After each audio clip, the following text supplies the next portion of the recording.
And then the next time I was doing it, it was a particular form, snakes dragging the whisker. And I was like, well, we were doing it like this. He said, well, do it like that and make it smaller. And it's like, damn. So now that's the way we do it. Yeah, my martial arts training was a precursor to what you see now, the MMA type stuff. Because it's a long story, but my martial arts training is more from practical application. Right. Actual application. We're actually fighting in the streets kind of way. I'm a bit old to be rolling in the streets when anybody. Yeah, that's the same way. This is like when I was in high school and in college, and that particular situation in high school. Well, that was probably the last time I had to go out of the will with anybody either. We're gonna start in a minute. We have one more panelist coming in, but if he doesn't make it, we'll sally forth and work him in when he shows up. An event horizon. Yeah. So because he's got this gravitational pull of that men speaking, people start going in an orbit around him. Yeah. And pretty soon you hit that event horizon and you just can't get away. Because he's a fascinating speaker. Yeah, him and Tanner the River starting making some big moves now. I know he's been writing screenplays for the longest, but they're finally getting to the point where people are starting to produce and make some films. I remember, I think it was his first screenplay was for the real Ghostbusters. Okay. He wrote an episode that featured Winston. Okay. What do you think, Phil? Shall we start? I mean, it's 9:31, so. Okay. All right. Hi, everybody. Good morning. Everybody had enough of their morning coffee to, participate? No. Well, we're here this morning with our esteemed panel. Milton Davis, this is the first time we've met tonight. I'm Ed McEwen. I'm your moderator, which means that I'm doing this for free.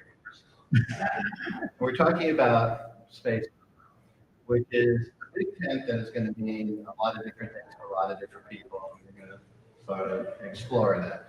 What I'm first going to do is ask my co-panelists over here to give me their thoughts on what space opera is, and what it means, at least to you. We'll start with you. Because as you said, it does cover, it's a huge tent that covers a lot of things. Somewhere along the line, I picked up in my list of things, I'm a science fiction historian. And, space opera is essentially, my view on it, it's a story that can be told in another way, but you put the space trappings in it. Star Wars is the hidden fortress. You generally have a hero or a band of plucky heroes. You have something they have to achieve, and you have somebody standing in the way. And you can do that. It doesn't have to be set in a science fiction setting. It just is. And for some of us, that makes it more interesting. We'll come back to the history of this in a little bit. But Milton, why don't you give us your thoughts? Well, to me, I look at it from a standpoint like space opera, soap opera. To me, it's when you are telling a story that involves a number of different characters, and the science in it is also related to how it affects the people in that world, in that society, and stuff like that. You've got this like in Star Wars, or in I consider Dune space opera.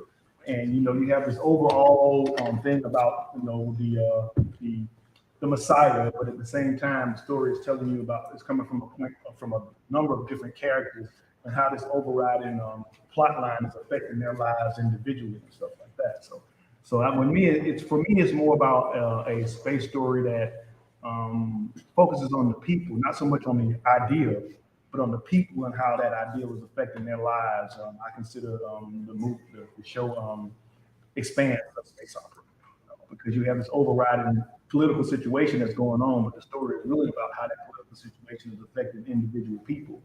Some of them who are making life-changing decisions for everybody, but then that everyday person that's just wants to go to work in the morning, but now their lives are being affected by this whole thing that's happening. And we have William Tracy joining us over here. Do you you need a second catch your breath, bud, or should I throw you in the pool? I'm good. Okay. I have enough cardio that I can speak. There you go. Well, then the question is, when I say space opera, what does that mean to you, that term? Yeah. First, apologies. I say No apologies. 9:30 in the morning is early when you have a 30-minute drive to get in. Yeah. Space opera. So first off, William C. Tracy. I write science fantasy space opera. I have a Kickstarter going on now if you want to come check that out. I have written several space operas. I've actually written one that's more fantasy, and I'm writing one now that's more hard sci-fi. And I think what you're talking about is an interesting point where space opera, to me, is not necessarily like the glitzy sort of fantasy always. It can also cross into some of the hard science fiction. Even though space opera is sort of a derogative term or has been in the past. We'll come back to that one. Okay. We'll explore that All right. a little bit, but yeah. So yeah, to me, it's space opera is primarily exploration. It's a story that's focused on finding out more about a situation, whether it's a planet, whether it's an entire universe, whether it's travel through space. So space opera can be one planet and not ever leaving that planet. It can have fantasy, it can have science, it can have hard science. My own thoughts diverge a little bit there, and maybe approaching it a bit from the historical perspective there, in that to me, when I hear the word space opera, I tend to think of a huge galaxy-spanning civilization, starships faster than light travel, and essentially a story writ large against this enormous backdrop. We can ask well, moderator, let me turn it back over to the panel. I'm going to ask you for an example of space opera and go into a little bit about why, both in the visual medium, and we do the visual medium so much because there's so many books out there. The odds that you have read one of the books that we're talking about are relatively low, but much higher about the movie. But take it from the point of view of a film work and a novel or a written work. I'll put two of them together. Edgar Rice Burroughs' Mars stories, that made it, in my opinion, an underrated John Carter of Mars. It was poorly marketed because it's actually not a bad telling of the story. But here you have a character thrust into a situation, in his case, not one he had ever intended to be in. And he has to rise to the occasion. The question is, will he or will he not rise to the occasion? And of course, in most space opera, they do. They rise to the occasion. It takes place, again, as you said, writ large against this completely different world, unlike anything he or the reader prior to the John Carter stories. There were no stories that actually took place on Mars, with the exception of go way back, Johannes Kepler, the 17th century, writing Somnia, Dream, where he dreamed he was going to the planets and each planet. Well, you really are a historian, okay? I'm not kidding. But that wasn't space opera. But it was the first story where the only character on it who wasn't Martian was John Carter. So it was definitely we're in a very different universe, and that to me is what sets space opera apart from any other kind of dramas. You're set in a completely different world, and I think Burroughs did it first, and Burroughs did it very well. Well, I would look at it from a couple of different points of view. One is I said look at it from a novel series and from the actual video, because I'm really influenced more like from science fiction movies and stuff like that than I am with writing. Although I've read, because my writing doesn't really go deep into any particular type of spanning across the board and stuff like that. For me, like I said before, Dune was a life-changing book for me. It was the first time I read a science fiction book that felt real to me.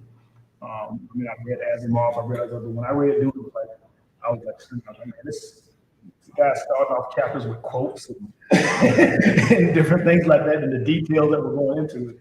And for me, again, space opera is about the people. It's about, you have this overriding thing that's happening, like with Paul Dib and things going on, but it's about the individuals and how this ideal is affecting them. You're hearing it from from the Harkonnens and everybody else, and then you have the people, the Fremen, who have this legend about, you know, this person that's going to show up and stuff like that, you know, and just all that to me is what makes it space opera. It's just giving all these different points of view. And some people who don't even understand the larger picture, but they're being affected by it. It's so interesting to me how, you know, those people, it's the little guys that catch me the most. Like it's the same thing like when you're looking at The Expanse. You know, I know the books, I've heard the books are great and they're on my list to read. But it's the same thing with that. You have this big social political thing going on between Mars and the Belters and Earth. But then you have the individual people that are being caught up in all this and that don't want to be, really, if they had the choice, wouldn't want to do anything with it, but they're drawn into it because of this whole political climate, kind of like how we are in our real life. That kind of thing, you know. And that's, to me, that's what makes it interesting to me. It's not so much the person that's making those final decisions, signing the papers, sending armies here and there. But again, like that person that's just got a coffee shop and all of a sudden, you know, they're in this spaceship and it's getting attacked. And how that affects their lives and how they deal with this, you know, situation that's kind of out of their control. And I always like to see when the little person ends up having a larger effect because they're being pushed into a corner and they end up having to do something that is out of their, we would think it'd be out of their range of ability, but somehow they rise up to be able to, you know, meet that. And that's what, to me, that it's almost like when you watch soap operas, you know, the little stuff that's going on, the relationships between people and stuff like that. Those are the things to me that really make it. I think that's where the opera comes from. And that's what that description. You put me in mind of the Babylon 5 episode of the two engineers that are wandering around trying to fix Babylon 5 in the middle of this enormous attack, and they're kind of witness to history. They're seeing Glenn and the Sinclair, you know, discussing what they're going to do. Are they going to surrender? Are they going to fight on? You know, their lives and loves. They're watching the fight violence launch and so forth. But you know, they're the underpinning, sort of the cogs that make Babylon 5 run. We have I'm working on an anthology series called Dark Universe, which is based on, it's like the Afro-Centric Empire. And my favorite storyline, we're different authors writing about different aspects. And honestly, my favorite storyline is about a guy who's sitting at work one day, and all of a sudden the people who have taken over their empire comes in and say, okay, we are running things now, and I need everybody to come in for an interview. And then the people are like wondering what's happening, what's going to happen to us. And this guy, you sound like a guy that's been through a corporate merger. That's basically what it is, you know. And this guy's like finding out that, you know, okay, you're doing something that's important, so you're going to stay around, but you might not see your other friends anymore. He doesn't know if that means that they're going to be fired or if they're going to be eliminated. Everybody in the truck, yeah. Exactly. And writing about him dealing with that emotions, about his friends trying to get in contact with him, saying, well, what's going on? And he knows what's going on, but he can't tell them because, you know, that kind of stuff. And that's the kind of stuff that really intrigues me when you talk about space opera. Yeah, I think that's a really, really good point. And I was thinking about that as you were talking. I think that's where my definition of space opera overlaps with the other genres. Because like you were talking about Johnny Carter, which is basically a portal fantasy, right? It's a guy on Earth who is on Mars. It's a portal fantasy. Sleep in a cave here. Right, exactly. So, but that's a space opera. And then one of my favorite book series is C.S. Friedman, Cold Fire trilogy, which I would consider a space opera, even though it's basically a fantasy on a colony planet. Same thing with Pern. It's a fantasy with dragons, but it's also sort of a space opera. But on the other hand, I would say the line sort of gets drawn when you stop looking at the characters. So looking at the Three Body trilogy, Three Body Problem trilogy, that one doesn't really focus on the characters as much. It's more on the situation and how that unfolds over time. So I would say that's more of a hard sci-fi and less of a space opera because it's less concerned with the people's stories and more concerned with the events of the universe. I think that's a good point because for me, one big space opera, and maybe more the classic space opera, the E. Doc Smith series, Perry Ruggie stuff, the Ben Bovis Star Watch series. the individual tends to get a little bit lost. It tends to be third person narratives, and the penetration is not deep. So you're getting more of a he said and not so much of what the character's emotions are in more modern third person, fairly deep penetration stories that we're more used to. So maybe the space opera, you know, Doc Smith is space opera 1.0, and Arthur C. Clarke is 2.0, and whoever the current king would be is 3.0. And I think that's where I'm skipping ahead a little bit. I think that's where sort of the whole sort of derogatory term space opera clashes with what we enjoy. A lot of people enjoy. Let's deal with that now since you brought it up. Well, so like Star Wars, Marvel, Mhm. Dune, all these big budgets are the cheesy space opera that was derided when the term first came out. It was literally, oh, your space stories Right. that are your space opera. That's why it's called space opera. Because it was all about these little inconsequential things that you would see in a operetta or opera, but hey, it's in space. Versus it's not dealing with, oh, hard sci-fi, here's the progression of man and our new spaceships and conquering planets and stuff, but you're dealing with the characters. And with, like you were saying, with the current idea in writing of focusing on the character more, space opera suddenly becomes a much more, I guess, accepted genre because you are dealing with the characters and you have this expansive universe that people love it. Everybody goes to see Guardians of the Galaxy because it's a bunch of misfits up in space with, what's not to love? They're funny. They're, you're learning about the characters. So the Avengers are the Beatles, Guardians of the Galaxy are the Rolling Stones. I can also see, like in the first Star Wars movie, which to me is the best of the Star Wars movies. This is again writ large empires and conflict civilizations and either decline or being remade from their own ashes. But the moment that sticks with me in that is young Luke Skywalker walking out under double suns as they step, looking into those double suns and wondering who he is and what his part in the world is to be. That small moment is what to me elevates that. If it's just about, as unfortunately so many of the later movies are, and I would say so many of the Star Trek movies are, about flash and clash and this spaceship flying through a wall, that to me gets space opera because it's to quote here, sound and fury signifying nothing. That's something, and I can't remember which Star Trek movie it is, but one of the new ones. It's the one I forgot. I've forgotten all of them. Yeah, exactly. So this, Into Darkness. yeah. So with sorry, spoilers if anybody hasn't seen this, like 10 years old now. The dude on the planet who gets changed into an alien is the villain in here, and he was a Star Trek officer. So that's the conflict. They spend approximately that much of the movie explaining that. Right. And so it fails because the movie's concerned with zipping around and doing fancy things like starship, and not this person who's been trapped on a planet who's been changed into something alien and why he's a villain. And What does that mean to him? Yeah, And that would be why, a really cool if story. you were in his place, you might act in this more better. Let's circle back a little bit more to it. Put it to Milton. Do you ever develop a concern because you write science fiction, writing about giant civilizations? Obviously, you have to have fast light transit to get to it. Otherwise, your story is, and then you spend the next 60 years waiting to get somewhere. Do you ever have a concern that sometimes space opera is pejorative, that it's used to just sort of tuck it into it? Yeah, I mean,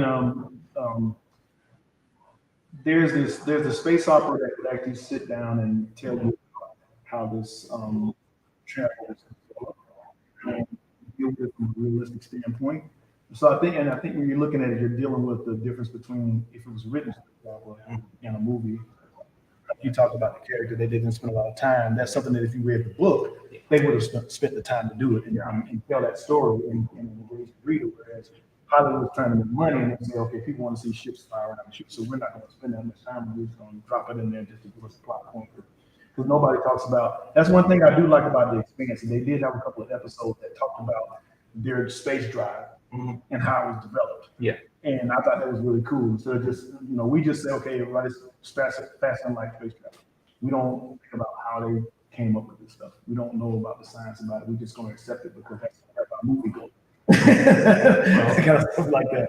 And a lot of modern space opera is like that. We're not really dealing with the technology that everybody's using. We're just saying it exists. They got there. Don't worry about how they got there. It's just the background and what we're going to do. And everybody doesn't worry about it because they really want to know what's going to happen with the characters and stuff like that. But there's a good reason why that is often done, though. And Roddenberry, I'm not hate him. Roddenberry did a lot of us a big favor. But Roddenberry said, watch, because he wrote for television long before Star Trek came along. And he said, watch Dragnet. You will never see Joe Friday explain the mechanism of a 38 revolver.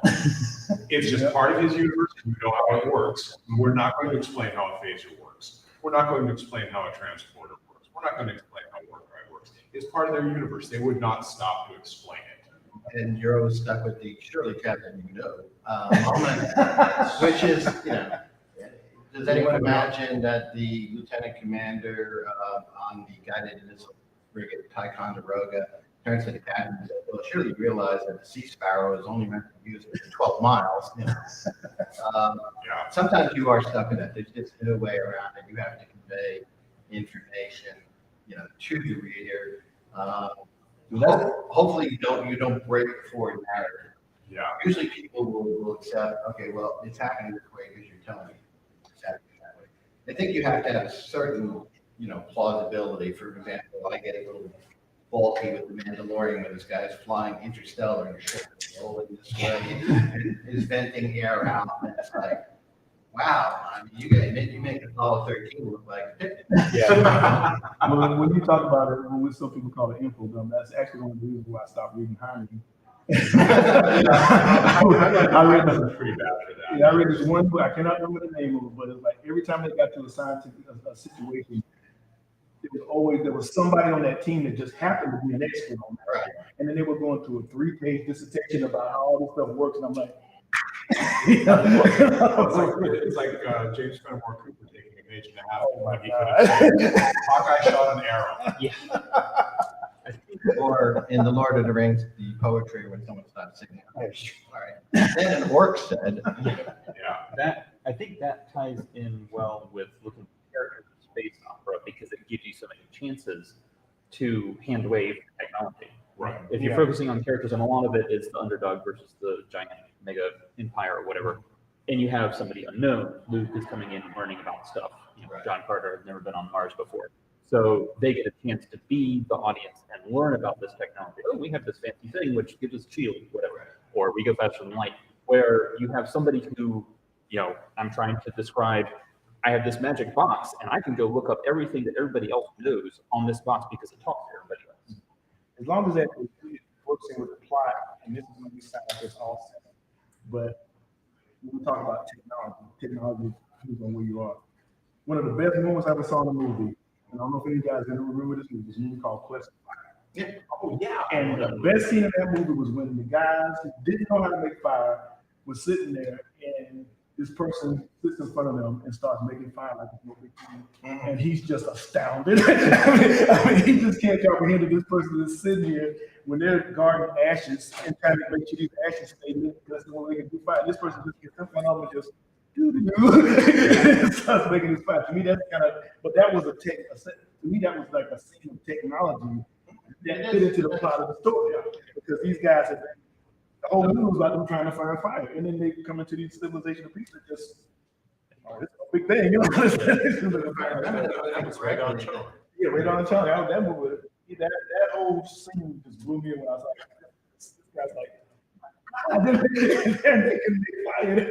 If I'm remembering that movie correctly, they were rather hairy people. So. Yeah. And I remember my favorite part of that was when the guy was opening the egg and trying to struggle with it, and all of a sudden went all over hairiness, and he kind of looks at you like, and it's across 50,000 years. It's like, dude. Let's open this up for some questions to our panel. Anybody have anything you want to ask? I totally agree with space opera being about the great sweep of ordinary lives. But would it also be fair to say a characteristic of it is getting sort of the other levels of power? You have like heroic folks, so go to get a peek into like what are the guys who are actually engineering this race doing, like the spacing guild and do. Yeah. Well, let's take that from this end and come this way. Yeah, I would say that's definitely a hallmark of space opera, because one of the other things that space opera does is looks at many different characters. So I'll probably be wrong about this, but now I'm thinking I don't think there's many space operas which are just single POV, very focused, not meaningful, because you need to see those other viewpoints because you're across planets and galaxies or whatever. And just like everything else, to get the reasons behind the villainous empire or whatever, you have to see somebody at the top there and why they're making those decisions. So we have the Emperor in Star Wars or Darth Vader. I'm writing a colony space opera now where like there's about 8 POVs, but 7 of them are general people in the colony building it. One is the administrator of the colony. And so we check in with her every once in a while and hear her plans for the next 5 years of the colony and why it's going to affect everybody else. So then you get where the story goes next, and you can explore the characters and what they're doing. Yeah, I think that's the foundation of space opera. You got to have that grand, sweeping ideal or concept that is the foundation of the whole story. Like in Dune, you have this. In that case, you have this whole thing about this. Basically, Frank Herbert was writing about the concept of the Messiah, and that's the whole foundation of what that story is about and how each people looks at the concept. You got the spacing guilds that are trying to control spice. You got the Fremen who are looking for this savior to come on. You got Paul, which is what I like. The new rendition of the movie to me is the closest to the book, because you got Paul sitting here saying, I didn't ask for any of this shit. He's just basically like, you people made me into this, and now I'm trying to figure out, how do I fit into all of this? And at some point, he decides that this is what I'm going to do. At some point, he breaks himself from being under control of everybody else and decides to take this path of his own and stuff. And I think that's the foundation of any space opera. Even with the Expanse, where you've got these 3 different factions fighting against each other for control, and you have this alien technology, which they didn't spend as much time talking about. Later on, they focus more on politics, but you always have an overriding concept that's there. And the rest of the story is about how people are dealing with that concept from all different levels, from the people who are controlling it and from the people who are being swept up by it. And that's you got to have fun. Yeah, and again, I think we're all in agreement on this. It has to be character driven. We talk about the benefit of Star Wars.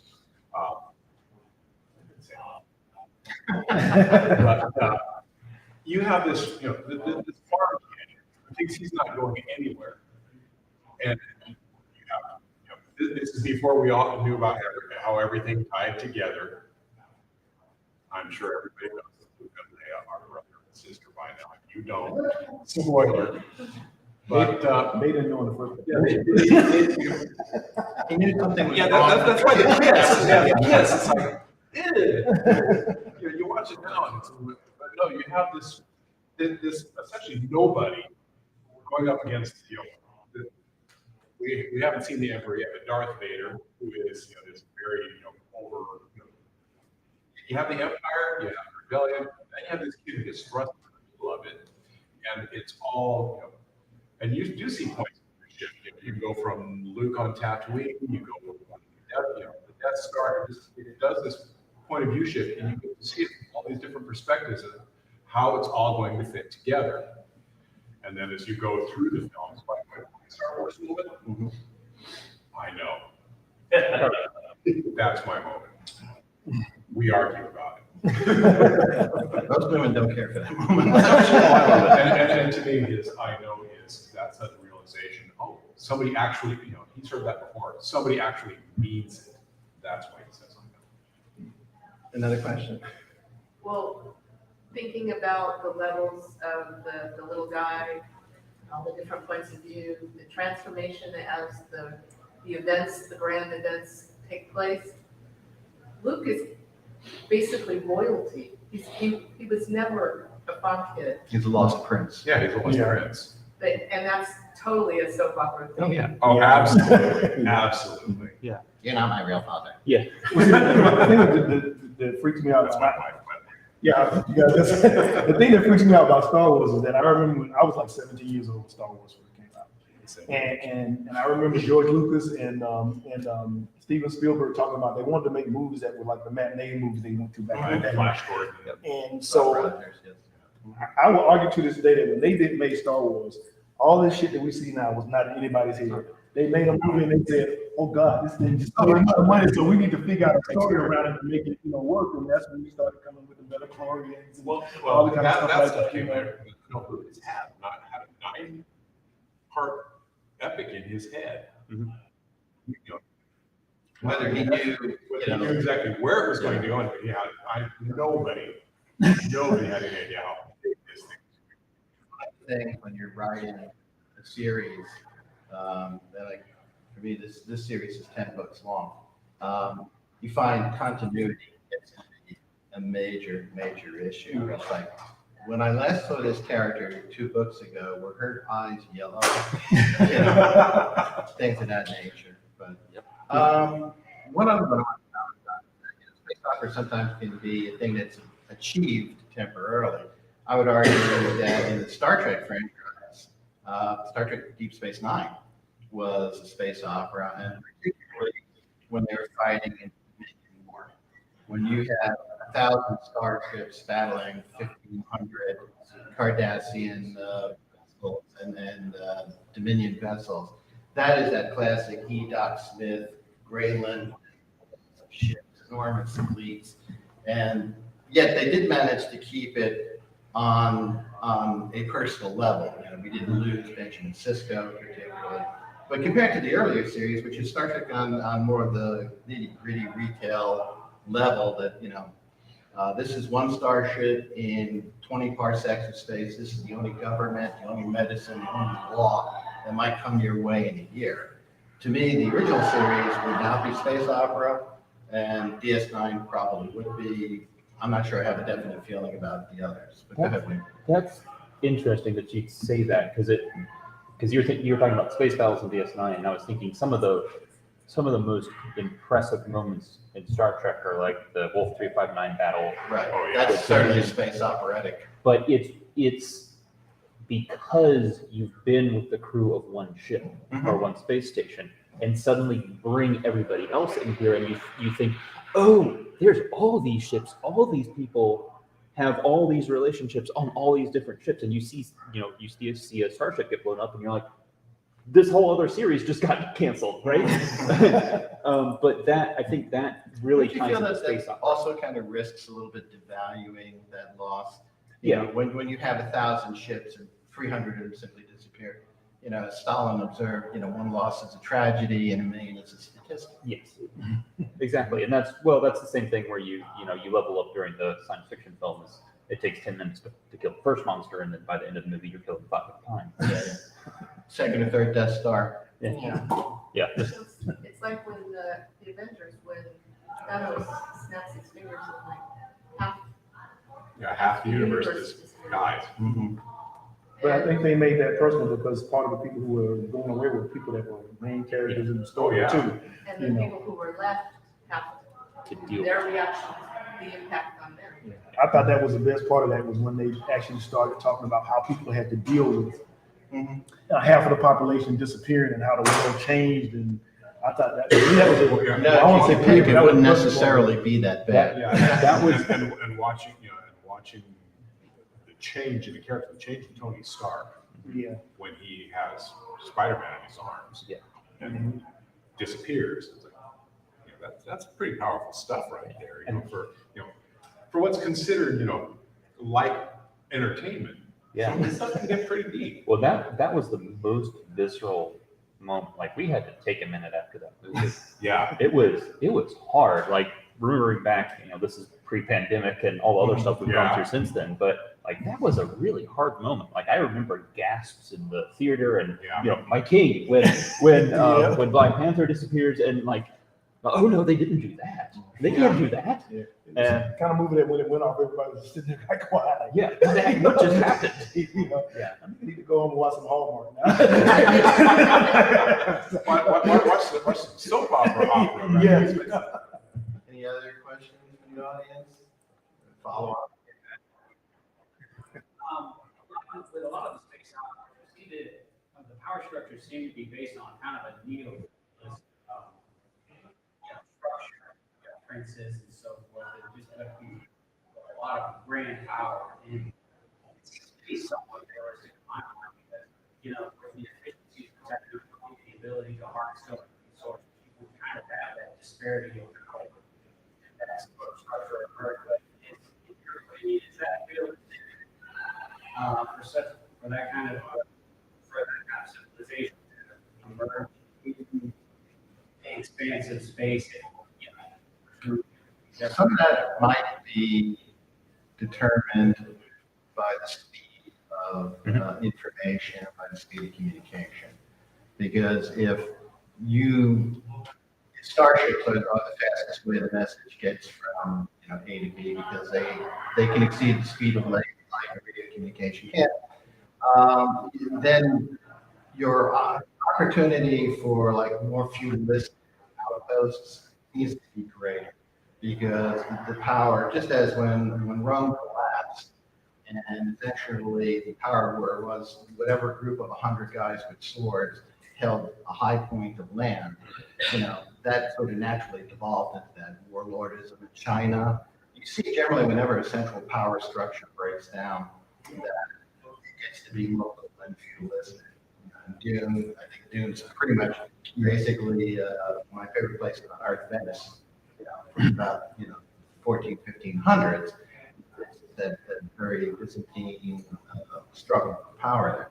Whether a functioning polity would ever be a star empire, I find that difficult to believe. But we've seen in the 20th century is collapse of every centrally directed economy or large nation because it's impossible to run things that efficiently when you're not really face to face with the problem and you don't empower the people that deal with the problem.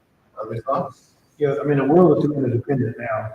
We see that right now. Unfortunately, we talk about the situation in Ukraine. Yeah. when we have situations like that, we start to find out, even with the pandemic, how much we are dependent on people that other people and people that we don't like us. But we have to accept the reality that in order for us to really exist as nations, we have to do that. We can't make enough grain in America to feed all these people right here, and even to feed our own people. We're dealing with a baby formula crisis right now. And when I see now, if I see people expanding into the stars, nobody has the kind of power to control those kind of resources to be this one particular entity that causes this to happen.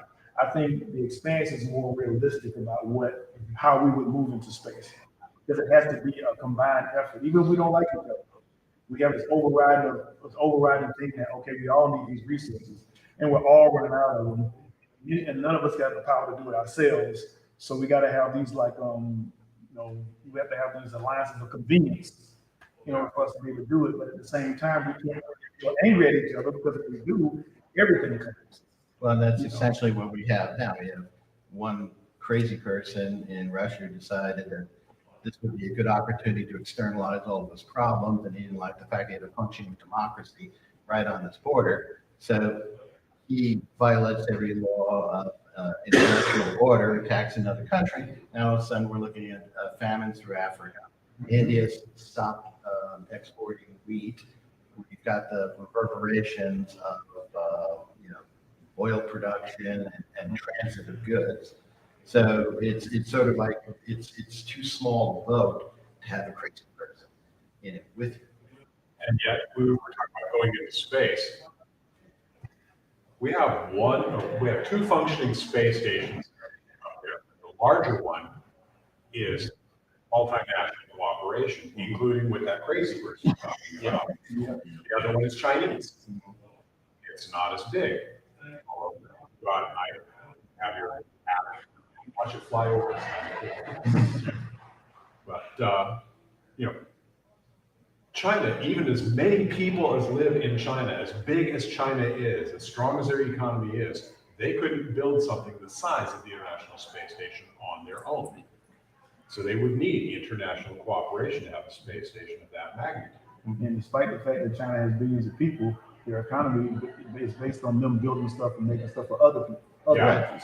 Which is about, And if we can't get that stuff from them, then their economy goes too. So yeah, it's all interconnected. So the idea of having, you know, this one big overarching, we're in charge of everything, I tend to agree it's not likely. And I think to get back to the very root of your question that you're talking about, why there's a lot of feudalistic societies, is exactly that reason. And I have like 3 or 4 examples. And it's why a lot of people who write space operas explore that, because you're looking at the cut of communications. What you said, it's based on the timing of communication. So Scalzi's collapsing empire is based on that whole situation, that your communication now drops and spaceships can't go from one place to another place. So literally each planet is now setting themselves up as a independent state, which the easiest way to do that is a monarchy, right? Somebody gains control and tells other people what to do. It takes a lot more effort to have a functioning democracy. So then if you have like a Star Empire where you have faster than light travel and communication, then you can have a functioning empire, I would guess. It's still going to have your localized power on each planet, because you have to have second-to-second decisions, right, of people in command. But then you have somebody at the top. The series I write, the Dissolution Verse, uses magic basically, and people can step from world to world. So you can have instant communication. So literally all the people from the tops of the planetary governments go to a central place and have a meeting. So I've modeled that more as a democracy, because you can have basically everybody going to a Senate, or like Star Wars, they have hyper travel where if you look into it, it's like a minute between planets. They can literally all go and meet at the same place.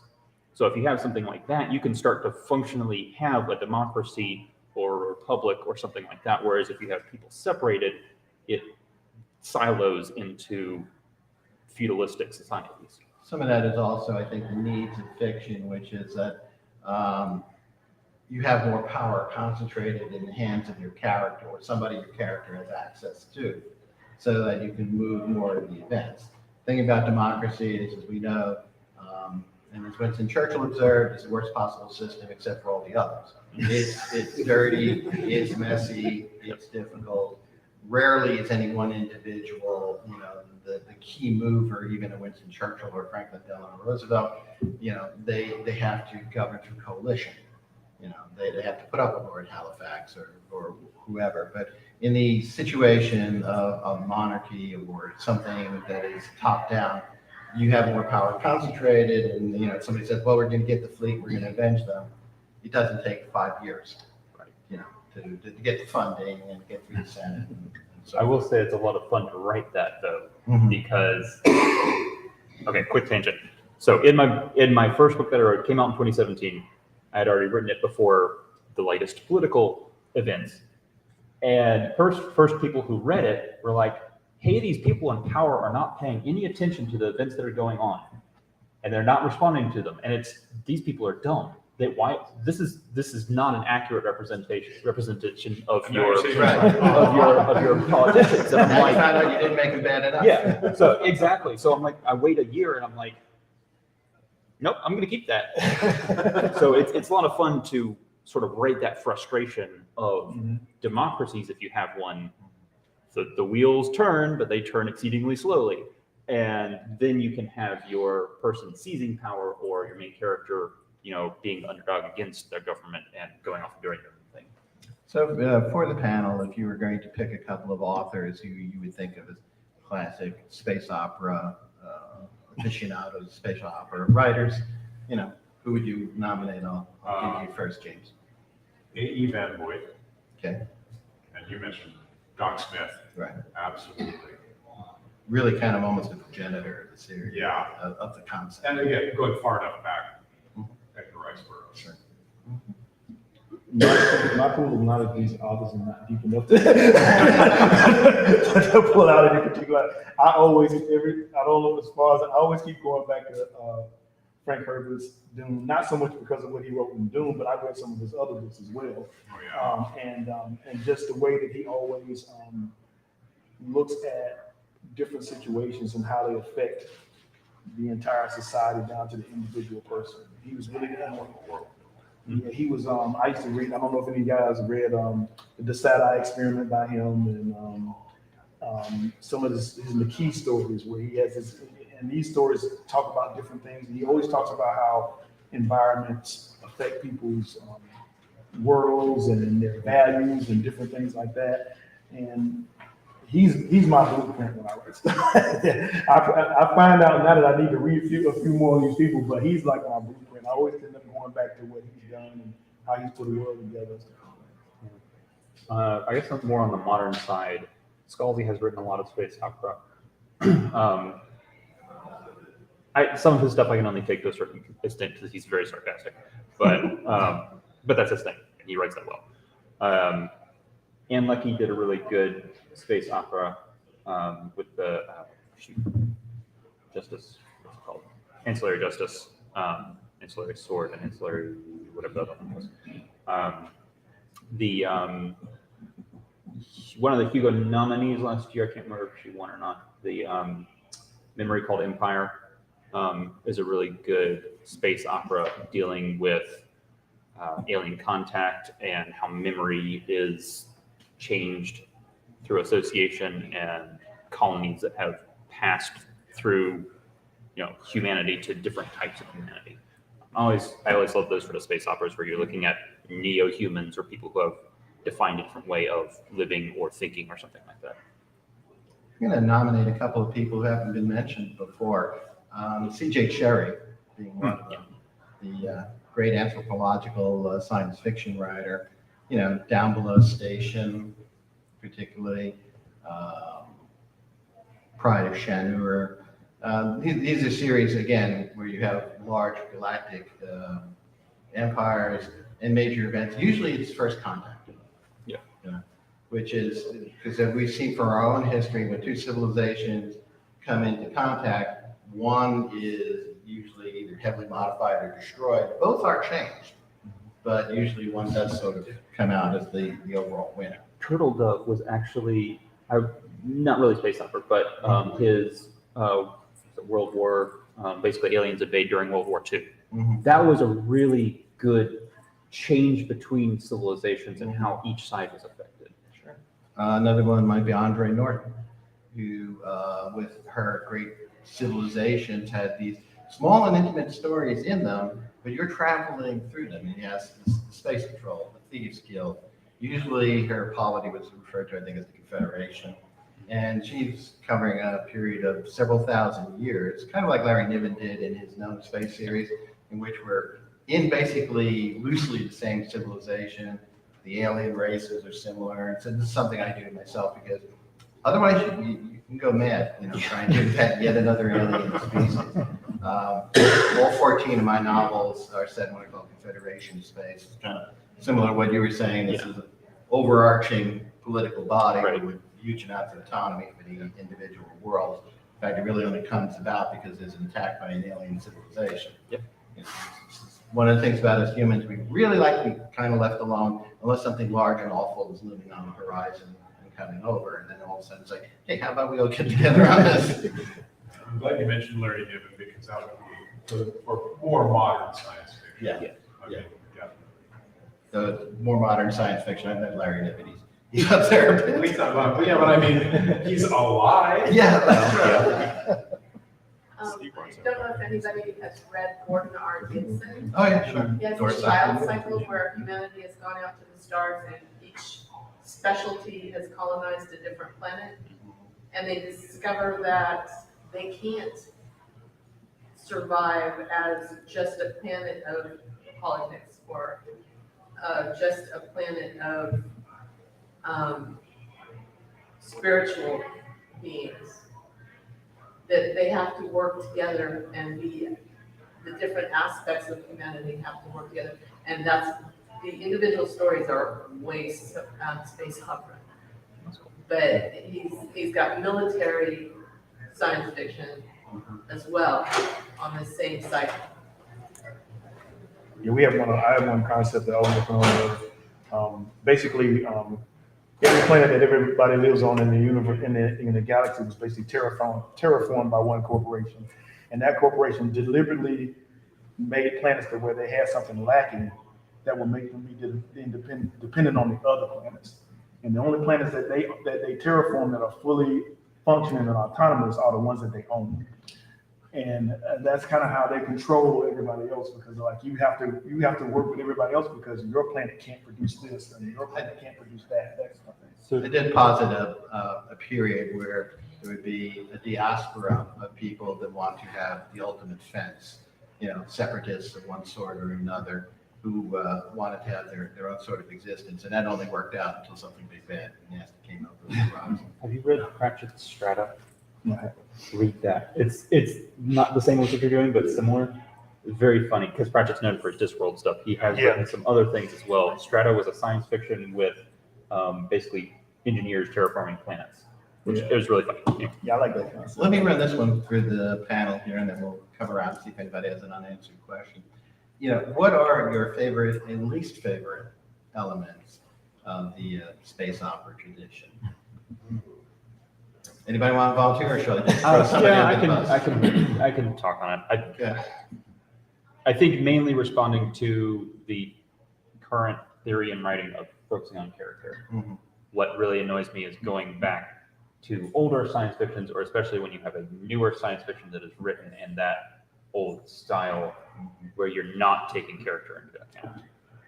And it cuts out half the story because you're focusing on these. You can have as much cool explosions and new technology and whatever in the story, but if you don't have anybody actually react to it, then you lose a lot of the feeling of it. Well, for me, I like the little guy. I talk about the little person is the thing that I like. Those are the stories that I like more than anything else when it comes to space. How that person is having to navigate through all these things going on, and then just trying to be themselves, trying to stay in this relationship with a person, trying to protect their family, and having this big looming thing that they can't change themselves, and how it affects them. The thing I don't like about some space opera is sometimes the big bad people always being stronger than the good people. That's one of the biggest issues I have right now in Star Wars, is that the Sith are, I'm like, how did the Jedi even exist if the Sith? I mean, is there a point? I want to see that part in Star Wars where the Jedi were actually the people running things, but it seems like they're focusing so much on the Jedi running and hiding. And I'm like, well, how did they get to where they were in the first place? If the Sith has always been that powerful and stuff. So basically, all of you guys are running from these two. Okay. Yes, I want to see more balance. Perhaps we're backing the wrong team. Hey, I actually wrote a story. I'm not a published author, but I do write. It was basically Star Wars as if the rebels were terrorists and the Empire was benevolent. Granted, benevolent empires don't blow up planets. But no, what I like, again, are story, our character-based stories where you have somebody that you can identify with, you can cheer for, but who's got some flaws. He's not going to be perfect.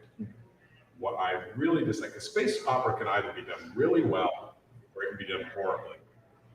Feel free to give an example of both. Well, done well.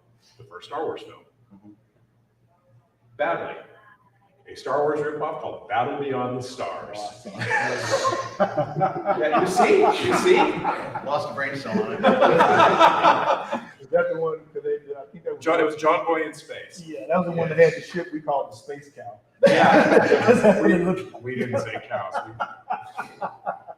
Sybil Danning was in that too, wasn't it? Yeah, that's usually a marker going right in. Yeah, but Greater in that one. I don't like when the characters are just cardboard cutouts. This is what this character is going to be. This character is not going to change. This character is going to be heroic. He's going to be heroic from the beginning to the end. He has no flaws, and this is a bad guy, and you're going to boo him and hiss him through the whole film because he has no redeeming characteristics whatsoever. He's not going to pull off his mask and look like Humpty Dumpty. Sorry. We do not like Anakin Skywalker with his mask on. It's a good He scene. kind of looked like Billy Joel after a bender, didn't he? I mean, really. Yeah, and he had a little harmonica right Yeah. there. I suffered from my music, now it's your turn.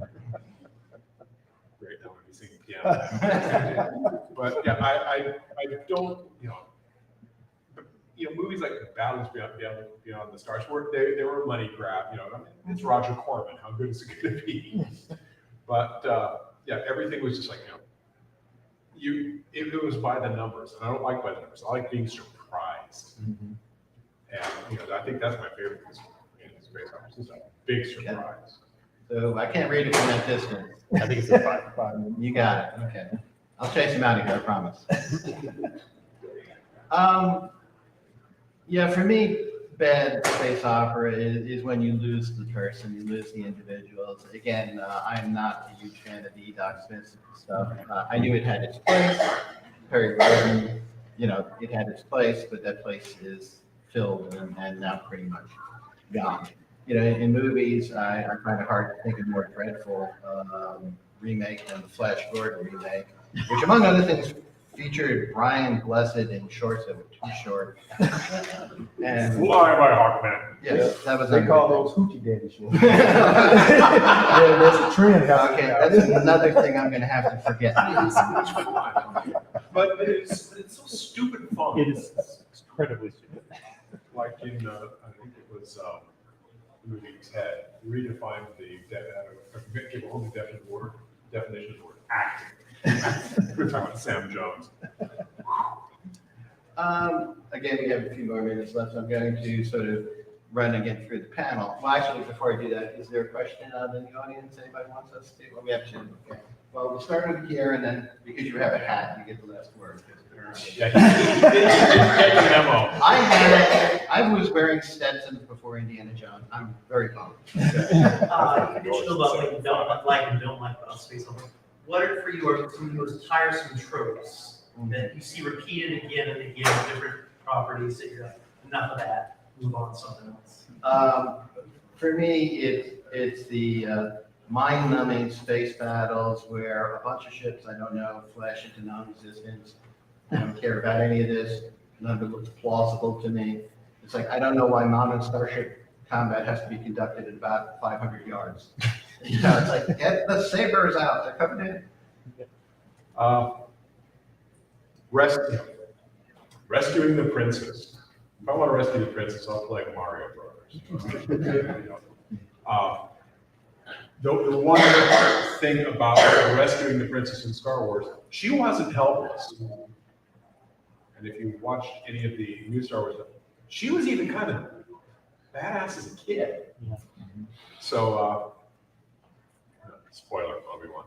But yeah, she had to be. This whole, I'm Luke Skywalker. I'm here to rescue you. And they're just kind of like, oh. But then she comes out and she saves them. So like, okay. But the fact is that sometimes that part of it isn't done, and anybody's so helpless. It's like, how did this person? What value is this person outside of their rank? And I've seen a lot of space opera where the person that they're rescuing might as well be a prop because it's not a character. And again, because I really like character-driven stories. Let me get your question in because then we're going to have to wrap up real quick. Very quick question. We considered a lot of Harrington's here, like Dave's great. The space opera, military sci-fi, or a pleasant mix of both? I would say a pleasant mix of both from what I've read. I don't know if you like more from I there. read like one or two. That was a whole topic we didn't get into, is where's military science fiction versus space opera, because they're definitely interconnected in a lot of ways. Since it's sort of the distant cousin of Gordon Arthur, I would say probably yes. Yeah. In closing, starting from that end, why don't you tell us just a little bit about yourself and where you can be found in the cyberverse? William C. Tracy. I'm out sort of across from Ed, over in the corner. I write the Disillusion verse, which I talked about, which is space opera with music-based magic. People can step from world to world, and so I have a sort of democracy in there. I'm also writing a space colony trilogy right now with a generational ship landing on a planet with a sentient fungus, which is going to be a lot of fun. And I am starting up a publishing company and running a Kickstarter right now. So if you want to get any or all of the 12 new books that are coming out over the next year, come talk to me or sign up through here. I'm Milton Davis. I happen to be the special author guest for ConCarolina. I'm in the writers area near the fan, so you probably know exactly where I am. We actually have a series of Dark Universe, which is a space opera. We have Dark Universe, and that kind of thing. So you can check that out. And we're also working on the animation series. It's called Playing the Odds, and if you come by the table, you can find out more about it. I'm Jim Craig. I run a business called Planet of Mystery. You go to planetofmystery.com. I do video production, and I also have a line of merchandise for all kinds of science and geeky kinds of things. Go to planetofmystery.com. Andy Kewen, I'm an author. You'll find me over by the bathrooms. You can find everything I do on Amazon and Audible and certain bookstores. Mostly just straight science fiction. I would like to thank my panelists. I would like to thank all of you. Thanks for getting the morning off to a good start. Have a wonderful conference. It's my first, my second panel ever was on is space opera, reasonable science fiction. I'm a big space author. Well, what's funny is I told you my first encounter was Steve Barnes. Yeah. I couldn't remember who the third guy was. Thank you, gents. You made this a real pleasure. Have fun. Well, there's Doc Smith. This stuff is very dated, but it's good. Very, I love it. Industry. Yeah. Given it got the Grandmaster Award not long ago, and well deserved. Cool, but see, he was like an author in the 60s, 70s, 80s, but he focused on character. Oh, yeah. So that's why. Yeah. I mean, the way also the great, trees. He was also the first famous author.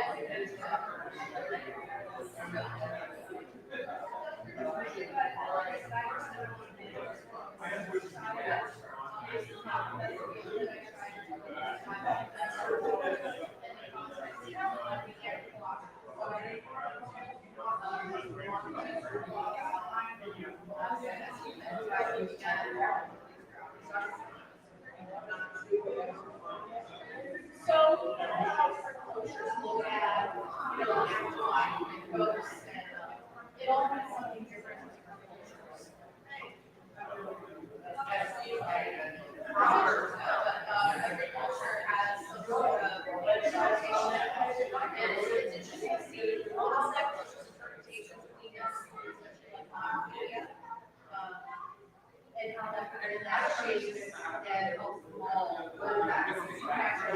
that's so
More you bring our normal processes, they want to have, we are all gathering together.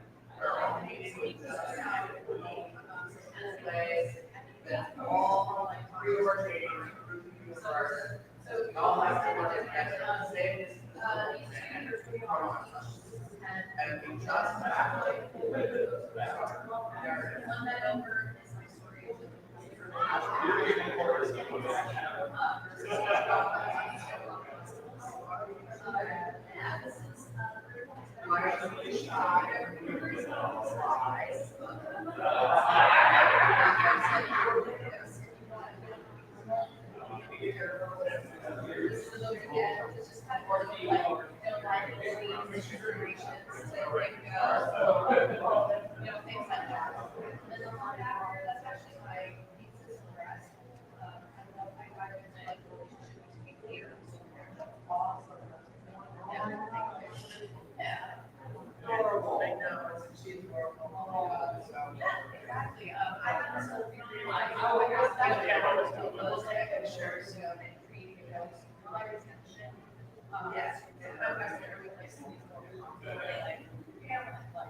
Have I seen Spider-Man? Which one?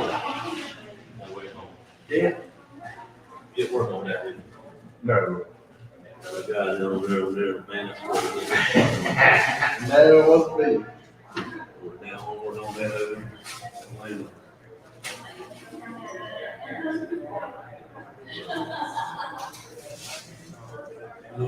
I wish it was me, but it wasn't.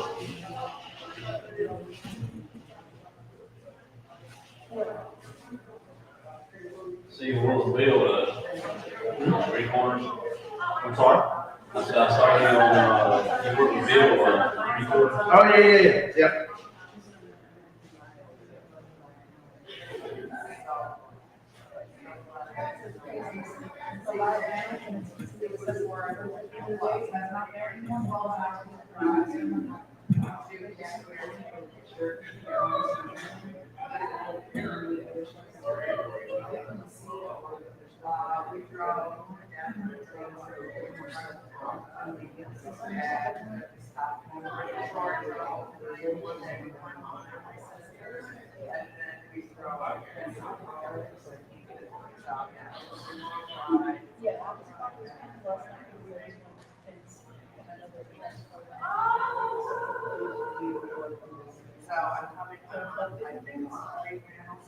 Kind of, I have, well, no, but I have a few things that are like.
No, not yet. So like, just have that whole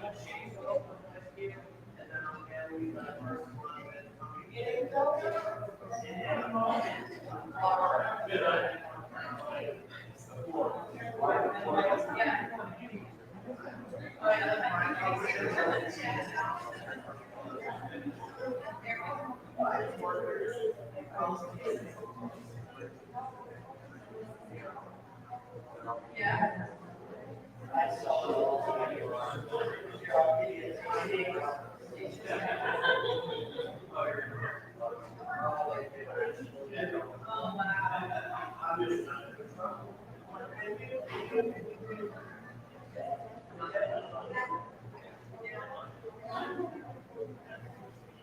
I totally understand that, yeah, yeah.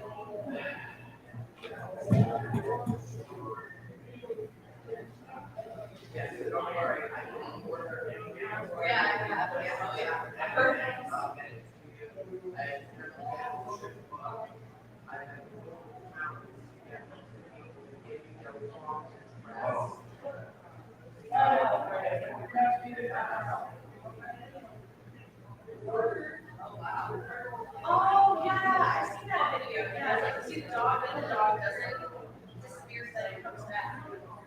Yeah, and almost looks like a different dog in that video. Yeah. It is pretty. Yeah, I have some limits of like what kind of. How are you? Yeah, you can see I left the black bag. Thank you. Oh, I guess it did. Oh, yes, you did.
Yep.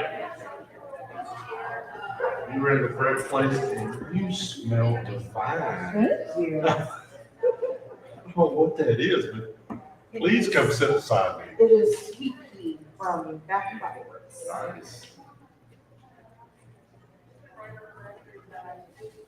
So I'm not on this program because for whatever reason they didn't confirm me until 2 weeks ago, so I didn't know that. Oh, But I that's am terrible. actually.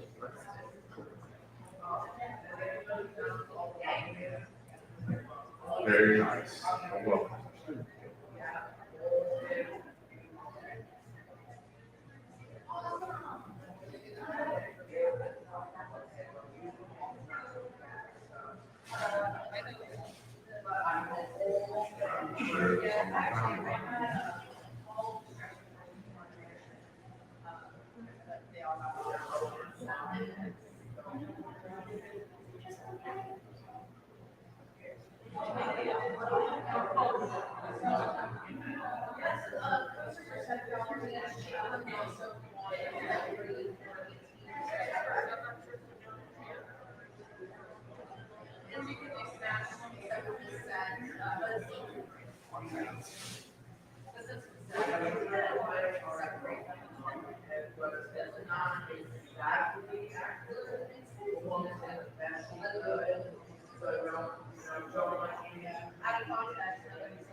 feel like,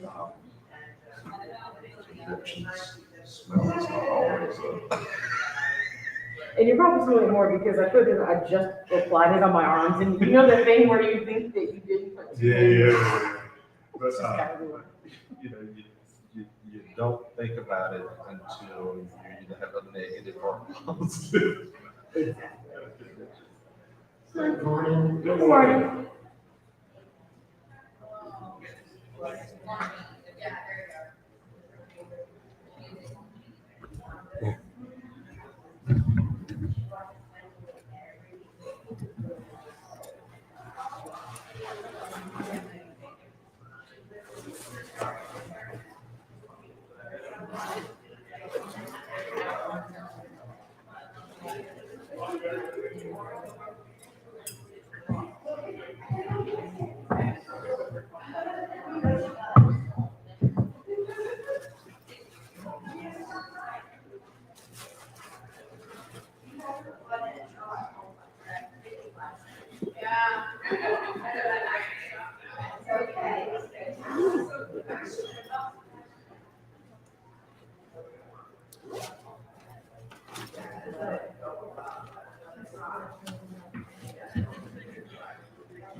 Just one person terrible. It really is.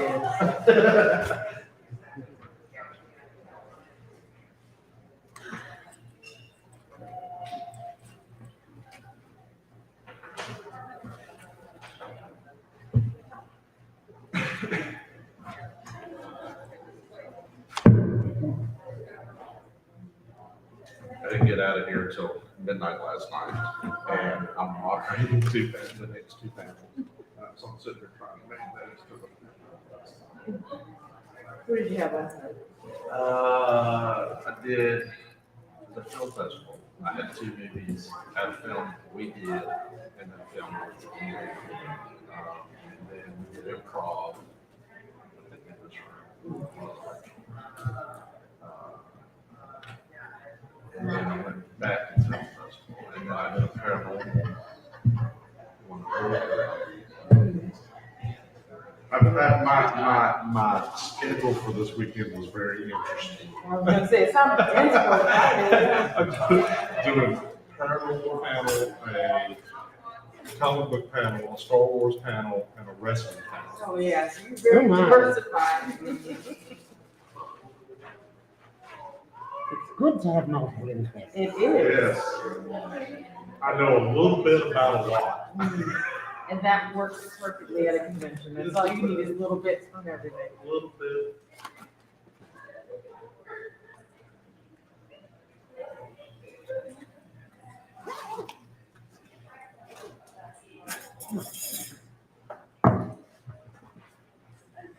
Wow, we have so much equipment. I checked all the way. Live streaming, I can see all of us, right? Oh, I didn't even notice the logo in there.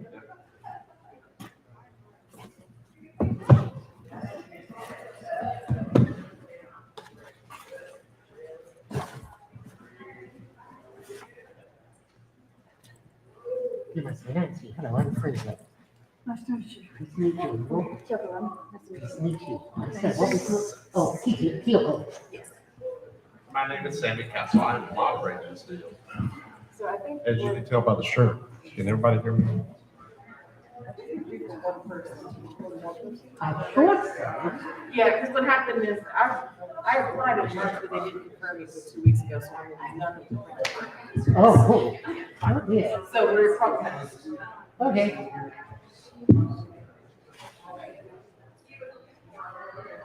You are on SCAD though, so I think people will see it. Online, yes, but I was gonna say all the printed stuff they did probably weeks ago, so but they are doing it.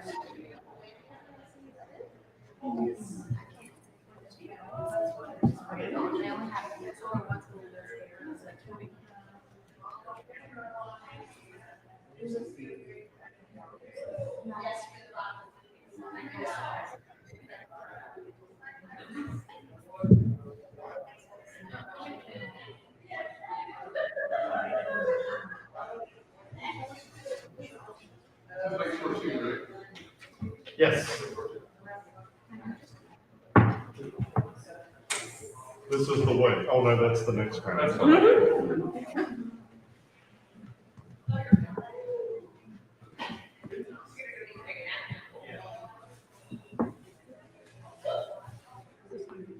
No, that's a four. Trying to avoid this one. Yeah, I might have a spare standing today. No, it's okay. Okay. Usually they'll stay. One of them died while we were still. Yes, ma'am. But luckily they're paperbacks.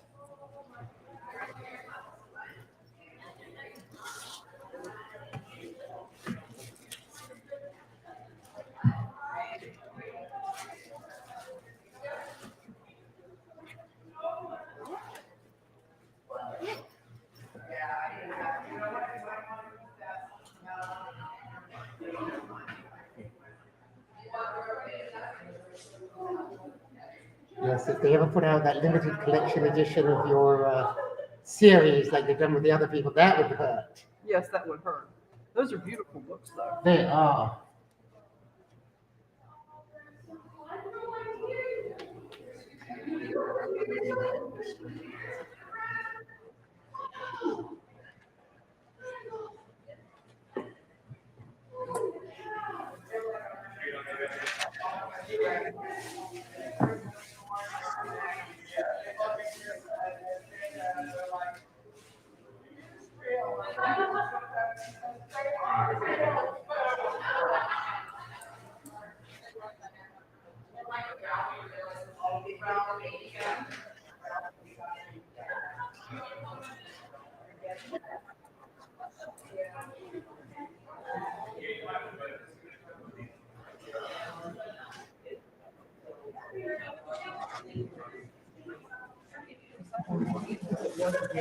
Well, yes.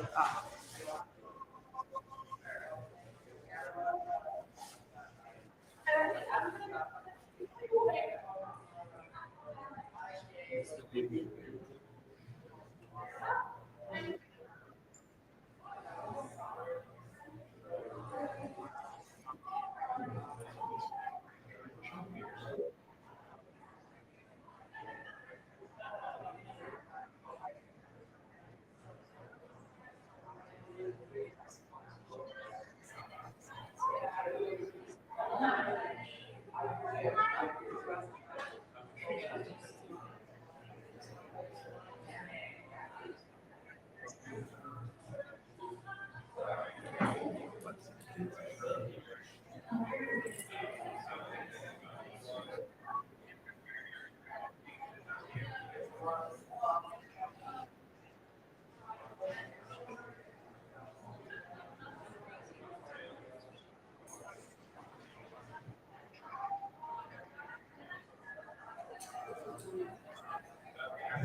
Friends of mine are here, but they didn't know they were coming. So it's been- and I haven't seen them since before the pandemic. Oh, wow. So it's been really nice to Yes. have a chance to catch up.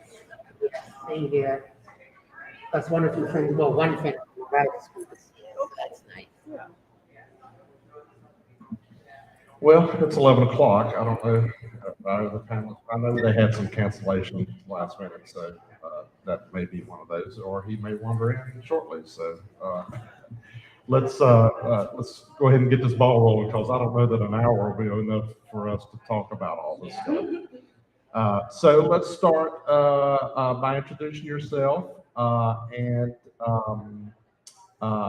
tell me just quickly something you're reading or watching right now in the comic book world. Yeah, sure. Hi, everyone. I'm Kyoko M. I'm the author of the Black Parade Urban Fantasy series and the Cinder and Bone science fiction series. Right now, I think I'm finishing up the Alana Andrews series, which is an urban fantasy series right now. As far as comic stuff, I'm very excited for this market. Okay. We have not quite reading anything. Gotcha. I'm crazy. I have published film books and science fiction books, and one on stupid misogynist arguments, which is all of them. I have been spending the past several years going through my collection, rereading the Silver Age chronologically to the extent that I got it and seeing what it looks like. It's been fun. I'm Nancy Northcott. I'm the comics track director for Continual. I write historical fantasy for False Staff Books. With Jeannie Adams, I independently publish science fiction, and I independently publish several subgenres of romance. And I have been reading comic books since I was 8 years old, which has been a while now. The books that I've enjoyed reading are Nightwing, Captain Marvel. The Zdarsky Daredevil is amazing. If you have not read that, it's on hiatus right now because they're doing a miniseries called Death of Rain to kind of fill in. And then the regular Daredevil title is coming back in July. And I can't wait because it's one of that and Hawkman, which unfortunately not enough people read because hate Batman, got canceled again. But that and Daredevil were, in my opinion, 2 of the best books going. And I'm your moderator. My name is Sammy Castle. I'm a North Carolina filmmaker and actor. I'm also known as Sammy the Comic Book Man. I have a program where I go around to elementary schools, libraries, old folks' homes, all sorts of different places, anywhere I can go to talk about and try to encourage kids specifically into reading and specifically comic books. So I've been doing it probably 7, 8 years now. I've done a couple of this. There's been a documentary filmed about it and all that kind of stuff. So I also have a 45,000 comic book collection. So I've been a lifelong fan.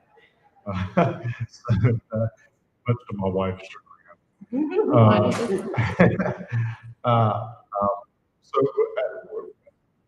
guess we're going to specifically talk about Marvel and DC today. Currently, I'm a massive Thor fan. The new Johnny Cage run is pretty good. I'm a big fan of Jason Aaron's run, which we're getting ready to see in Thor: Love and Thunder. They're going to use the majority of that to more the God Butcher and Jane Foster as Thor and that whole storyline. I'm also a big X-Men guy. So I'm a Marvel guy. Sounds like most everybody else is DC, so this should be fun. I'm not a DC guy other than Batman, so and I always be getting trades. And DC's horror line, I really like it too. The stuff Joe Hill's doing now. There's a book called Basket Full of Heads, and then they've done a sequel called Refrigerator Full of Heads. That gets into Viking mythology and all that kind of stuff. But that's kind of my DC forte. Let's kind of dive into some of your favorite characters and storylines from either movies or comic books that are going on right now. Frederick, you want to start? Something that's current. Yes. Most of what I read currently that I'm hooked on is not DC and Marvel. For them, I simply go to ConCarolinas, which is a digital service, or find what I can in the library. The one series that I followed consistently was Immortal Hulk, which has Hulk discovering, or Bruce Banner discovering, that gamma radiation is part supernatural, and no matter how many times he's killed, he comes back.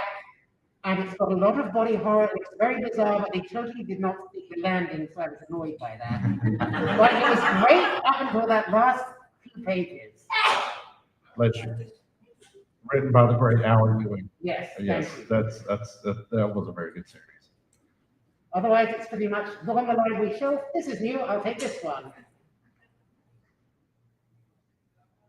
Oh, well, I'm sorry, everybody's. I'm sorry, Nancy. Well, Daredevil, when it comes back, Devil's Reign is kind of filling in some things from the past.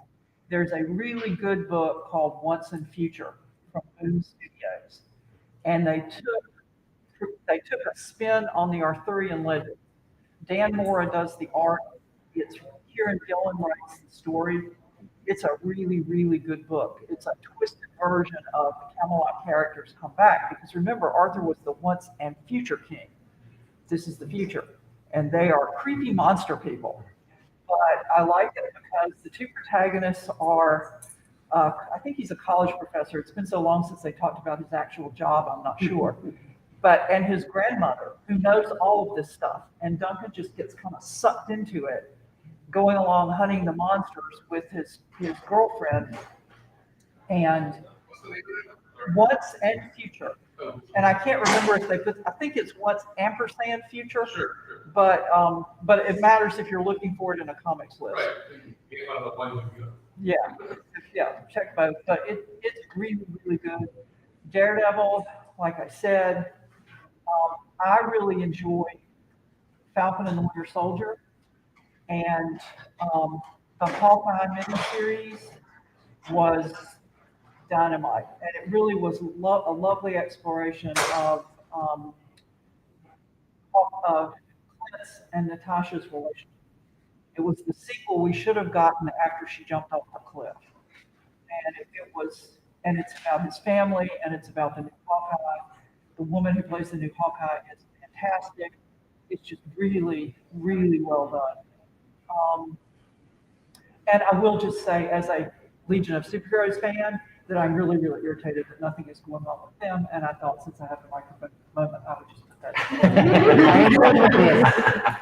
So Once and Future did you read Fables from Bill Willingham? I did not. It's a take on a lot of the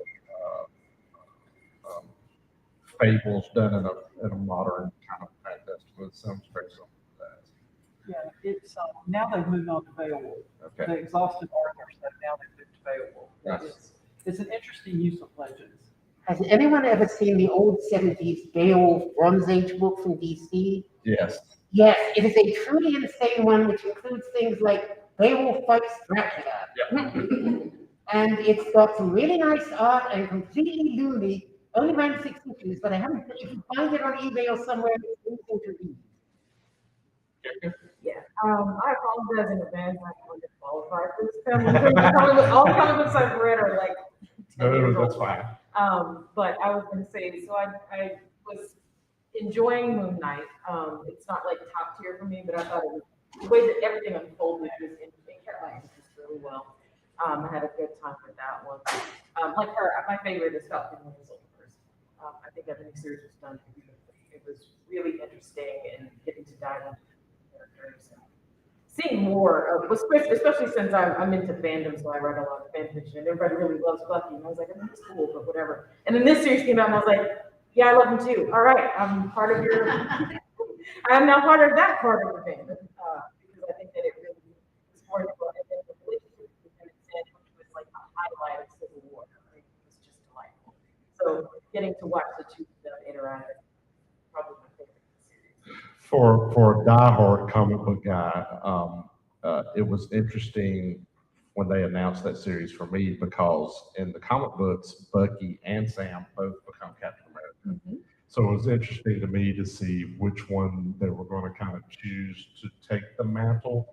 And then they bring U.S. Agent in to completely blow the entire thing up. And that was the most fun. I think that was why it was smart for them to release it week to week, because everybody got to kind of give their opinions. Because I remember the episode where he shows up at the end and the hatred Oh yeah. just across the bar was so funny. We were all making memes of just like, even before he said anything. Oh my God. Right? He did so good. Like, even before he found out what a douche he is, like, just his appearance was just so infuriating, and we all bonded over that hatred. Yes, he did. It was fantastic. I mean, and you just get to it, and he was just the worst. I was so proud of them for writing how much you really just had a burning hatred for him. But at the same time, they were nice enough to kind of give him like some depth and some reasoning to what he did. Like after they, after he flipped out and that speech he gives after they, disavow him, I was like, well. And I want to throw a little bit of love towards Loki and WandaVision. WandaVision, as we now know, if nobody has seen the new Doctor Strange plays a big factor in how Marvel was moving forward with the movies and the storyline, because now the movies have almost become comic booky. So they're creating this deep mythology that I'm afraid in 10 years they're going to paint themselves in a corner. But maybe they're smarter than I am, and they can figure their way out of some of this stuff. So let's talk about some differences. We may have a short discussion here. There's not as many current comic book readers, Does anybody have any comic book storyline that they have adapted into a movie or TV show that didn't particularly fit well, or they did really well?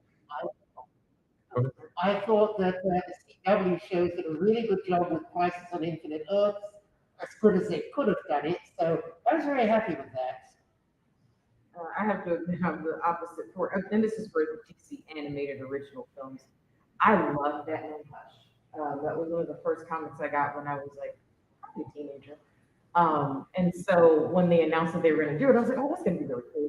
And then I got to it and they're like, oh, well, we changed it so it's the New 52 story. And I was like, okay, I'm just going to skip it now. Because that's me personally. I watched a couple of the ones in the animated series that were New 52, and I was like, so is it me or is everybody a jerk except for, I think, Wally? Because all of their personalities. It's not. Okay, because I was like, I was sitting there watching, and I was like, why is everybody like? I just didn't get it. So to see them kind of move it into, to me, it didn't feel like it fit. Like they didn't need to add that in there. And there's enough things that changed that, like I said, I watched bits of it, and I was just like, no, this is not a part. I did like the first part of the Long Halloween. I thought that was, it was a little, I mean, ironically long, but I thought it was kind of good. But I think I kind of mentally checked out in part 2 where they were like, Bruce Wayne's been like missing, and he's like just sitting in there in the mansion. Like if you walked up, you could see all the plants around it. And I was just like, really, nobody came to help him. He's been appearing. Where's Gardner been? I mean, he's been in public with Poison Ivy. She's a terrorist. She's an eco-terrorist. You're telling me nobody did anything for like. So after that, I was like, okay. But I did enjoy the way that they played it out.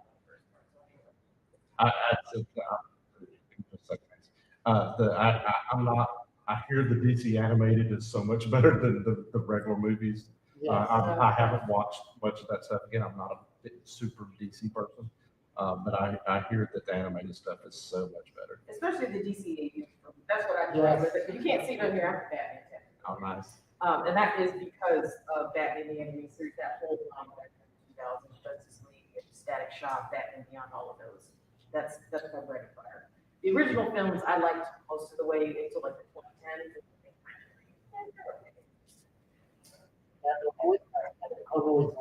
I was gonna say it's gotta be Conroy. Aaron's right. It's gotta be Conroy. Nancy. Well, the New 52 was such a screaming sales success for DC that they rebooted it 4 years later. But and I apologize in advance if you liked this, when you're entitled to your opinion. I thought the Supergirl finale was cringeworthy. We watched it because we had watched the show all along, and they started turning it into Super Friends. And they even called their pals the Super Friends. Yes. And it was generally street level problems because, let's face it, a hero who doesn't have any inherent physical powers can't transcend street level problems unless they're Batman. And at the end, they were on a quest for these things that were going to form, I think it was a bracelet. Mercifully, I've forgotten the details. But they all turned into like little talisman things that all fit on the bracelet. And my husband, who is not a comic book person, I don't know that he's ever read a whole comic book, except I think he read one when we got married as a show of good faith. And he turned to me and he went, "Did the Avengers just do something like that?" And I went, "Yes." And you get bonus points for picking up on that. And it just, he goes to the movies because I like him and our son likes him and he goes to them too. But he was paying attention and he picked up on the Infinity Gauntlet and this bracelet thing. And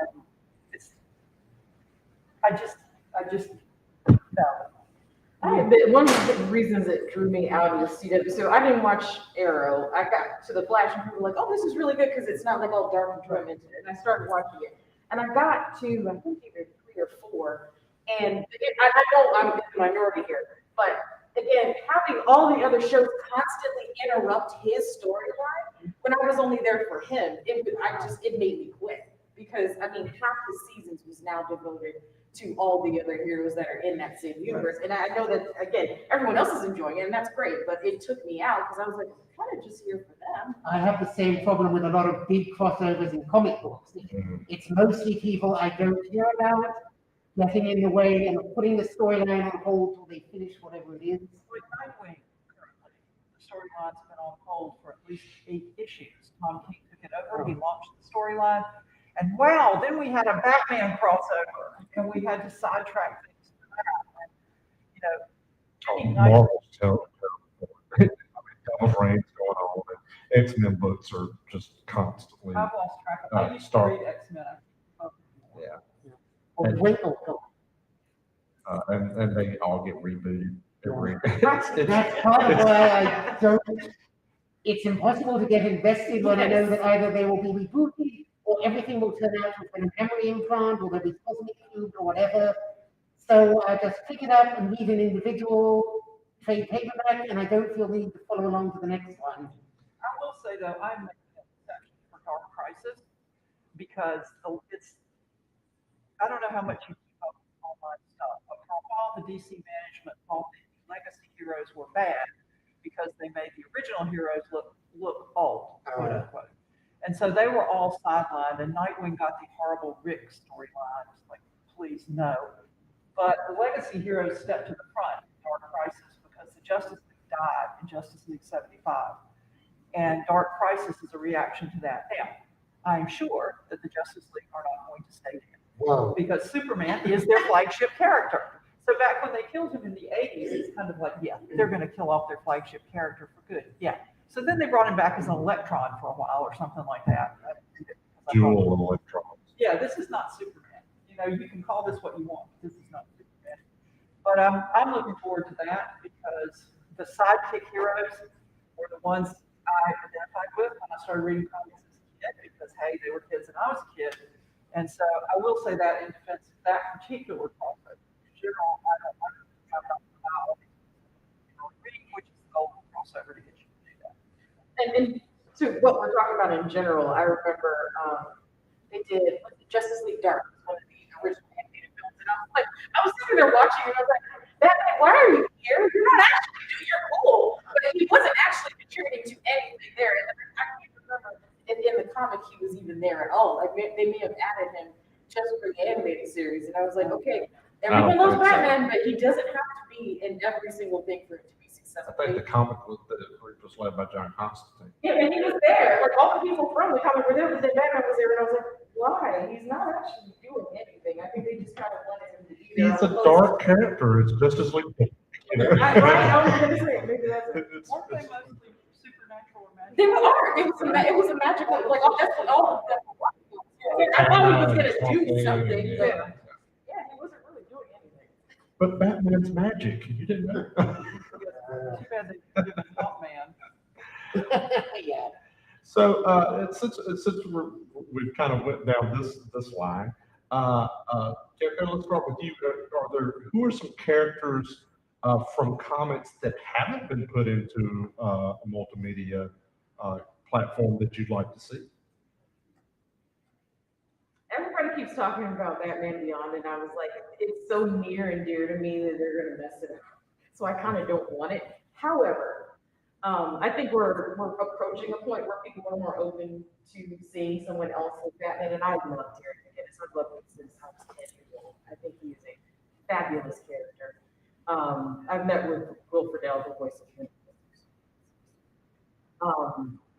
I would like to see it, but not from the current people running DC. I would honestly like Bruce Timm, Paul Dini, all of them to adapt a screenplay and then maybe hand it off to a more trusted director of some sort. But at the same time, I'm a little cautious of like, I thought it was perfect the way it is, and I don't really want to see a bunch of changes. But like I said, if it was the team who originally wrote it, then okay, I'd be more open. All right, you got anybody? Yeah, two things, neither of which is really mainstream DC continuity, and they're both from the 80s.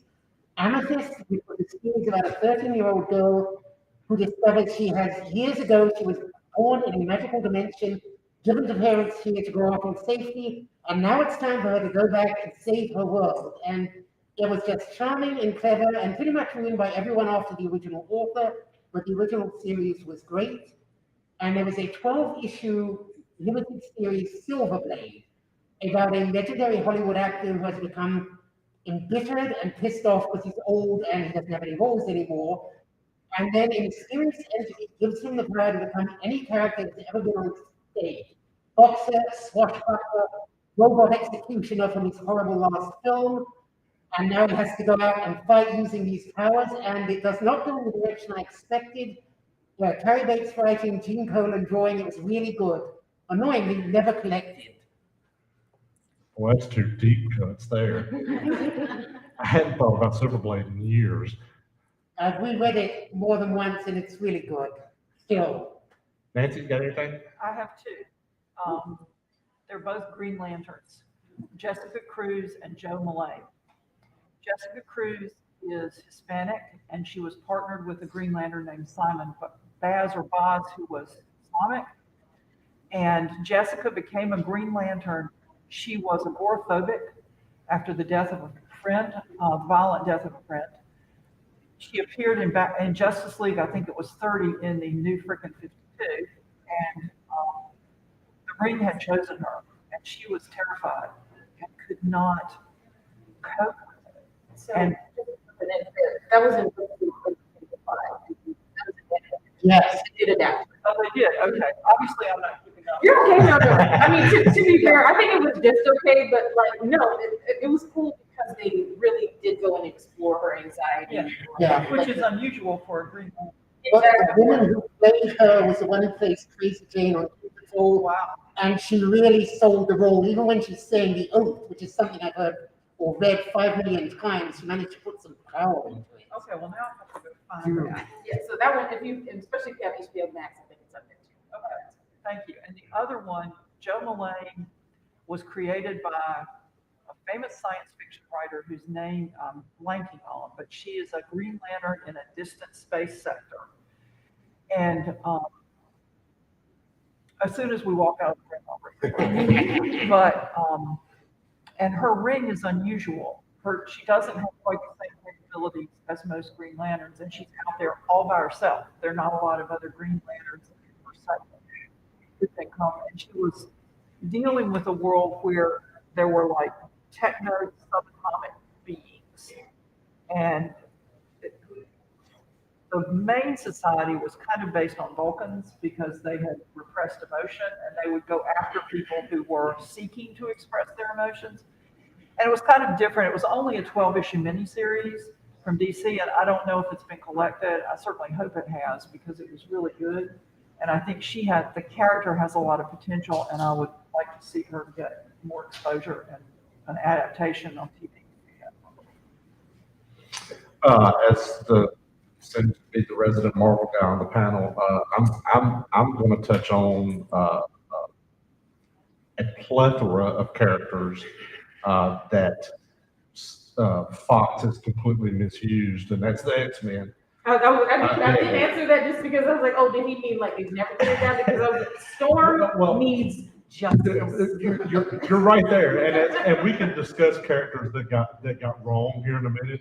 But I mean, there are so many X-Men they haven't used. Specifically, I want to see an X Factor led by Multiple Man, which is there's a group of X-Men led by Multiple Man and his girlfriend Layla Miller, who go off and just create an investigative service, and they investigate crimes against mutants. It's the Multiple Man, strong guy, Layla Miller. There's all sorts of X-Men characters kind of move in and move out. I understand why they took the characters that they did with Wolverine and Cyclops. It's the ones everybody mainstream knows. But there's so many mutant characters now that Marvel's got a hold of them. I can't wait to see what they do. I hope they don't just reboot X-Men and give us another Wolverine and another. They did some good stuff with Deadpool, bringing in Cable in some of those characters, and then killing off a bunch of them just instantly, which didn't make a lot of sense. Star on those guys, but needed a little bit more. There's I mean, millions of mutants that they can use. And one of the great bad guys that nobody has touched on whatsoever is Mr. Sinister. I was waiting on that too. I was Yeah. wondering if they were gonna get, especially since again they went Dark Phoenix. It was like, I mean, Yeah. it was wrong. Sinister is, they have created that character as being such a long history. He has almost as much history as Thanos does. Not Thanos, as Apocalypse does. Apocalypse is the first mutant, but Sinister has been around forever. And he's been a girl, he's been a guy. It's almost like Loki, where he can be anything he kind of wants to be. So and he's just evil. Like I said, that's what I thought they were gonna do after they were moving through who they were doing, they were like frequent ones, and they never got to it. He's a scientist, and we had the discussion last night about good things coming out of World War II because of how terrible the science was. And he is that kind. He's the scientist with no boundaries. He can practice on anybody and everybody, which is a terrible thing to do, but that's what makes a good bad guy. So, Can I just put in something here? Yes. The recent X Factor book was canceled late last year, early this year, but it was a good book. It's like with Hawkman, not enough people were reading it. Yeah. And North Star from Alpha Flight was in it. And so if it's collected in the trade, you can probably look it up online. But it's a really good book featuring not Star X-Men. Yeah. And Alpha Flight is a good.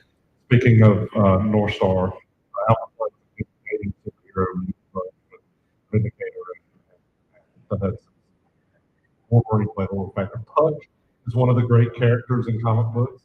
He's a dwarf who is super strong and has seems like he could bounce off stuff too, and not really. He's kind of indestructible, but he was like a gruff Canadian guy, which Canadians are all nice, so it's kind of weird to have a gruff one.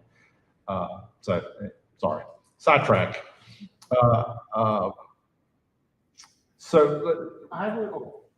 So let's talk about characters that they've gotten wrong that need to be redone.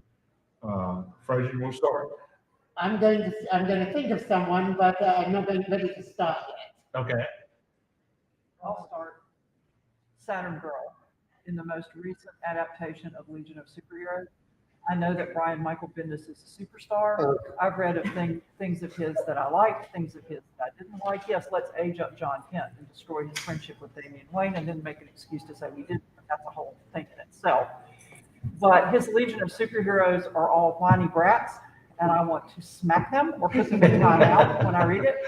And they made Saturn Girl, who was one of the most powerful Legionnaires, who took down Universo, Mon-El, and Ultra Boy all at the same time, all by herself, is an incompetent, whiny tool of the Elders of Titan. And I suspect a lot of Legion fans felt the same way. It's funny how there hasn't been a Legion book in almost a year. The only thing I've ever liked by Bendis was Alias, where he is absolutely spot on, but everything else just annoys me. I'm going to go back to what we were talking about before. So the X-Men for me, felt like half and half, because I read a lot of those comics when I was growing up.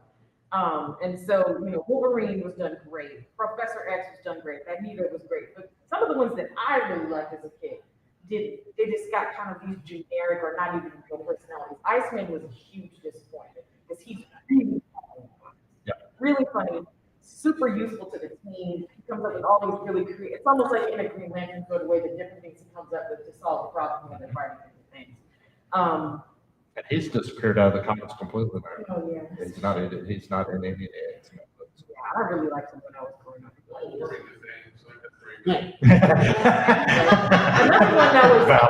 Another one, and this is not a super popular character, but Cecilia Reyes.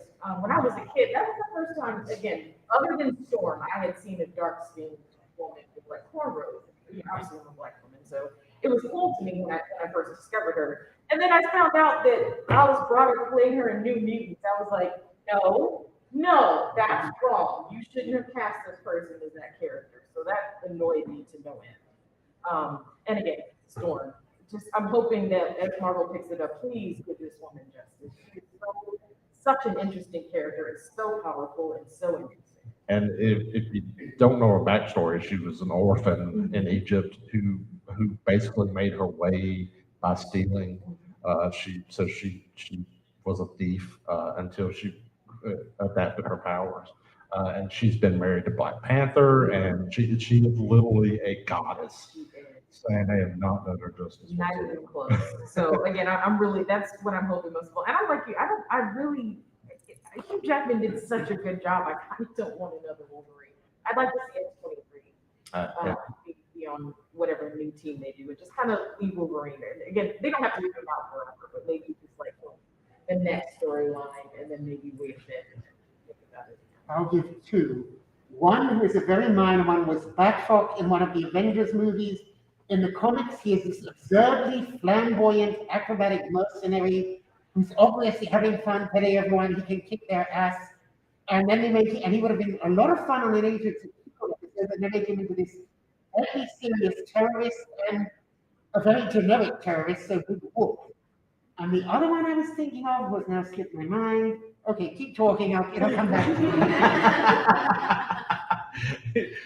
We'll yes, back to Heath Ledger, I think he gave a brilliant performance in the Batman movies, but it is not the Joker. He has no sense of humor. He does not seem to do anything except kill and tell jokes while he's doing it. He is not any kind of Joker I recognize, sorry. Even though I think he did a fantastic job as the Crier or Mr. Whiteface, or whatever name I would attach to him. That's how I feel about Ben Affleck as that. we can blame Scott Snyder for that. Batman. I think we can blame Scott Snyder for that. Yes. That run in 52 was so dark and so disturbing that nobody could see the Joker. It's a laughing maniac that he actually is. That was one of the things I think I loved most about Mark Hamill is in the anime series. It's just like Batman Mask of the Phantasm. I know like all the Joker's lines because it is absolutely hysterical. Yes. He's doing the worst things imaginable, and you're laughing while he's doing them. It's so. And the Joker movie is great for its exploration into mental health and that kind of stuff. But again, a very dark Joker. That may be the next incarnation is a laughing maniac. If you go back to the 1990s and look at the Flash show with John Wesley Shipp in it, Mark Hamill plays the trickster. It is so much. Looking at it now, it's like dry run for this animated Joker. And it was cute that they put him in the Flash and he got to reprise the role. Yes. He's just as insane and lame as he is as a performer. I absolutely adore him. I really want to see a dark Scarecrow. That's what I thought they should have done with the Batman anyway. Why turn the Riddler, who again, super flamboyant, Yes. you know, I know everything, I'm better than everyone. Yes. Turn him into like a serial killer type. Yes. It would have made more sense to, I mean, I guess because Batman Begins did Scarecrow, they're like, oh, we can't do it again. Well, it's like, well, you already did Catwoman, you did that again. I think that would have been a better fit. Yeah. The idea that, Sorry. They- They did put Scarecrow in the last issue of Titans, which is, if you're a Titans fan, for many of us, it's problematic because it has the occasional beautiful moment and a long string of problems. And Scarecrow was not the Scarecrow we know from the comic books. He didn't wear the outfit. He found out Jason Todd was in league with him and took him into the Batcave, and so he was manipulative. And he did have fear gas, but he just didn't, and I'm not faulting the actor, because I just don't think he had the tools. But he didn't have the sense of presence, and you didn't feel scared when he came on the screen. And with Scarecrow, you're supposed to be scared, and he just wasn't. My favorite Scarecrow story, which I would love to see them do in some form, he injects Batman with a chemical that causes Batman to give off fear pheromones. So wherever he shows up, people panic. The cops can barely come near him. They're trying to stop a robbery in the crowd who are rioting and running. And eventually, Scarecrow explains he'll become so afraid he will start to terrify himself and go nuts. And there's this great line as he's preparing to do the same to Robin and Batgirl. power over another human being. It's such an intimate thing. It's like I can almost read your thoughts. One thing I wanted to mention related to this character, there was a great episode of Batman the Animated Series where he developed the opposite, where he had this toxin that caused no fear. Yes. So then people were just going, and Batman gets it at one point, and boy, Yes. was that terrifying. Because there's certain lines that he wouldn't cross because of how disciplined he is. So having no fear. There was a scene where he's chasing after someone and he has to go over like a swamp and there's like an alligator in it and he just jumps over the fence and drives into it. You see the water turn and the person's like, oh, he's dead, okay. He turns around and walks away and Bruce walks up out that water and there you just see the blood. Okay, we don't ever need him to be without fear. We're all in trouble. Really, really good episode. I highly recommend it. I lost my train of thought here. Y'all got me all talking about blood and scarecrows, and I'm like, my horror mind is going, can we adapt that, please? Rachel, let's start with you. What's some of your favorite storylines that they've not touched on at all, that's not been adapted into anything? Like I said, I really enjoyed the Amethyst and Silverblade. There was a Green Lantern from the 80s, Tales of the Green Lantern Corps, which has them all lined up against former Road Guardian and the Avatar of Death, and it has the entire Corps and bunches of them die, and it's very spectacular and epic, and it would have made a much better Green Lantern movie than the one we got. Yes. And it's a shame because they wasted Hector Hammond, and Hector Hammond is a fun character when he's done right. And that is the first one that comes to mind. I would love to see, for years, Marvel ran an alternate universe series, Spider-Girl, in which Peter Parker is 15 years older. He has a kid who has just inherited Mayday, who's just inherited the powers. And it's fun, it's upbeat. I mean, she has inevitably the Parker angst and suffering, but she is convinced she can make a difference. She can save lives, and you also get to see everyone 15 years older. And there's Nova, the teenage superhero from the 70s, is now 40, and he's like, "Oh, you super kids should get off my lawn. You don't know how to fight crime." And it was no end of fun, and I would love to see as a limited series on Disney Plus or something. I was disappointed she wasn't involved in the Spider-Verse stuff. Yes. Yeah, I think she got replaced by Spider-Gwen. Yes. So Well, she they said the Mayday's next kind of- one's gonna have a metric ton of Yeah, so maybe- it's very maybe we'll see possible she Mayday. pops up in the next one. Yeah. Yes. Nancy, you got any storylines you'd like to see adapted? Legion of Superheroes Great Darkness Saga. With the Legion's powers, it would be really expensive to do in live action. Yes. So they probably would have to do it animated. And there has been a Legion animated show, but it wasn't the Great Darkness Saga. And when I was reading the Legion book, they were talking about the darkness coming. And I thought, okay, this has already been done once and it's done really well by Paul Levitz and Keith Giffen. So how about you do something that's yours and original instead of redoing something that, I mean, that's where a lot of Legion fans say this is a good jumping off point for the Legion. If you're not familiar with them, jump on the Great Darkness Saga. And that would be a really good story to see adapted. And this is not a storyline in the comics, it's something that's coming up in the movie. I would like to see a prequel about Clint and Natasha in Budapest because they keep referring to it and we don't really know the details of it. And I wish they would do a mini-series of that, how Hawkeye and the Black Widow became friends and worked together in Budapest. But I mean, that's friendly movies. They do talk about it a lot. Yeah. You mentioning the Great Darkness, because that involves Darkseid, sorry, spoiler for 40-year-old comic book. The first Jack Kirby's New Gods stuff, my all-time favorite of the regrettably limited run, was the beginning arc of Mr. Miracle, where he shows up on Earth, becomes an escape artist, or a super escape artist, and various people from Apocalypse are following and trying to bring him back, and eventually he goes back and establishes he has the right, he is free now, get out of his life, and it's just a really neat arc, bizarre characters, deadly traps, lots of escapes, and it would have been it would be fun to do as a mini-series on HBO or somewhere. So there was a run of Spider-Man that I really enjoyed. I think somewhere between my college years or maybe late teens. It was a run that was J. Michael Straczynski and John Romita Jr. as illustrator. And it starts with Coming Home, and then it runs for, I think, all the way to and that was just one where I really enjoyed. And it's interesting because they did bring like a teeny piece of it into the very first Tom Holland Spider-Man. I'm sorry, with the Aunt May one. Yeah. But it was such a really good run for those like 7 issues of getting to know Peter Parker and seeing the effect that all these different things that happened to him in that run, his personality, you know, him trying to work through things with MJ, and he really wants to be with her, but he has all these things in the way. I just thought. As I feel like as a Marvel fan, we've been spoiled a lot because a lot of the great Marvel storylines have been done, are being done, and done well. I'm really looking forward to God of Thunder, even though I'm a little worried they're going to make a comedic and that's a very sad storyline. But I would love to see a Walt Simonson run. Oh, God, yes. With Throg Yes. and Yeah. Malekith done right. Malekith done right, yeah. And I was so disappointed in how they treated the Warriors 3.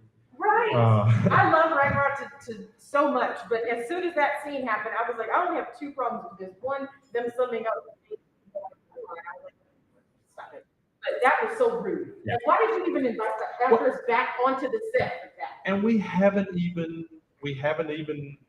been introduced to Balder at all.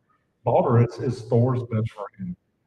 So when you've got a Warriors 3 with Fandral and Volstagg and Hogan Grimm with Steph on the side and Balder leading that group, man, that would be such a fun alternate universe kind of series or something. I don't know that they casted any of those particularly well. Fandral's very Errol Flynn kind of dashy guy. Yeah, they would have to play it a little modern to kind of get away from some of the tones of it, maybe. But Hogan Grimm is a perfect character for this. And everybody's so dour and stuff. So that's 2 of my kind of storylines I'd like to see that. But who knows? We may see it somewhere down the line. We don't know where Thor's going after this. This Jason Aaron's run on God of Thunder is amazing. God of Thunder 12 is the only comic book that has ever made me cry. And with this Jane Foster cancer storyline, if they do this without comedy so much, like Ragnarok was, this buddy cop kind of thing that they did with him and Hulk, it was what it was. It was entertaining, but not great. But if they handle this correctly, this could be a very good story. So I'm excited to see it. Okay, is there anything that you guys are looking forward to that's coming? I just kind of talked about mine. So, Kiko, get anything? Yeah, I really am looking forward to Love and Thunder, but with the caveat of like, if they put Thor back with James, I'd be a little bit upset, given that they've been planting seeds between him and Valkyrie. That's me personally. But after that, I think I'm mostly looking forward to just that. I don't think there's anything later. Oh, Black Panther, Wakanda Forever should be interesting too. That's going to be interesting to see how they handle where they want to go, especially since allegedly they confirmed Namor. So I want to see how they're going to do that, because again, that's another one that is going to be interesting trying to move that into our base. I mean, most of us know him because like he's a guy with man wings. So, trying to see how they're going to bring him in and bring the conflict together.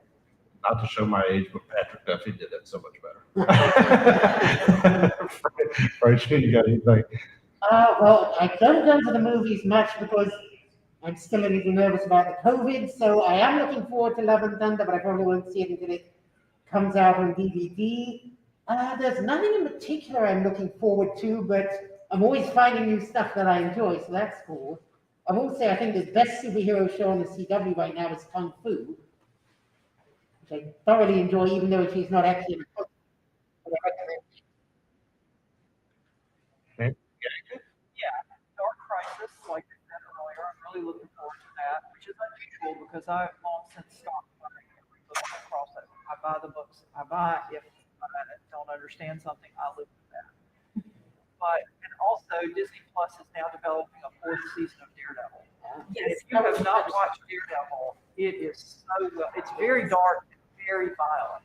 And there were a couple of times when I had to just kind of skip ahead a couple of seconds because it was just so intense. But it's one of the best superhero show adaptations, I think. And a friend of mine who's not even a comic book person sent me an email and said, "Are you watching Daredevil? It's so cool." And I'm like, "I didn't know there was a Daredevil." And she's like, "What am I going to do with you?" So it's really, really good. And I'm looking forward to seeing another season, especially if we have Charlie Cox as Daredevil. And I think Charlie Cox is one of the unsung. Marvel's done a lot of casting right. Netflix, I assume, cast him, and that was such a perfect casting. Yes, it was. It was so good. One thing I forgot to say is Ms. Marvel is coming up this week, and I'm really looking forward to that. I actually named a character in this book, the main character in this book, after Kamala, because I think she's such She's a wonderful character. They've changed their powers already, though. Yeah, I know. And we keep wondering if it's because Fantastic Four is somewhere in the pipeline, and they're like, "Oh, we don't want to hear such similar powers." We can understand it. I mean, it's not that big a deal. So I'm not sure either way. I understood it was that they didn't think they could get the physical stretching effect right. Which is, I mean, that's. Well, I mean, they just did it in Doctor Strange. I mean, that Mr. Fantastic, spoilers, sorry if you haven't seen it. Maybe he's right, because he didn't throw a punch. He literally did. He didn't do anything. He like swung it and he was gone. And I was like, I had a similar. I loved Shang-Chi and the 10 Rings, but I was disappointed the rings are basically just energy blasters instead of the huge variety of effects the Mandarin has in the comic books. And that was, I mean, it was a great movie, but that was a little disappointing. I'm going to blow the world up. I hated Shang-Chi.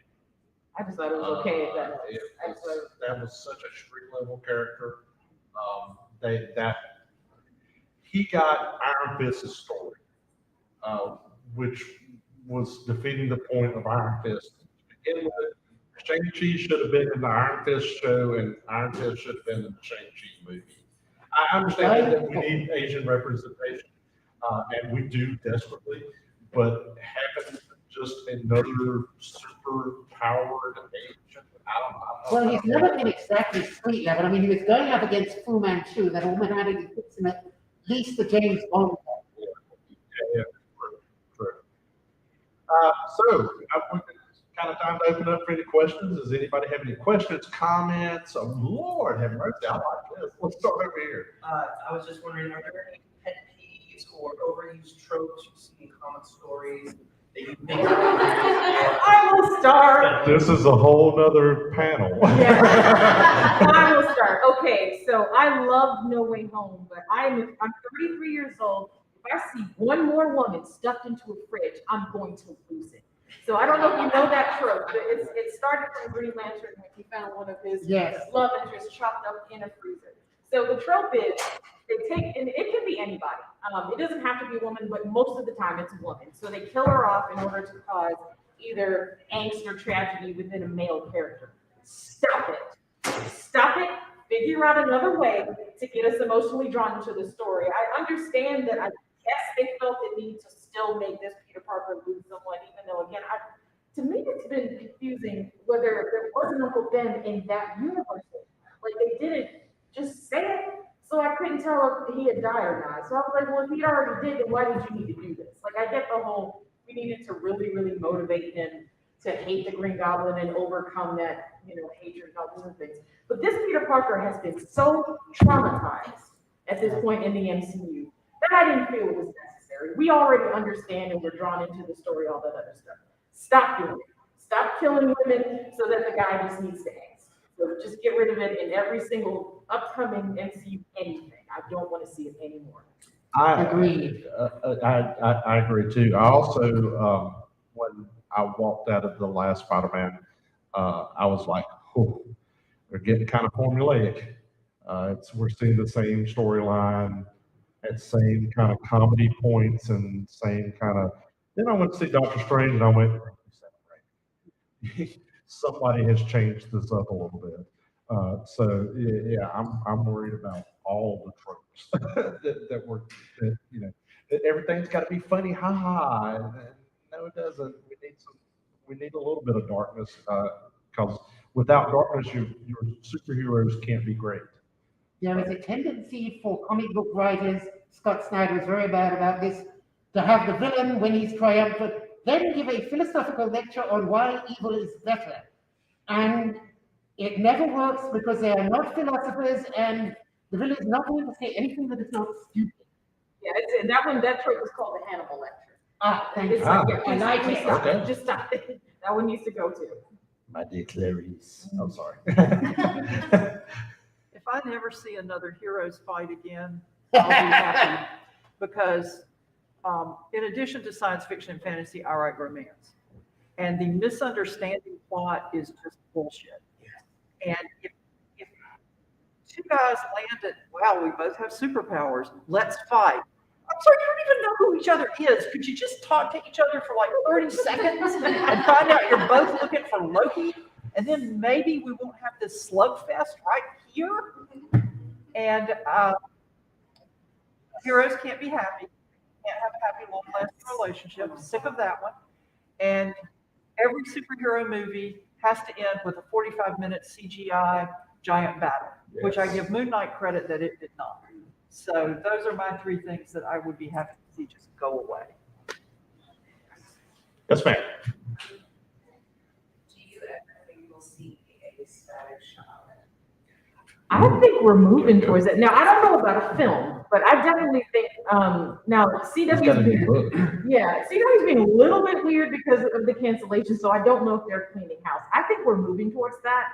So Phil Lamar was at MomoCon this past couple weekends ago. And the amount of people I saw that were cosplaying a Static Shock, the renewed interest in different DC like animated projects, I think we're getting to that point. And his comics have been doing really, really well at that time. The new run of it is one, the artwork is amazing, all covers are beautiful. So I know that has really like rebooted the whole interest. That's what I'm hoping series and not film, just because like I said, at this point, whoever the hell DC is just lost their minds. They can't get organized, they can't commit to a project, they can't tell their actors whether they're gonna be in sequels or any, it's just in the air. So I think that it's more likely, since we've had the success of Doom Patrol and we've had the success of Peacemaker, things like that, I can see a series coming back. Or even, and they might test the waters by doing another animated film in the future and kind of seeing if everybody is really enthused about it. I think it's more likely a series would come of it. Anybody else on town got anything? But I think it would be a great idea if they do it. I enjoyed the old cartoon series. I haven't seen a new series. I think he had a question. Actually, I have two things. One trope that I've tired of seeing, everything has to come down to fist fights. There are so many other ways to resolve conflict.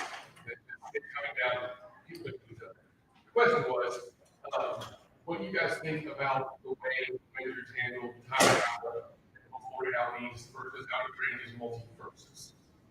Just curious what your thoughts on that, like the idea of separate timelines versus a separate reality. That just seems odd to me that they're both trying to do this at the same time. Well, comic books have been doing those for years, so I'm not the least bit phased by that. Yeah, it's almost I mean, commonplace. It's so commonplace in the comic books now. I don't think anybody pays attention to which one's which and how it's done, because time travel actually leads into the multiple universes. That's how they explained it, and then somebody suddenly jumped through to the will. What it was created for was to give everybody a reset button for Infinite Crisis. DC sat back and went, look at all these big white male characters. We got to do something a little different. So it just gave everybody a reset button. So now they use it as a crutch sometimes for lazy storytelling. Let's just go back and wipe everything out and make it into an alternate storyline kind of thing. So I don't know that I have any personal preference between the two. Doctor Strange handled it pretty well. I love Zombie Strange. Marvel Zombies? Yes. I actually have one more for you specifically. Derek, you mentioned a lot of stuff about your show, happy season. As as someone who was clearly very familiar with the whole, the back catalog, whatever, what are some stories from Daredevil that you think either haven't done yet or would be interesting to see? The Frank Miller run on Daredevil, where he stripped everything away from Matt Murdock, was awesome. And I Born again. Born again. Oh, yeah, that was interesting, because I thought a few people thought that was kind of little pieces, but so are you saying I'm not saying really the the whole show? thing. That's the series that introduced Elektra. Yeah. The death of Elektra at the hands of Bullseye Yeah, was in that he came back series. to the beginning of season 3, he kind of didn't have, he died Defenders. Defenders. Yeah, but And then he died and had to start over. Okay, This because was that was different. my This question, was- because I had heard sort of they were He was thinking. physically like, couldn't do anything. He had to rebuild. No.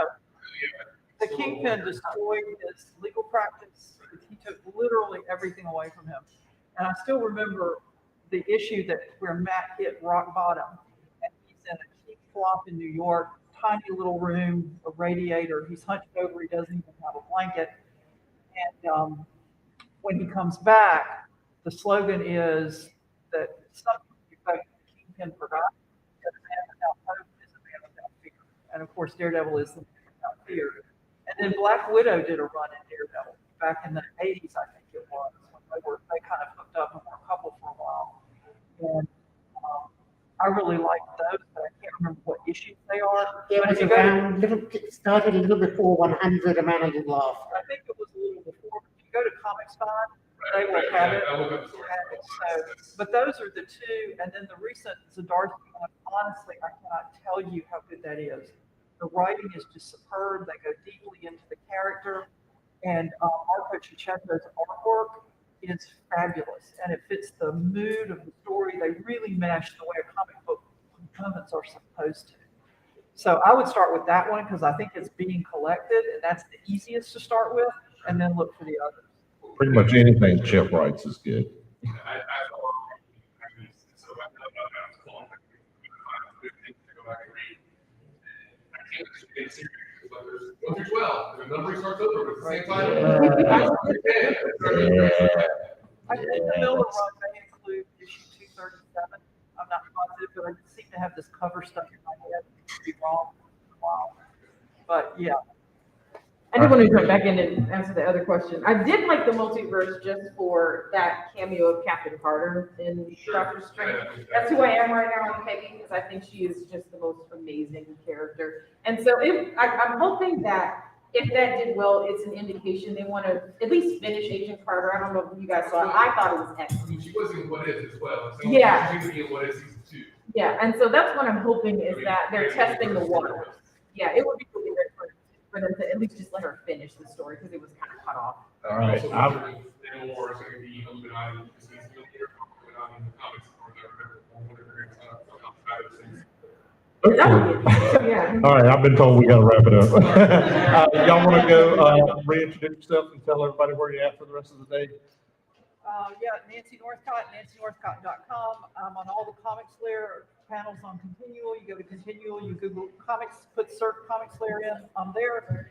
I'm doing a panel at 9:30 tonight. It's either villains we love to hate or villains we hate to love. I get confused. That's at 9:30, and then tomorrow I'm doing a panel at 2:30 called How to Turn Your Passion into a Career.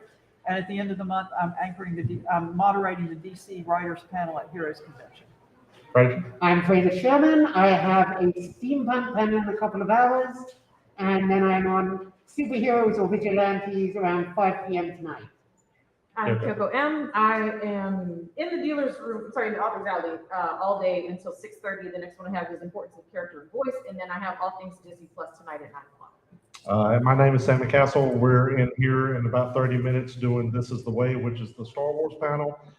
Then I have we have a Carolina Hates live podcast about UFOs and Men in Black in North Carolina, down in Olmsted. And then I'm discussing all things Disney Plus tonight. If you want to hear me talk more about comic books and TV, tonight at 9 something. And then tomorrow I'm doing a wrestling panel. Yay, wrestling. Thank y'all so much for coming. I hope you enjoyed it. Good to meet y'all. It was nice to meet you all. Thank you. have to get up and go. I'm sitting in the exact same. Sorry.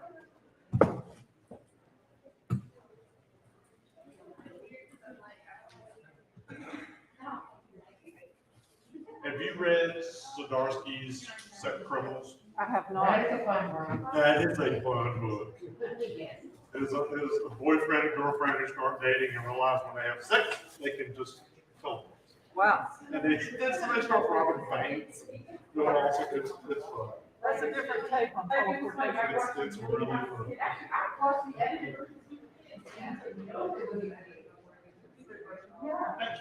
And so it was funny when I grew up, I was like, what?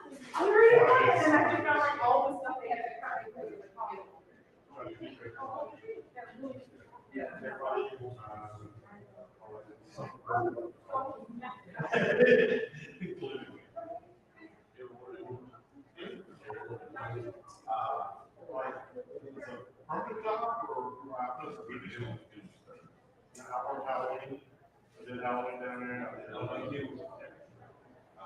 That's probably, Yep, I did it for a good 5 seconds. on the day of the fair, Coast Day, the 8th, 1978. I told Christine, I said, well, it's now, they get on my height, on my hair down here. They put it back like the way it is. Yep. See if I can find us something to drink for my next round. But the guy,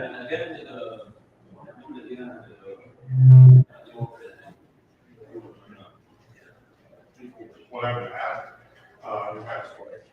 He had cancer, that's really awesome. Right after we got there. Well, I seen the lady before over at Spring Lake. You probably know about that. I was glad when they called me about that. I've always wanted to work with those guys. And we all were like, yeah, we can work together, and they called me, or I think Adam called and said, hey, I got a little work. I was like, hey, thank you.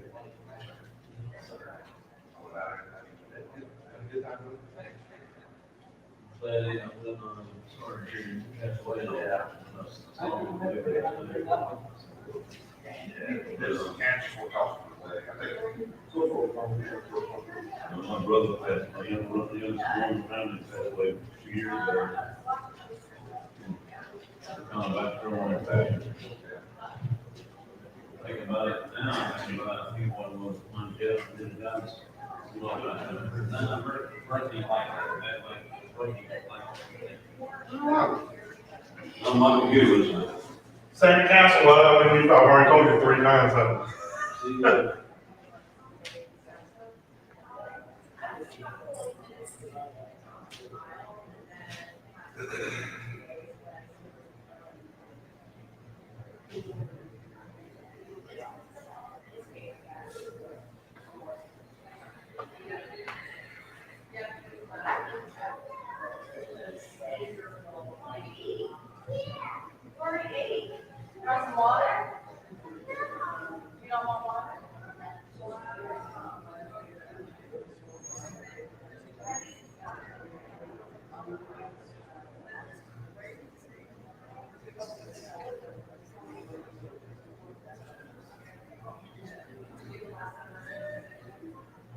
What's up? This is the room again?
This is the one.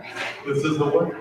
I actually tried to get the person dressed up as the Mandalorian to come in here. Yeah. And she blew me off. Cosplayers. Oh, wait. Oh, Oh, that's it. All right.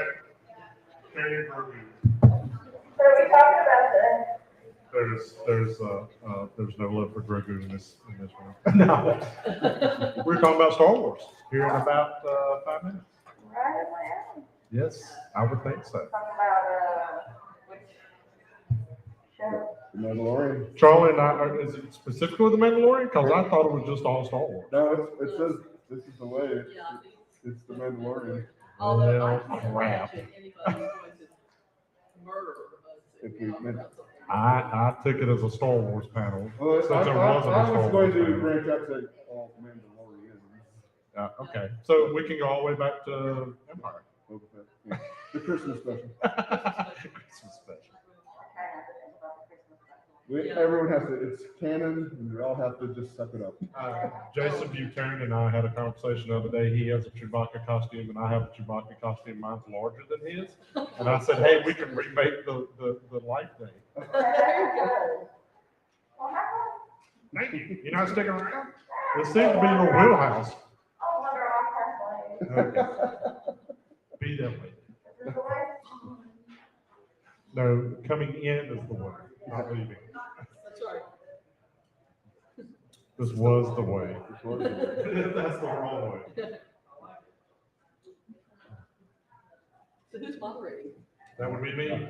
Well, then it's just Star Wars. Do whatever the hell you want then, yeah. I don't know, I just read what was on the website. So. I mean, it was called This Is the Way, but What? I mean, it says, it doesn't specifically say. Listen, for the writing track, I told John Harris, I'll moderate anything, but that means I get to decide. Star Wars, but not specifically. Okay. Fellow geeks discuss Star Wars with topics including the series, accessibility to new Star Wars fans, and Grogu. But I mean, it says Star Wars. All right, well, hey, Star Wars it is. Well, we got 3 minutes, so unless we want to talk about it. What do we want to talk I just talked about comic books for an hour or so. Well, I can tell you that those two ladies sitting right there, Uh-huh. in the year that, A New Hope came out, the three of us spent the entire summer at the Cinema Twin in East Chester, South Carolina. Our mamas would drop us off in time for the 12 o'clock show and come and pick us up when the 7 o'clock show ended at 9. Nice. For pretty much every weekday of the Nice. entire summer. Changed the world, didn't it? Yes.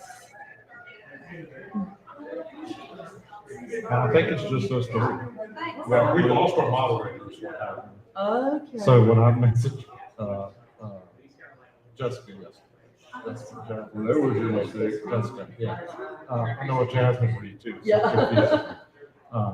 I was like, who's moderating the Star Wars panel? She said, you asked, so you are. That's right. Lucky.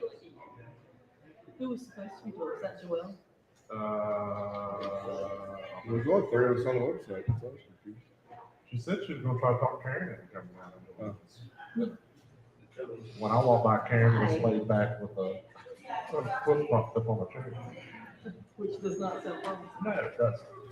That's what you guys get for asking. That's right, exactly. Just show up. I mean, I've seen all the Mandalorian and stuff, so it's not. I figure a broader spectrum would be more apt, more appropriate. Wow, this is pretty sharp. That's pretty sharp. I should be able to find each other. That's how I'm gonna do it. That's your day.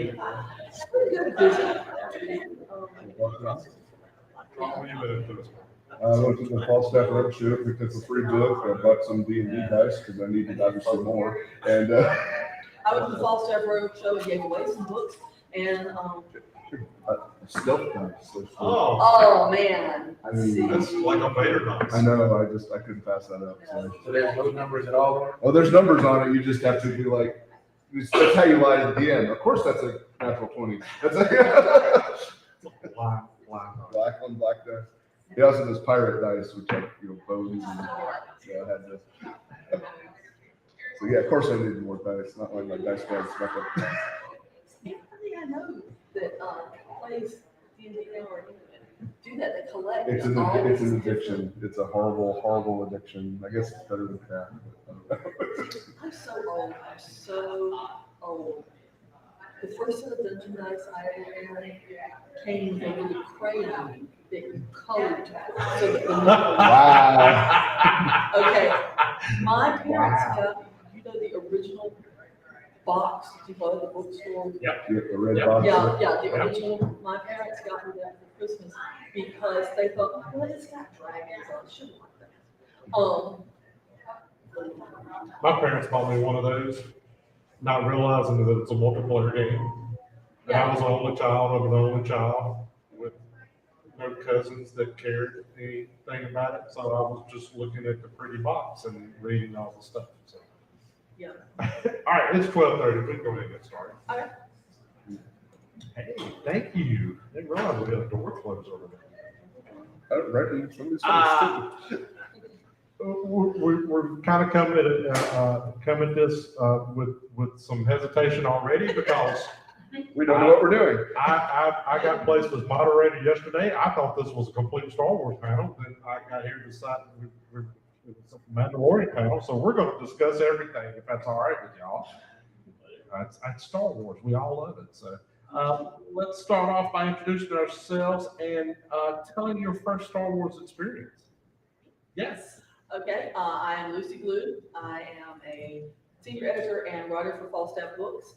And my first Star Wars experience, I was telling them earlier, when Star Wars came to our itty bitty little town of Chester, my friend Marcia, who I won't point out because she got mad at me because I pointed her out earlier, wanted to see it. And I was like, that looks kind of scary. And she's like, well, I'm going to go and you have to go with me. I said, okay, but if we do, we have to take Melissa because, she's afraid of cat too. So as it worked out, me and Marcia and Melissa saw Star Wars every weekday for the entire summer from the 12 o'clock show until the 7 o'clock show let out at 9. And so I would say close to 100 times within the first year it was out. So that was my first Star Wars experience. Nice. So obviously it wasn't that scary. I really liked it. Yeah. I'm Charlie Kaufman. I'm an environmental scientist that does GIS computer mapping. My first Star Wars experience that came out, I like to say I'm the Gen X tail end that says they're the last group that could say they saw it in the theater originally. My parents took me to see Star Wars, and obviously when I was a little kid, and I distinctly remember like when the opening blasted music hit, it was so loud in the theater that I jumped into my dad's lap because it scared me, just the music blast.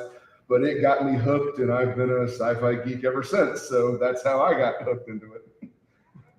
As you can tell, we've got a definite age range right here. I also remember seeing the first Star Wars in the movie theater. I think I saw it 3 times, but we had to travel 30 miles to get to our closest theater. So I didn't have the option of getting dropped off every day, because I probably would have. And then I've seen every incarnation since in the theater when it came out, including the honor of getting to sit at The Force Awakens with my daughter and granddaughter, showing them Star Wars for the first time. So yeah, my kids grew up on it because I forced it down their throat. And they fell in love with it, and then I got to take my granddaughter to her first Star Wars experience. So, yeah, that was my mom who took me. There's a picture of my mom who took me, and then me, and then my daughter, and then my granddaughter, all in a row watching Force Awakens, which we'll get into later. We're going to cover the gambit here. So listen, let's just go deep down the rabbit hole already. Let's talk about some of your favorite and least favorite experiences with Star Wars, or favorite parts of it. What draws you to that story? Well, what drew me to it originally was just the juxtaposition of that kind of almost sword and sorcery fantasy thing with a sci-fi world that, I mean, we hadn't seen that before. A sci-fi before that was very shiny. It looked real, okay? It looked lived in, it looked real. And it was really, really easy to lose myself in it. So I guess one of my favorite, I like the new TV series. I'm really glad I like the new TV series because I was a hard sell on the new trilogy. I'll do that first. The things that I don't think they're bad, okay? I really, really don't think they're bad. I think they're really good movies. Yeah, I think the second one, it's a little uneven. It doesn't really fit with the other two, but so what? It works, go with it. My problem with it was because I was so invested in that first trilogy, because I was a kid and got completely wrapped up in it. And the prequels, I was in my mid-30s when the prequels came out, and I liked them. I went to see them when they first came out. Saw the third one in New York City, which was an experience. But they were like, oh, these are good movies for other people's kids. Another generation. So when the new ones were coming out, or the latest trilogy was coming out, because of who was involved in it and everything, I started getting, hesitantly excited. Okay, this is. And I went, and it made me so mad. It made me so mad because it was like the rebellion never won. What the hell difference did it make? We're exactly back in the same suit we were in at the beginning of A New Hope. I missed the part where we got to be on top, so that really, really, really upset me. But I have a niece who's a lot younger, obviously. She's 16 now. She really loved it. A lot of friends who are younger. My husband is 19 years younger than me. He grew up with video games and stuff. And First, he just made it worse because he was going, oh, well, you know, there's so much Canada that you just don't know. That's why you don't like it. Right. So you can imagine how that went over. But, you know, and what I realized was, it wasn't them, it was me. Because for me, I like the Tolkien-esque fantasy story where you have a very clear good and a very clear evil, and after much hardship, good vanquishes evil for good and all. Okay?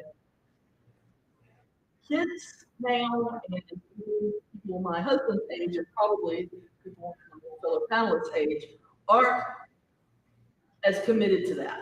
Okay, it's, you know, everything's a cycle, and you know, and I think that this story speaks to them more than it does to me. I hope so, anyway. Did I answer the question at all? I think so. It's time for you to stop. What I love and don't like about Star Wars puts me kind of on the edge, and it's always very controversial. What I love about Star Wars is the tech, the dogfighting, the story. It's hard sci-fi. What I don't like about it is sort of the whole space wizards. Yeah, Jedis are cool, and it was always cool. Like, you know, you had a lightsaber, there was always somebody that could deflect a blaster bolt with a, you know, somebody that could move something with his mind. But it almost got to be there was too much of it. Like by the time we got to the last trilogy, it was all about we're going to Jedi. Like the Star Wars, A New Hope, it was you had an X-wing dogfight with TIE fighters and like ships were breaking down. Like Rogue One, you know, obviously the prequel to A New Hope. There was one Jedi in there, he was blind. They're like they didn't have all that, and that was what Star Wars was. People always ask like, what character you want to be, and everyone's like, oh, I want to be Luke Skywalker, I want to be Han Solo. I wanted to be the X-wing pilot. Like, yeah, they all died at the. Yeah, they all died, but that was what Star Wars was. So the guys in the background, the tech, it was dirty. It was a sci-fi story. So even with like the new series, like the Mandalorian or even Boba Fett, yeah, there's still a little bit of hint of space wizardry out there, but it's more of the story, the gritty, the background of it. That's what Star Wars always was to me. So I like that part, and yet Jedis are cool, but I don't need space wizard stories the whole time. And so here they're going to do like Tales of the Jedi and go through all this stuff. I'm like, okay, I'll watch it because I'm a Star Wars geek, but to me, like I'd rather see, you know, they say they're running jokes like they're going to do a sequel to Rogue One. I'm like, yeah, they did. It was the whole Exactly. the first trilogy. That's what Star Wars was to me. Like, yeah, Jedis are cool, but it's almost like you get these like you have to have tons of Jedis running around. That's not the whole point of the story. You have to have all the little minor characters doing this stuff. It's time for you to pitch. Yeah, well, that's what I really got bummed when I heard that Disney was considering shelving the Rogue Squadron show, because that I was like super. I wanted to see that more than anything else on the planet. That to me was what Star Wars was going to be. So I find this interesting because we're three people of similar age, and we're going to come at this from three different directions. Because for me, me and my dad didn't have a lot in common. He was an automobile guy. He was a trader. We didn't have much in common. But a couple of things we had in common were Godzilla movies, karate movies, kung fu movies, old school, and Western. And Star Wars was a modern day Western for me, which we all have known, and that's kind of what it derived from. So for me, it's the swashbuckling cowboy kind of thought process, where for you it was the science and tech, and you was kind of the fantasy side of it. So it's interesting that three people from the same kind of generation come at it from three kind of different angles. At least to me. Because you would think we're all just like, yeah, we're a Star Wars fan. Why are you a Star Wars fan? Because we like it. Because we like it. And that's true. I look, for me, it's a combination of all three, you know, be 51 this year. It has all three of those aspects. Plus the score that maybe Lasso loved. I have a friend who when he bought a surround sound television with the big plasma and the whole thing, he set it all up and bought Blu-rays of the original trilogy. And he drove his wife absolutely insane because he played the opening over and over. Just watch the movies. I will in a minute. I'm not ready. You know what I mean? It's like over and over. It's kind of like turning all the lights off and everything for a moment.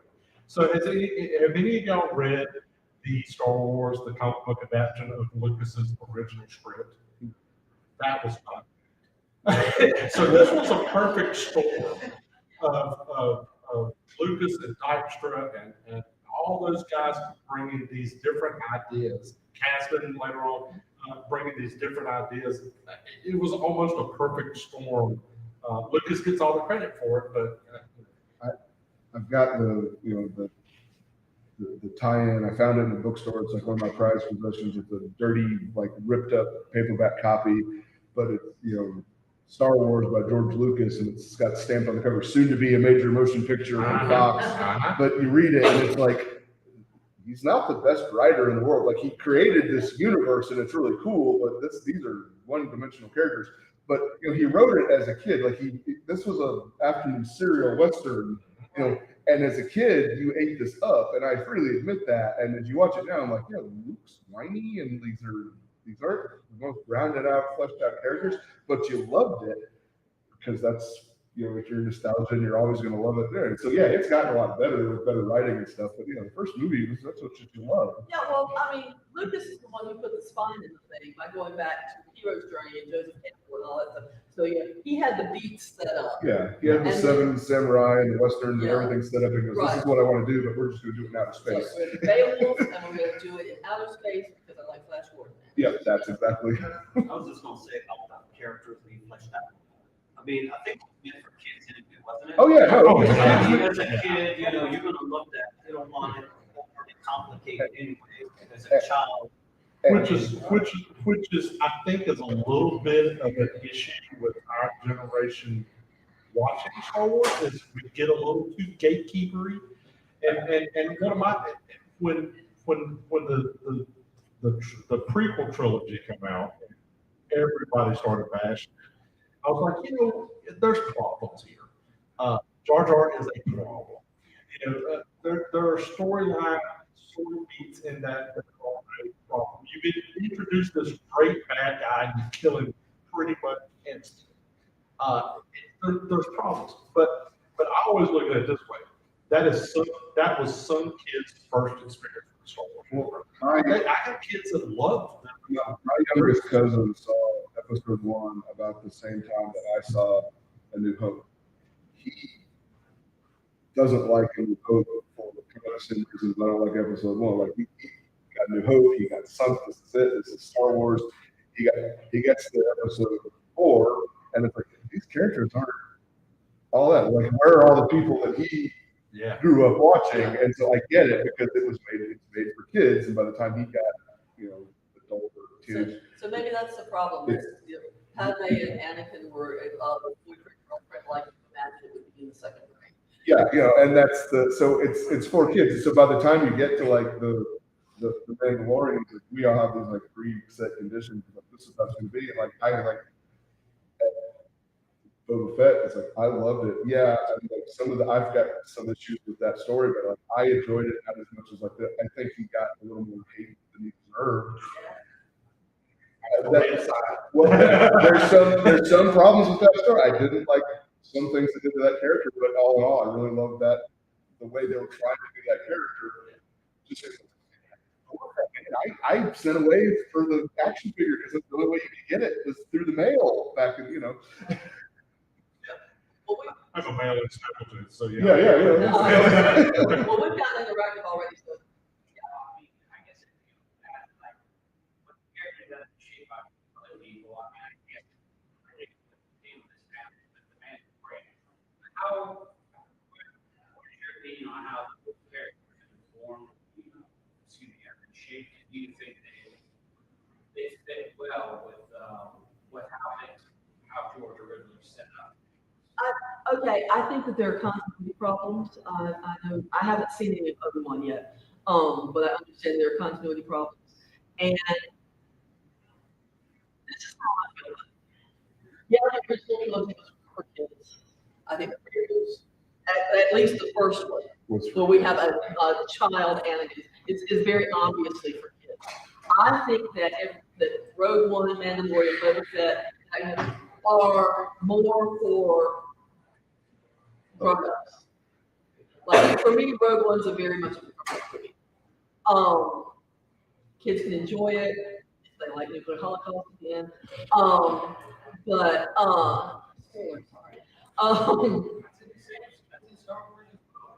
Yeah. You know, those people die. Yeah, right. Here's my thing with Star Wars. They've been so hit and miss with it. The highs are high. The great stuff that you see is what you love about the series. I mean, we can get into the TV stuff now. That first season of Mandalorian was absolutely phenomenal, and it was the stuff that we were like, "Hey, this is the Star Wars I remember. This is the Star Wars that everyone saw." And what I loved about what Mandalorian was doing, especially like at the end of the first season, is like they were doing far reach backs. Like some of the ships and especially the troop transport at the very end was a toy that Kenner never got to release when they lost their license from George Lucas at the time. Like that was something that was coming out and then didn't ever make it on the market. So if you're a big enough Star Wars geek who was collecting all the toys and you went, that was the thing that they said was that never made it to market. So they really reached back and said, we're going to make this as much of Star Wars as possible. So to me, that was awesome. And Oh my God, Mr. Lee. no, they never really. It always was one of those things where it was coming out of the toy catalogs. It was like coming soon, the new Stormtrooper transport, and then to see it on TV, the toy that you never got, you were like, That was my husband's reaction to the black lightsaber. Yeah, the dark saber. Dark saber. Yeah, he just went crazy. I'm like, what is that? He's, okay. Do you know if Star Wars, did Disney ever release a replica of the Black Sword yet? Yeah. They're anything they can capitalize on. I think that's a fair statement. Okay, so let's talk about the Mandalorian and the TV shows some. What do you think they've gotten right with specifically the Mandalorian? But we can talk about the other stuff too. Okay. Well, I love every little thing about the Mandalorian. So, and I mean, the first season had a beautiful arc and it was very self-contained. The show could have ended at the end of the first season. I'm so glad it did not. But so when the second season started, I was a little concerned because it wasn't as self-contained. But as it got bigger and bigger, I went, oh. About the time that we got to Timothy Oliphant and that, I'm like, oh, I'm so here. I'm so here. Not just because it was Timothy Oliphant. Justified fan, right? Yeah, but no, that wasn't the reason. But just the old West town kind of thing. Because you can come at Westerns. The Mandalorian is very much a Western. I mean, that's the man with no name and Yep. Exactly. Yes. Exactly. He said wolf and cub for people who didn't. So, and I would put forward that Boba Fett is really kind of Mandalorian season 3. It's just we switched focus to Boba Fett for a little while. It ended that way. Yeah. And okay, I'm one of the people who really love that. I know that a lot of people see. Okay, unlike you, I didn't send off Boba Fett thing. I never really understood why people got so excited about Boba Fett, because to me, I'm sorry if you come at controversial opinions, I'm going to duck under the table as I say this. In the original trilogy, Boba Fett's a costume, y'all. I mean, his costume.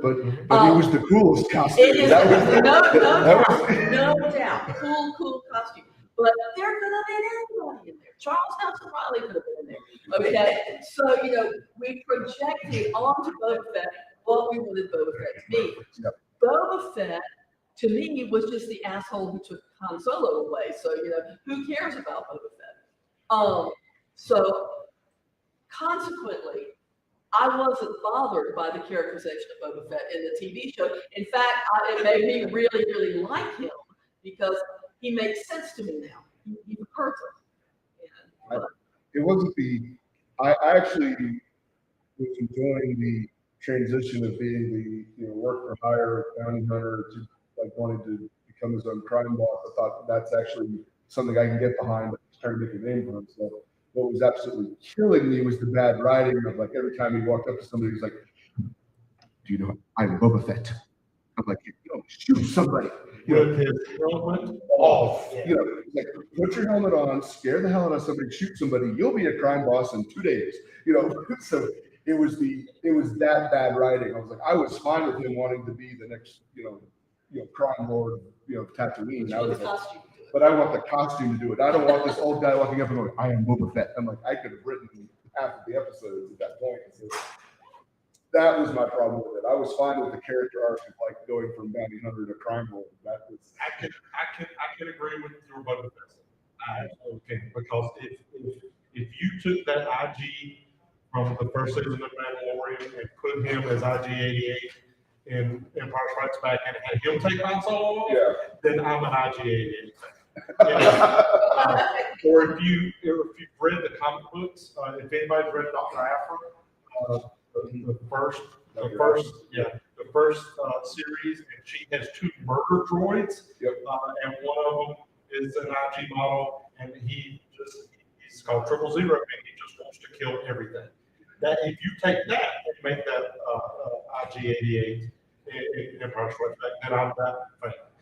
So I can get that. And I wasn't my biggest issue. I love the Mandalorian, the first season. Nothing else than it seemed stormtroopers who couldn't hit shit. Yes.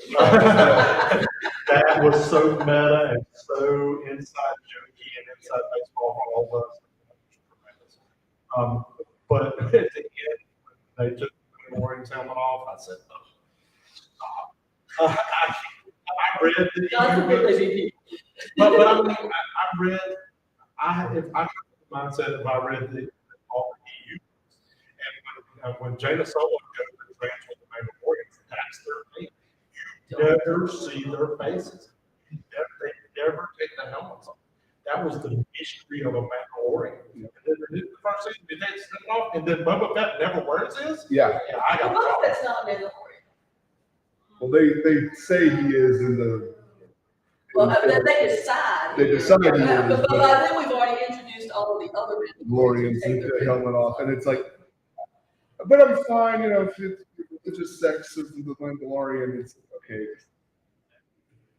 You're gonna have them, but at this point they've all introduced all the other ones and Rebels and everything else. And, the whole saga with the Dark Saber, which was cool. But the thing is that I was enjoying the ride up until this, but the live action TV shows, haven't had a.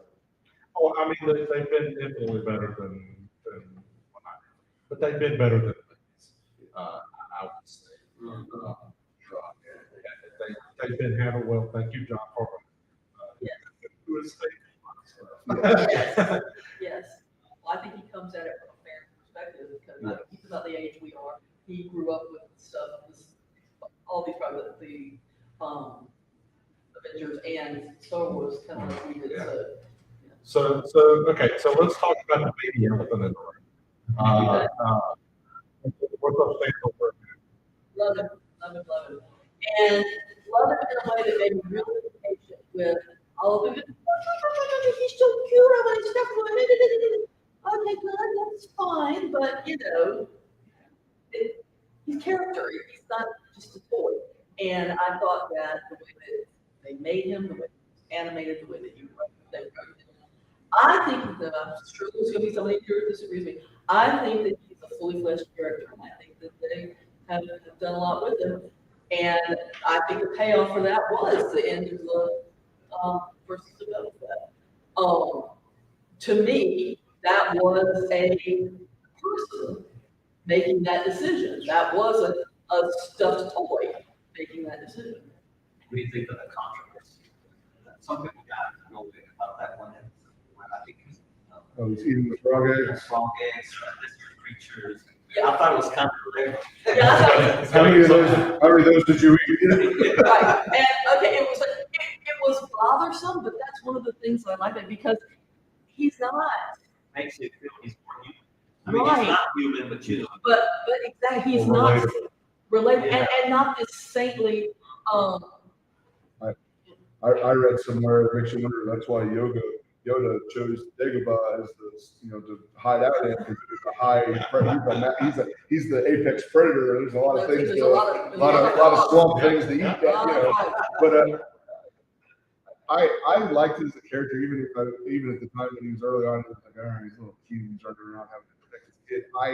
I didn't like the Baby Yoda name because everybody. I was like, well, obviously not. This is the timeline. It can't be Yoda at the time.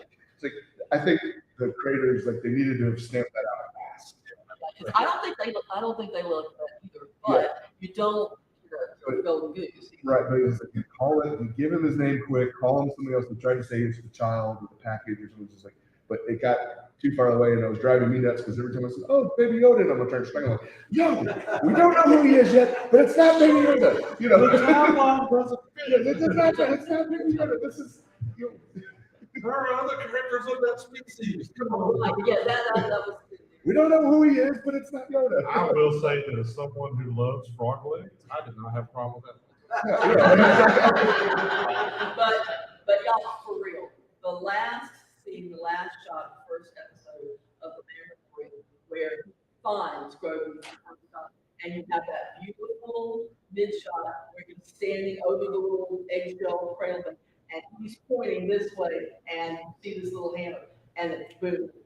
Tell me that isn't it. Tell me that isn't it. I did not like the character. And I think I was swayed by the inundation of Baby Yoda. Yeah, and that was everything. Yeah, and then I had to go back in my mind and think again. This is drawing people to the Star Wars universe. People who either didn't have anything to do with it, or they have kids and they weren't Star Wars fans, and they were like, "Oh, that's cute." So I'll let my kid watch it, and it's introduced a new genre to the Star Wars. Again, I'm trying to not get it. Sometimes I go, "Get off my lawn," and then I go, "Put your foot in the grass," so that's okay.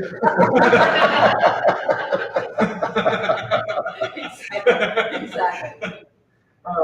Okay, so here's a question. Are there any older characters you would, with Obi-Wan now out, and I won't spoil anything, I'm glad you told me you haven't seen it. Have you watched it yet? Yes. Okay, has everybody but me seen it? Did everybody? It's been my favorite of the series so far, including I love the Bad Batch, including that stuff. It's been my favorite start of the series so far. I hope they stick with it. So, are there any? They've tried to do a Han Solo movie. We won't. Hang on, wait. If they had made a movie about the character of Lando presented in that movie, I would have been so there. So, are there any older characters that you would like to see adapted into the newer stuff? Yes, no. I saw one that I really loved, and then now we don't know what happened to him. Max Rebo popped up, and it was absolutely awesome. And then we find out, is he dead again? So we don't know. Yeah.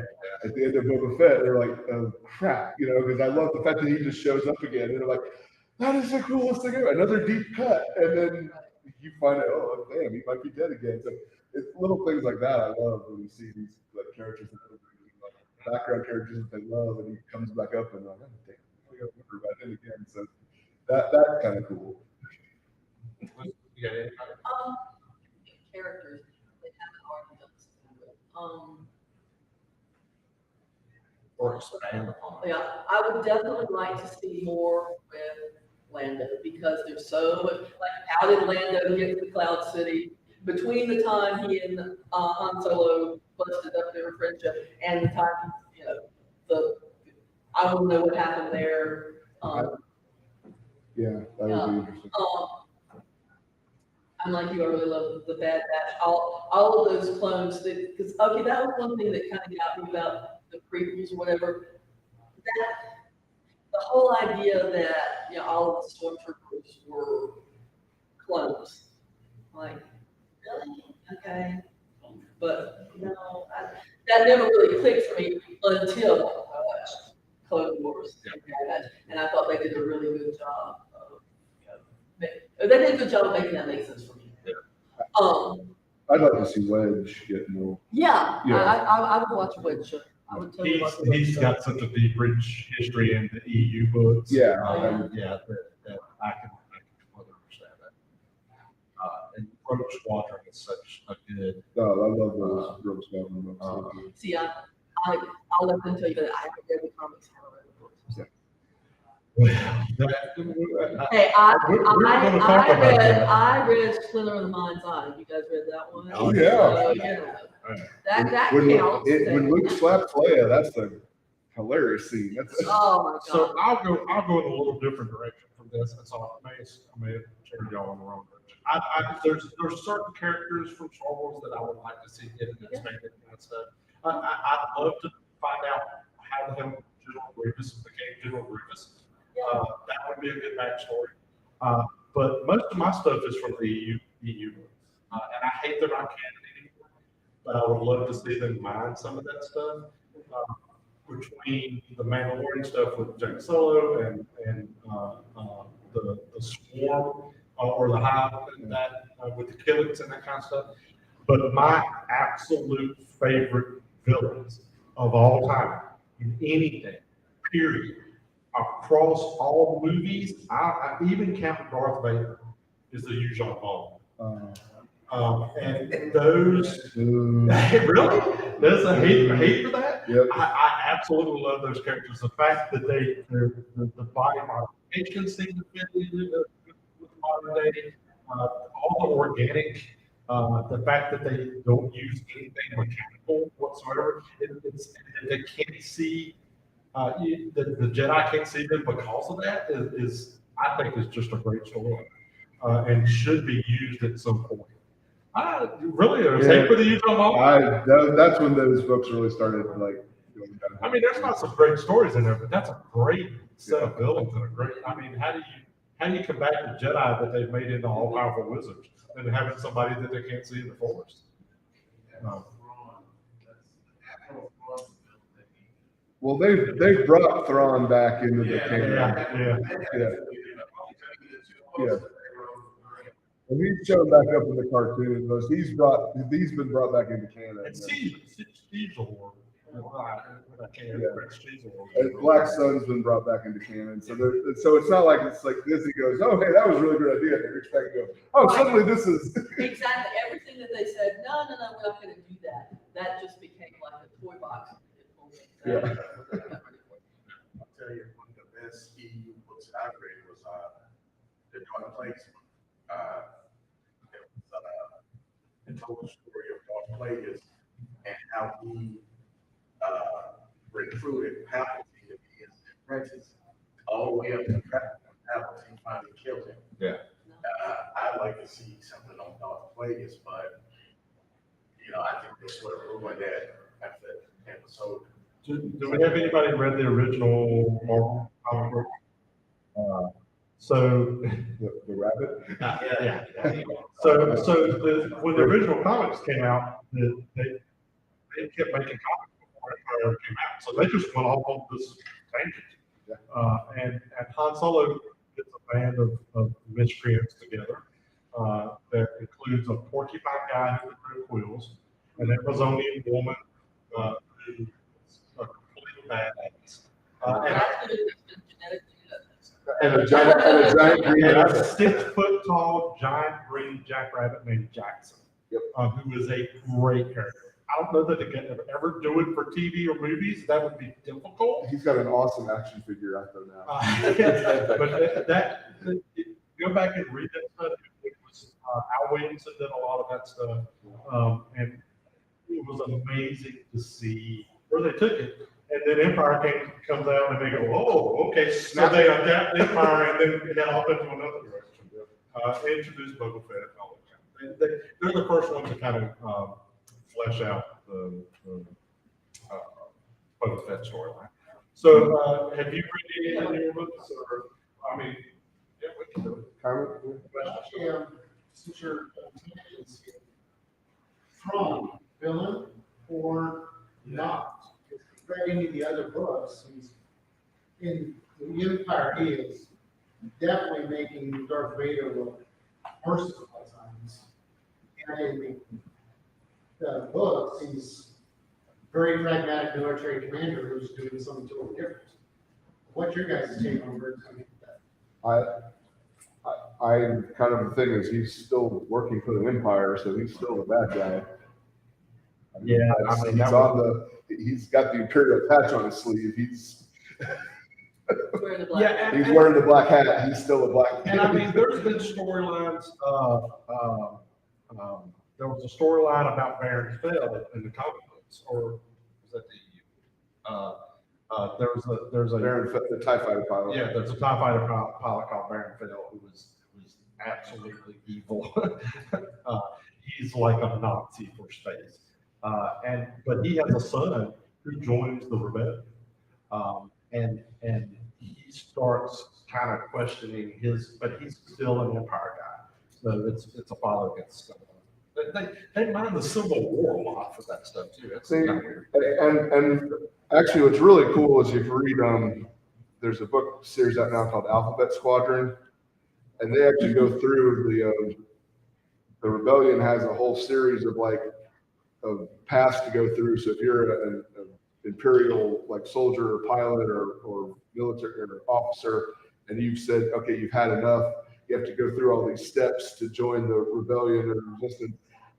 And so it's these several pilots that go through, and they're basically several of them that go through these steps, and it's called Traitor's Remorse, and they go through and you basically get vetted, and it's how some of them have left the Empire to join the rebellion. And so then but there's a caste system almost, like the ones that quit early enough are respected more because they saw the light and got out early, and the ones that waited later and later during the war are like, how come you didn't see what was going on? Like, these guys got out early, what took you so long? And so now there's this whole intern's like, okay, yeah, good, you finally saw the light, welcome, but what took you so long? And it's a fascinating dynamic about that. So metaphor for fandom. Yeah. So it's fascinating to discuss that. It's like, well, all right, so yeah, you finally decided the Empire was bad. What took you? Yeah. And at the end of the day, whether it's wrong, good or bad, or whatever, I mean, Star Wars is a redemption arc, period, with Vader. So, I mean, Han started off as an Imperial pilot. He started at the Academy. Vader was as evil, I mean, he was as bad as you can get. But that was the basic storyline of the first series. His redemption arc. Probably more than anything else, you just didn't realize it. So, yeah, I mean, even a guy like Thrawn could turn out a good guy. I was going to say, I think Thrawn's more moral than evil. Yeah. He does things pragmatically. He does things with a lot of thought. He's looking for results regardless of what it does to other people. He's Pontius Pilate, not Herod. Well, Thrawn has always said he's doing what he's doing to protect his own world. Right. Like, I think he would have no trouble turning his skills against the Empire if it meant protecting his home world. He doesn't care. So, in either way, I'd still say he's evil in the fact that he's going, if you're not one of us, you're against us, type of thing. I don't think there's a redemption arc for him because he's only doing it for one goal, whether he's fighting for the Empire or not. So, True. And well, I mean, extended universe, that's kind of how the Mandalorians are. They're all, everything's for Mandalore. Yeah. So, did you have one? yeah, we can roll right into questions. Then bring everybody in. Yeah, so I mean, getting back to the Mandalorian, where do you think the next season of the Mandalorian should go? What story or like what plot should it be explored? I'm very pleased that I don't know. I mean, have we shuttled through off to how do you pronounce her name? Yeah, Ahsoka. It's not me kidding, doesn't it? Yeah. I don't know if I've ever heard anybody pronounce it, so I wasn't sure. Yeah, she's like. I'm gonna say it's Josh Cooper. You're welcome. Thank you. But I would be interested in seeing something with her and Grogu. But I don't think that's where it's gonna go. I think we're gonna stick with Mando. I think we're gonna stick with the Mandalorian. And I hope so because I really like that character. I think that probably we're going to circle back to the whole thing with the Darksaber and the woman that wants to be the leader of the Mandalorian. Yeah, and all of that. But if we do that, I hope that they can make me as invested in that as they make me in some of the other stuff, because right now I'm not. But when they said they're going to do a TV show called The Mandalorian, I went, oh my God, they're going to help TV series with that costume. And it became like one of my absolute favorite things. I was just going to say, I think the whole Mandalorian thing is fascinating. So, I mean, I know they did a little bit of that, but I'm always curious to know more about it. I mean, and I know the story's good, but I like the Western, especially that when they have what was it? Was it towards the end of the first season, all the Mandalorians came and rescued him? Yes. That was real. The gunfight at the OK Corral. That was great. I like that too. I love the action. I mean, I'm not going to lie about it. Good story's good, but I do like the action. Maybe they'll have more about the woman who's the mechanic, so you can find out more about the tech. So that was funny. She's like, I got you in a starfighter. Right. She was at DragonCon last year. She was great. Very. Yeah, that's a pretty interesting character. So what do we think about the future of our beloved Star Wars universe here? I mean, we've got a lot of TV stuff coming. They haven't announced a lot of any movie stuff. They kind of said that we're going to concentrate a little more on the TV arcs of the movies because they can expand out more. I'm hoping, right? Yeah, and they do it right. I'm hoping that as long as the writing is good and they get the passion behind it, then it's going to continue, and that's fine. I'll eat it up. If it starts dropping off, then well, all right. I mean, I lived through the Christmas special and the 2 live-action Ewok movies. I can live through them. And I think that's going to happen. I think that eventually this phase will peter out, and we'll go through it like, hey, we had a hell of a ride, and you can watch it over and over again, or But I think the mythology is strong enough that it will come back again, which I think is the big accomplishment of the whole Star Wars universe, is that it has created a mythology that is, I don't want to say postmodern, I'm going to say postmodern. Basically, whether he meant to or not, George Lucas kind of made a pastiche of every kind of story, a Western, a fantasy, a tech sci-fi, whatever. And out of that, made something new, a whole new mythology that I think is malleable enough that it can ebb and flow in the same way that old fairy tales do and Beowulf does. And there's enough. I also read all the comics, so there's been enough good stuff out of there that they can still find. Jason Aaron's run on the Star Wars reboot was amazing. As most anything Jason Aaron writes is The Dr. Aphra series was really good. The Vader series was exceptional. Now they're doing a bounty hunters book, which brings all the bounty hunters that we love, besides Boba Fett, who has a little arc in it. But we get to see Bosk and Forlom and Forlom and whatever. Forlom is how I grew up saying. A couple of them in the if you haven't seen Obi-Wan, there's a couple of those bounty hunters have like brief cameos in the background. You're just like, you know, it's that guy, you know.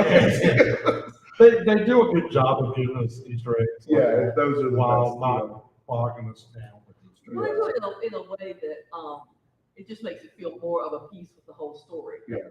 Rather than, it's that guy for no reason whatsoever. Yeah. Like we go back to Boba Fett goes back to Jabba's palace. Well, how cool is it to go back to Jabba's palace? But there's also a reason for it.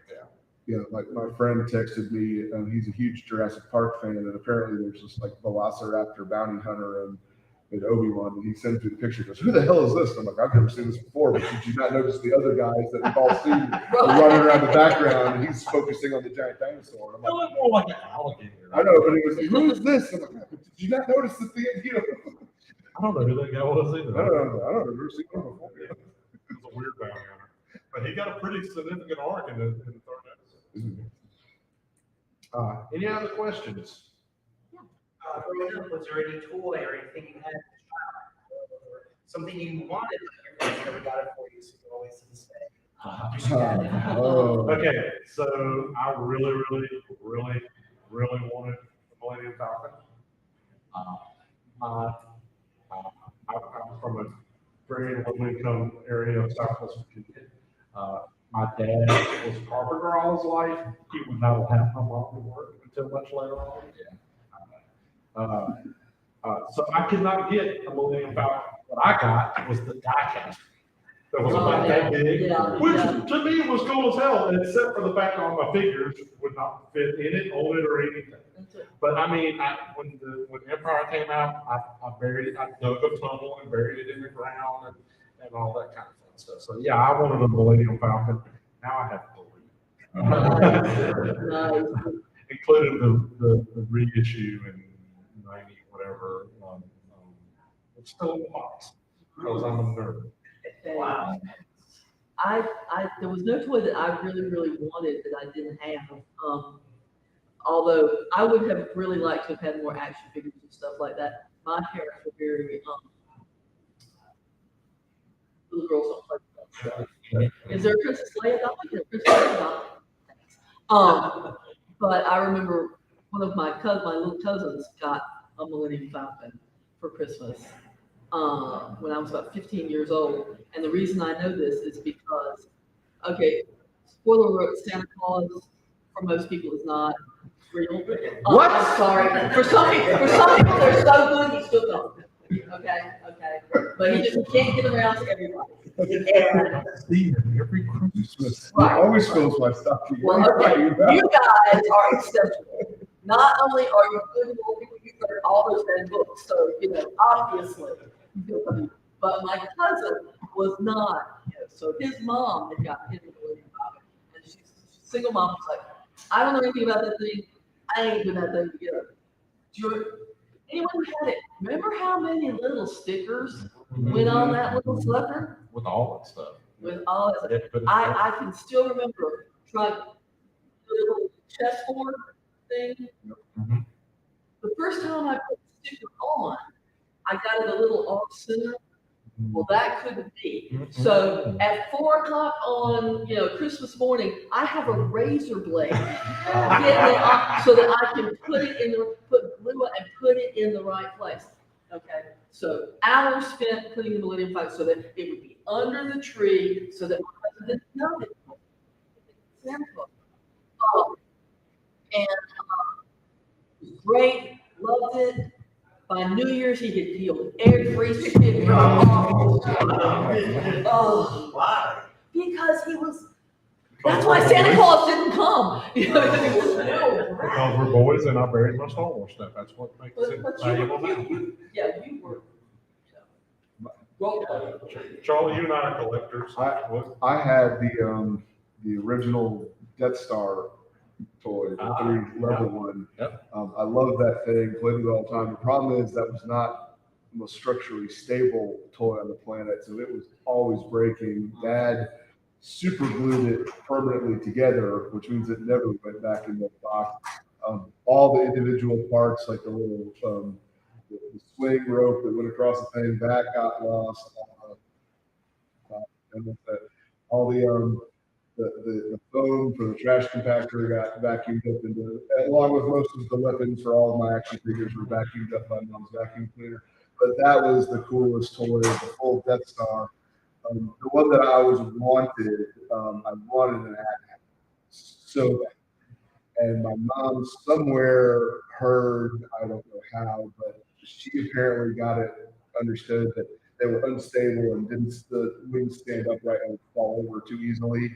And she just decided that that was too much money to spend on a toy that wouldn't stand up and fall over. And so she just said, no, you're not getting one of those. And that was before the internet. Yeah, and I don't know how she just figured, or that was her excuse of me not getting it. But so yeah, I was so I mean I had to, but that was the AT-AT was the one I never. I bought my husband an AT-AT for Christmas last. So I saved up my tags, and I actually was able at 10 years old, I think, maybe mail in, and I got the Cantina set. Sent to me, which was absolutely awesome. I have the big time Snaggletooth and everything. Yeah, getting the Boba Fett in the mail was great. But I mean, all my figures, like I was a kid, I played with them, so they're all, and a lot of them, like their arms or legs would break. I'd super glue them back together. So I think I got first year with a leg, or they'd sit, so they would sit in the leg scooter or something. So I was they're not worth crap because they've been played with. The paint's peeled off, but they were well loved. So that's how you know they were toys that you enjoyed. And so yeah, I go to conventions and stuff and I see a in-box thing. I'm like, wow. I remember unboxing that. Yeah, I played with my toys. That was the fun thing about you. Unfortunately, when I first went off to college, my mom just everything away. Yeah. Her mom was, use the space, it's trash. Well, the problem is right now they're all up in my parents' attic. It's unair conditioned. I think it's all melted in one giant plastic. So, Yeah. but you know, I had fun with it. So. Yeah, my husband's mom stole all of his yard. Yeah. 50 cents, 25 cents. I have it on my comic books, and 45,000 later, I'm Any other questions, comments? thoughts? Anything we didn't cover? Lady Falcon stuff. I was a little bit older. I was in my 20s at that point. I had a Bell model kits that I had built myself. Oh, wow. And actually put lights in it. So I didn't have the sports cars, so I take the lighter. Nice. It looked really good. And a couple of women got married, and of course, had to play with it. Of course. So, yeah, that brought that in. A 5-minute warning. Yeah, 5 minutes. 5-minute warning. You want to tell people who we are and find us? Sure. Go ahead. I'm sorry. I know you're fine. You're fine. I'm ready to go too. I'm general. I had to go. God, I had a thought I was going to bring up, and now I lost it.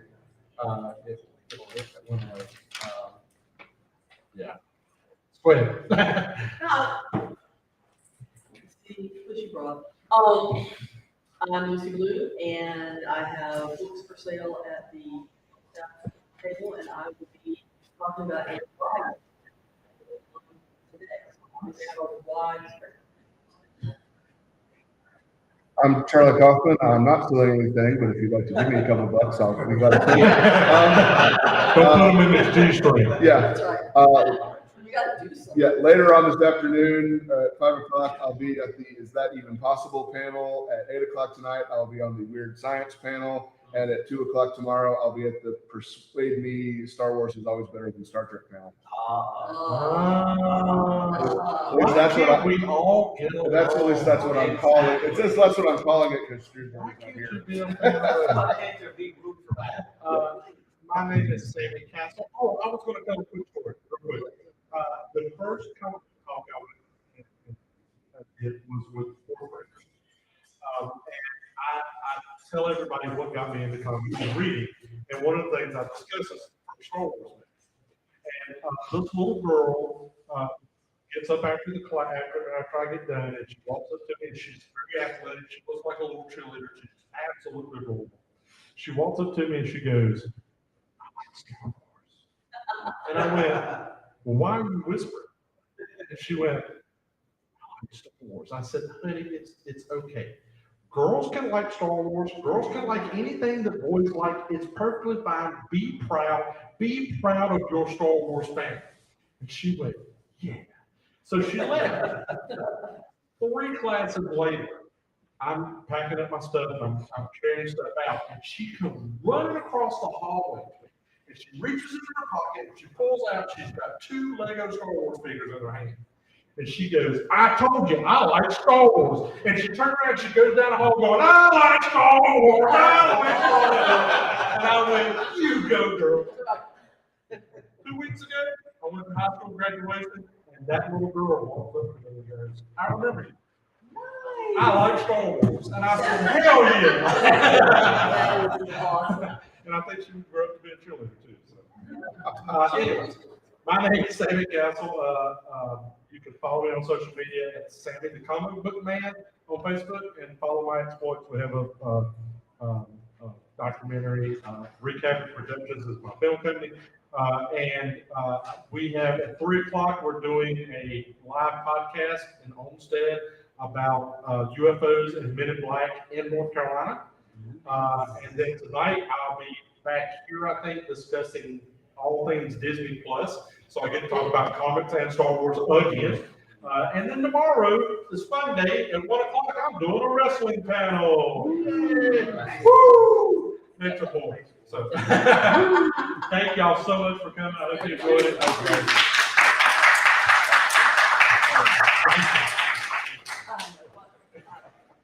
Don't you pay no attention. Oh, it's always a pleasure. Oh, yeah. So they have a bunch of stuff that's on the celebration. The new Andor series, the skeleton crew thing that nobody knows anything. You guys here for one coming or one here? One later, we're out of here. The skeleton crew thing seems like that's their test to see where we're going next. Yeah. Because nobody knows a whole lot about it, but it's going to be new for the public. And it's really interesting. Yeah. So, really. Talk about cash.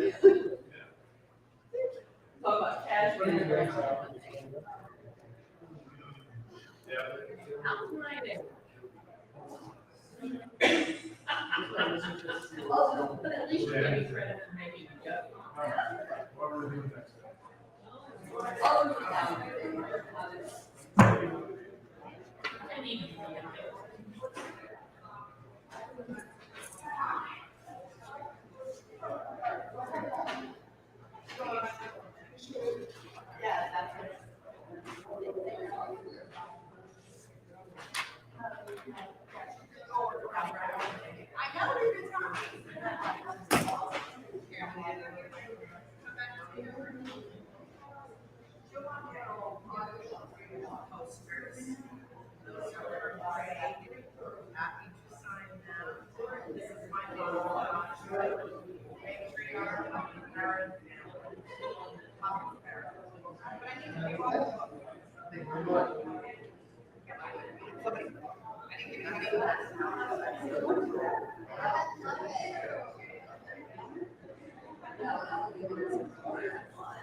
The multiverse series.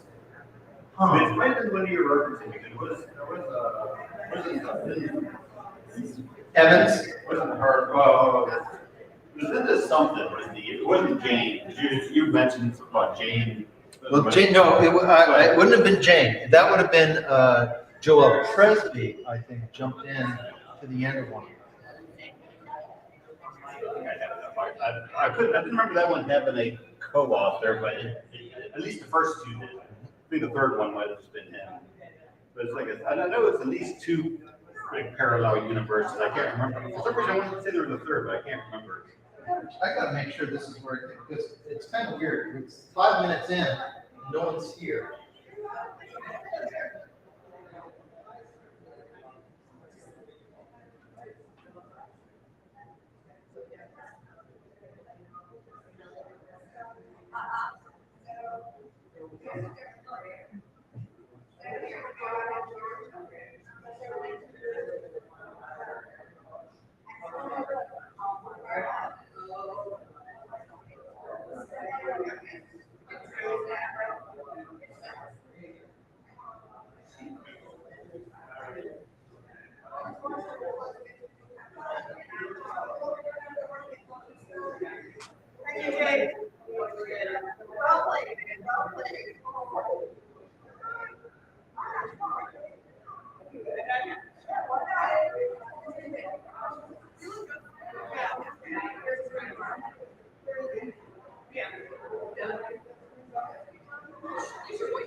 All the way. Wasn't sure how far out you went. I was just going to come into that. There's some running. Oh, yes, I saw that. That was stupid of me. That was stupid of me.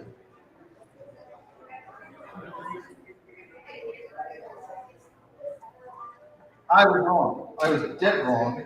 Because I just obeyed geek life.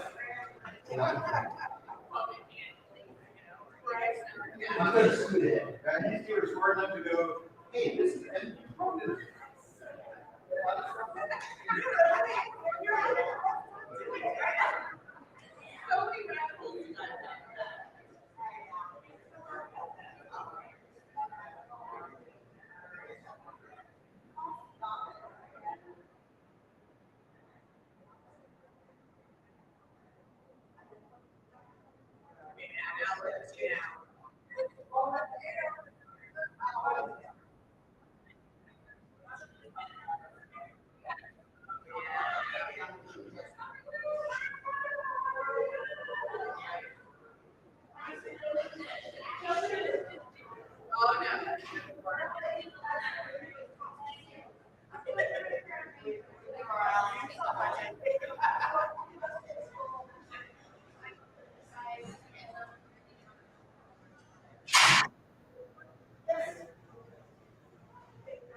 We're not expecting it, you know.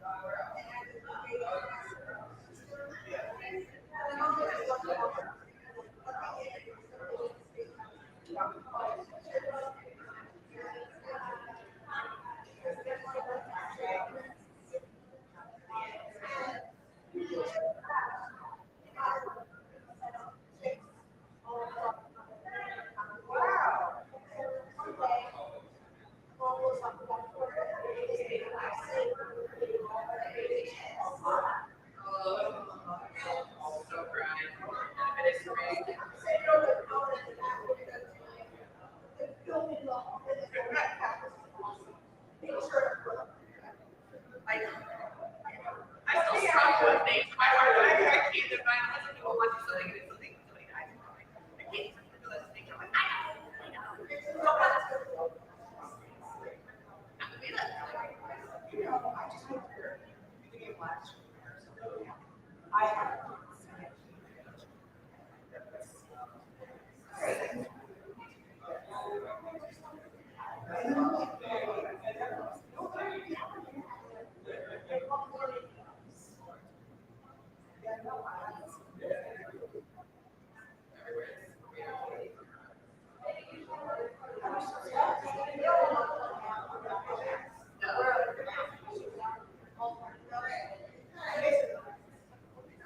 Little lighter.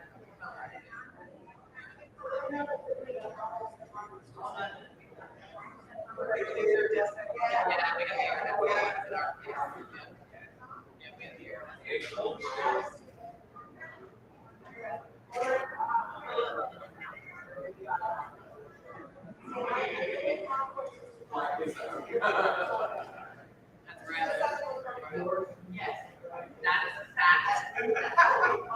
That is a fact.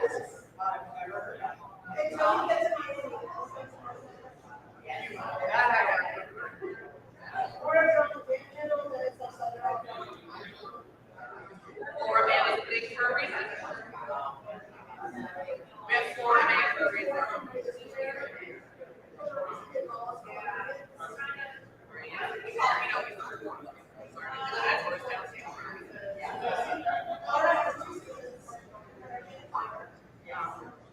Hot and center is not hot.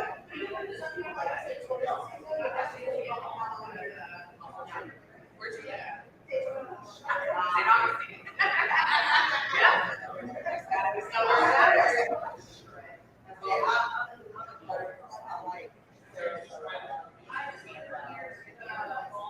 My husband likes to go too. Yep. Yep. I do. Yes.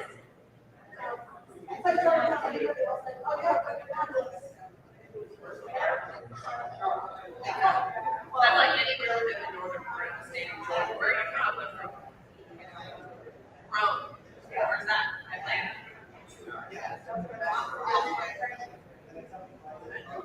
Right. Well, and that's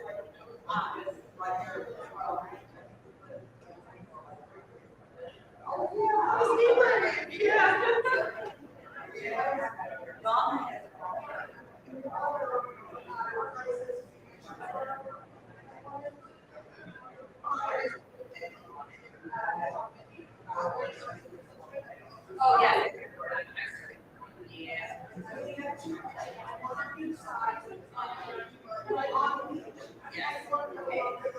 Yes, I've seen the one on the riverside. That's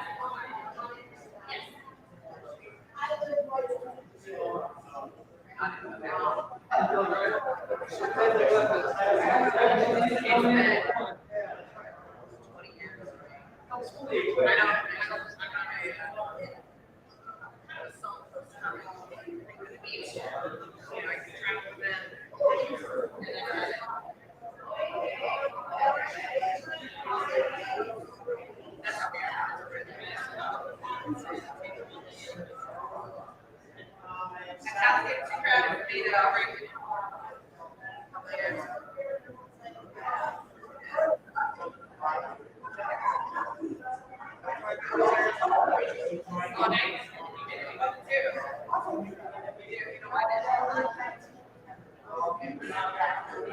It's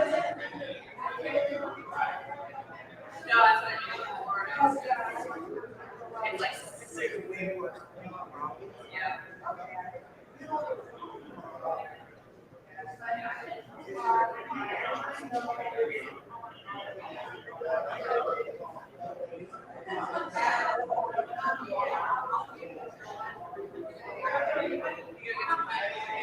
Okay, we'll be around here.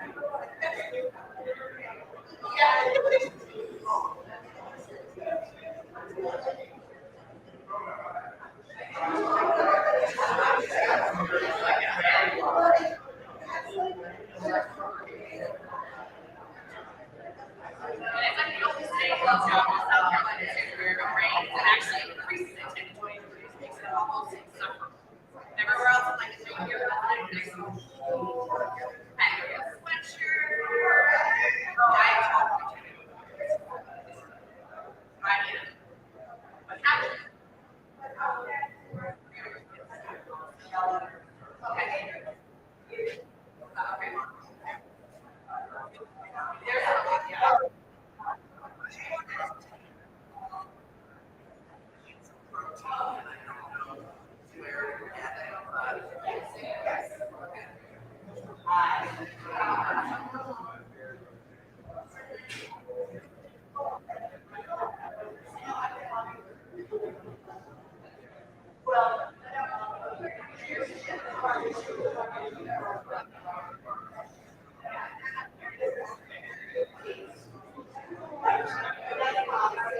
yeah.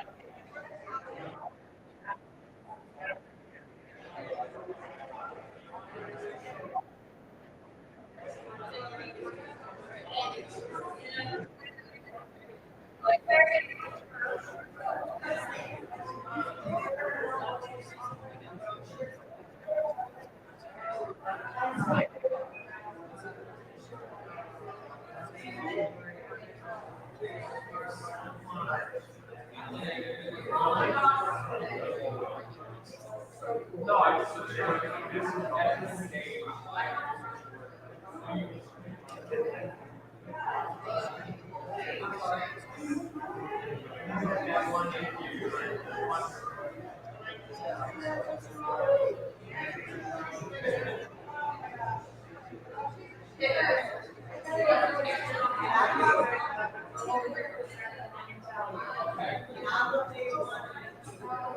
Okay, I'll have to shut those.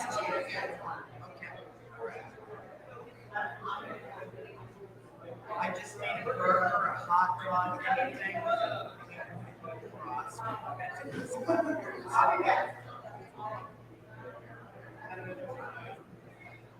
We'll find something. We'll find something. Okay, so here's the bed.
Nice to meet you. Oh, absolutely.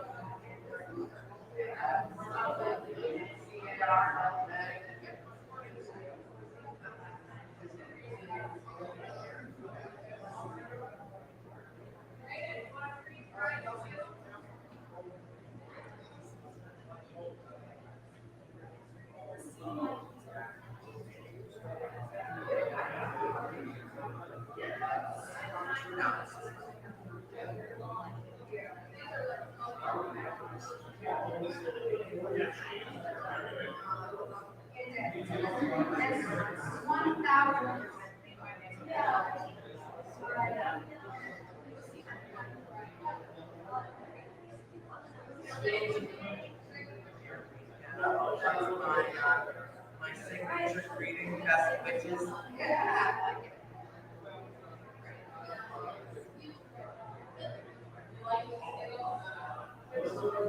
This is actually a big raise, that socks.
Hello.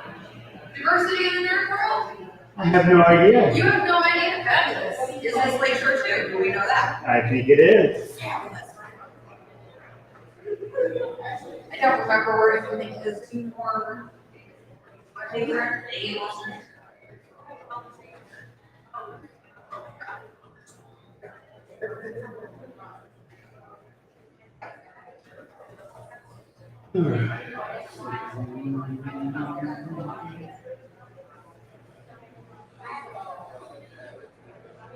Are you guest panelists, tech support? Yes. All of us. Actually, this is our equipment. We're running the virtual con. We're doing all the online streaming. And I work in cooling. I'm on the board of directors. It's a busy weekend for me. I believe it. And I'm trying to print out the thing that we're playing the game online here. 3 minutes I have to be on the panel. Oh, no. I'm hurrying. All right.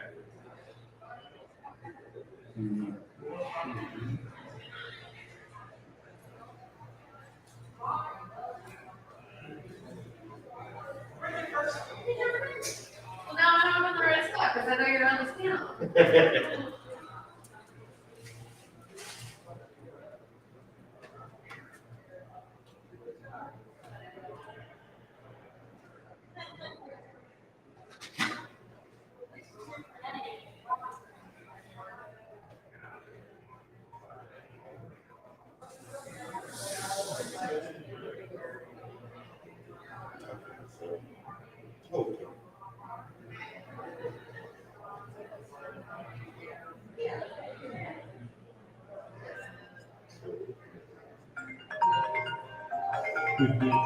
Where are you? Our panel started.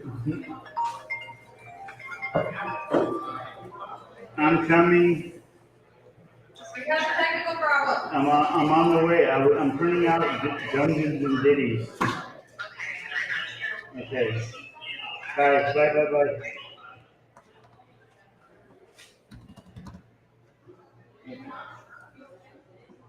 I think we get no. There it is.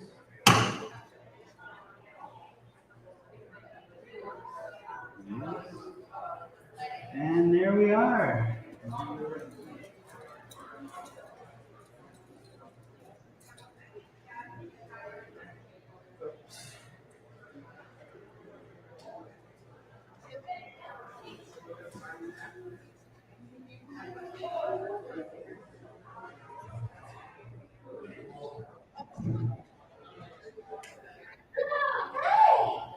Thank you. I know you.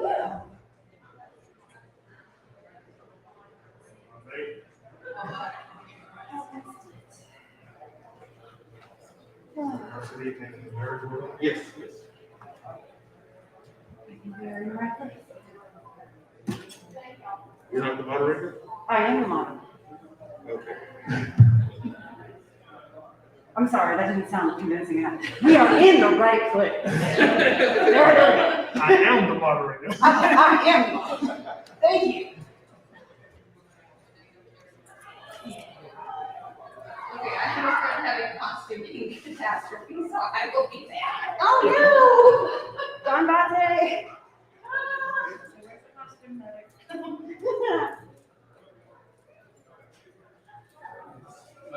Diversity and. Yes.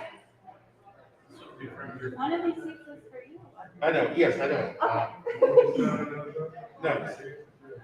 I love your thing on going on there. Yes, it's really favorite for me. That's so awesome. Popsicle Bubbles. A lot of hot. Sean Rosado, he'll be at the Heroes Con Oh, cool. later on this month. Howdy. Which one do you want? That one? I'll go ahead and like this. That'll be easy. Oh my goodness. Whew. I managed to get my water delivered to me. Woohoo. At 1 minute. Better than the freaking $3 ones out of the machine. Yeah, someone was running out to the food line and they're like, you want water, please? Yeah, we went to Walmart to get some water. Starbucks, 5 bucks. Ouch. Dude, you could get a 2 liter for that. Why did everyone though need me between 1:45 and 2 p.m.?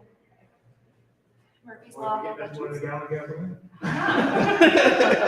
Right? That's all right. I'm gonna go fill up my car. I will speak to people now. Oh, yes, okay, we are getting cash out, and we're gonna have, machines the rest of the day. Well, at least there's a water thing up there, so after I chug this entire thing, I'm just gonna. Podcast. Ooh. Okay.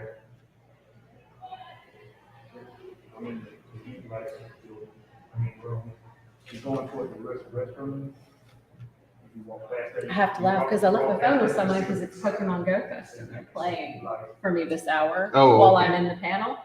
Then I'm like, how am I going to get a hold of them? I'm going to have to now track someone without a phone in a convention. It's going to be like the 90s.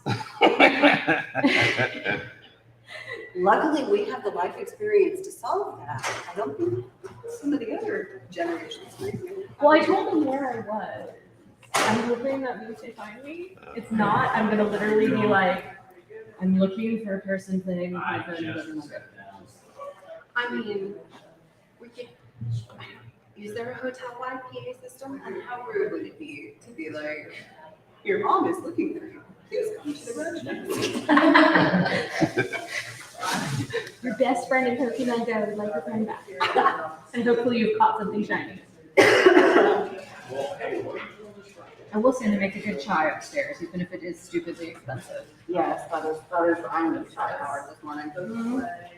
I love the magenta. Thank you. It is magenta, right? The slightly colorblind always has to ask. Yeah, it's like a magenta red, so yes. The Frappuccino machine is broken. Oh, yeah. A Frappuccino machine being broken at a hotel, I'm pretty sure that's grounds for a riot. I love the purples and greens ones. It's, I don't know if it's a hologram or My Little Pony. It depends on my audience as to what I describe it as. Yes. It's mostly called fading it out because I'm deciding what color it is next and just using random overtone. First, Yes, it is. Give people like 2 more minutes. We can always entertain these lovely people. If we have questions that they ask. Gina was here, but she left for something. She did something. I think the problem is this is a very hard room to find because I'm running in. Which one is it? There's even a big banner outside. We're also up against the Jody Lynn 9 interview. Oh yeah, we're not going to beat that. Yeah. But the fun thing is, like, how much of our conversation would not be Star Wars at that point? With just the crap we've had to deal with. This. Are we masking on the panel or off the panel? I don't. I mean, it's not exactly. I'm vaccinated. I'm vaccinated too. And but boosters. I'm also vaccinated. I haven't but I'm like, yeah. I've been And wearing the- the mask. Yeah, like in here, I'm not feeling as overwhelmed, but if they start filling up, yes, I will put my. Because I've just been my son's on it too. I sleep. Oh, you're new? Yeah. I like what they do. I probably am because I have anaphylaxis allergies, but they're so slow, like an actual Benadryl and stuff. But so that's usually a sign that your immune system isn't top. Yeah. No, you are not. Can I look like you? That sounds really bad, but you know what I mean. As young as you. As young as you. That's already editor brain. Editor brain. I have more gray in my beard than you have on the top of your head. I know. I thought you were my age.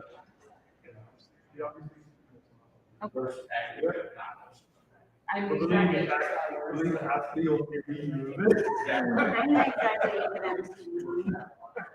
We're close and we're 3 years apart. Yeah. MTV was born on my birthday. So. And so was Jason and my son. I guess I should have put it first. Your son should totally go first. I'm sure he's much nicer. No, but we joke that we celebrate National Jason Momoa Day. I celebrate National Dwayne The Rock Johnson Day. It's the American Day. Yeah. But my son, when he was little, because he was just he thought that just like a holiday, like there was Christmas, there was New Year's, his birthday was August 1st. It's just that's what it was. All right. Well, I know how that goes. I think we are running against the competition, so we're gonna. All right. Should we go ahead and start? I think I can. Okay. All right.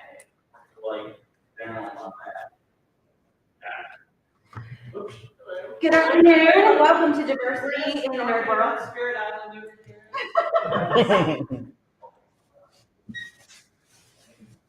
I guess this is where we introduce ourselves, so we'll start with left. Everyone, I'm Milton Davis. I'm the author, publisher of a company media that specializes in science fiction and fantasy based on African diaspora culture and tradition.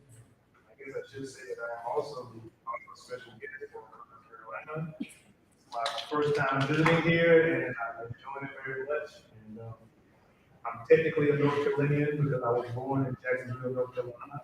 Yeah. Captain June, my father was a Marine, and I lived here for the first years of my life, and I do not remember. But it's good to be here. I'm Maya Chrysler. I am the marketing director and a bunch of other roles that Nicole needs me to do for Open Memoirs Press. We focus on anti-marginalized voices in speculative fiction. I'm also a professional artist and writer. And to my right, the wonderful. I am Rachel, aka R.E.Car, who represents the very fun, neurodivergent queer community of writers. I also happen to be a woman who writes both lit RPG and science fiction, so I've had some experiences, if you know what I mean. When I am not on panels, I am writing lots of books, all the things, and John is probably screaming because I have No, he's busy. I understand. I got that lecture from Nicole yesterday. Yeah. My name is Sherman Burris. I am a fan of science fiction and otherwise. I've been a lifelong fan. I don't write or do any art or anything like that. I'm just a fan. We need fan representation because, boy, we have lots to talk about, don't we? Yeah. Yes, we do. So I think to open it up, I would like to ask my fellow panelists a question. I guess I'll start down here with Sherman. Yes. What is the first time that you can remember feeling seen and represented, if ever, in fandom? That's a tough one. I've never really felt that at all because I don't really need to see myself in something that I'm a fan of. So I just like things because I like them. I don't need to feel like any kind of representation of that for me. So the closest thing I could say would probably be R2D2 in Star Wars because although I'm not white and blue, I do often say things that people don't understand. I fix stuff that a lot of other people break, and yeah, I'm sort of short and round too. So I guess that You're the unrecognized hero behind all of the scenes. And you secretly know do everything in the background, and we would all fall apart without you. Yeah, that does tend to be the thing that happens to me. Yes, yeah. So Shrewsbury is Hmm? All the in jokes have already started.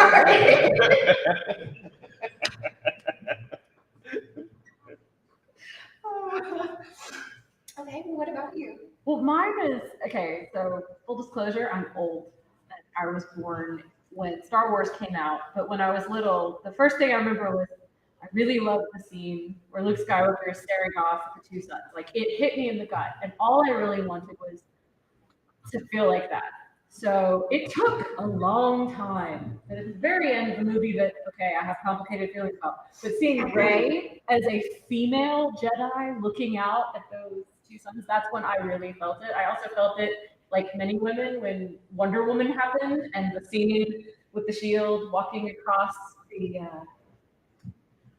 the trenches. And it occurred to me that it took to my adult life to really see things in the, not just like a little bit on TV or anything like that, those big screen tent poles where all of a sudden there were women, and they were strong women, and they were women who weren't necessarily pretty and happy and feminine doing things, and they were still powerful and they were still beautiful, and I think that hit home for me.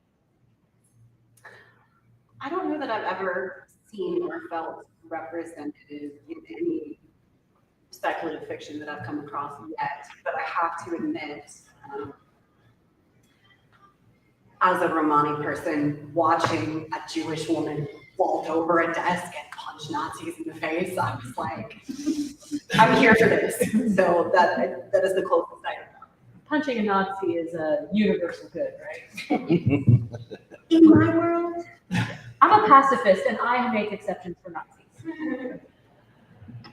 Well, first of all, I'd like to say, you felt you were born when the year Star Wars came out? Yes, I'm the same age. I was 17 years old when Star Wars. Not the years, it's the mileage. So you know more about Star Wars than all of us. I was there. I got also once saw Washington on the Delaware, but drink in my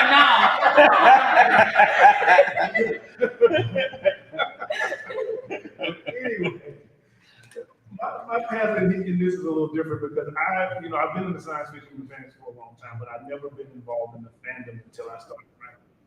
And when I started writing, and probably a few years after that, we had someone come to us and say, "Look, you guys need to come to DragonCon because we're starting to see a lot more Black people and people who participate in DragonCon. You guys need to be there because you write the kind of stuff that they wanted, that they're looking for." And that's when I really became involved in the whole into the fandom, which is like about 2012, something like that. It's kind of different for me because also I'm creating, and the people that I work with, we are creating the type of things that people see and they say they see themselves in. So I grew up in an environment where that's what you do. Kind of like Sherman, it's not something that I never turned away from anything because I didn't see myself represented. But when I started to create, I knew I wanted to put myself in these situations and be represented. I mean, you can appreciate things that you don't, but there is a certain pure joy. Like, yeah, I mean, I would say the closest I came. Well, first would be when I saw Octavia Butler's first book, because at this time I was writing science fiction and fantasy. It was the first time I went into a bookstore and saw a science fiction book that had a Black person in it. And I was like, and I didn't even think about it, I just grabbed it and bought it. I was like, I didn't even look to see what the book was about. I just said, okay, this is the latest science fiction book, I'm grabbing it. The second thing would probably be kind of a validation when the Black Panther came. Because a lot of the things and the themes that I had worked on as an author, to see them in the mainstream with a big budget behind them. I always tell everybody, budget, yeah. I always tell everybody the story because when they show Wakanda, and I'm sitting here and I'm looking at all the architecture, and I know that where these different pieces of architecture come from, the different cultures. So I'm telling my wife, I'm like, well, that one's from Yoruba culture, and that one right there is from Zulu culture. She said, well, you shut up and watch the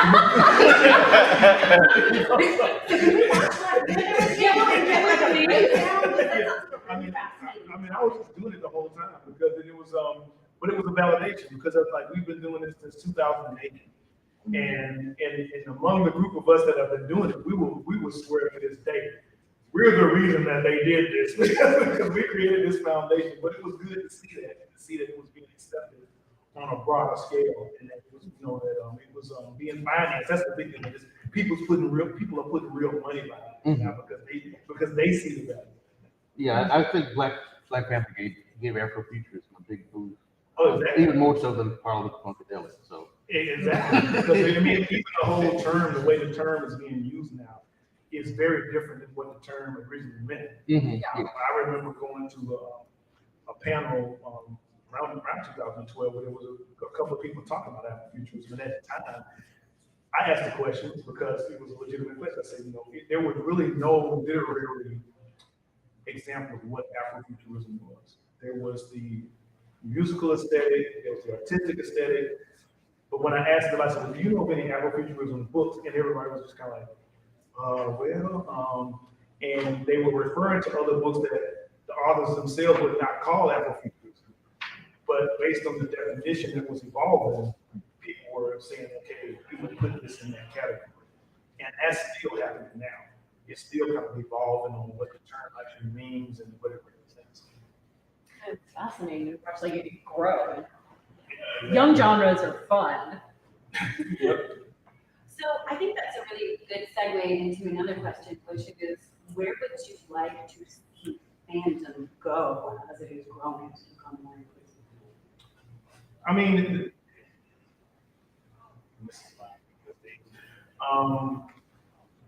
and we'll talk about, I'm gonna go ahead and bring up the Star Wars thing. Let's just address the giant bantha in the room. I've been seeing a lot of people talk about it. Personally, when I see situations like that, I don't talk about them because I feel like I'm giving a racist person a platform. Yeah. And I mean, the way it should be is that we should see stuff like that and we just say, hey, that's cool and let's enjoy this character. And when somebody says something stupid about it, it's kind of like what we do with trolls. We ignore them because trolls just want attention. So we don't give a troll attention, the troll goes away. And, don't feed them. Yeah, and that's the way I feel about that. I mean, we're all looking for that point in fandom where when we see things like this, it's not special. It's, you know, we talk about it as authors. We say when it becomes the norm, and that every time we see a situation like this, we don't have to make a big parade about it because it's the norm now, and we can expect to see that. Yeah. And it's nice to know that we have a generation of things that are coming up that is the norm for them. That they're seeing this all the time, and that's where I want to see it be. You know, I want to see it get to that point. I want to see it get to the point that when we see this stuff, we don't have to make it, even though it is a big deal. Like I tell people all the time, it's nice to be. There's a type of marketing that's with Black creators where a creator would like to say, I'm the first Black person. And that's great to be the first Black person, but it's also bad because you are the first Black person to do this. Yeah. You know, and if this was a perfect world, we wouldn't know who was the first Black person to do this because we wouldn't do it all the time. And so for me, that is that's the point where I want to see this, to where no matter what type of representation, no matter what you represent or who you are, that it's the norm. It's not something that we have to make a big deal about because it's there. It's always been there, and we accept it. Make sure though. One problem that I've seen is that people claim to be the first of this and that, and they really aren't. Yeah. And I mean, when they forget the history of the other people that actually blazed the trail for them, and then they say they're the first. Yep. Or the fact it was so not publicized, they didn't even know. That's sad. Yeah. When I was writing African-based sword and sorcery, the whole time I was writing, I was like, somebody has had to do this before.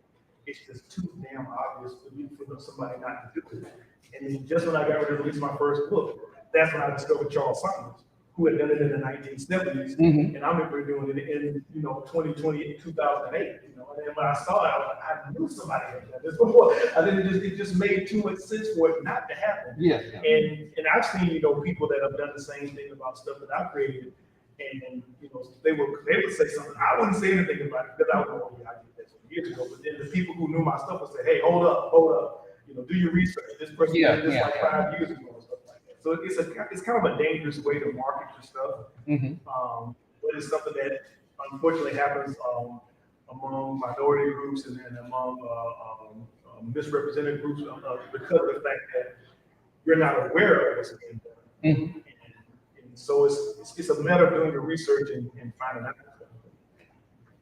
I think where I would like it to go is I would really love to not be introduced as the woman author. Like the day now we get the queer author. Sometimes we get the twofer, the queer woman author. Oh, we've got the queer woman neurodivergent author. It's like I don't need to be in the tiniest category to succeed, guys. Okay? But I was in an interview and the whole time it kept saying woman author, literally like this. Now I finally got it. It took half the interview. I'm like, oh, we're slightly different flavors. We're talking the same neurodivergent but different language. I'm like, okay, I get it. He's not. We'll get here. But by the end of it, I was just like, I'm the author, R.E. Carr, and I'd like to talk about hallucinogenic vampire semen. Thank you very much. And at that point, it was so shocking that it finally broke the ice. But that's what we need to get in fandom, where it's the creator. I'd rather be known as the crazy vampire author than the woman who wrote about vampires. Because yes, it does. We can't say it doesn't influence. It doesn't give us a strength and a unique voice, but I'm sick of it being treated like a lesser or like, you're the greatest female athlete. It's the same thing. I'd like to be known as something who's just great. Yeah. I like to be known as me, as opposed to my intersectionalist. The otherness, like I've been telling people this for years, especially in regard to the latest Star Trek iteration. That's another. Otherness should be incidental. Otherness should be incidental. Like Captain Sisko, he was touted as the first black captain on Star Trek, but he wasn't. But he was the first main. Well, he was the first main, but he was black. Yes, and he was a father who was a single father, but he was a good captain and a good commander first.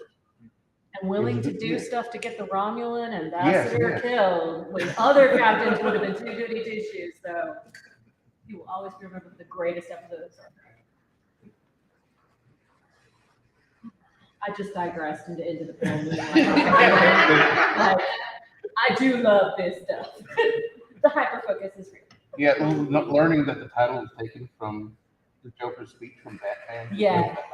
Oh, because you're always one bad day. Yeah. So speaking of fandom and the band that in the room kind of dance around. Let's go in.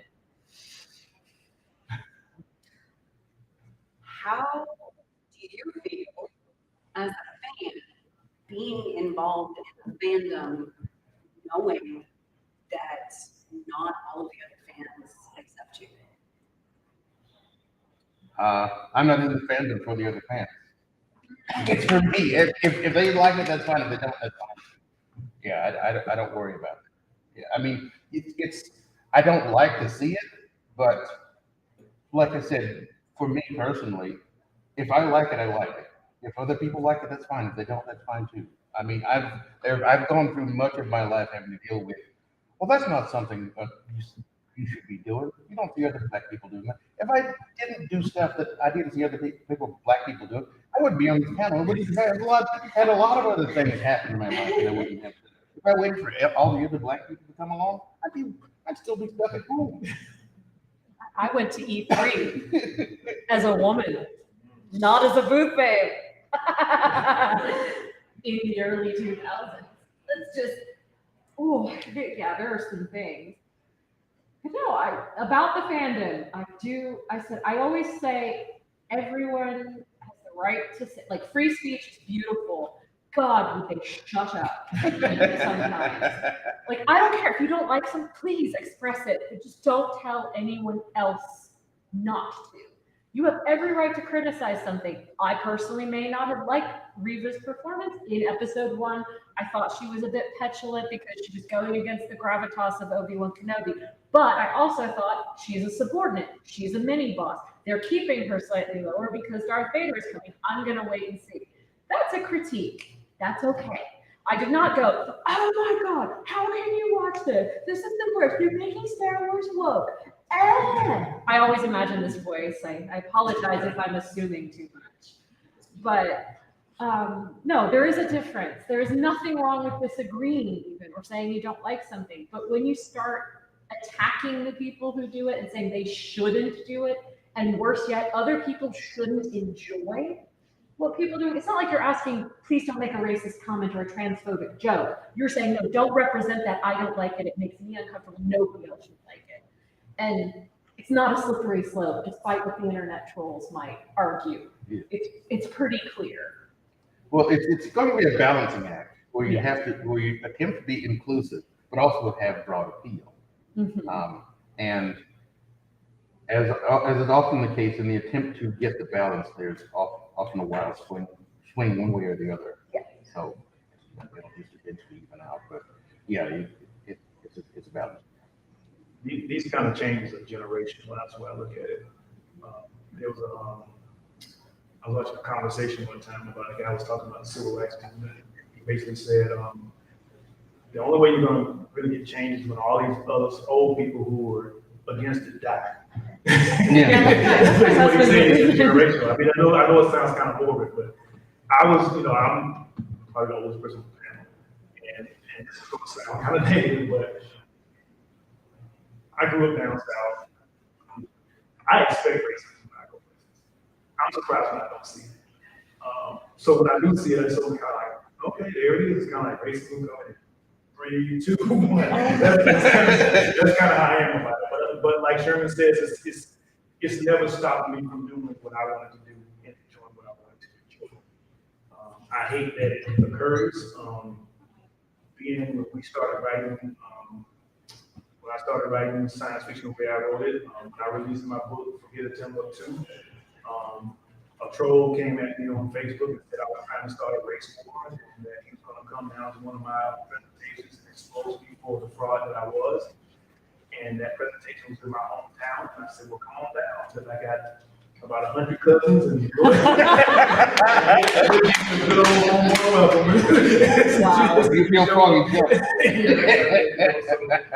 So it's kind of, you see things making progress, but at the same time, like I said, I'm kind of pessimistic about the whole thing. I've always been, I'm a chemist. I'm a black chemist, and we are very rare. There's been times where I've worked in the first lab that I worked in. Most of the labs that I've worked in, I've been the first black researcher they've ever had. I worked for a company where one time they had 100 employees, and I was the only black person working for them. So when I was out, everybody knew I was out. And so I found myself in situations like that time and time again. And so it's like you want to see more people, you want to see people work, but at the same time, you get to be constant about it. And you get to be, and a lot of the things that I found that I ran into as I became a black author in fantasy were some of the same things I ran into when I was doing all this other stuff. And I was kind of disappointed because to me, I felt like people who got into science fiction and fantasy and magic and stuff like that should be broad-minded people. And this should be an issue. But it's always the same thing. Things are fine with this person here and this person there. But when you start seeing a large number of people show up in the summer, that's when other people get nervous and start worrying about stuff and start throwing balls at people and stuff, because that's real change. as we learned a long time ago, change is painful. You know, people would rather stay the same, even though things are terrible, and have to make that change. That's one reason why I say it's generational, because you have to have a group of people that grew up as a norm. There are Black kids growing up that will see myself.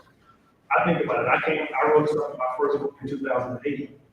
If somebody was a child 5 years old and they read my book now, they're like in their 20s. So they're used to seeing Black science fiction. It's not a big thing for them. They're not seeing it come out and see, oh, this is something brand new. It's like, this all my life was a big deal. And that's how to me, that's how the real change has to occur. People who have been seeing it from the time immemorial and see it as a norm instead of something brand new. There's a child right now that just saw this start Obi-Wan Kenobi thing, and this Black woman Sith is going to be the norm for them. Hopefully it will stay that way. I mean, the one thing I've noticed is it doesn't, like say, it's always a pendulum. Like it will go one way and then there's almost always a correction right back, because people like change is hard. It gets too much and they're like, we can handle Captain Sisko, but we can't take Captain Burke because she's Black and a woman. Like, no, it's too. And that's what I found in fandom. Like they'll get to a certain point and it's just like, oh, that's too far, and you have to just breathe and push again, because eventually you do get desensitized to But it. the good thing is that the pendulum is always. Yeah, no, it sort of, it kind of goes, yeah. And so eventually you get there, but it's like, you get there with people kicking and screaming. Yeah, there's a lot of kicking and screaming. I feel like a lot of times that's our role. At least me personally, I'm largely motivated by spite. So the more people tell me that I can't do something, that I shouldn't be here, the more that I'm like, I'm going to do it, and I'm going to succeed, and I'm going to make you eat your words. Yeah. Spite is really good for positive change. I've made some great book covers. I've written some good books on spite. I just, about half the books that I've published because somebody hadn't done it, or I had seen somebody do that before. I knew somebody was going to get pissed off. I held off. I mean, the Fredonia thing is basically what would have happened if the Haitian Revolution had spread into the American South. And the American South became a separate country, basically controlled by free Blacks. And I held off from writing that for a long time because I knew it was going to be some shit. I let it out. And my wife was like, maybe you might want to wait a little bit till you read that. And that was the book that got me in trouble because of what it represented. But, I did that for a reason, because when you get deeper into the book, it's not just about free Blacks. I was talking about a situation where, what if you had back in the 1870s, a country that existed where everybody was able to create equal. What that means is that you have access to a larger collection of people. Which that means that you're going to have a country that's going to be technologically further advanced than everybody else, because they're taking advantage of everyone in their society, not just a certain group of people in that society, and being confined to the knowledge of those people. And that's the way I present that country, that in this country in 1870, they're much more advanced than everybody else because of it. And that's one of the things I was trying to say, because I can't remember the guy that said, he said something about, I'm not so much concerned about what Albert Einstein knows, and I know about all the Jesus that died in the cotton sweatshops. That's it. When I first heard that statement, I was like, oh my God, that's so profound. Octavia Butler's book was like one of her books was about a woman back in time who was ended up having to help the person and her family and stuff like that. And she made the point that it didn't matter if she was an intelligent Black woman back in time. In that time, she was just seen as one thing, and nobody cared. And that, the darkness of that story was that a lot of us think, we'll go back then and we would change things. And no, because they would not care. Yeah, it doesn't matter. Like if you were a woman, like imagine how many scientific advances there would have been if maybe not just certain types of men were allowed to present them. Honestly, that's been one of my favorite things about the 13th Doctor's run, is them being like, oh, let's stick her back in time during the witch trials. What possibly could happen to a smart, well-spoken woman during the witch trials? Oh, that's another fandom where we've had some interesting discussions. Yes, we have. It's sad because it's a recurring pattern, but I'm hoping that at least it's like a wound. You gotta get all the stuff out, all the festering, let it bleed out, so that maybe it won't come back. So let's talk about times that we've seen fandom get it right. I mean, think of a good example. This week, the Star Trek response was beautiful. Oh, and the Star Wars response, which was, there's millions of life forms in the universe, why be a racist? Don't choose to be a racist. Yes. That was it. Don't choose to be a racist. Like, that was a beautiful, The inclusion of that word was very pointed. Because it isn't a choice. Yes. It comes off as a very difficult, like, you may have been conditioned. Like, I grew up as a white woman in the American South. There was some things I had to excise growing up. And I'm glad I did. You know, I made stupid mistakes. I got better. And there's nothing wrong with that. That's a choice to not be. So I would personally choose to be a Twi'lek because I really want those long tentacles. The Leku? Yeah. Yeah, I'd like that. I'd like to be like a magenta, like some tiger stripes, if I could choose on my speeches. But definitely not a racist. Yeah, I think that was the best example because normally what you see in mainstream is when people start yelling, folks, the power that be started worrying about making a profit, so they start backing off. But whereas in this case, you're like, hey, this is it. Deal with it, But I think again, and I hate to talk about corporations, but I will. Is that again?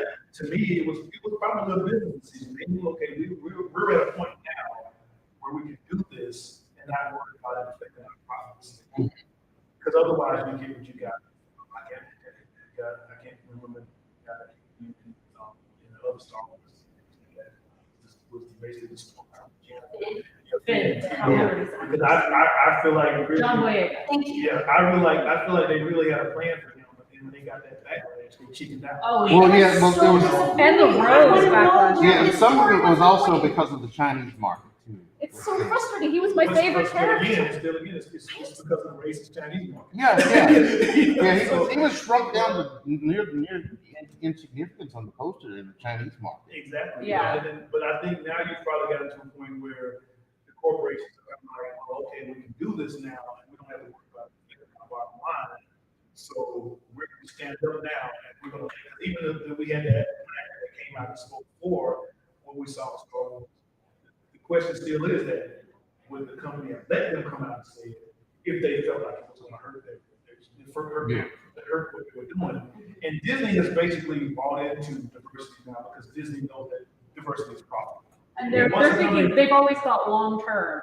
Exactly. Once they know it's profitable, they don't give a shit about you can walk around with Disney with tiki torches, and they'll be like, hey, we don't worry about that now because we know we can make money doing this. That's what we're going to do that. You have to, though.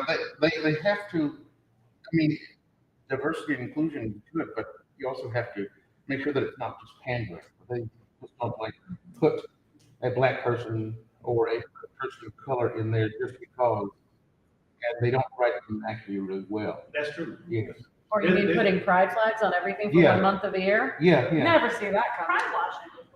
That's the thing. I say that all the time. You did not plan on a diverse character being in the story. Because if you do it in hindsight, it's not going to be a well-rounded character. Yes. It's good, and people are going to know who he is. It's like everybody sitting at the table and saying, hey, we got all this going up. Oh, we forget to do a gay character. Let's go back and do one, and then they don't, and then they do a stereotypical character. They don't really, it's not a fully well-rounded character that's supposed to be in the story in the first place. Not say, look, if you didn't plan in the beginning, don't do it. You don't find a reading story that doesn't include black people in it. I did not have to have people go back and make a prequel of Game of Thrones and throw black people in it. Because I'm kind of like, okay, so now you got to explain to me that why 1,000 years later there wasn't no black folks. Well, in Game of Thrones, they probably had a wedding. But no, I mean, don't you know that when the gay character tells it, you can always tell because it's their gayness. They're gay and gay. They're really gay. Their gayness has changed their life. Something about their gayness has moved their character, and admitting their gayness makes it more gay. And they never do if they do anything wrong, they're bad thing, and then of course that causes more trouble. But also they need to be a minor character so that they can be scrubbed for the Chinese market. Yes, yes, and they will never actually get to show affection with anyone in the market other than the very minors. Unless we're gonna kill them or their partner off. Unless you're on Our Flag Means Death, which, can we have another good example? I'm sorry, I would love just a moment of wholesome, happy, yay, pirate romance with all sorts of characters, and there's actually really cute, adorable, attractive black people. Like, I like it. But it's good that we're seeing that it's moving in that direction. And there was love for it. It's one of the most wholesome fandoms I've ever seen. I can relate. It's like whenever I get overwhelmed by the Star Wars side, I'm like, what's going on with Our Flag Means Death? Oh, they've made a fan art, 30 seconds of everything, and it's perfect. Or made a cake with 40 oranges. My friend did that. I think that is definitely the success of that is because they are not pandering. There is no pandering. They're like, hey, we could be well-rounded people who occupy identities other than what marginalizes us. We don't have to be identified by our marginalization first, and we don't have to fit a stereotype. Because honestly, I would rather not see myself represented at all than be stuck in whatever. Or killed off. Yeah. Killed off as soon as you're happy. That's another one. It's like, Yeah, ooh. hide your gaze. Like, I mean, they killed off Culver and then they brought him back through Yay! some magic, essentially a magic mushroom that brought him back, which was really rather insulting. I mean, he was one of the. They did have magic mushrooms do a lot. Yeah, but that's, I'm gonna be quiet about that right now. Yeah, we can, listen, criticism is fine. If you enjoy it, it's fine. But dude, I mean, they did have Shazam the teeth as a Klingon, and that was something. I did enjoy that. But yeah, there was definitely Strange New Worlds now, which is much more happy and positive. It's a lot like Our Flag Means Death, and that the diversity is just there. It's just there, and the people actually have personalities besides what their slot is. I mean, we've come a long way from the 80s where, oh look, there is the token slut, the token black person, the token might be a little flamboyant. They're all gonna die first in the horror film. So I do think we've come a long way from that. Right.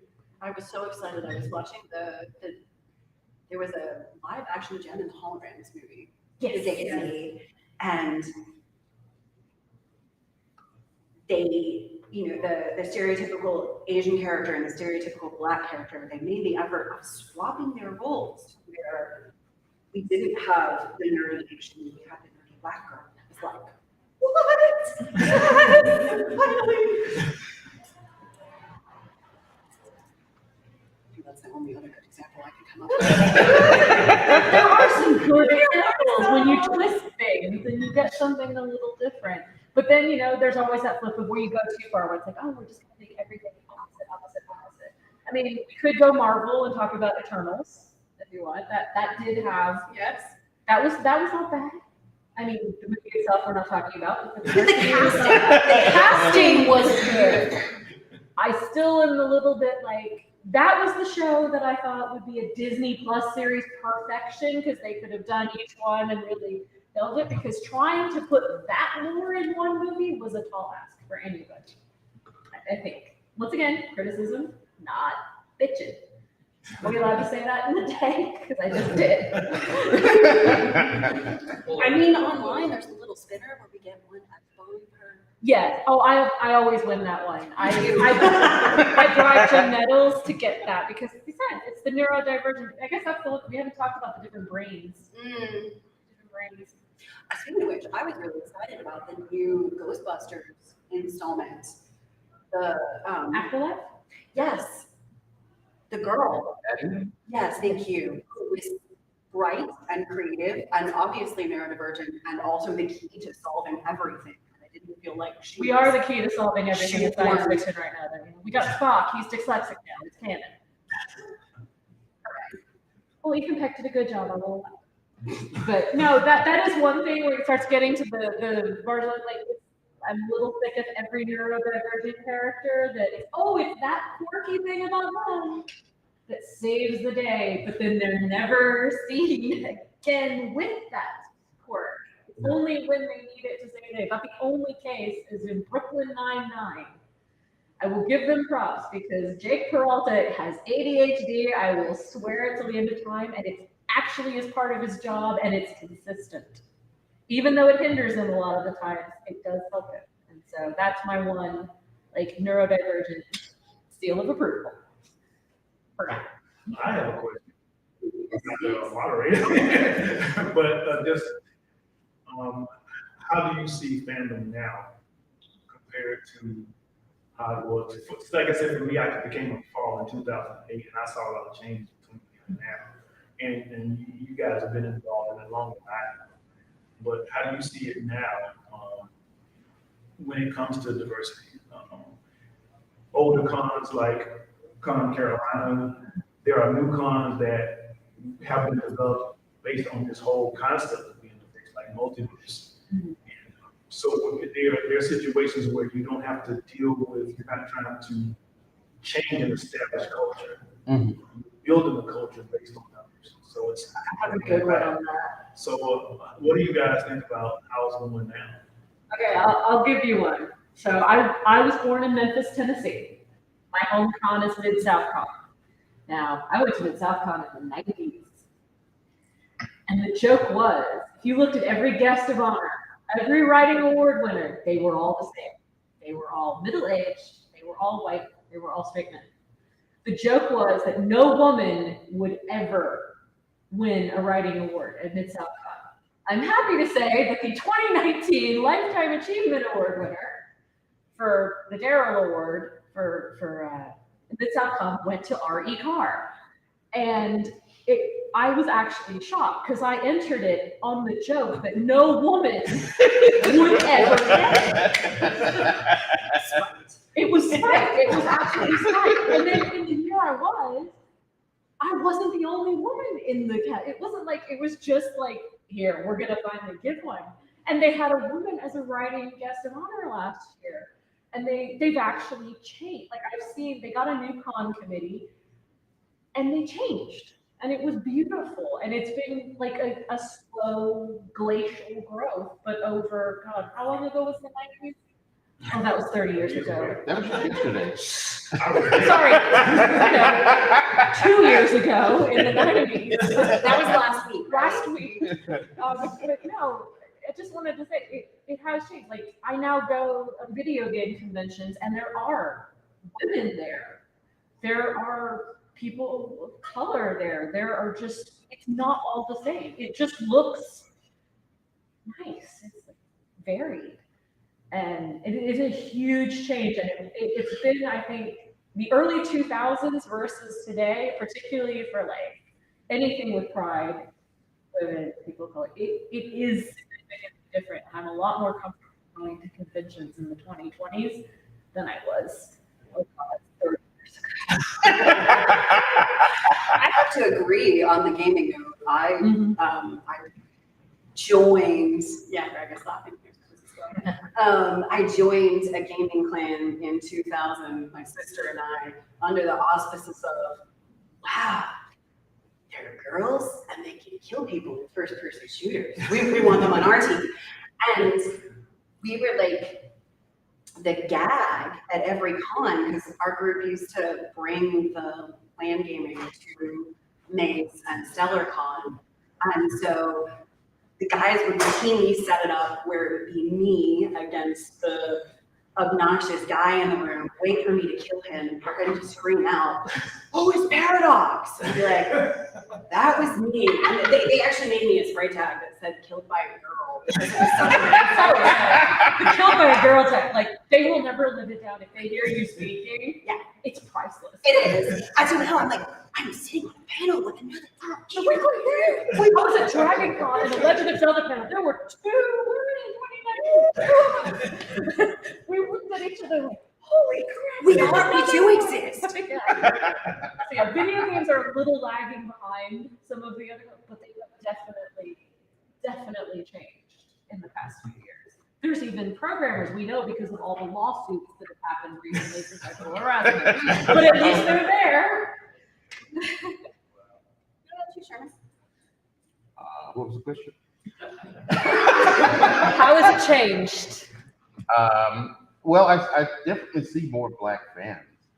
But I mean, when I got started going to fan events myself, I was like one out of maybe a handful of people. But I mean, I mean, most of my time growing up in school, like when I would go to Knowledge Masters events or I was on the quiz team, I would be the only black member of the team. And so it's nice that they're there, but I've already been there. So, okay, it's nice. We did the first diversity graded panel at Dragon. We had started doing panel for what we were doing outside of the cons called State of Black Science Fiction. It was a way for us to talk about what we were doing. And then we got approached by a couple of the people there and asked us to do that panel for Dragon. And we said, cool. So we still had to pay our way into it and stuff like that, but we did the panel. And it was amazing. I think this was 2012 also. The room was packed. People would sit down, standing around on walls, and they had closed the doors so they couldn't let anybody else in. And this woman was she says, I've been going back since it started. I've never seen this many black people in one place in my life. No, we have a diversity panel, and it's not all white men. There's nothing worse than going to a con and seeing that one.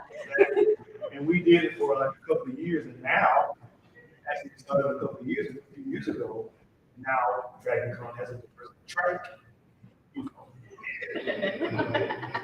Interesting enough, they did not ask any of us who did the first Black State Black Science Fiction panel to be part of it. But they still have it, so we're happy to see it there. But, again, that's a sign of the change, and I think a lot of that change comes from the fact that, this is something that fans are asking for, and that's what they forced the con to change, because people want that. We have about 9 minutes left in the panel. Do you have any questions? Okay, so I'm going to get the last conferences. So in the last 2 weeks, culture cancel, culture gods and what's culture has hit the university.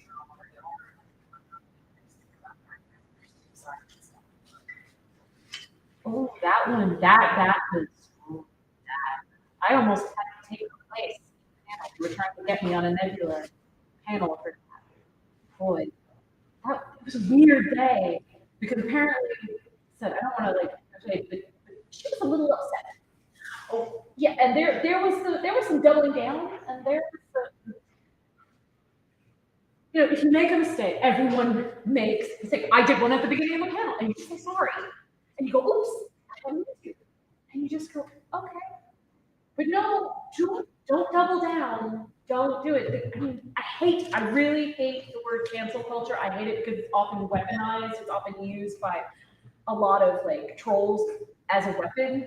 But sometimes it's not a cancel, but you do occasionally need that. No, you shut up and sit in the corner for a little bit. Just think about your actions, and when you're ready to apologize, you can come out. Consequence culture is perfectly fine. But I am not the one who should really compliment. I'm gonna sit back. Particularly you. This is how I am when I discuss stuff like that, because I'm really not up to speed. I've heard about it, but it's basically just to stand. I'm working on 5 books right now, and I don't really spend a lot of time focusing on stuff like that. My thing is that when I talked about earlier about the trolls and stuff like that, I just that's cool, that's going on. But we're going to keep doing what we're doing, and by doing that, that's the change. Because I don't feel like I'm not going to sit and address somebody's issue about what I'm doing, because that's time I can be used in that time to continue doing. So a lot of times I get behind on stuff. It's like with the Star Wars. Such a much more healthy attitude. Doom scrolling is just eating. Yeah, I mean, it's just with the Star Wars thing. I saw it, and I had my opinions of it, and I said, I can go on Facebook and I can tell everybody what I thought about it. But then people will respond, and then I spend the next 3 days going back and forth about this. Or I can finish editing this book and get it out by the deadline. And I always choose the work part because I feel like by getting this book out, I will continue to contribute to that change. That is so funny. My ADHD goes, no, I just did that and then did my deadline at midnight the night before. The other part of that is that when you get old, you have less energy. That's why old people don't fuss with you about a lot of stuff because they really got to go to bed at 9 o'clock.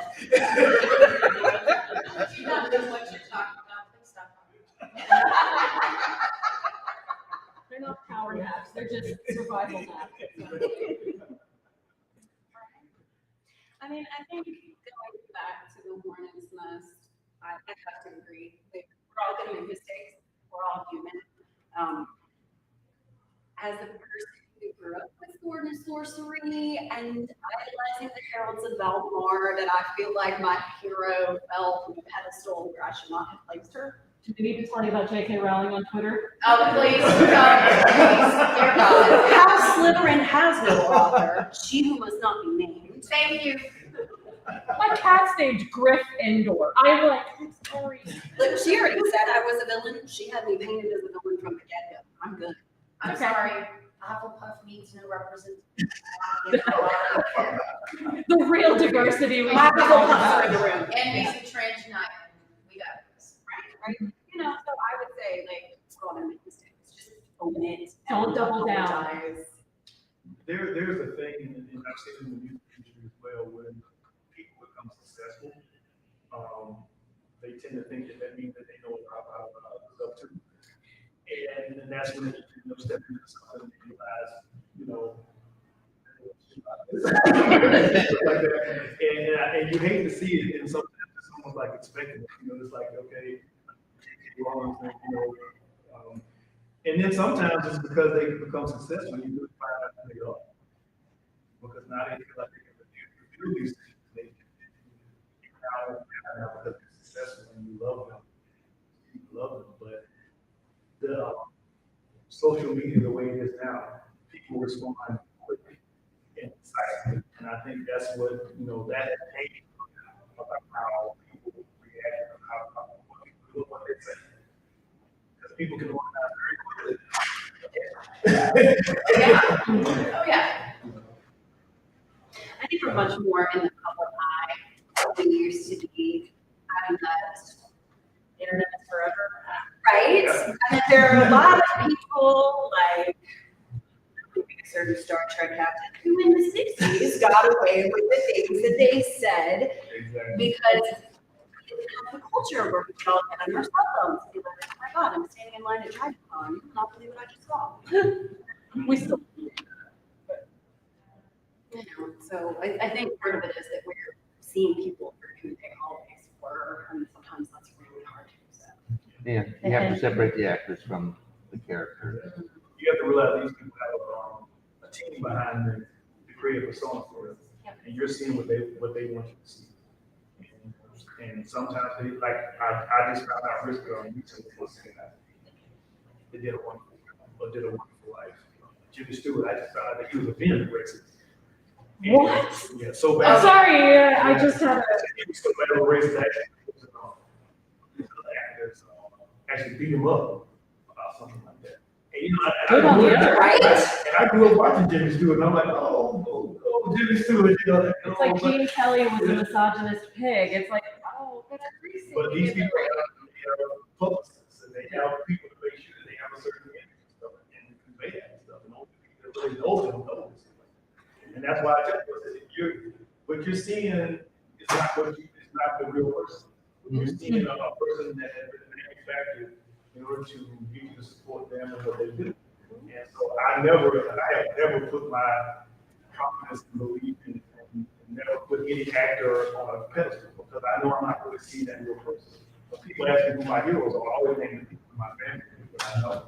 I need to learn from you. Like, this is just wonderful. It's a lot of trial and error. Yeah.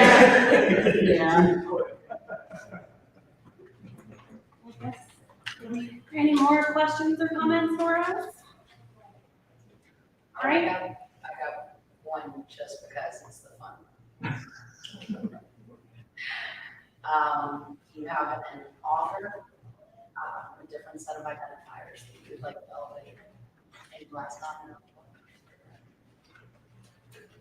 I'm gonna hype my boss. Nicole is amazing. And like, I literally work for her because I read her Sybil Lewis books, the first one that I read, and I had never read another character who thought more like me.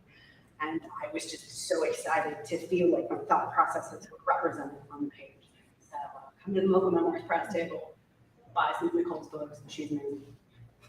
I think I'd have to go for, like, it's not like these are like, okay, Emily Kaplan, right? So it's Ian Kaplan, and she is stunning because she does the not hero Asian in her book. She has uncozy mysteries, and she just has these amazing, fully rounded characters that you just want to love. And she also has a in their other series, a woman who is the hacker and the asocial kind of the Mr. Robot character. And I just love what she does. And she's also so sweet and so kind and very tiny. And she's on panels around here. Awesome. Any recommendations, sir? No, I don't. I don't know. There's a woman by the name of Olivia Raymond. She also goes like AK Knight, one of her, and she actually is she's a publisher as well. And Nicole knows who yes about it. She does a very good job in making sure that she is represented and publishing authors, very diverse authors. And she teamed up with a gentleman named Donald Pecky, who's he's a Nigerian artist, he's good in making a path in science fiction fantasy right now. Yes, he did. They teamed up to do a novel called I just bought that one. It's awesome. I'm in work with everybody, except that it talks about, honestly, my story of nonfiction is about how did we as creators do it and what's going on and stuff. But I really like her. I really a lot of and I even say college school, and there's things that I had to go through and to get me where I am right now. And I really enjoy some of the younger publishers and stuff because how easily they take into doing these things and making the changes and stuff like that. So she would be Well, thank you to my fellow panelists, and thank you. You've been a wonderful audience.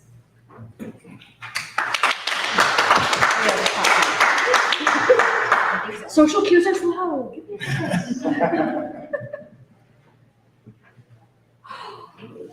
not taking about Oh, yeah. No wonder it's not. I don't want to take them home.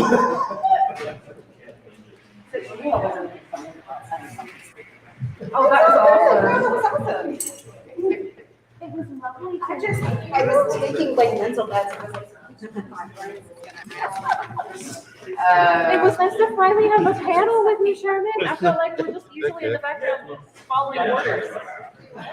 Yes, mine is well known in arcade circles. I'm not saying I ever heard of it. Oh, no, never. I mean, apparently when you break up with your boyfriend on Valentine's Day in Counter-Strike, those makes waves. He's already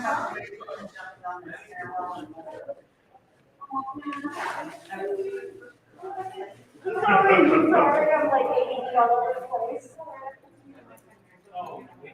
Yes, no.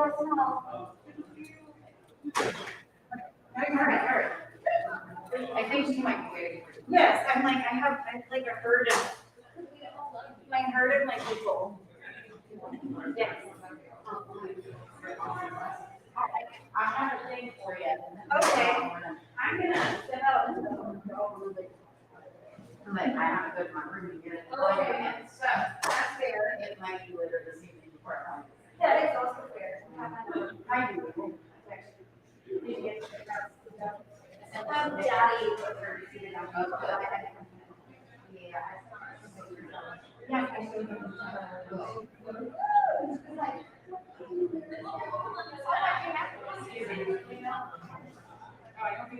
This can't possibly be it.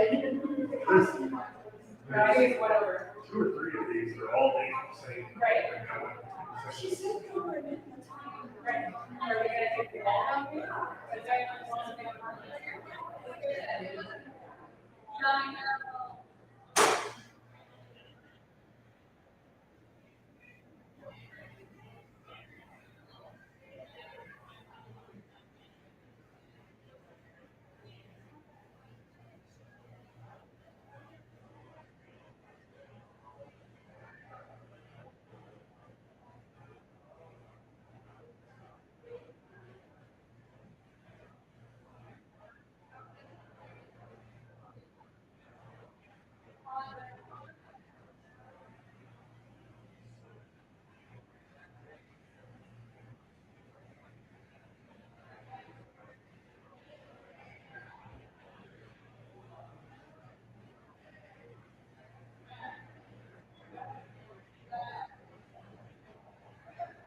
Yeah, if Gina was here, she'd just sit there and start talking like she's not gonna do that. Like if someone did the show, she would. Yeah, I'm not worried.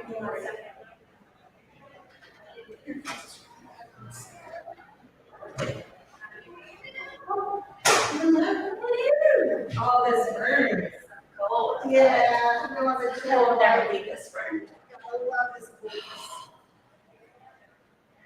Down with one room to rule them all. Yeah, if we're gonna signal, I'll put it down with pictures. Oh, yeah, I think I know it. It just feels good in this room. Right? What was hot in that one? We took all the air. You're welcome. I picked the right panel to go to. I'm like, I don't even know what's happening next, but we're sticking in each other. I love both of your outfits. Thank you. Can I get a picture of you two together? Sure. I will gladly I take know, a picture. And I was like, get the boots in. I know, it's like, Girl, I can give you a minute. Thank you. Gotta get everybody just the ladies. Yes. Looks like you had somebody who found your. Thank you. Any capitalization? So excited to talk about murders. I know. I saw this panel on Sketch and I was like, well, I gotta go to that one. We first did trip run last year and I was like, I don't know if it's gonna go everywhere. We're at a geek convention. I was like, we're full. I'm the girl that falls asleep to murder, so I did have forensic files on last night. Yep. I'm like, that's my sleepy time shows. What are your favorite podcasts? I haven't gotten super into podcasts yet. But if you have any recommendations, I would gladly take some. If you like humor with your murder, Killer Queens is my favorite. And then my favorite murder. Because, again, with humor. And it's my favorite. Because I normally when I listen to podcasts, I'm like, yeah, super jacked, but they use the humor. Yeah. And there's Murder Squad, which is Paul Holt, who is a sexy little beast. He helped solve the Golden State. And he's a scientist, and we're like, yes, serious. Everybody else is like, I'm gonna show my books. I'm like, I'm gonna show my stuff. You brought your dino purse? About Steve. Steve. Did you say Steve? Steve. You can go touch it. Right. She's a big Steve. Have you started watching now? I had a memo because people want to buy me library books. Everybody else like buy my books, so I was like, you can buy my school book. I like that. But I forgot it, and then I found it because it was murder. Nice. She's still not right. I got the wolf. Oh, go look at hers. Huh? What? You can't have the. Yeah, I've had way too much fun buying all the things today. Yeah, I've done very tiny laps in the dealer's room to prevent myself from buying all the things. I tried that and I got distracted. We even bought an STD, that was fun. What'd you get? I got a group shot. What STD did you get? I tried to close it out when you guys were all talking. I got funny I syphilis. like group shots. Because it's fussy. Yeah. And it gets syphilis. I just like to tell people that I got an STD I can send all the same. that makes me happy. With me. With my friend. Yeah, take pictures. Yeah, my roommate that I lived with back in Virginia, she would always go to, there was one who would always come to MissCon and RavenCon, and he sold the little plushies. I think that's him. STDs. Yeah, I think that's him. And we were just at RavenCon, and she got the coronavirus, and the dead coronavirus. I almost bought a DNA, and then I was like, syphilis. Yeah, she has quite a few of them. As she should, it's science. Yeah. I'm But they have no right being that as cute as they are though. Right? Well, I mean, if it's gonna be around, I want it to be cute. Look at STD is not being this adorable. See, I don't know how long theirs is gonna be, that's why I have to go last. What? Your, murder, cause I was like, I got all the words. Mm-hmm. You know how I do. Like, let's talk all the research. Oh, Yeah. really? Yeah. Well, see, you're up in North Carolina. So, that makes fun. It's not mine, remind me not to. Don't bring that.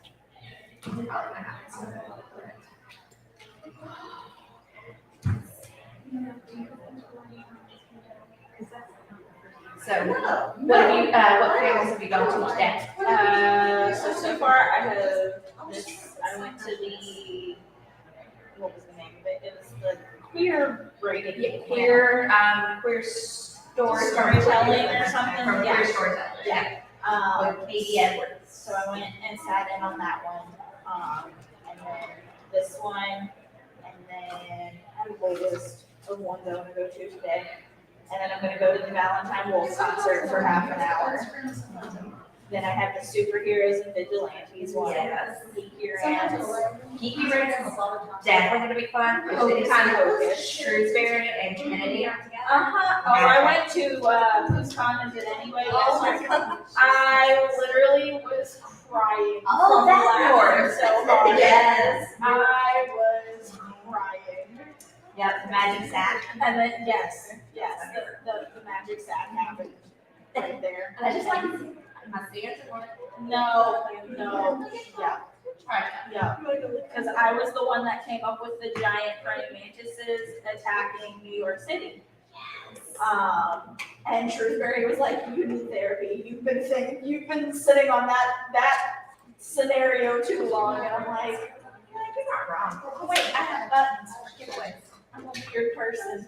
You have what? Or I didn't have buttons. What kind?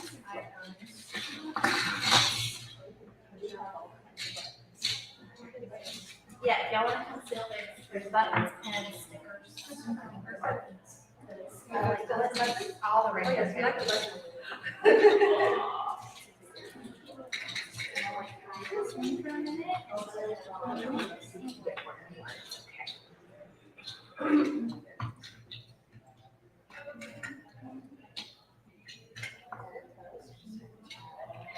Well, these are one on my bird because I have one.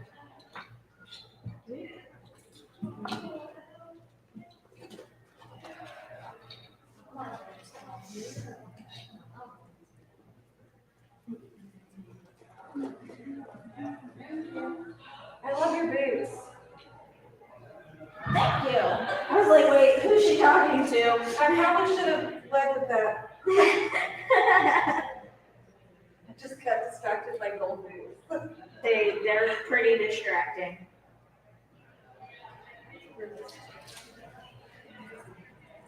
Yeah, I got them because I shadow cast doing Rocky Horror Picture Show, and I played Rocky. So these are my Rocky shoes. I love it. Those are like all of my favorite words that you said.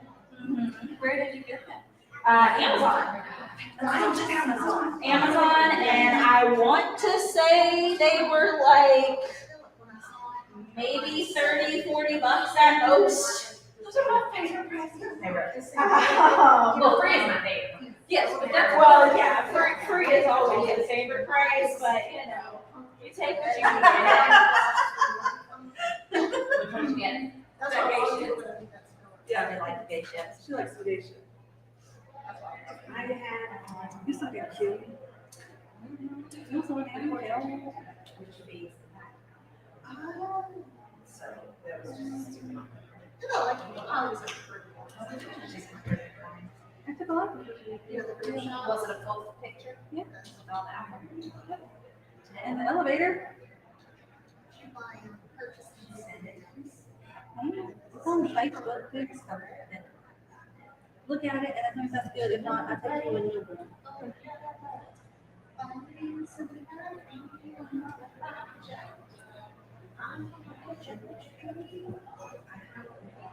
Okay, my bad. They were like 50. That's still a good But price. it's still a steal, and they're also super freaking comfortable. That's my favorite what, part. yeah. Like, even though, because I was worried, I was like, these are very, very tall, but they're super, super comfy. Wore them for the entire show, and then all of the partying after our show, and I caught my Frank in them. And actually caught my Frank. Like, he did, you know, the scene where they're like going into the bedroom and he jumps up. Yeah, I actually caught my Frank while standing in. Yes. They're so comfy, and they come in a bunch of colors too.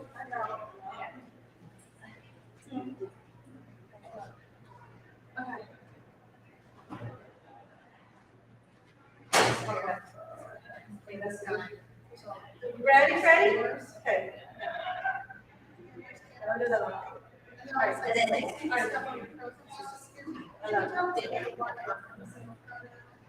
So where did you get your order, my husband, Amazon? And we're like, yeah, all the things. Also, I love how there's no other name for this road, it's straight up murder. And that's why I looked at it, I was like, Yeah. Because it's something about that lady. Murder my husband road or with a road. He had it coming.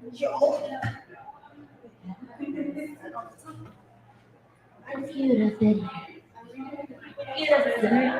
I bet you would have done the same. So excited for karaoke. Where's that? Get a hold of him to sing that. Was that in your too? No. Okay.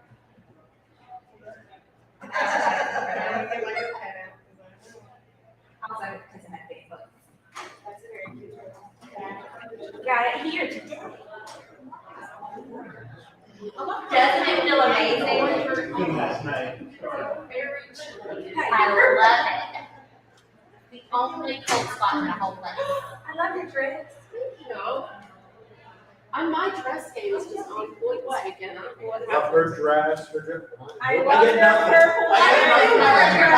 I'm wearing.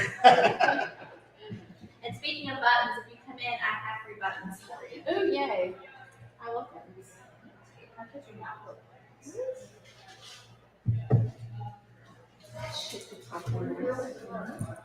Good morning.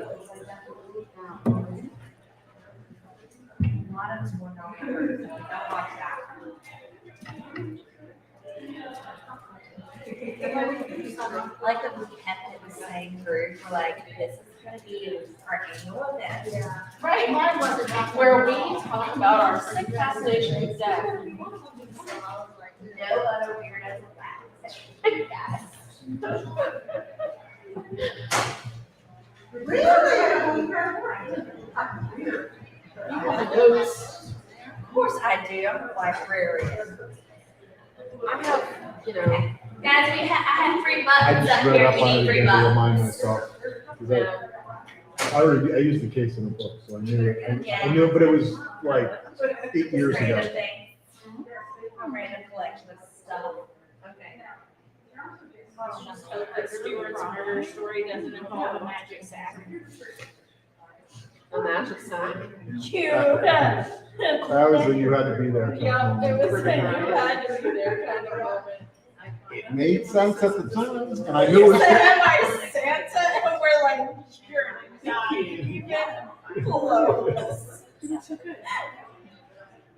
Although His name's Steve. I'm afraid of So this is that from Wayward Stitches. and So it's already Oh, thank you. No, those are, when you're the one on the spot and you're trying to figure this stuff out, it is hard. Even though I was thinking I needed therapy for coming up with that scenario. Oh, I loved it. It was fantastic. Kennedy got way too into that scenario. I was like, I'm done with you. No, that was a very good audience for that. We had such fun. Murder, Thief with a Butt. There were moments where I definitely cried because I was laughing so hard. And I like Rod, who clearly was out of his element, but he tried, and he's so funny, and he was such a good sport about it all. Because I wish you wouldn't have came and pulled me back into the room and told me that it was the right place, and I was like, I love you. Oh, but he was wonderful. But yeah, he was so out of his element. He was like, I don't know what I'm doing here. Some of these are actually magnets. Oh, they were fighting.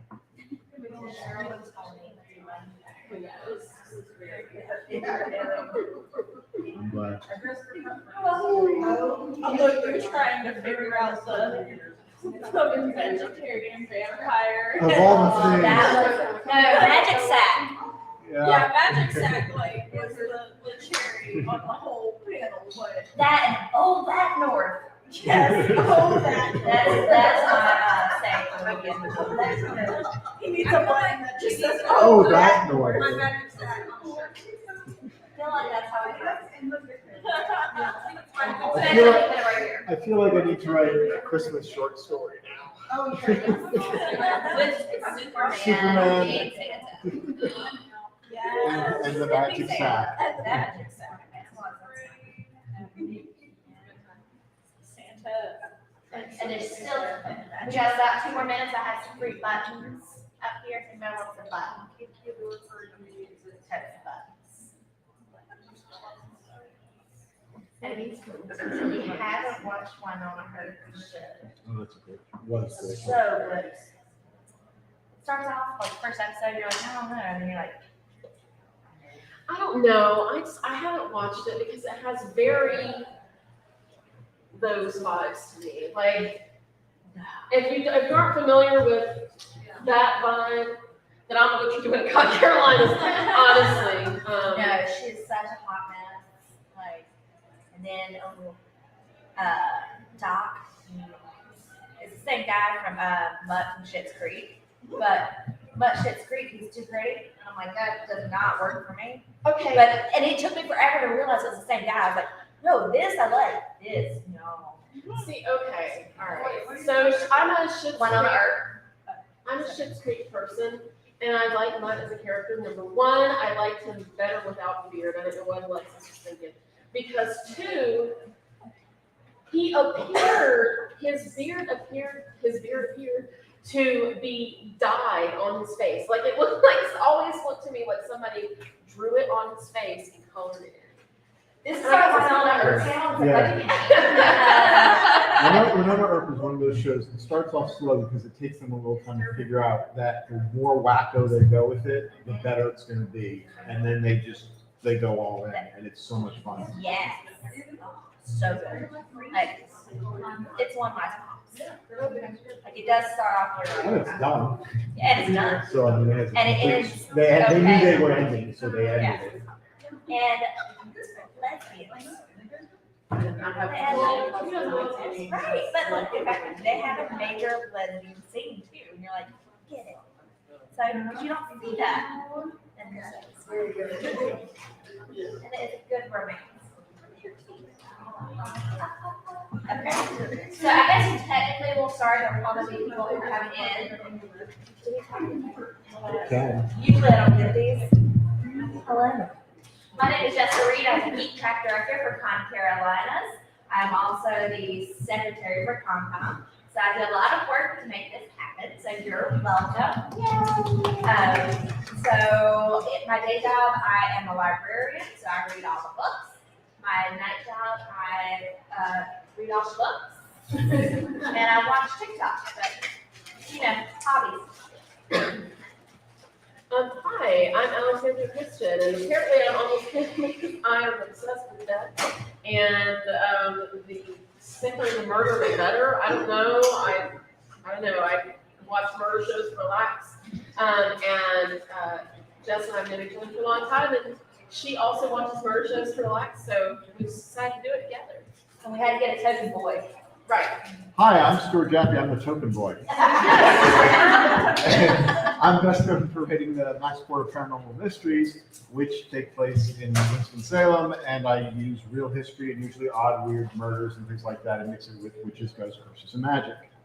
I probably should have mentioned that I also write books. Which are not full of murder. They're actually romances. Nice, happy, vampires living happily ever after. Well, I mean, you need a little happily ever after mixed in with your murder. Otherwise, you just start spiraling. Right. Like, we've all done those where we're watching Law and Order, SVU, and doing a marathon, and then suddenly, like, I can't leave my house because everyone's going to, kill me and break me. In different scenarios, in different orders. Do you know, I love that show, and it's never bothered me before, but I stopped watching it, like any of the newer seasons, because I'm a Stabler girl, right? I find Elliot Stabler extremely sexy, that whole, I'm gonna beat your ass thing. I don't know why. I don't like that in my regular life. But, so I stopped watching it. Well, I caught some episodes of newer seasons, and I mean, the storyline is probably years old, but I'm just now seeing it. The whole storyline with William Lewis bothers me so much. Like, I can't watch it. And nothing on that show has ever bothered me before. That I dream about that dude. He was a good villain. So our Winona, your ERP panel has now become an SVU panel. Sorry. We'll switch into another show in just a out in moment. the open. We're all working on getting diagnosed with ADHD, so thank you for coming here. Yeah. So what we are going to do is we are all going to share with you at least one story of true crime from the Carolinas. I had like 5 pages of research because I'm a nerd. So I'm gonna go last. That way I can figure out how to edit. So we're gonna start with you, sir. Okay. Well, so this story is about a very important murder, if you can say that. Peter DeGraff, who murdered the sweet little Ellen Smith back in 1892. And this is one of the true stories that I used for the 3rd book in the series. So if you end up reading the series, you'll come across this again.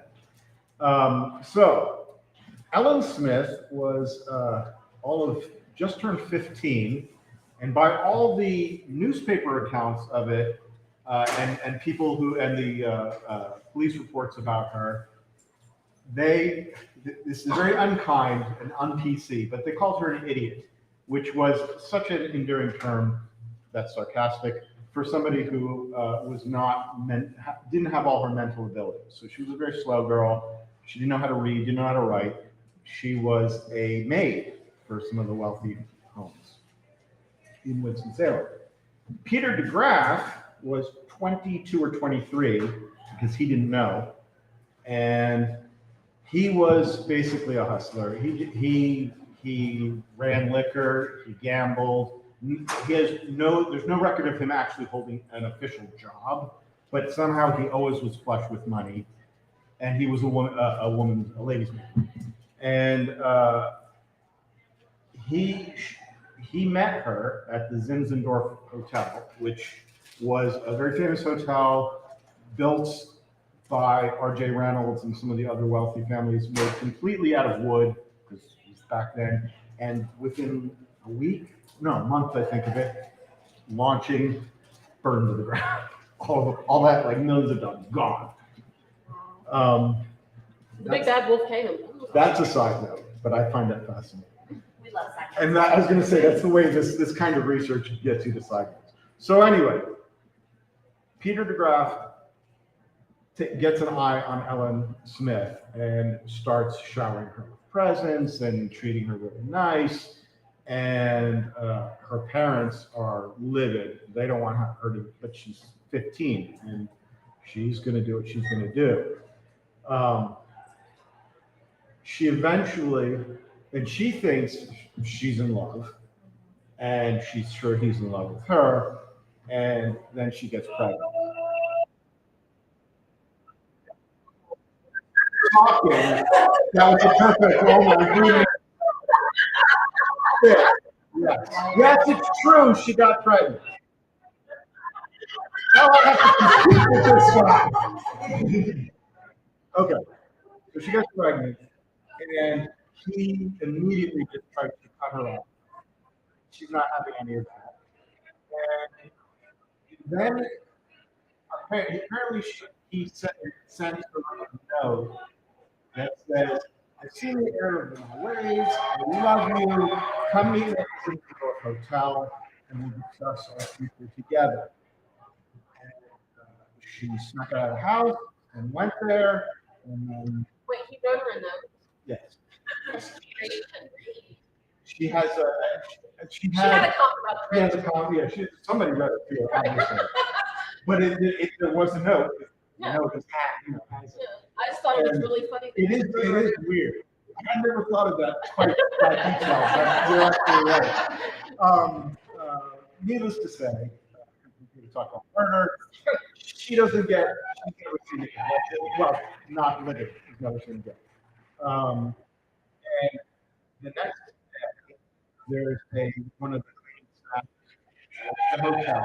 This man comes up to her and is like, "Go out there, there's a people suspect that actually was but the suspicion is that because once everything starts happening, the police are called in, her body is found out.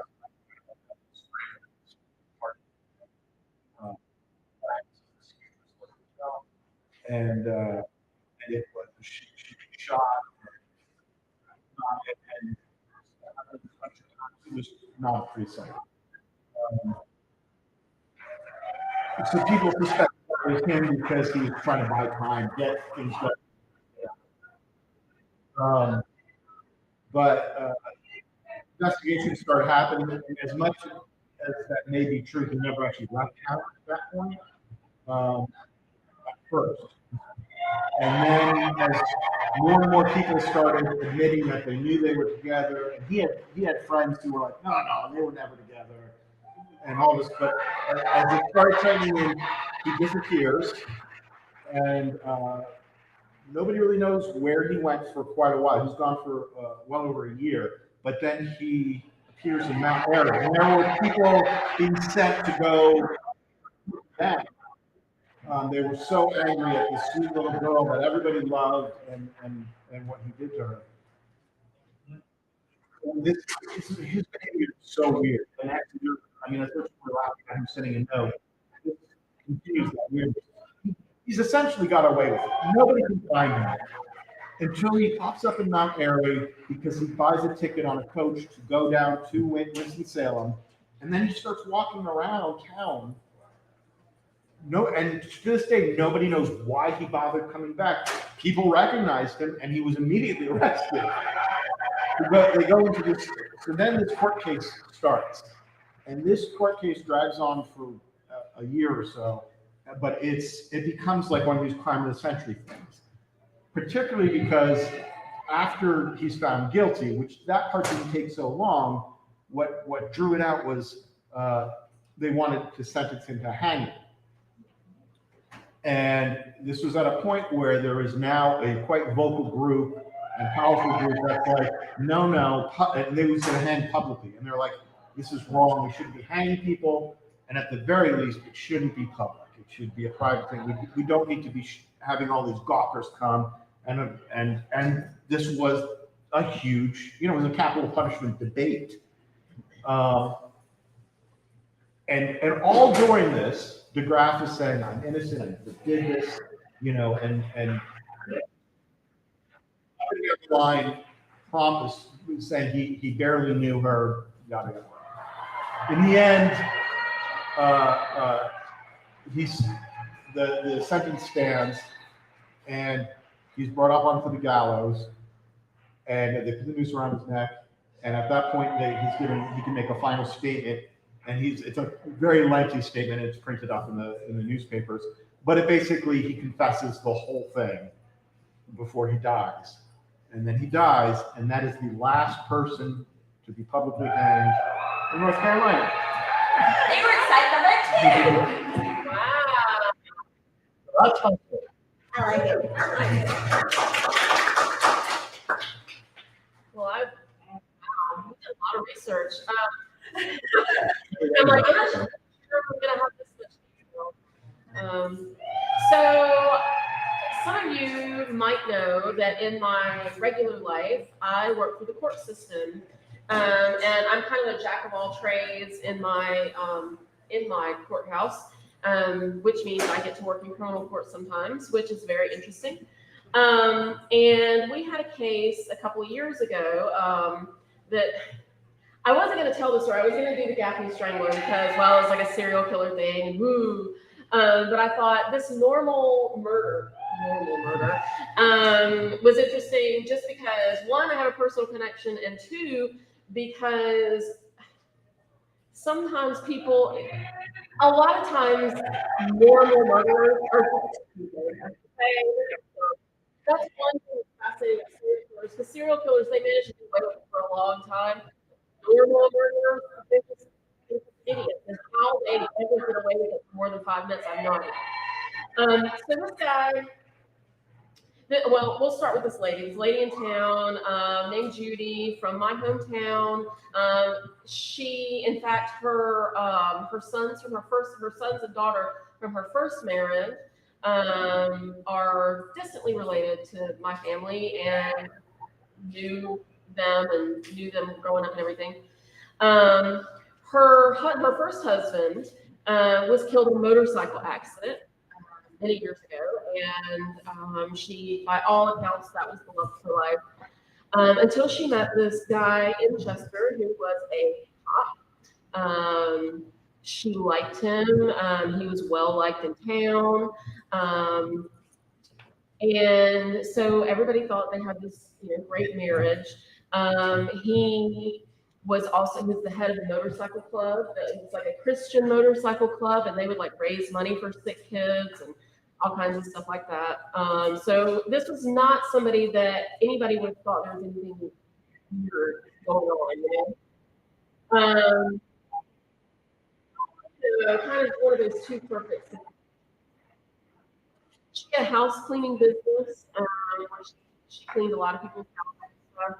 She was very into working around her house and all that stuff.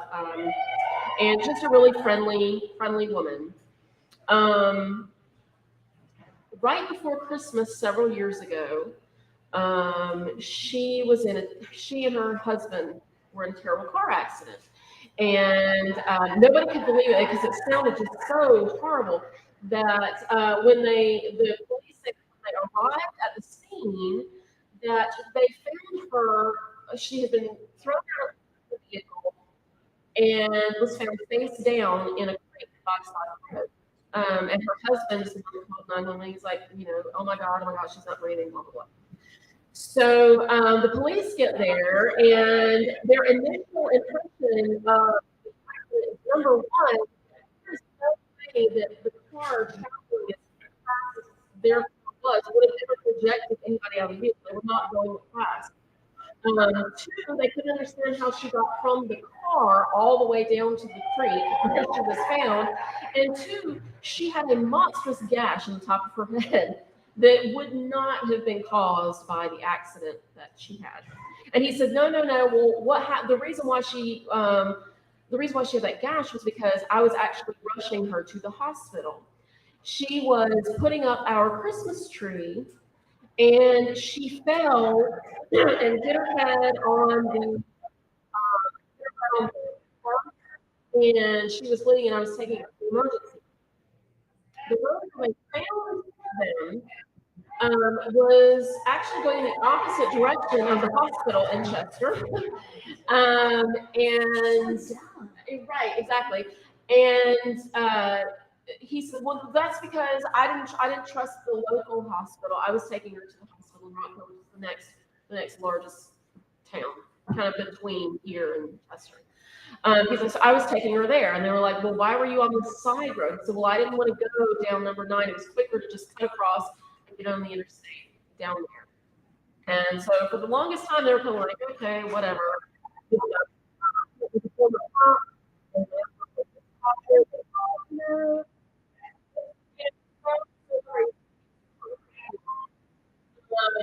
The police, of course, were involved and are investigating, and there is a 48 hours or some show like that, so Dateline, excuse me, about this particular case, and y'all, they made the press the Keystone cops. It was ridiculous. Was that difficult? Yeah, and so, but come to find out, there's also a lot of intrigue. The guy, he was good friends with another cop that worked for Smith. This happened to be the sheriff in Chester at the time of this happening. In fact, other cops have since testified that they were told to allow the family to clean up the crime scene. I mean, just a lot of things that were not protocol. That's the good old boys club. Right, exactly. And so, you know, this whole investigation goes on forever and ever. Her family is like, what the heck is going on? You know, we know that he being her husband, had something to do because he won't speak to us at all. You know? In fact, when the hospital, one of her sons, came to the hospital and was like, "Where's my mom?" And he says, "She's in the emergency room. They won't tell me anything." Because, of course, he also came out of this massive accident that projected her in the car. He was completely so, you know, he was just being really, really weird, just really not willing to speak to the family. And I mean, he had been married to her for several years, so it's not like he and her sons didn't know each other, you know. So come to find out after, of course, they go and investigate a little bit afterwards, and what they're able to do with experiences as a DA. And what they find out was they think that they had some sort of because it came out later that he was suspected of having an affair with somebody else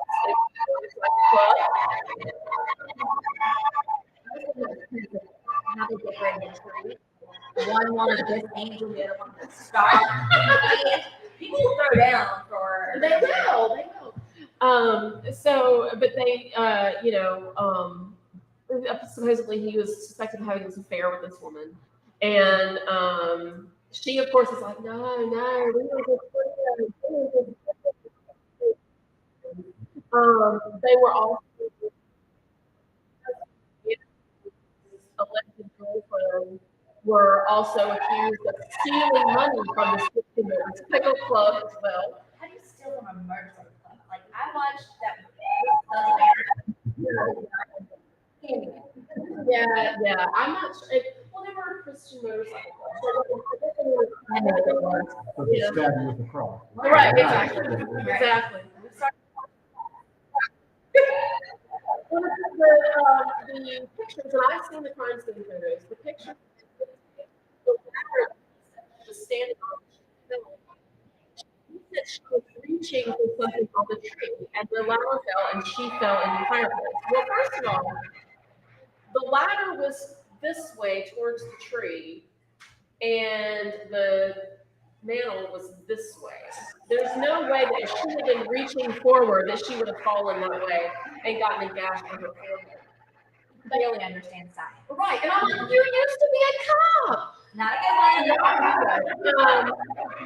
Strangely enough, they also, when they went to, you know, were able to go back to the house, you know, collect things, they had stocking holders, big brass stocking holders that were, you know, that you put on your mantle. The corner of which matched the gash on her forehead perfectly.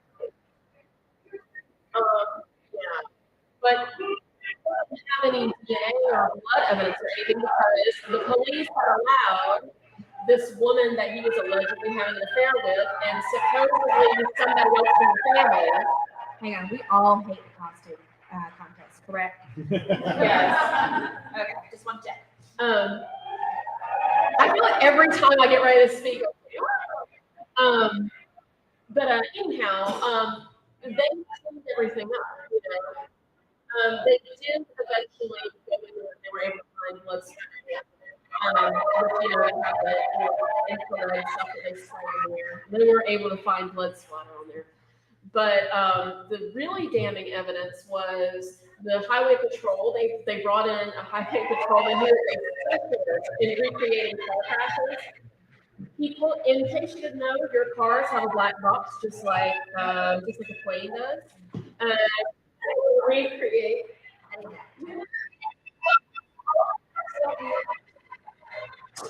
They were able to recreate the crash, and he said no, they were only going like 10 miles an hour when he supposedly crashed the car and projected his life out of the car.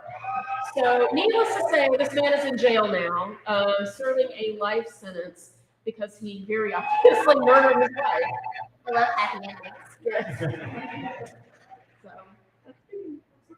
Are we ready to talk about serial killers? Yeah. So let me look at that story. The United States, shockingly, has had more serial killers than any other country. Who's shocked by this? Nobody. Yes. California is the most with 1,600 victims. The lowest murder count is South Dakota. So if you don't want to be murdered by a serial killer, go there. It's too cold. So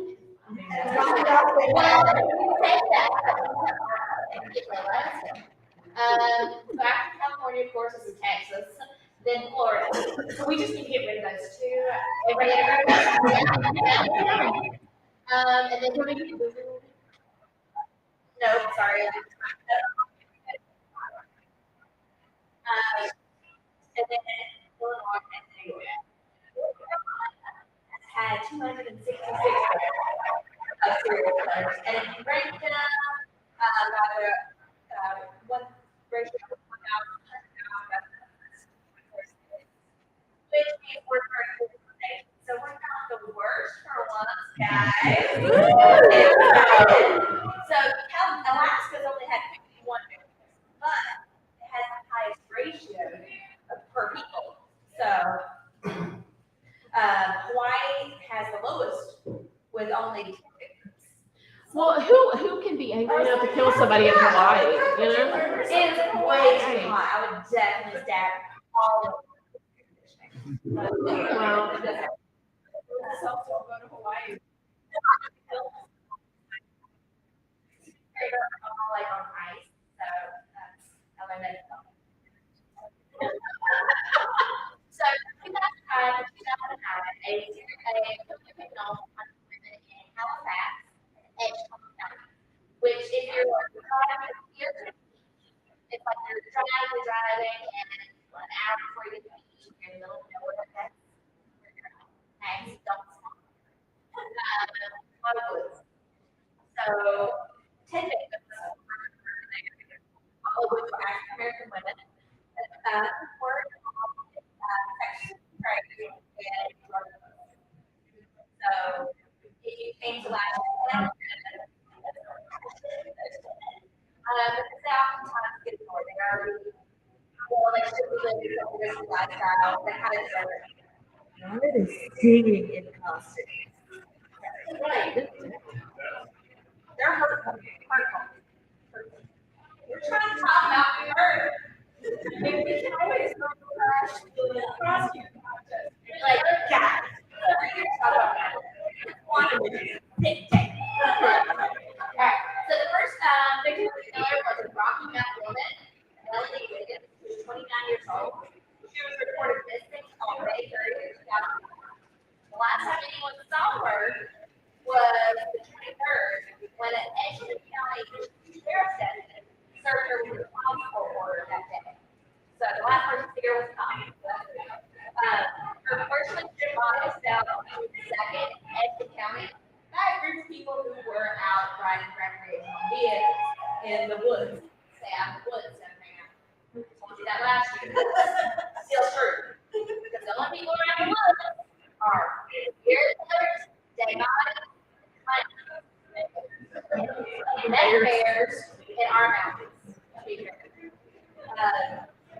So the autopsy said the cause of death was blood force trauma to the back of the head, and the brain outside the head had been back in on the back. So I like these stuff. Sorry. The offender also stabbed and cut Melody repeatedly. And it's clear she tried to cut off her offender, but unsuccessful. Next one, relatives of 43-year-old Christine Mary Boone contacted police on January 16, 2007. So a couple months later, to report her missing. Her body was not found until 3 years later. And so her cause of death was undetermined because there were because at that point, still time, unless you have actual, like, you can see stab marks and bones, it's likely there's something to do with that, because their bones are especially if it's outward. She was often dead. Matthew Tequila was reported missing May 8, 2007, so he usually waits about 3 or 4 months usually for the case to so she was reported missing by her mom, which was contact her for over 2 weeks. A man was looking for bottles around 7 Rivers Road when he discovered her remains on August 17th. She was the first victim whose remains were found at this location, but not the last. Found near her body and due to decomp and animal activity, caused death unknown. But they did not find any drugs in her system. 46-year-old Joyce Durham, she was last seen June 17, 2007. She was reported missing by her brother-in-law, and her body was still unfound. 50-year-old Ernestine Dow, February 2008. She was reported missing by her sister, who actually saw her get into a car, which later turned out looking like the killer. And that was the last one. So that makes it even harder when she actually saw her be taken. She too, like I said, sex worker. Her remains were found by one class farmer here in Center Road. She was clothes found, due to decomp. Who knows? Because there was no obvious sign. The 6-year-old Yolanda Renee Manhattan was reported missing on February 5th, 2009. So this one we actually waited almost a year for this one. So her mom's the one who reported not seeing her in February. Her remains were found February 11th. So 2 years later again, in a wooded area. Again, Sam Woods. February 23rd, 2009, body was found by a check crew. The area was near a soccer field. So the autopsy said that the victim could have been dead for as long as 6 months to a year before it was discovered. There were no injuries, but there were traces of cocaine. The remains at that time did not match any missing persons report, and the medical examiner wasn't able to identify the body until October. And that's when they realized it was 33-year-old Elizabeth Smallwood. Next victim, 26-year-old Sarah Nicholson, February 27th went missing. Reported by her father. She had left the day before, so a lot of the other ones kind of were missing for a longer amount of time, again, because of their lifestyle choices. She actually still lived at home, so that's why she was reported a little quicker. Her body was found March 7th here, 7 Bridges Road, by people on ATVs. Because her body was found quicker, they were able to confirm that she was manually strangled, and her body did show signs of bruising, and there were scratches and abrasions that she was found. So my question is, I'm assuming that all of these names. Well, it's Ashton County, so, and they were African American, and they were prostitutes, and they were my question is not, of course, not about for the victims, but if I would seen all of this news coverage, I would have just stayed away from that road. I've been like, I'm going on that road because every time somebody goes on that road, they discover a body. No, I'd be like, But they weren't really reported, and they don't report these type of things. Like the fact that we had a serial killer in Charlotte 20 years ago. No one knew. Even you're welcome. that's good. Good job. I got so excited. So a exact cause of exact time of death could not be determined, so they didn't know how long she was kept. But a rape kit was conducted. That comes in. Okay. Hold that family of 31-year-old sex worker Janice Sunshine Hargrove. Sorry, I know Sunshine. Went missing April 25th, and on June 29th, 2009, 200 yards from Zone Bridges Road, her skeletonized remains were discovered by a tobacco worker. No clothes found. She was still wearing a white metal chain with a dollar sign and a white metal ring, but there were no signs found. Her sister went to the scene the next day, and she found 16 in a toenail. And she turned this police to some evidence from this. Yeah. So, of death could not be determined. Who's doing all this with no shoes on? She was naked. I think the killer's doing it. No. I was like, why is he out there with no shoes? Yes, that is the question I have.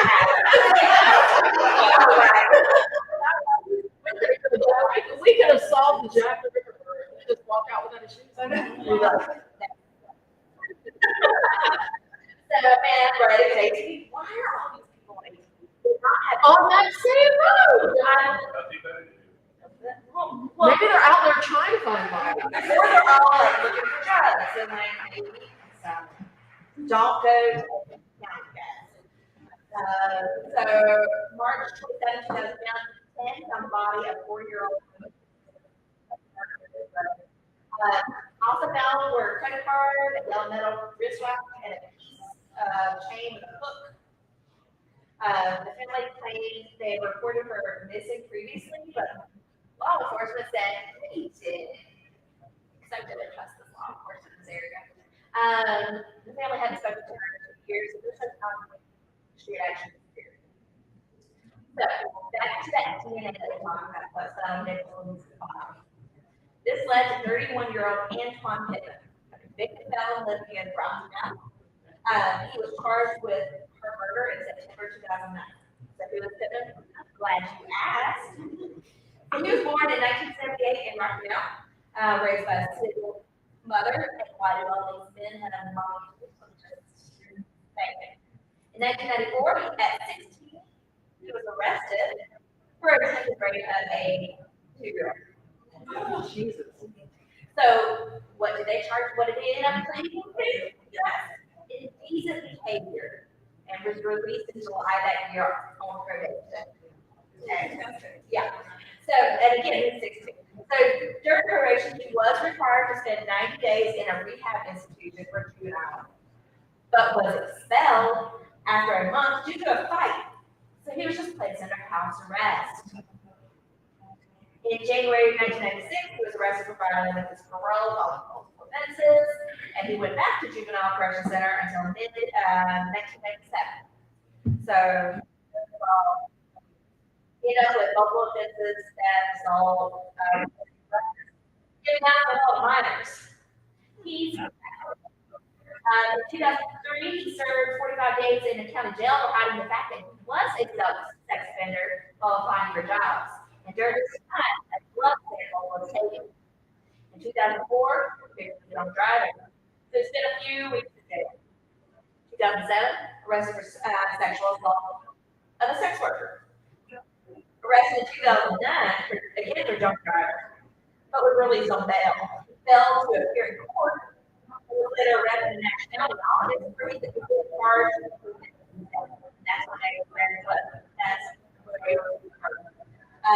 Circumstantial evidence had investigators looking at him for the other murders. Here's some.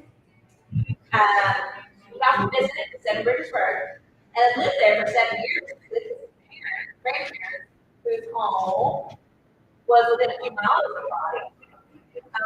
Prior to his arrest, he also lived in Rocky Mountain, not far from the Senator's Road. In 2005, he lived near the soccer field where the body was found.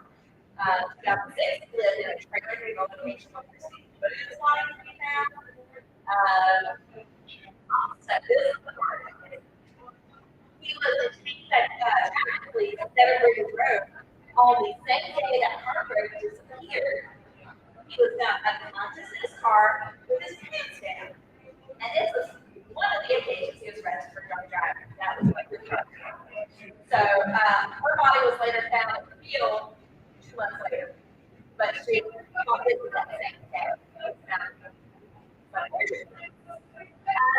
So in this trial, he did admit to knowing one of the victims and claimed that days before her body was discovered, he paid her for her services that were conducted in his car. And afterwards, he dropped her off at the library. Never saw her again. Okay. He's never been charged with the other murders, just Nicholas murder, the one that his DNA was found. Despite the fact that he was never charged, we all did it. So he's still in jail, but those other 9 victims will probably never be responsible. And that is who knew about this case. I was like, there's a good podcast on the case, Paul Bowles, and Billy Benson, they talk I found that case. That's actually where the first time I heard about it. I was like, oh, it's so nice to find a crime close to home. And that's why we're here, guys. Well, you know, listening to all of that about that case just kind of reminded me. I think we would probably be remiss if we didn't say at some point during this panel. You know, a lot of people became fascinated with true crime very recently, and a lot of people were covering it, listening to the Gabby Petito case and all that. I mean, I know I was listening to it, and the thing is, we tend to with all those wikis were African American, sex workers, drugs, everything. But they deserve justice, just like, you know, Pretty ones, Gabby Petito over here deserves justice as well. So when we talk about these stories and everything, we need to make sure that we're also highlighting that there are an awful lot of BIPOC folks out there who have gone missing and they don't get nearly as much attention. Especially Native American women. Like, you just go and start researching that, like 4 or 5, that we still allow men to walk around. I'm gonna use her. Now you know why you were part of this panel. Yeah. We wanted a man to check. But like, when you start researching, it is more like that. People do look ask women, especially, like, why do you like true crime so much? Why do you spend so much of your time listening to podcasts, watching stories, reading books? And then, you know, at any moment, who drives to the bank at night by themselves? Who goes grocery shopping at night by themselves? Sometimes, I mean, then you're like, think about it. And it's a quick trip. It's a quick trip. You know that if you're not going to grocery shopping for all your like 3 things, now it's done. A friend, one of my dearest friends in the world, who is here at this con, was telling me that she had her room changed when she got here because she was traveling without her husband. And they put her in a room that was way far away from the elevator, and she went down and had her room changed because she didn't want to have to walk all the way down the hall by herself. And how sick is that in 2022 women have to worry about walking down the hall in a hotel by themselves? And so I think that's probably why women are, like you said, are the primary, you know, audience for true crime. And that's how people always ask me, why do women go to Catholics all at the same time? Is it because you want to gossip? Partly. Is it also because I might not be able to find my table? Partly. But it's also because going to the bathroom, they're napkin, that's dangerous. issue with the back of the wall when they were like, oh, no, we know traffic aren't safe.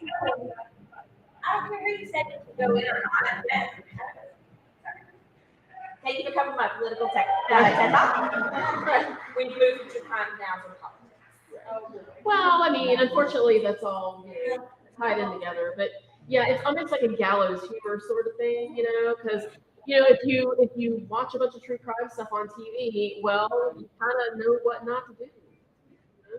Now, what is your flavor of true crime? What is your favorite thing to watch or read, or like, what's your wheelhouse? Well, I'm staying quiet. No. You're allowed to talk. No, definitely not. We'll always allow you to talk. You're what it's Your favorite flavor of true crime? My favorite flavor of true crime. Actually, I mean, true crime is interesting no matter what, but sometimes it's not even end in murder. Just there are really bizarre cases out there. I wasn't expecting questions, so I have an answer on top of my head. But my wife is a child journalist, so I end up seeing a lot of these documentaries, and they're just cases where people kidnap somebody and lock them in the basement for like 20 years, and just crazy stories where not just the victim, but the perpetrator has so many opportunities to stop it. And especially with like those kind of cases, it's not just morally have the opportunity to be like, what I'm doing is wrong, but they come so close to getting caught. You're talking about the Seven Bridges killer, and he almost got caught, right? He's arrested for drunk driving when he probably had a body in the trunk. And you would think that one of those times the person would be like, okay, I've gotten away with it this many times. This is my sign to stop. Right. Wasn't it like Ted Bundy actually had a victim knocked out in the back of his car, and the police stopped him for like a headlight or something? The amount of times that Ted Bundy show are not.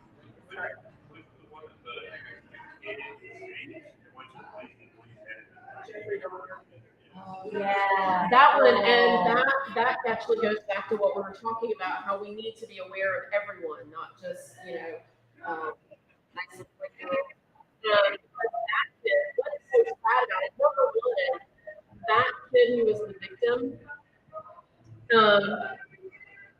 he was like related, like the younger brother of another of Dahmer's victims from years previous.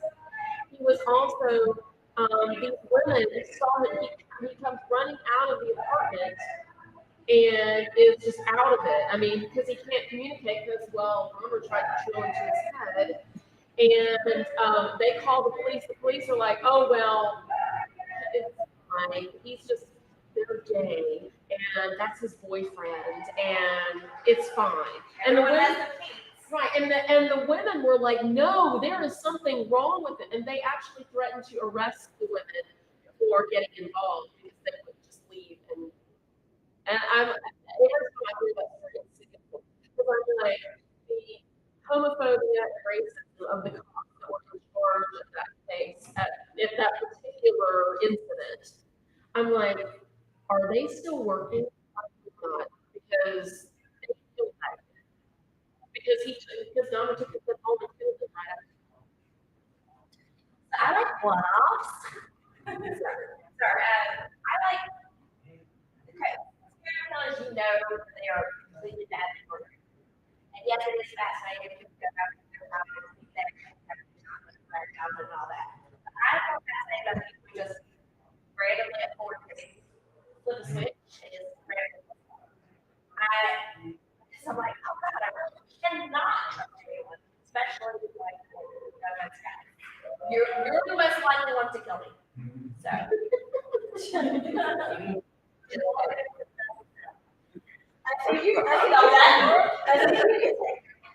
That's true. I got it.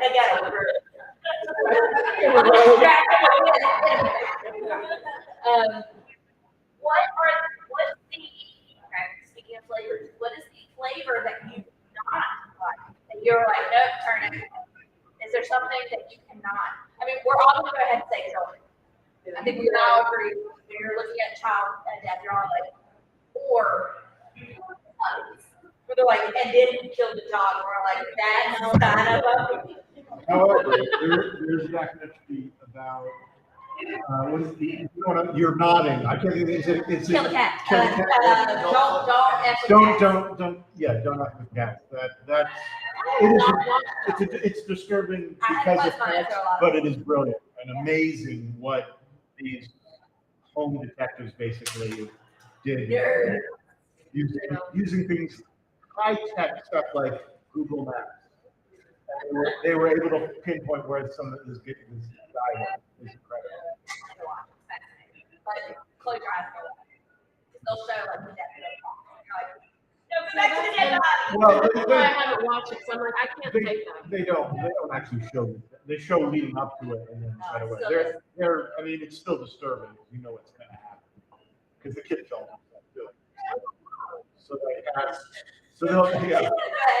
it's horrible. But then you're like, at the same time, it's fascinating to watch, like such a detective just talking for the internet, trying to get this guy because nobody else will do it. Yeah. I love that we all talk about long vicious crimes and we're like in the day of kids. Oh my god! So what is your like besides children? That's it. Like, I just don't like the ones where it's some dude kills another dude for money. I just find those so boring. They don't do violence. Not cool. Well, I mean, it's like some guy kills his wife for the insurance policy. Some guy kills his brother because he wants the family business or whatever. I mean, just there's things where people kill each other over money. I find it so boring. Did you not like Scooby-Doo? I like, you know what? Okay, Scooby-Doo pissed me off. It always pissed me off because it wasn't paranormal. So now this is a Scooby-Doo. Now it's a Scooby-Doo panel. I have feelings. I have definite feelings about Scooby-Doo.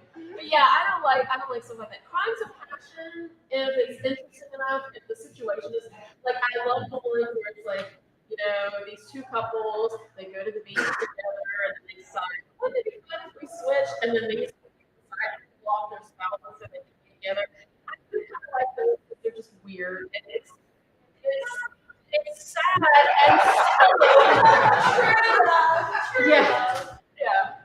But yeah, I'm kind of a more bizarre the better. So is there a flavor you cannot watch? I mean, on one hand, I don't think there is. I don't.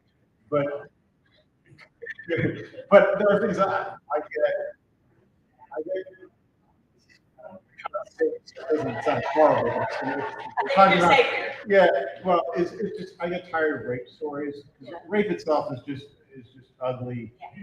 Not like murder isn't ugly, but there's a level of ugliness, and here this is going to sound so bizarre in context, but when I see them in these documentaries and stuff, if it's a rape case, it seems like they're sensationalizing it, as opposed to sensationalizing murders, which of course they are. But there's a difference.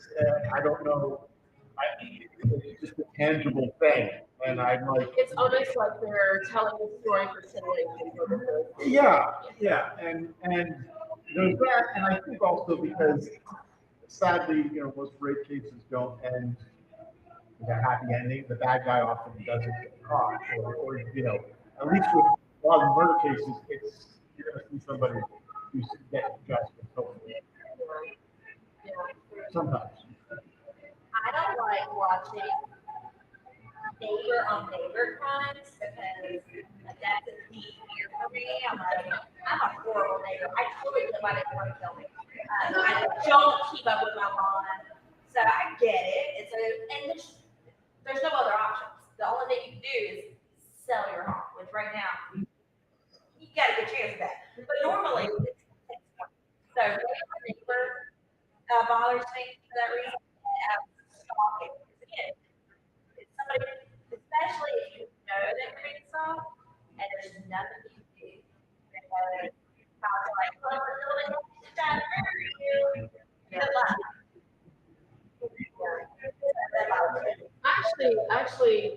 see, I have a really interesting job. It seems really boring on the surface, but I actually have a really interesting job. And one of the people that I work with, she actually has a stalker type that pops up in it, and she's very frustrating and very scary. And this guy seems harmless because the guy's in his 60s, and the whole thing started with he was mowing her lawn. And when he decided that she didn't want him to mow her lawn anymore because he wasn't showing up reliably when she asked him to, she asked somebody else to mow her lawn. Well, he came to the house and was like, why would you let somebody else mow your lawn? And I mean, he and would not leave her alone. And he drives, even, and this first started 2 years ago. He is still driving past our office. He's been in jail several times because she just called the police saying, he's driving by my work again. He's driving by my house again. And they're like, document. Right, exactly. They're like, document it. We can't really do anything. She has a restraining order, but I mean, they're like, for example, they told him that he couldn't take the route that goes right behind the courthouse. Well, it's a small town. There's only so many ways that people go to get home. So the chances are he's gonna drive at some point. But, and there's just nothing she can do about it. And it's more annoying to her right now than it is anything else. I worried about her because she is a single mom. She has a daughter who lives in the house with her, but it's just that. And if this guy escalated, he could very easily hurt her. We're all gonna cry. So, anybody else have any final thoughts, questions, comments, any orders?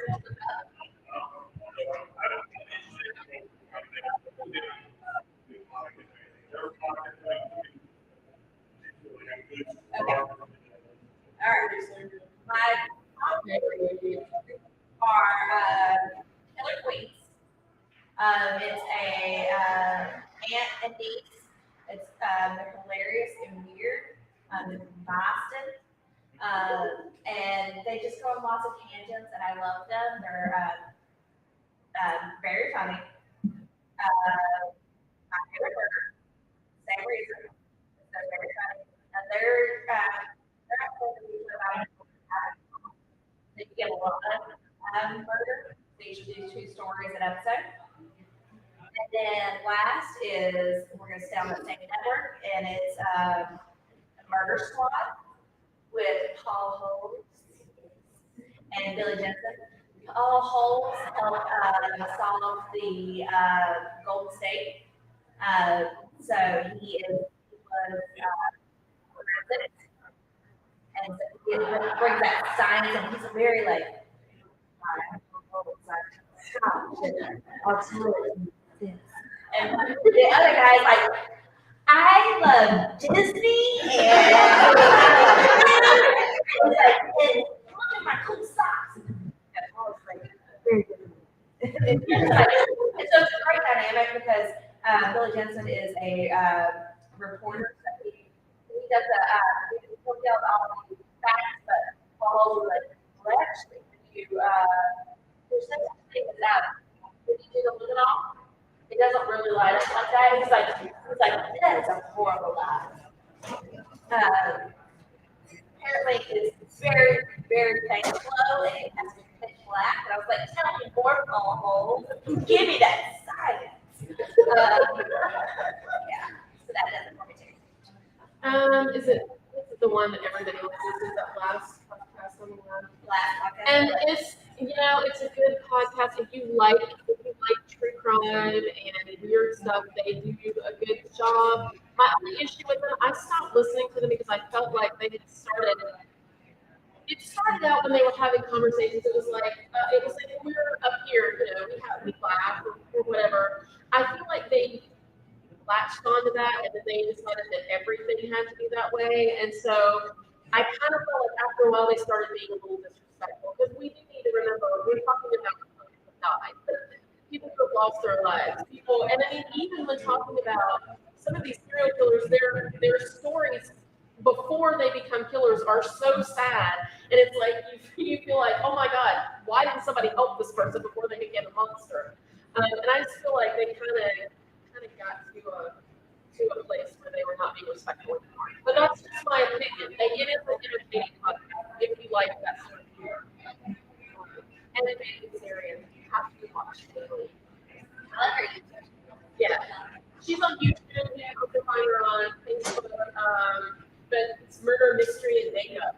And she does her makeup and tells you about crime.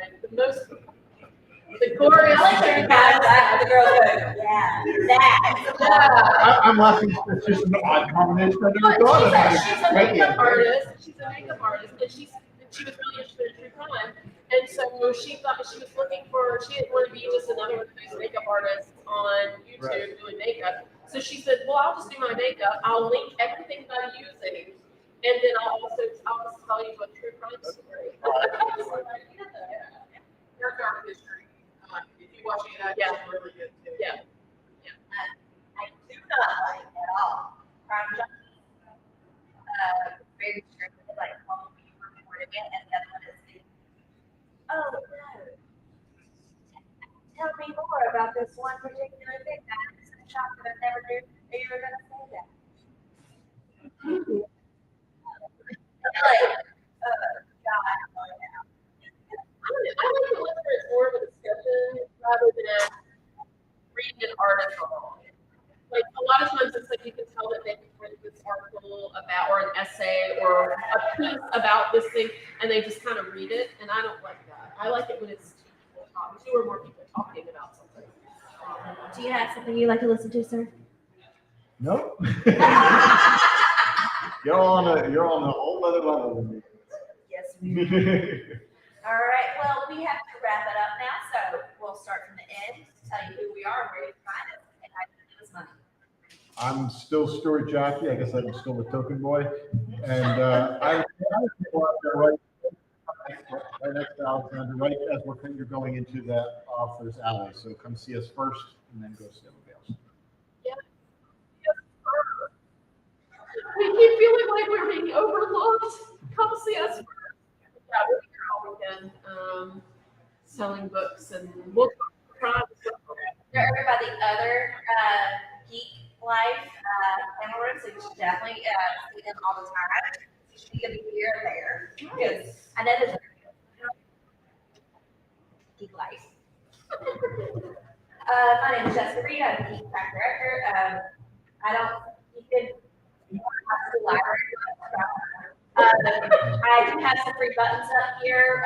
There's some amazing other things going on tonight. We have an option for if you want to protect the puppies. It's going to the Humane Society, so you guys spend all your money to save puppies.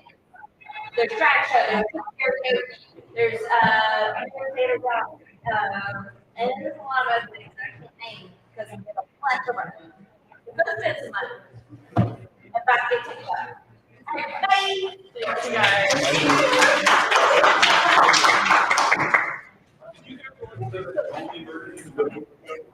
So I watched half the person. Yeah, that's about it. Yeah. I like it. I think we do our best to stop, but I think it's just her face, though. I know some people that have that very deadpan. She is. Like, She has a very deadpan. She doesn't. She's a great actress, but one thing that when I watch her was like she has a very monotone voice. But like I said, I think that's just her, which some people like. But I mean, I think I got my parents to watch it too because of Martin Short and Steve are all there. That's why I put the skin on there and finish the whole thing. Because I love it. Yeah. Honestly, I just love the thing about true crime. I got into Minds of the Killers or something show where they go in. Well, that's something about. I've watched the ones where they actually interview, like the actual people. Hey, they're having just so you know, they're having a Market Steering People Marathon on what are we? Right. I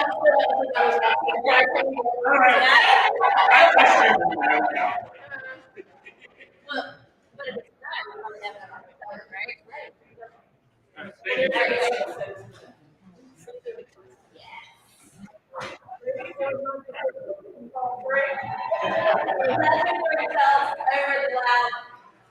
Damn you. No one can overcome the power of Mikey Mason. I know. Who gave him a microphone? He doesn't need it. I'm assuming it's judging. I know, like he is very judgy up there. No. They usually bring in somebody who can use it. Yeah. It could be worse. We friends down here, that's where we used to, they used to always do the Robin Romance panel at like 11 o'clock Friday night. One year, we were in there and we were talking about something that was very saucy. And all of a sudden, Klingon karaoke started in the room next door.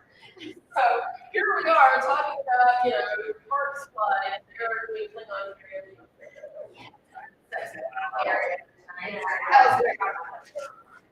That was fun. Oh, that's really fun.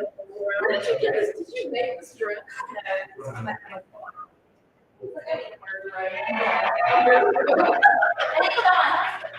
I did. It's got a really short.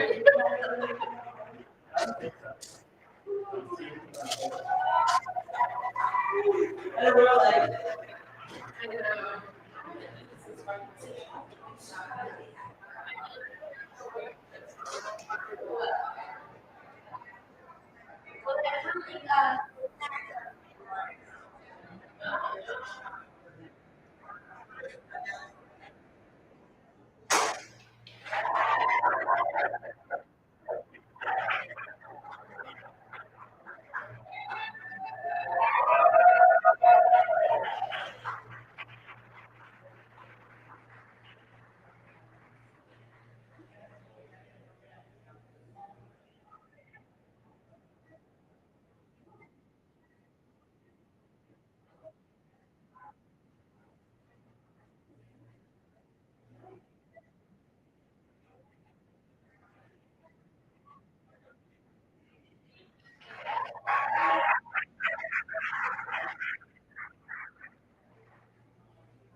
Good evening.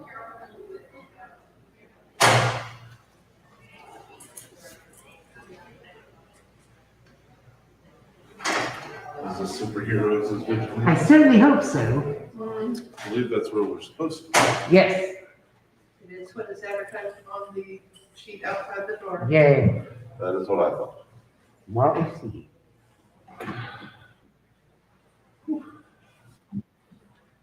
Oh.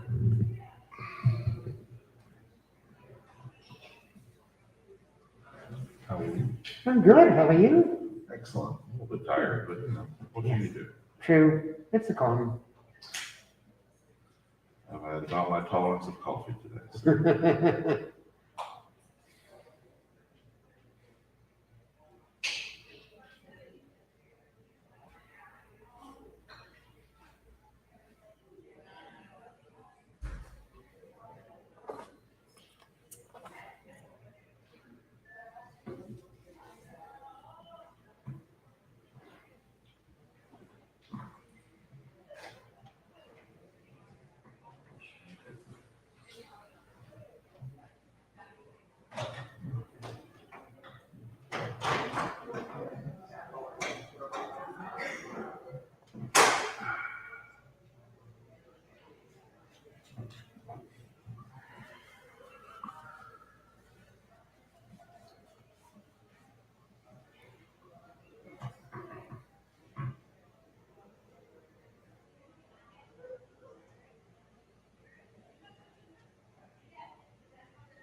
Justice Vigilantes? Yes, As far as we know. I made it. Yes. congratulations. We were very worried. I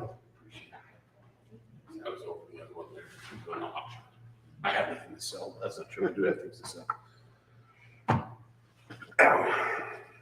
Well, we can always sell our integrity if nothing else. I know, right? Of course, I can't get much for mine. I'll take the corner.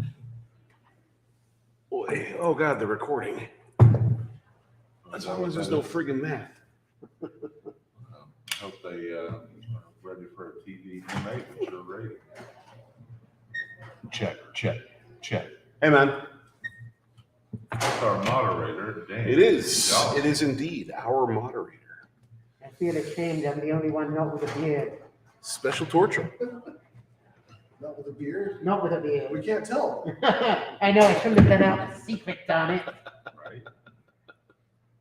There goes your secret identity. I know. Is this the history? The which? Is this the history panel? It is. History of yogurt. No, it's the superhero vigilante panel. Oh, that was a joke. Indeed. It's actually Lakeshore 1, the next one over. That's the, right. That's what happened to me, but in reverse.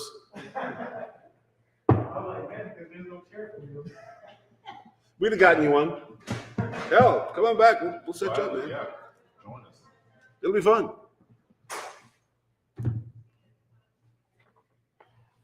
Too many things.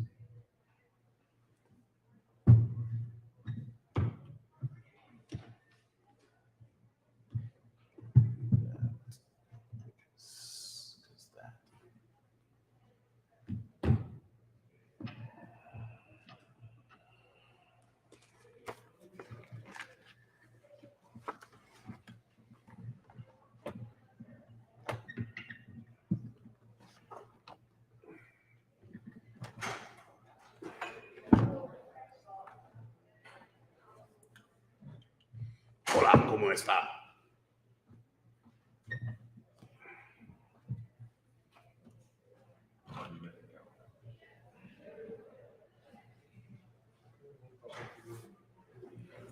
Ow. 4-4. We need one more. We got to buy them beer.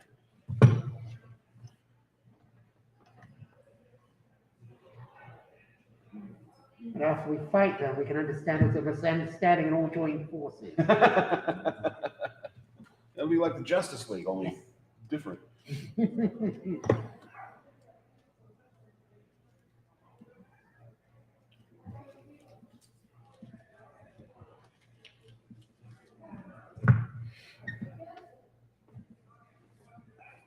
Oh, down.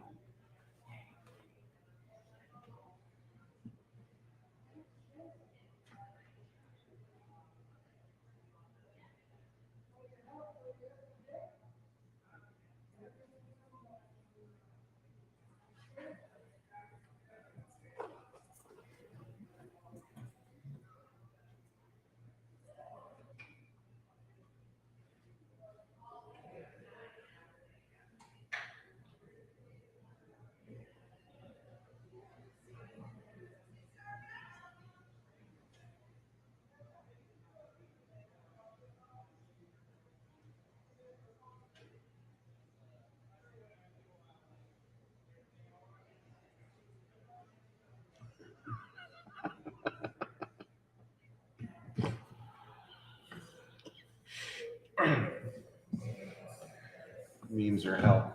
So somebody did a mock-up of the Wrath of Khan movie poster. Yeah. The Wrath of Karen. Caught me off guard. It's terrible.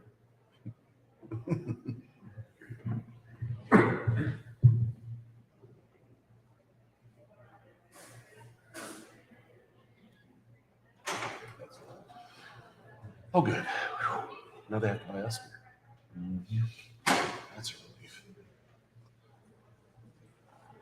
1 minute. 1 minute.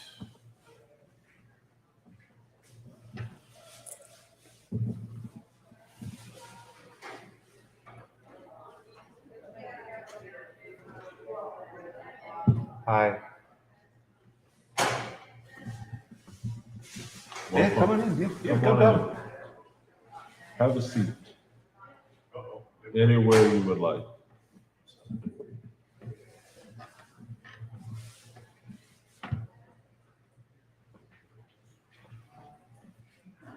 All right, the audience outnumbers the panelists sufficiently. Spyro 2, ready to get started here. Oh, Lord. God be Oh, yeah, praised. all are welcome. A blessing from the Lord. All right, so this is superheroes as vigilantes. I am your moderator. My name is Dan Jolly. I have worked with superheroes, I don't know, more than most people, I guess. Started out writing about 30 some odd years ago, working in comic books, and have worked for DC and Marvel and Dark Horse and several others before I got into other stuff like writing tie-in novels, and original novels, and video games, and screenplays. And 3 of my original novels, these right here, are classified as superhero fiction. That's basically me doing superheroes without anybody in Marvel or DC telling me, no, you can't do that. That is why I was chosen to sit up here and be moderator.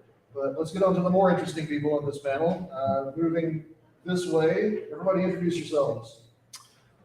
I'm James R. Tuck. I write the Deacon Chalk series, which you can pick up at the Falstaff table. And for the purposes of this panel, I've also written an Arrow TV show tie-in and novelization of the first Venom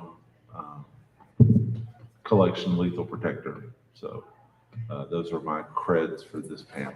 That and just being a know-it-all. I'm Fraser Sherman. I write books about science fiction films, stupid misogynist arguments, and historical fantasy / SF.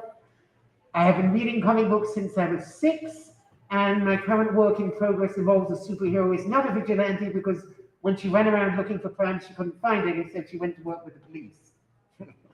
My name is Quincy Jown. I'm a cross-genre author. I write sci-fi and fantasy. I'm a huge Marvel fan, although for me, all of my credits come from the modern day stuff, the movieized and televised. But I've always had a fascination with vigilantism. And just as a side note, I prefer they're willing to kill vigilantes as opposed to they're not. So, yeah, so that's it. So I think to get things started, since we're talking about, with the title like superheroes as vigilantes, that's making a distinction there. But I'd like to know what you guys would define a superhero as. Start down on the end there. Okay, so an individual, or individuals technically, because Wonder Twins, with exceptional either abilities or skills that take it upon themselves, whether sanctioned or not, to hopefully do good for the betterment of others rather than themselves. I would say there's a lot of that. I also think there's a lot of, I know it when I point at it. The Fantastic Four were superheroes for the first 2 issues when they didn't have costumes. Whether you have, there are, and I can think of some if I dredge my brain up, some superheroes who do not have particularly exceptional skills, but they still fight crime. So it's a broad field, and there, you can always come up with an exception to any definition. I'd say by and large, a superhero is an individual that has, whether by gifting or by cultivation, developed abilities beyond your normal mortal person, and they use them to better their fellow mankind, whether it's saving them or usually just by saving them. They don't Or their usually, kids. yeah, they don't usually deal with the day-to-day mundane heroics.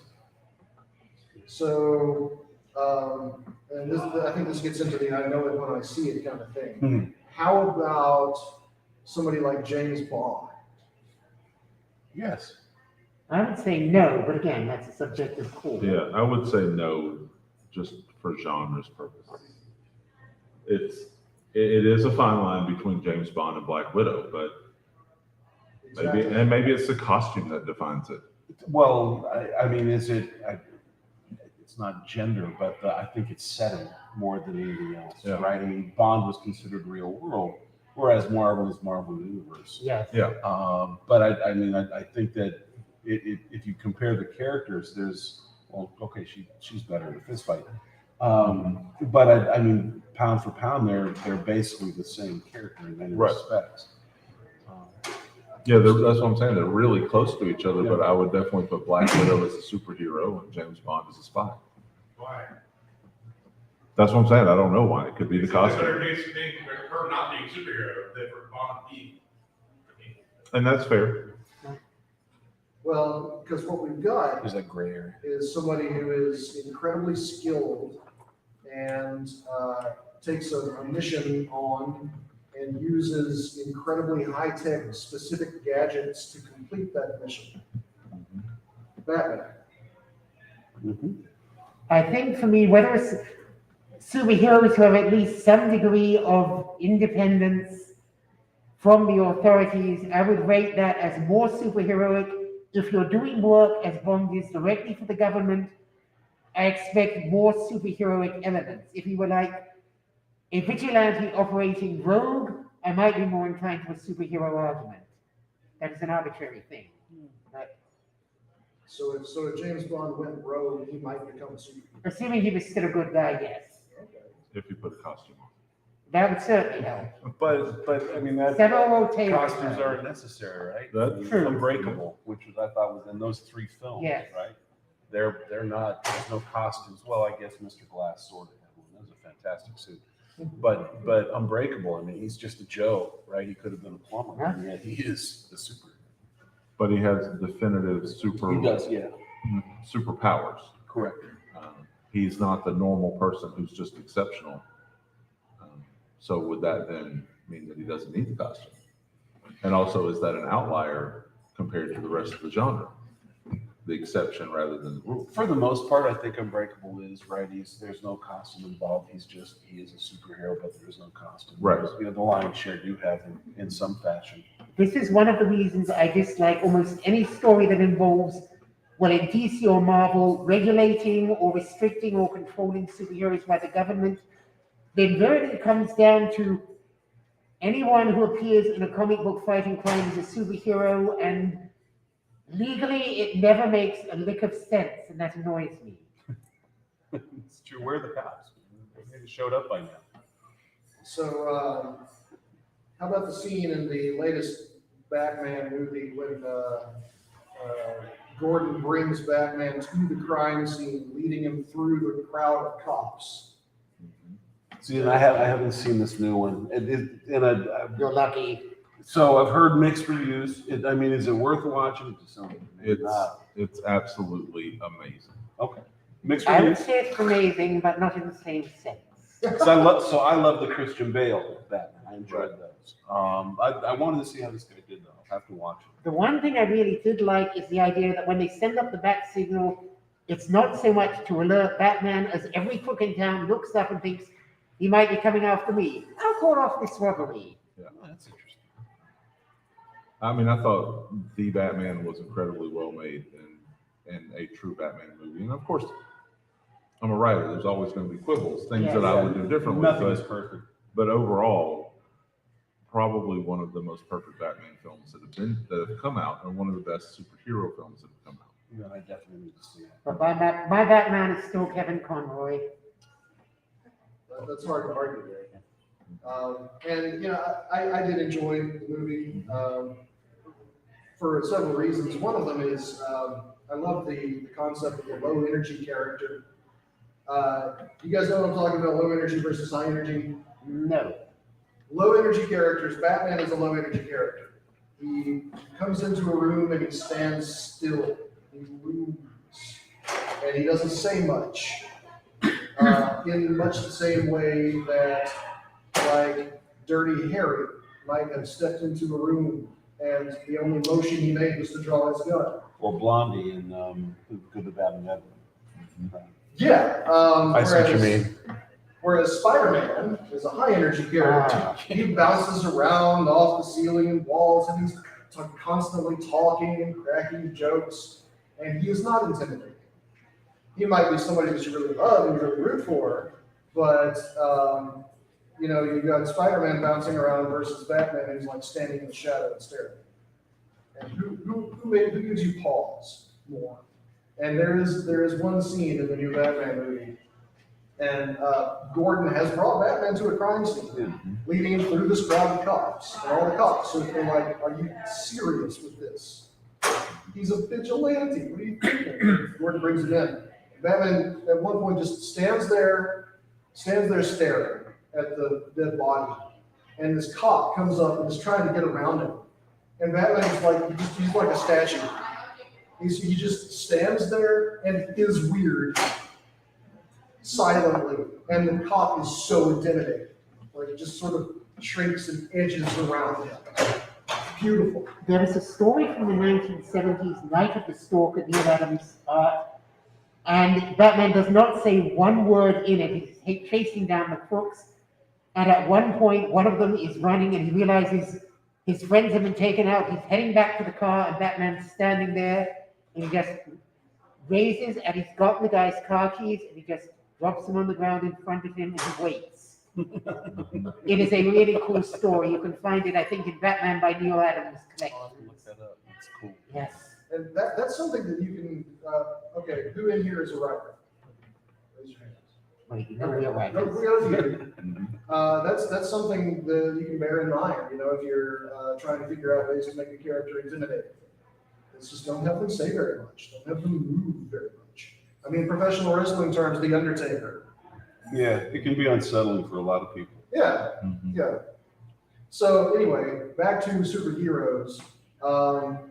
Let's see, how about some superheroes who are very much not vigilantes? Who's got some examples? Well, I mean, technically, Batman is not a vigilante. The amount of work he does with the police, if somebody wanted to argue, he's a police agent, he is bound by all the constitutional rules, they could probably get the case kicked out of court. But I agree we are supposed to accept him as a vigilante. Green Lantern, obviously not. He is a appointed law enforcement by the Guardians of the Universe. That's true. So I'd have to say Batman for the most part is. I mean, the lion's share of those stories, really there's only one guy in the department who brings him in on these things, whereas the rest of them would put cuffs on him if they had the gumption. So I think that in that regard, and he's reviled as often as he is, right, and there's that sense of fear and terror and being ominous. So I'm not, you know, he does a lot of work for the cops, but I'm not sure that that gets him outside the sense of being a vigilante, because he goes off the reservation as much as he does work for him. I'm trying to think of some that aren't vigilantes. So now here's the question I would have is, well, so actually, technically, for a lot of the series, Quake is not a vigilante.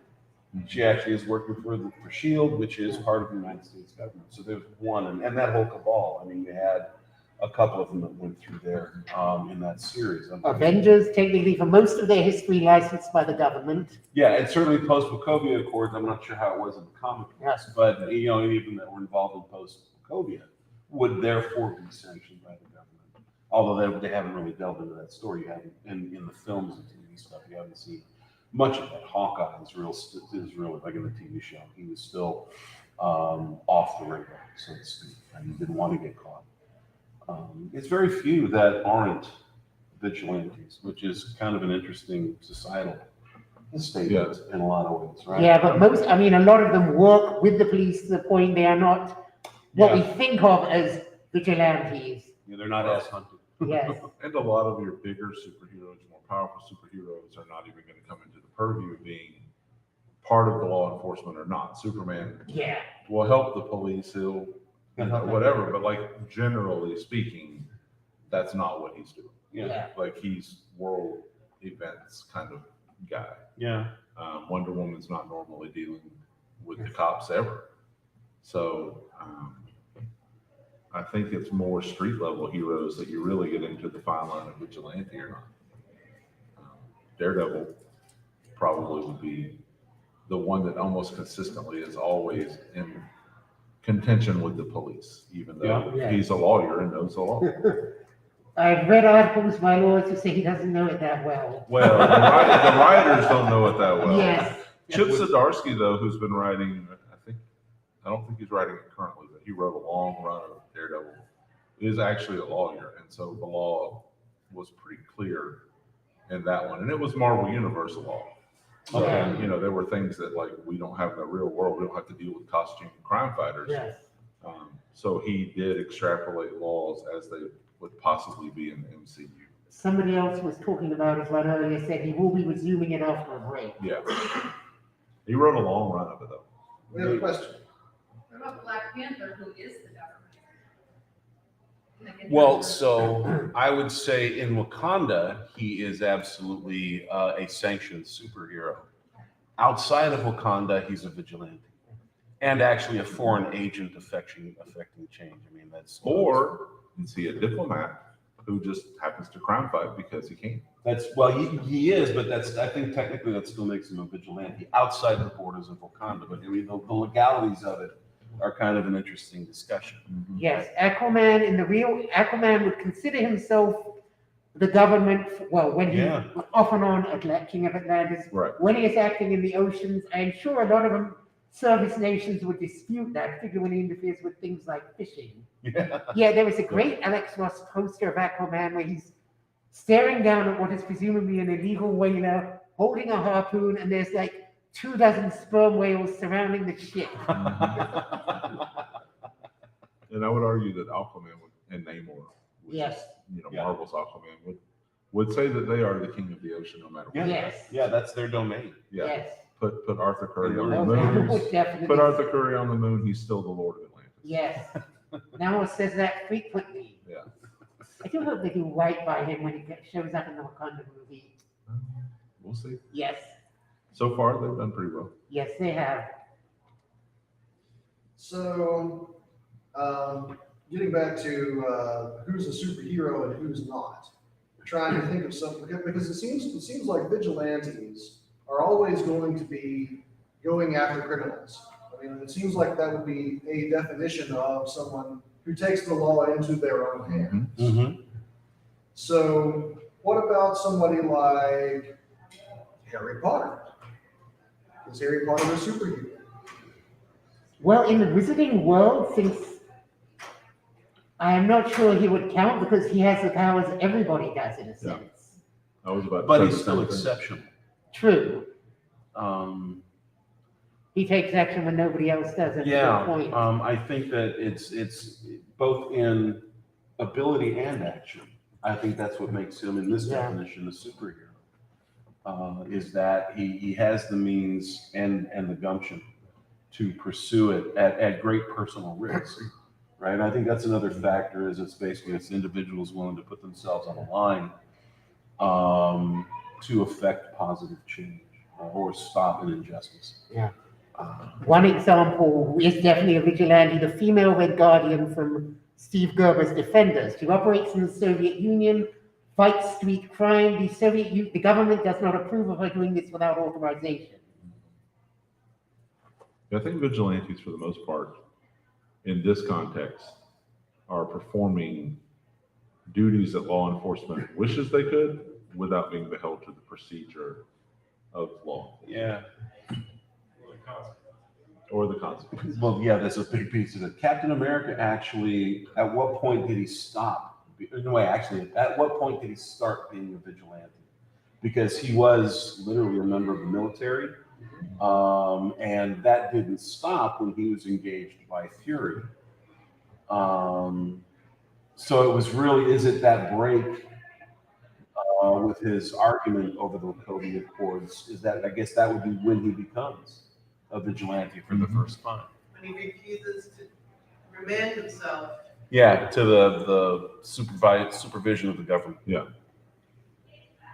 Well, then how about, just for the sake of being difficult and irritating, how about Indiana Jones? No, because he's not really fighting crime. He's trying to get stuff. Perfectly legitimate because that is his gig. Overlooking all questions about recovery and who actually owns these things. But he fights evil because it's getting in the way, not because he is trying to Yeah. stop them. Yeah, He's basically a could have- thief. Yes. Yeah, you could have inserted any villain in the place of the Nazis in Raiders of the Lost Ark, and it would have still been the same story. It could have been a shipping magnate, it could have been, Yeah. mobsters, it could have been anybody. And it still would have been the same story. And also, Indy's not all that exceptional.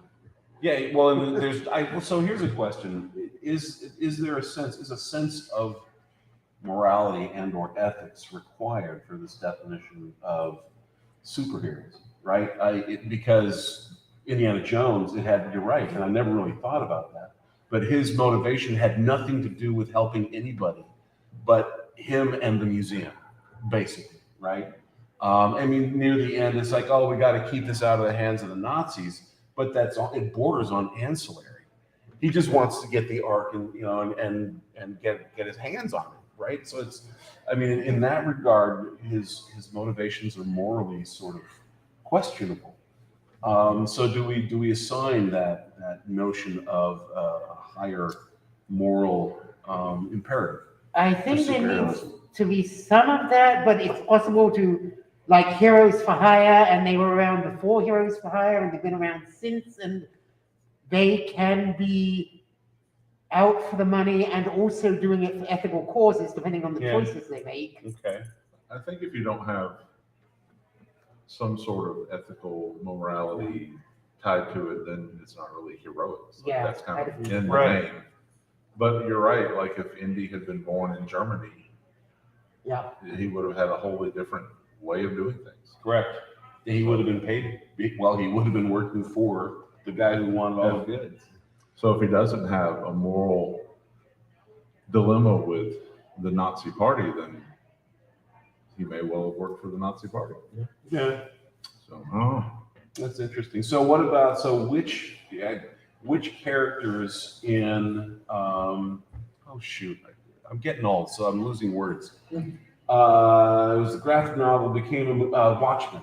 So which members of the Watchmen are superheroes and which aren't? Because they're not all heroes. Yeah. This is where you get into the question about what point do you lose the superhero cred. Night Owl, I would say superhero. Silk Spectre, Rorschach. Yeah, he's hard to pin. Yes, definitely tending more to crazy psycho vigilante. Dr. Manhattan, I don't think really cares about anything. Yeah, and that's what made me think about this. Yes, the good sense point. of morality and ethics as your driving force. Manhattan had none of that. Yes. He was totally uninterested in the outcome in many respects. Comedian just like hitting people. Yeah, well, yeah, comedian, he's a villain as Yes. far as I'm concerned. He's one of the bad guys. Yeah. And CIA. Manhattan he still had a connection to humanity at the beginning. Yeah. Yeah, and it disappears, right? It fades away, which it's an interesting sort of character sketch. I mean, that's why Alan Moore did the deconstruction of superheroes. Yeah. I mean, that's what the Watchmen was all about. Yeah. It's taking them apart and saying, I mean, with Rorschach, like, is Batman truly a hero? Or is Batman truly a psychopath? And is it both? Yeah, and I would say I think the answer is both. Batman, as he's more often portrayed, he's a psychopath. He is certifiably insane. Alan Brenner had a good comment on that. In a superhero universe, putting on a costume to avenge your parents' murder, isn't that different from founding Mothers Against Drunk Driving because your daughter was killed by a drunk driver? Yeah, technically. Batman has issued any concussions recently. Well, fair point.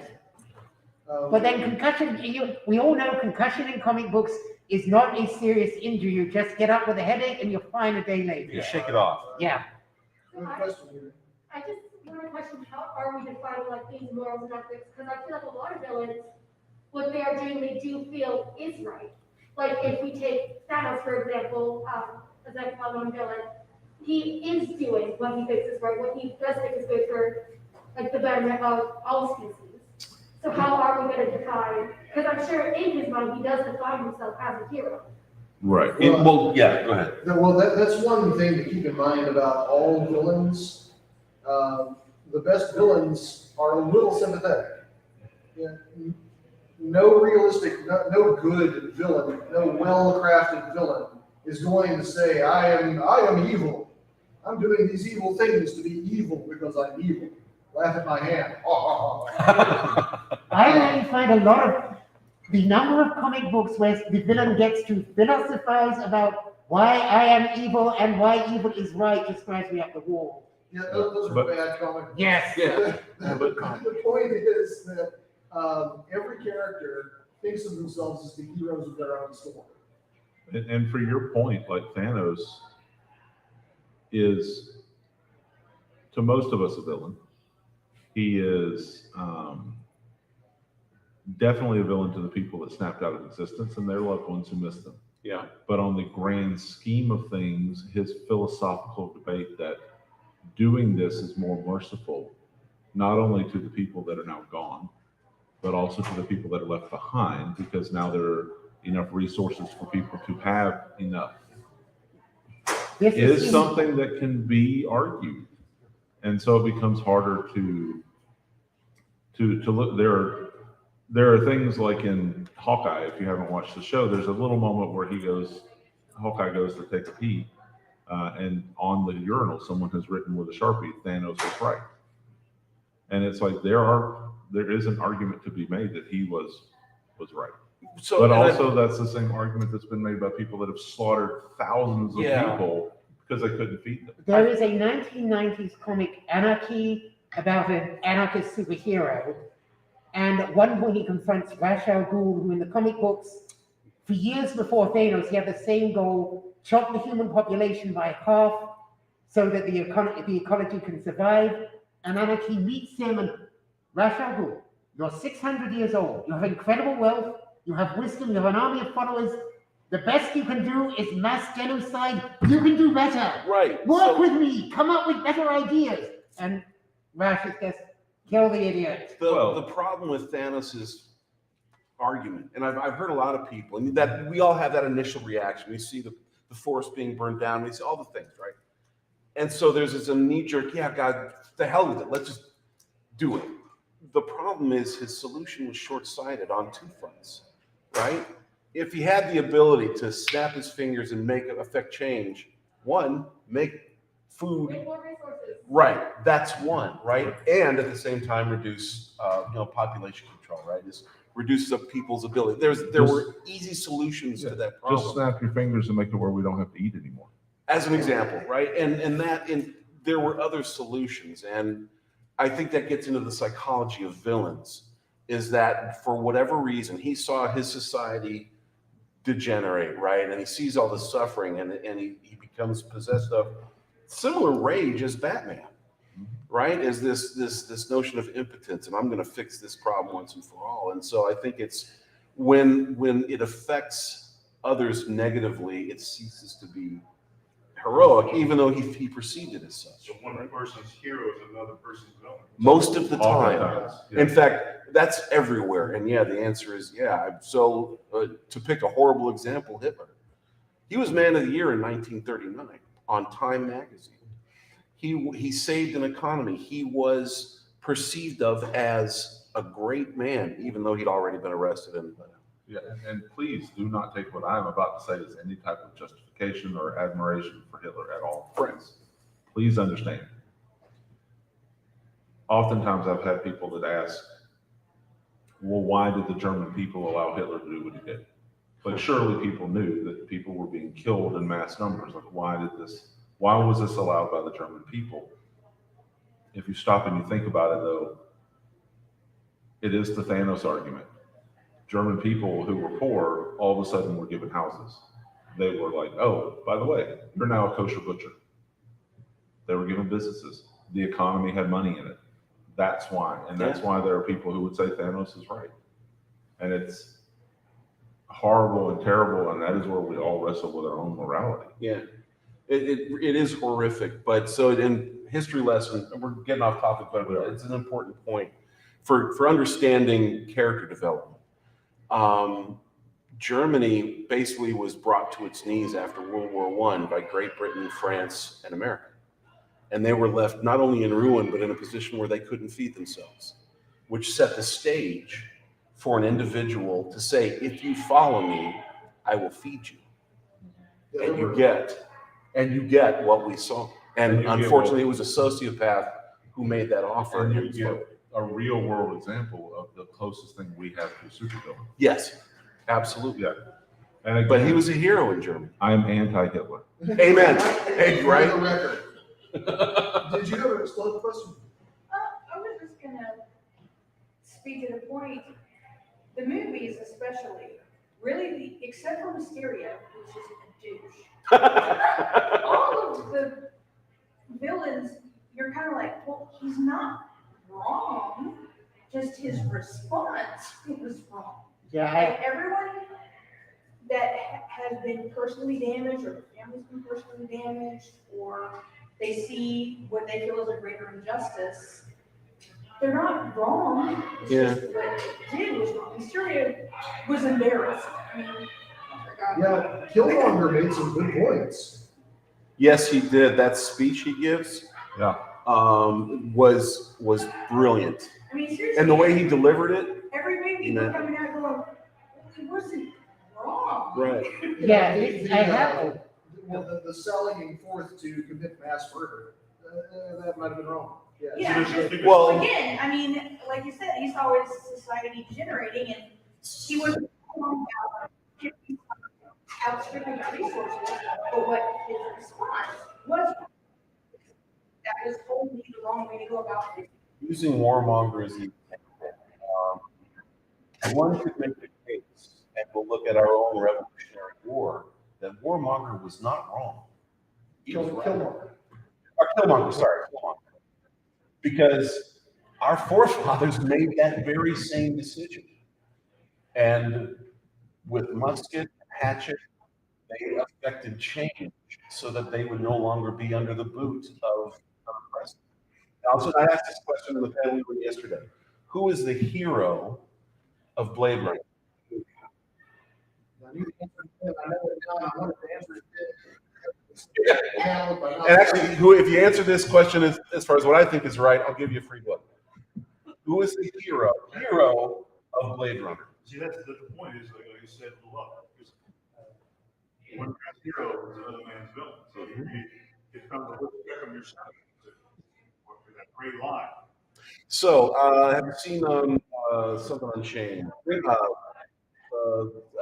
Shoot. It was the young gunslinger, Django Unchained. You've seen that movie, right? African American guy around the Civil War, his family's killed, and he goes out and kills all the white people. That's basically the premise of that film. So, Blade Runner, you have an individual who is a slave, who is trying to save his family and keep them from dying, and declares war on his oppressors. That sounds like a hero to me. So, go ahead. There was actually some discussion of this online that a lot of the and I see that you're coming to too, will give the character a good moral argument. They're doing something principled, they believe in a good cause, but then you make them kill. And for example, almost every character who is ecologically motivated in comics or related media is an eco-terrorist. There's nobody who's trying to do anything good. Poison Ivy being the best known, but I can think of others. Kingsman, the villain is trying to stop global warming, but its focus for doing it involves mass murder. And it's sort of like, we're going to bring up these serious arguments, and then we're going to find them by associating them with homicidal maniacs. Well, but that definition of homicidal maniac is sort of a slippery slope because the state executes, the state carpet bombs, the state does. I mean, look at U.S. history. The American government is dripping with blood. We have more often than not been, quote unquote, the bad guys. We create the terrorists that attack us. Yeah. Yes. No, go ahead. Interesting to an old Stephanie, where, for example, Superman spends his time, he goes into the Middle East and stops drone strikes in the Middle East. And or say Flash finds minefields, I mean, a lot of minefields in the world, and runs back and forth until the wall exploded.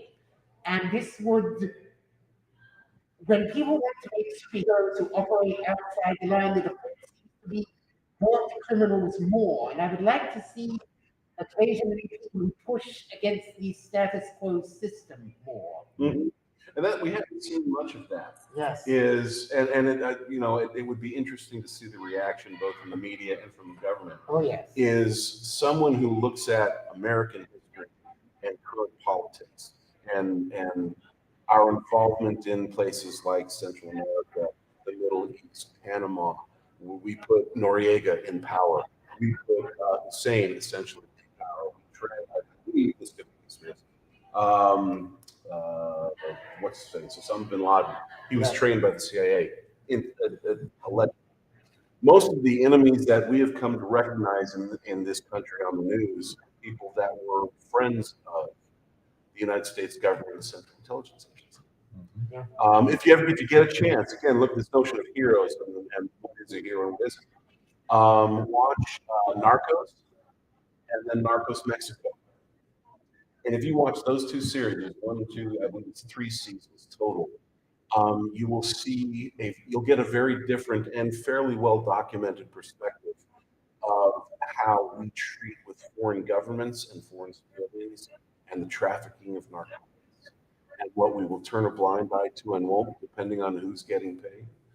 I think, and that's what I would love to see is comic books or I actually have a novel I want to write where it is tearing down the system from within.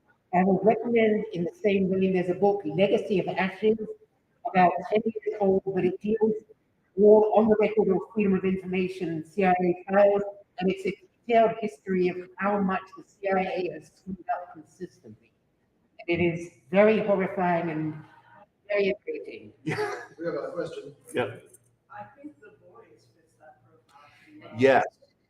Now, I only watched the first few episodes, and I think I stopped watching it when the main sort of superhero bad guy with all the superpowers drops the plane out of the sky. And for me, it kind of, in some respects, it hit too close to home. In that, I found that disturbing, really. Right? For me, it was now I wanted a vigilante to kill all the freaking heroes. Yeah.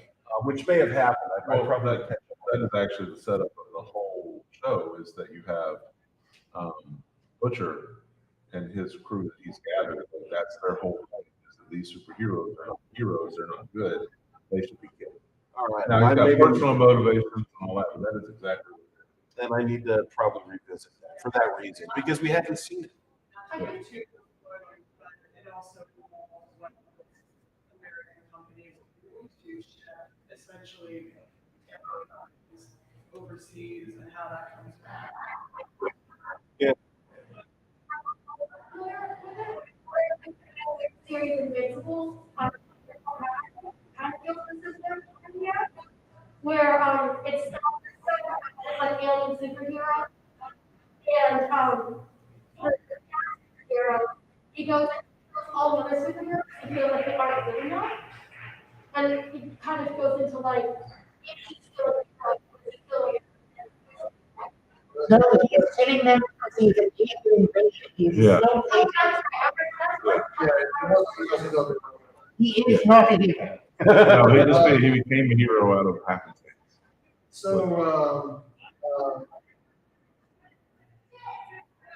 do you need, especially world, to have superheroes? Do you need to be in the Marvel universe or the DC universe? Could superheroic vigilantes work in the real, our world today? Well, okay, that's an interesting question. I think the answer is probably yes, but to do so would require, I don't think an individual really couldn't get away with it for very long. No. Right? We are real superheroes, and they are as cute and adorable as you would think they are, and also as fucked up and tragic as they are when you start put costumes on to get attention. I don't know that the real world could handle a superhero. If we had someone with exceptional abilities and who could in either circumvent apprehension or simply ignore it, right? If that were the case, and we were working for those sorts of things, we have to accept pretty much right. That may change as cybernetics evolve and stuff. That would replace the machine. So we would have vigilantes operating as serial killers. Going undetected.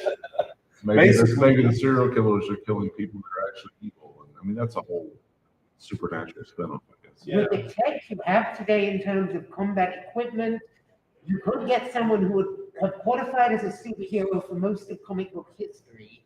There is actually a 1982 Wild Dog, which is the character on Green Arrow, on Arrow, and it did involve what one man could do just using real world tech, as an example, and we've got a lot more since then. So would there be a place in today's would somebody like Wild Dog end up just being Well, I think in all cases, certainly our government would never. Yeah. And okay, I say that with sort of mixed feelings. There's part of me that says, yeah, that's probably a good thing, but there's part of me that says that no, that's freaking terrible. I mean, it's there's the social morality and having the understanding of both politics.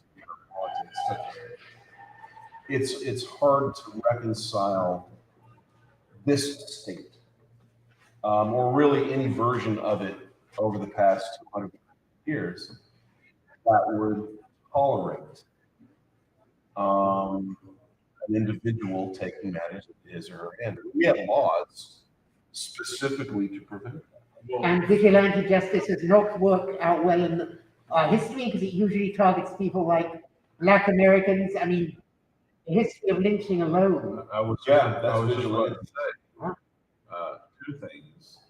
If we're talking about a real world hero, we're talking about someone like the Punisher. We're talking about Superman. Yeah, that's not what will happen. So then it becomes what place is that in this world? What would be the target of someone like the Punisher in this world? Because we all know, as we talk about villains or the heroes of their own stories, people that are considered criminals, it's not that fucking simple. Like, you can't go, well, this is the drug dealer, shoot him. Like, when you look at the human in that situation and the things that have put them in that situation, you can't let go. They deserve death. I don't feel like you can. So I don't even know what a real life superhero would target if it's not the guys that are already doing it, that just hand out water. An individual can't incarcerate. Can't. It's not feasible. And that means the only solution, the only way to end or affect the change is through murder. No matter how you slice it, that would be murder. Or at least assault. I mean, we did have the Guardian Angels in the 80s that were riding the subways of New York. Yeah. But then again, when you started looking at the things that they were doing, once you scratched the surface, they were very clearly targeting and stereotyping people and profiling people that were not criminal. Yeah, we haven't seen that. This notion of the heroes, we always assume they know the whole story. Yes. No matter how you slice it, is we have all the data, we know the truth, we know the history, and therefore it is justifiable. It's hard to get the whole story just talking to a friend of yours. Imagine trying to do that in downtown. Well, I know this guy did this. Well, so what did the other guy do? And then when and really it's trying to peel that onion becomes almost a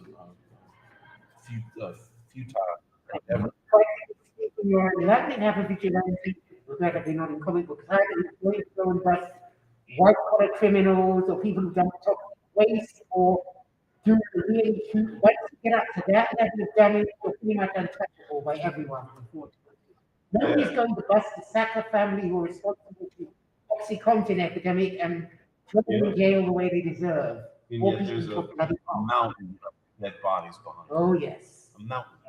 Empire of Pain, it's a book on them. It's really terrifying.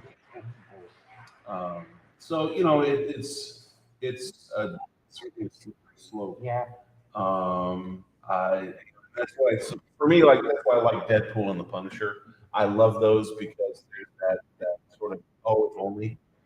But the truth is, it's not not feasible. Yeah. And they are really, they're monsters, but it's because we know that they're, the premise is the Punisher. He doesn't miss his target, and the target always has it coming. Well, okay, that makes it easy. That alleviates me of the moral debate that I should probably be having every time we pull. Yeah. Right. But when you get down to the Punisher, when you start, also, a lot of the people that the Punisher most have are going to be, two-dimensional characters. Very much so. They work for the mob, they work for the crime lord. What about Tommy that just grew up around this and this is how he got out of the poor neighborhood in Hell's Kitchen by running numbers for Big Tony? Why does he deserve to get a fucking bullet in the head by the Punisher? Does he? He doesn't.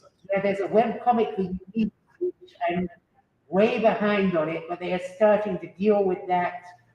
Like there is a drug dealer and he's very dangerous and very smart, but he's also doing a lot for his community, and so I think it's going to get complicated as it goes along. Story that that bad guy is very, you see him as bad, there's no question about it. And that's the story, the good guy versus Yeah. Well, you could look at the roots of the mafia, and certainly in even just New York. Well, even if we were further back, this Yeah. the block they came from, and They protected their areas. Bunch, they, my way, 6 foot under. Yeah. Well, yeah, but so I think here's the thing: is the people who they were fiefdoms, right? And the people who were part of that fiefdom were protected. And if somebody messed with them, the copper would come down and put a bullet in. Now, of course, the problem was, I think you end up with the we'll call it prima nocta syndrome, where the capos and the godfathers think they can do anything in their fiefdom, and that's where it gets right. And that's power corrupts, of course. But you're certainly like in Brooklyn and the Bronx and so forth. My dad grew up there. There was a presence of the mafia, but for them, they really did protect the people of their whatever their area was. I have a friend. Oh, go ahead. No, go ahead. I keep interrupting him. I have a friend who said that I think she lives in one of the cities where there's a Stonewall presence, and that when you're putting your older parent in a home, find out where the monsters put their parents, because the streets will be safe for crime. Little old ladies can go to the shops and back, and nobody will hassle them. Yeah. If there's an outlaw biker chapter that has a clubhouse at the end of your street, you're fine. Yeah, there's a. You're not going to have any problems with crime in that little neighborhood. Unless it's those guys, right? Yeah. There was a car class. So speaking of wish fulfillment fantasies, it's in the aftermath of a hurricane. Kumbar from Chicago put his mother in a retirement. Well, not in a retirement home. He put her in a trailer in Florida because the sales were guaranteed it was hurricane proof. Would they let me sell it if it wasn't? And of course, it wasn't hurricane proof, and Mom said so. The Kumbar from Chicago comes down and he impales the salesman on a TV dish. It's like, yes. We have a question in the back here. Yeah, I was just wondering what everyone is about saying. It's fantastic. No, I mean, about them as people. Well, so, okay, it gets back to the wish fulfillment. It is a fantastic movie, a fantastic story. It's absolutely entertaining. A bit implausible because, again, you never know the whole story, right? But no, it's fantastic. And, they had that almost that sense of paranormal with God's blessings. But those guys are freaking murderers. And there's also a comedy. Yeah. Well, yeah, dark humor, right? It's, yeah, the cat. We were talking earlier about the Punisher and always fighting.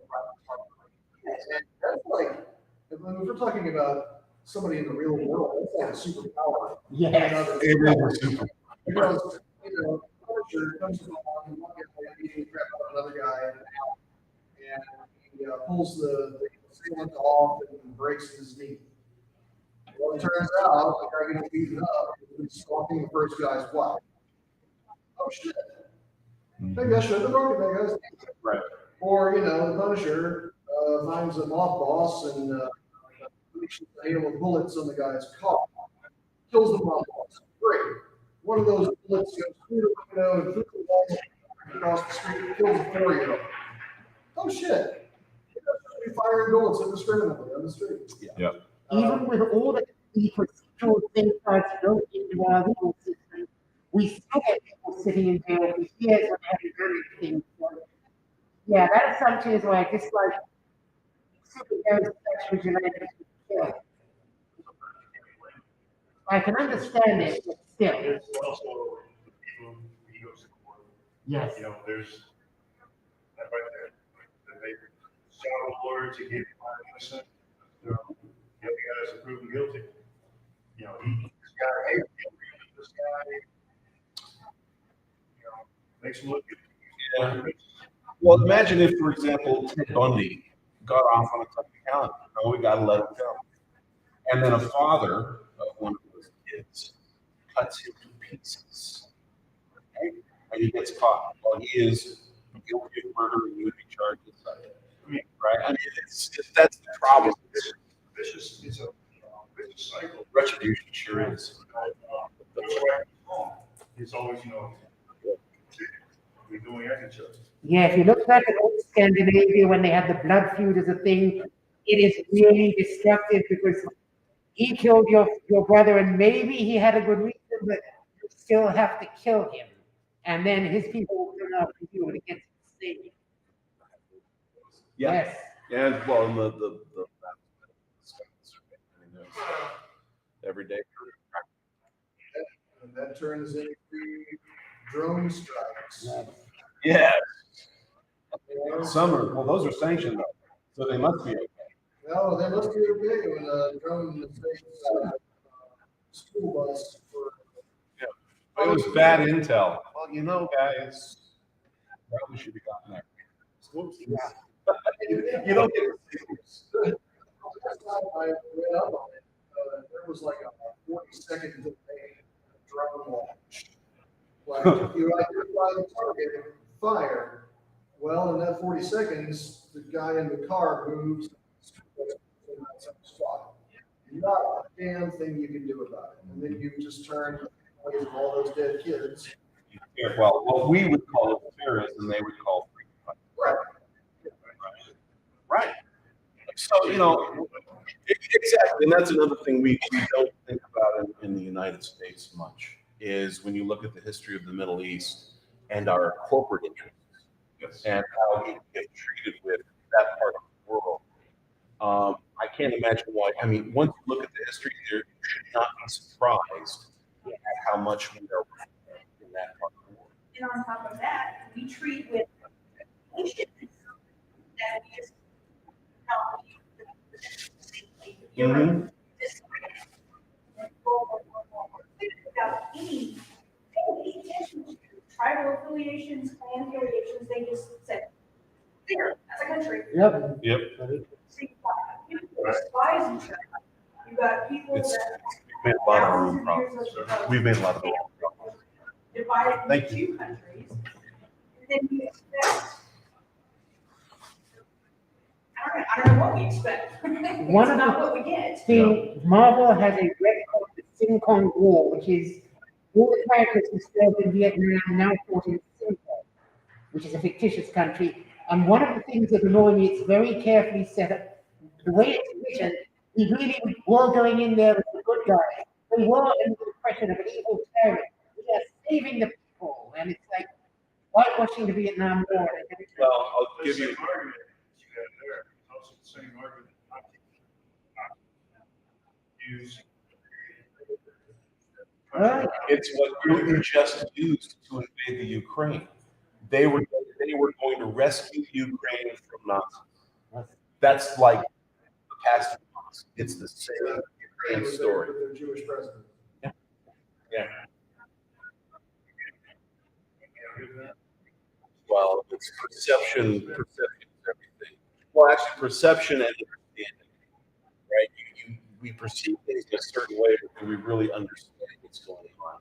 And I don't think any sane person can pull the trigger until they truly understand the whole picture. And usually, once you understand the whole picture, there's no reason. I would argue there are exceptions. There are a couple of people who really do deserve to pull it. Oh, yes. But that's a whole different thing. Yeah, there was I read a story about a father who discovered that the guys worked for him sexually assaulting his 5-year-old daughter, and he beat him to death.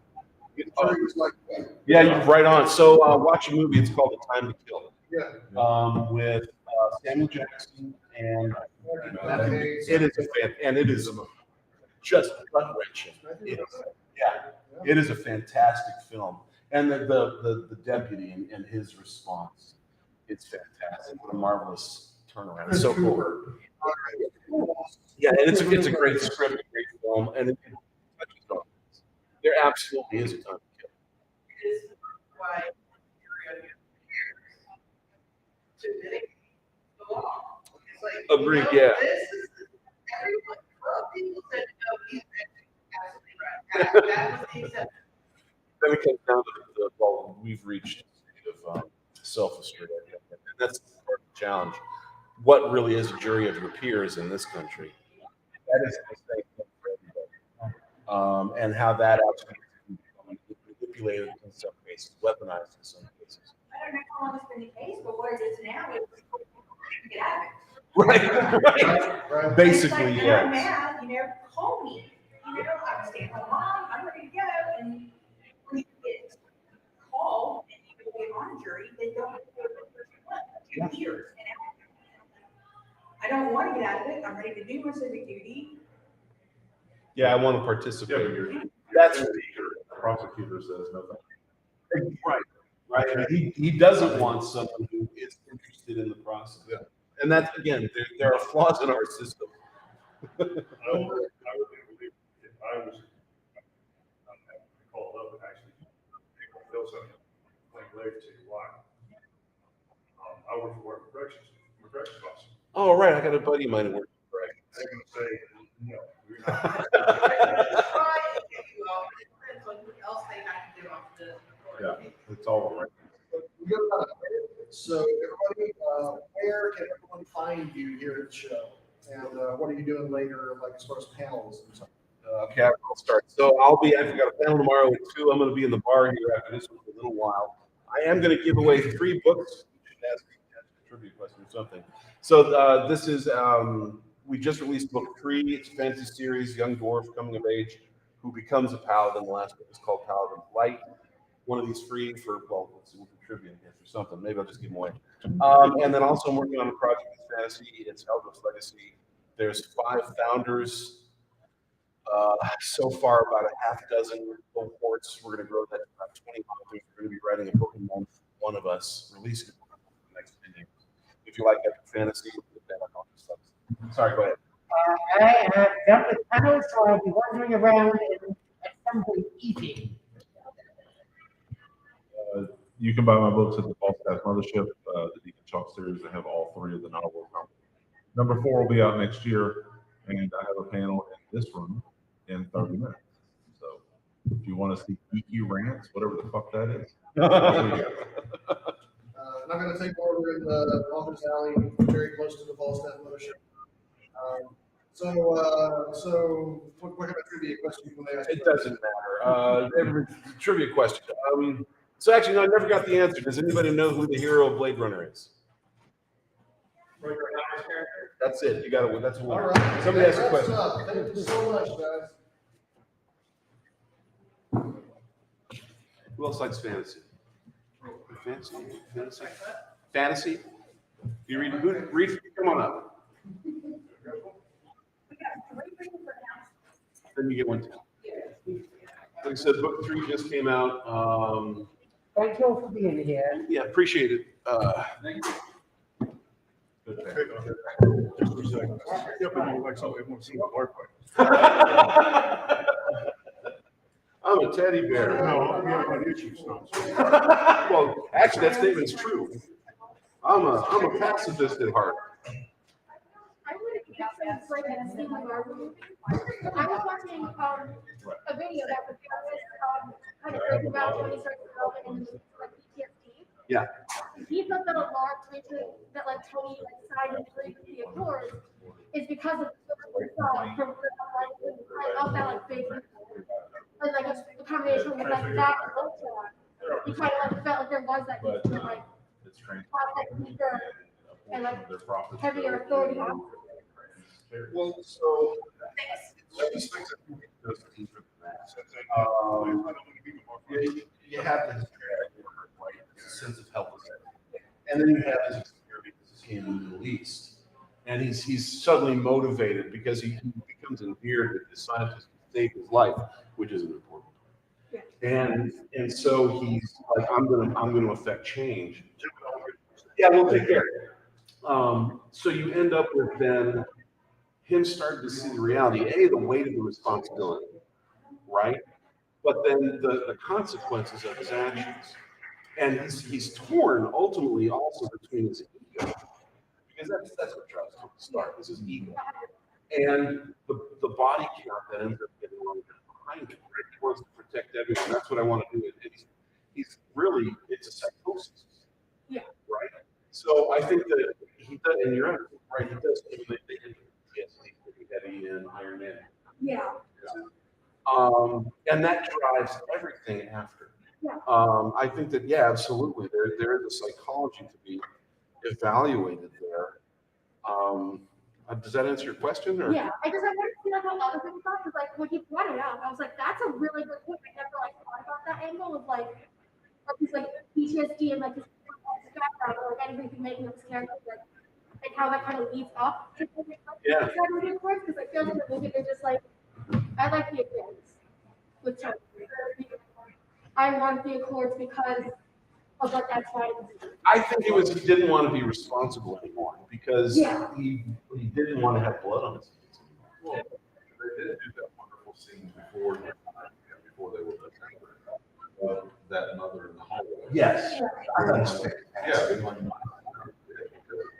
And then we carried on with, one and the brother. They were orphaned because his mom, not him directly, but his mom.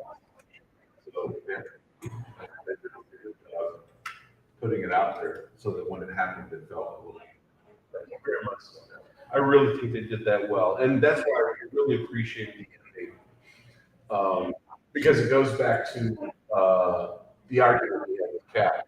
So that, you're not the guy who would lay on the wire, like to save the other guy. Way back in the first one. Right. And they brought that around full circle, which I thought was just fantastic. Again, emotional. It's such a great scene, right? And it made so much sense for him. Yeah, I have my issues with Endgame, but like. There's no perfect movie that Arrival can't go. I would do this differently. But. I'd say my biggest like grievance with Endgame is like what they do with Steve's character at the end, because it's like you kind of get it like he's like loves his goal, but if you look on his character development, like every American struggles to the focus and make the focus with his relationship with Bucky. Yeah. And like you can read it however you want, but to people have him like moved on and like show your interest in like Sharon, for example. Yeah. And then have him go back to Peggy. I'm like so awesome.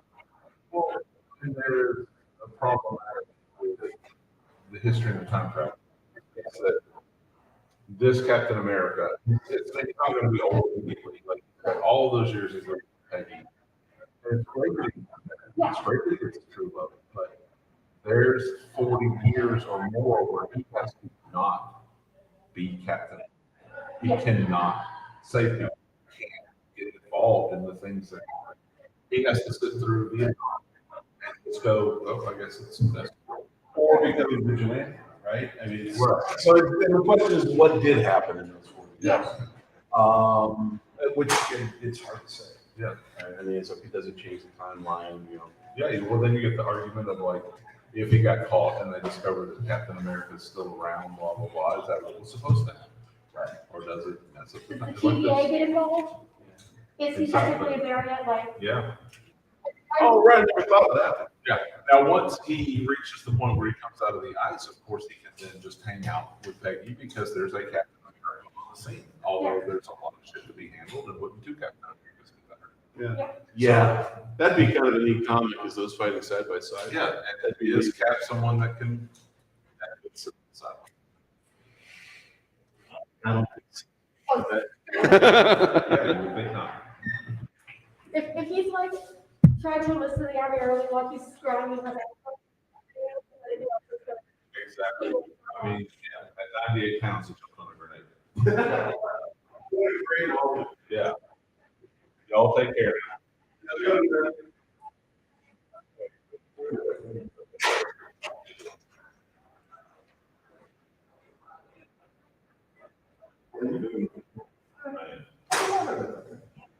Can you get it? I can absolutely move wherever you need it. I believe there are 4. Am I right? I'm not, I need to look into it.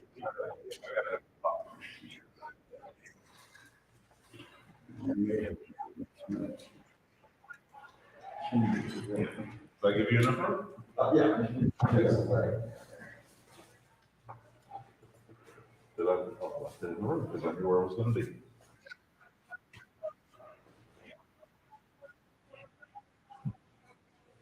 Yeah, and I will be honest, I have no idea what this panel is. So I just assumed that would be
Oh, we have an option.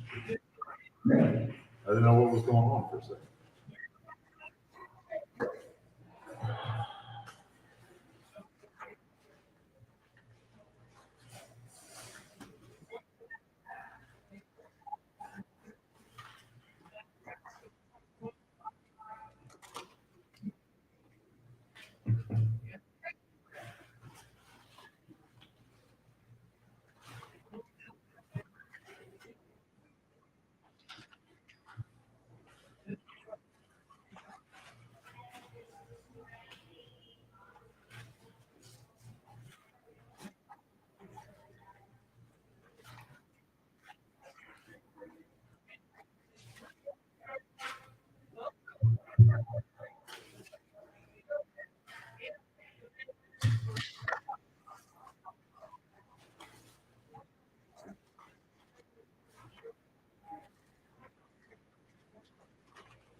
How many convention been? Yeah. Very good. Every panel that I've been operating has been full. I mean, like full that I've never seen. I don't know if it's because I'm getting fucking written on there, or, I mean, that's what I'm saying. or we have sold a shit ton more tickets than normal. Panel's been fairly small for me so far. Like this one, we had 8 people at our max here. Well, I know for a fact you were in one last night that was almost in normal. No. You found it in there.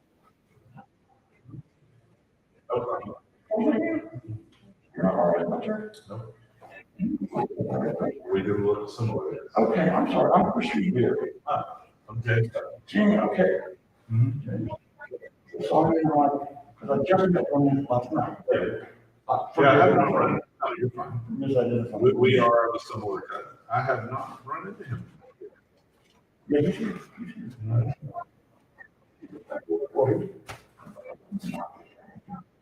Maybe he has been. I knew he was a guest here, but again, I haven't run into him yet. I haven't seen him since. Publisher we were both with sent us both both there in some town in Virginia.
There you go.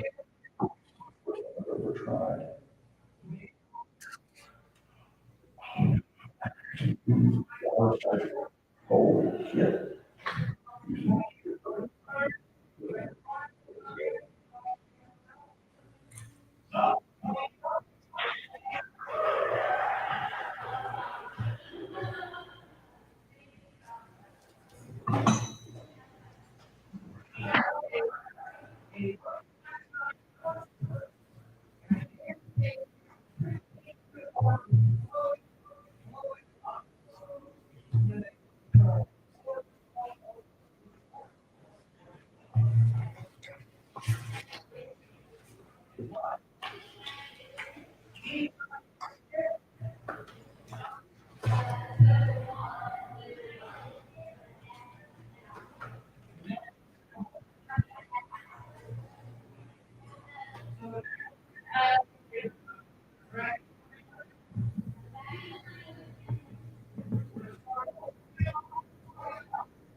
Seem to be having a good time. Good.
We've come to rant. You've come to the right place. That is what it's about. We are here to complain about what we hate about what we love.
You are, so you know what, you can land about that.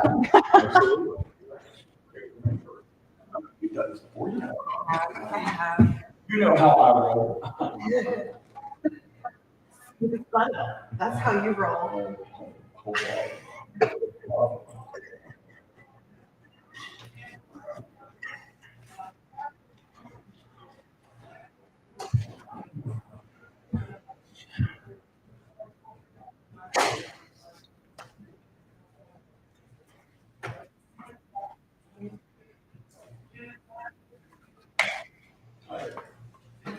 Matthew Saunders.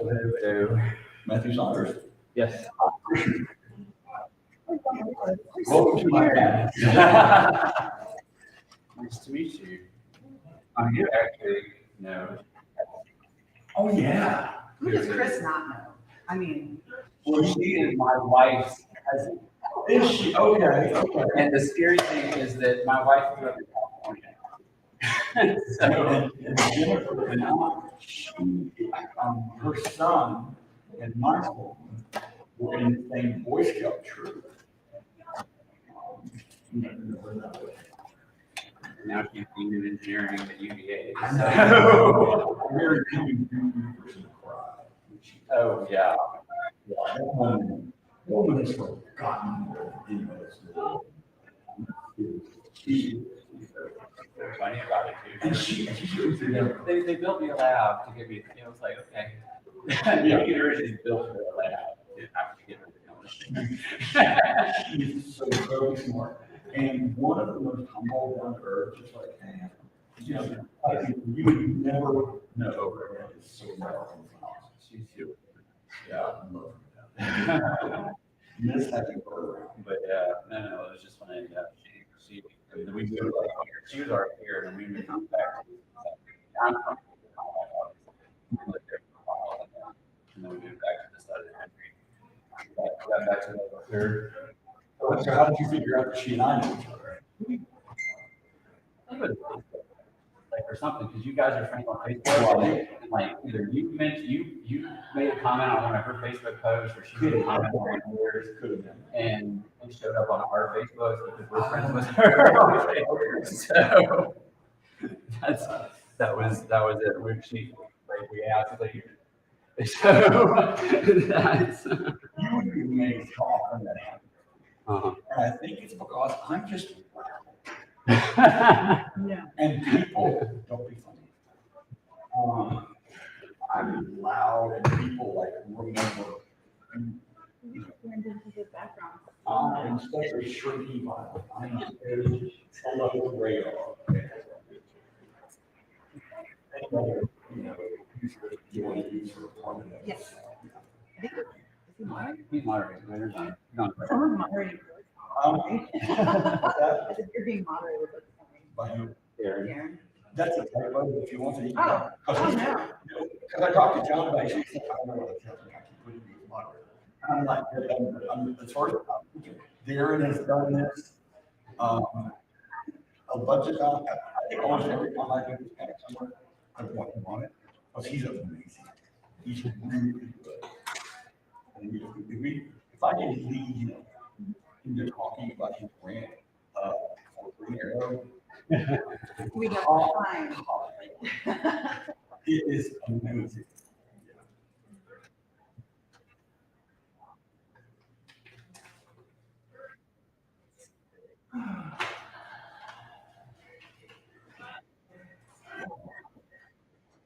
Oh my gosh. Speaking of it. Yeah, you are listening. You've done this one. I'll be your hand. This is your show. Huh? This is your show. I know, but you've done it. Because the guy that runs the show keeps inviting me back. Exactly. You're a good man. You okay, moderate? But you do the lead-in, so it's better. Okay. Look, I'm here to win. I'm not going to.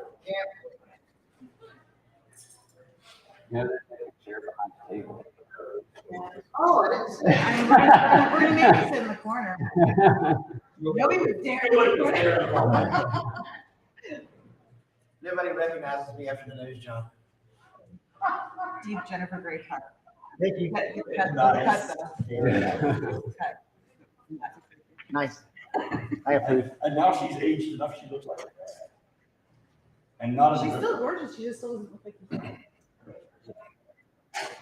Who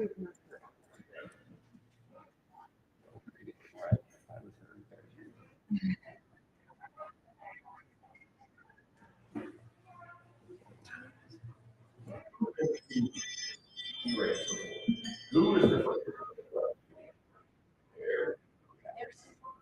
What's that? I know. Who is this is their first time being in a geeky rants? Mine too. It's gonna be a treat.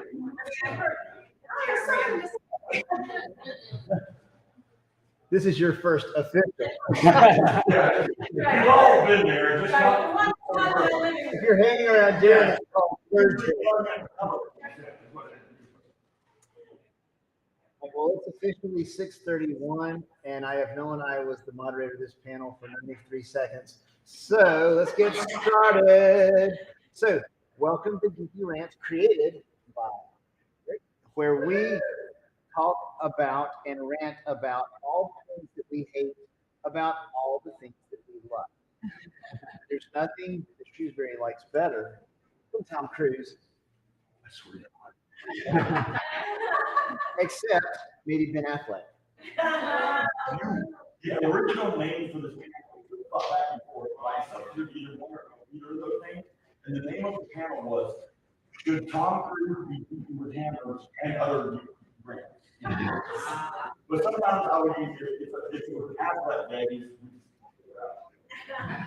So, so each person here has come up with something about all of the movies, TV shows, books, etc. that we love, but something about it that just drives them nuts.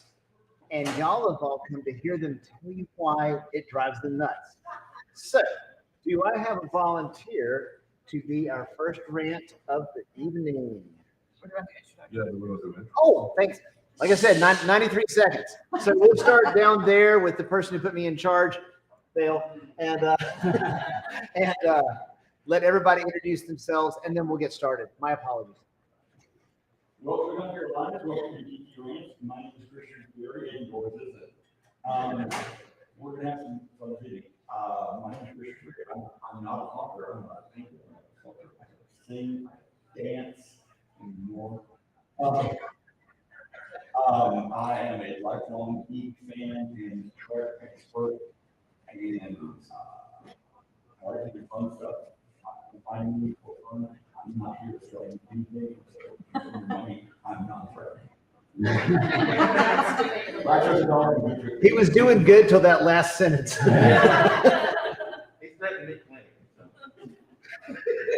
I'm James Artuck. You can buy the Deacon Talk series at Falstaff Publiship with covers. New beautiful covers. Lovely covers, very happy.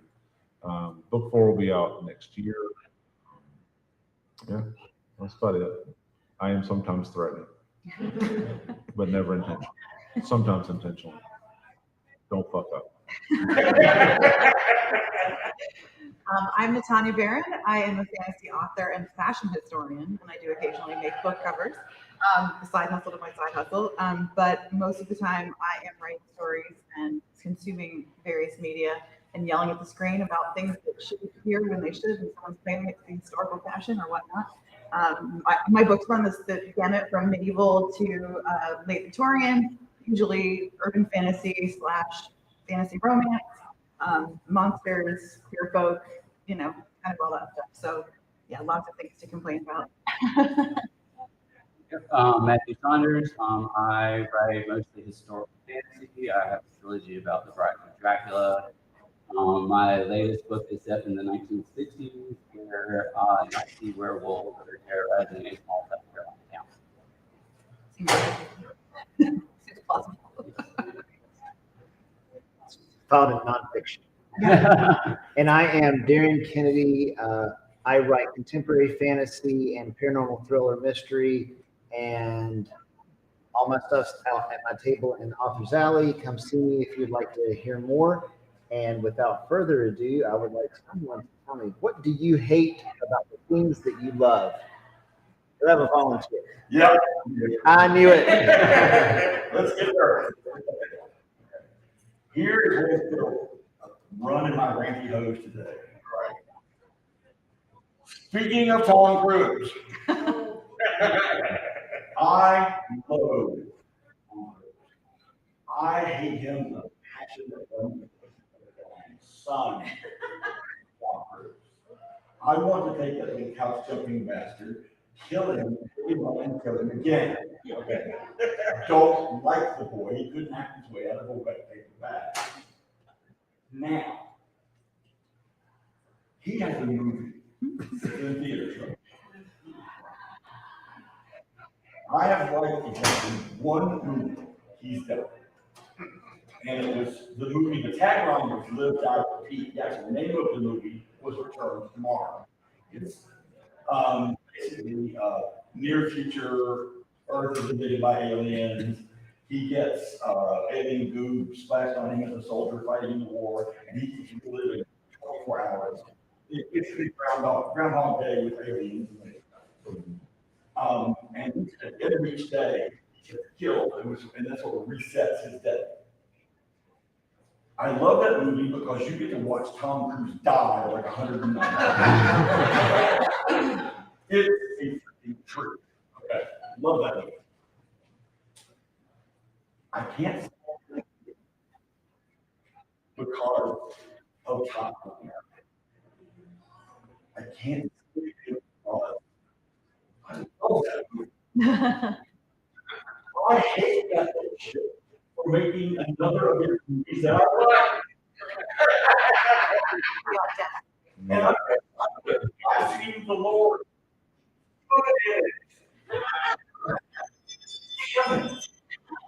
It's a beautiful movie. It's visually stunning. It's incredible. It's got a lot of great characters. He actually doesn't go full on crazy in the movie. He steps back from the ledge, which never does. And it works. And I can't stand him for that. That's as far as I'll go. I'm done. We'll give you a minute.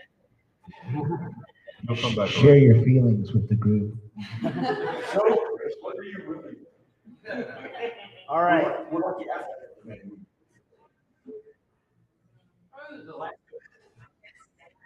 No, don't get me. I will say, related to that, as a medievalist, and I'm an Arthurian scholar on top of that, so I literally academically studied the Arthurian canon and how stories were translated from country to country over time, what elements were given where. There's hundreds of thousands of names, not thousands, but hundreds of names, many bizarre and beautiful stories.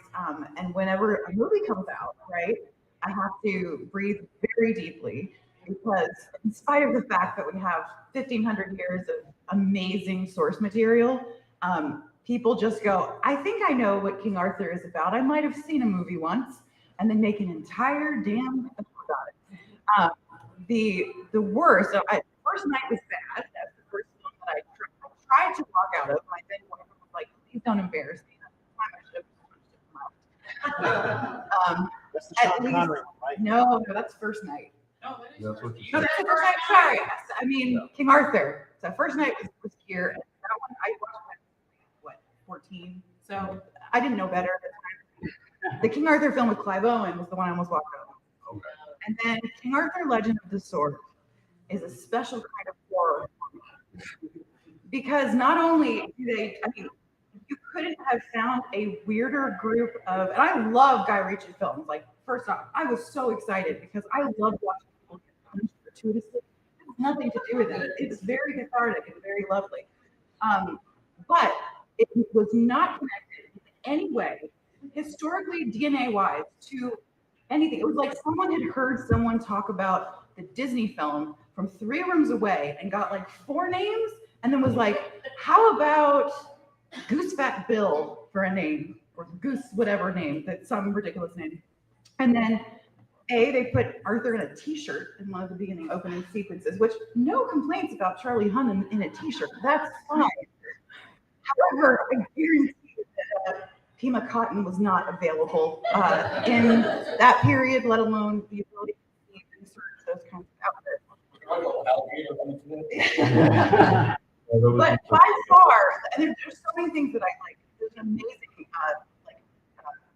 Cthulhu-like villain in it. There's in the face of the castle, super cool. Megafauna. These are all things that I love. But in the entire film, and there are so many good actors in it that it's baffling. There's one female character, one woman, and if you're familiar at all, Arthur has like a bevy of sisters, aunts, a mother, all these people, so many named women. She's in the film, literally doesn't even have a name. Her name in the credits, and I remember watching it the first time I was drunk on the plane. The only way I was gonna get through it. And I'm like, well, maybe I missed it. So I got to the end, and I'm reading it. The Mage.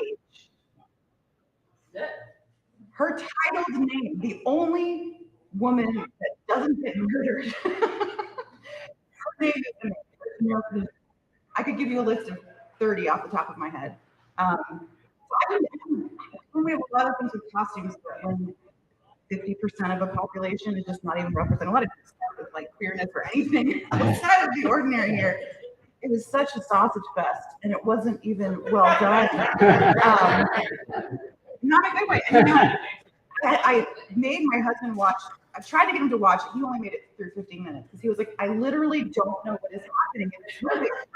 Like, it's not just that this movie is bad because it's bad, but I don't know what is happening. And the budget was huge. Any film that opens up with like megafauna mammoths that can like murder people, it seems like a good place to start. I'm okay with that deviation.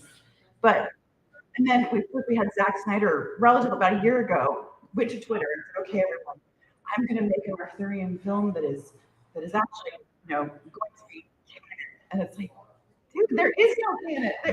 What are you talking about? He meant, I'm going to write a manly man story of Arthur and the sword.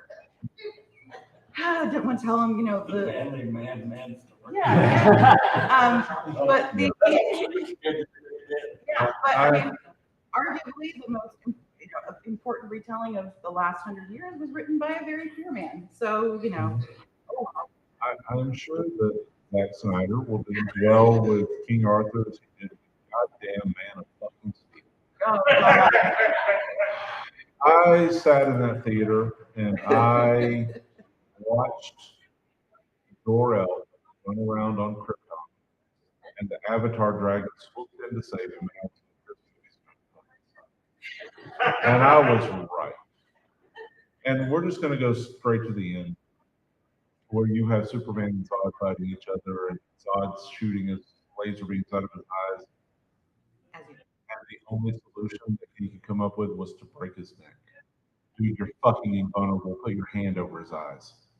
Fly him up to the moon. I don't give a shit what you do. Superman doesn't fucking kill. Ever. At least inadvertently.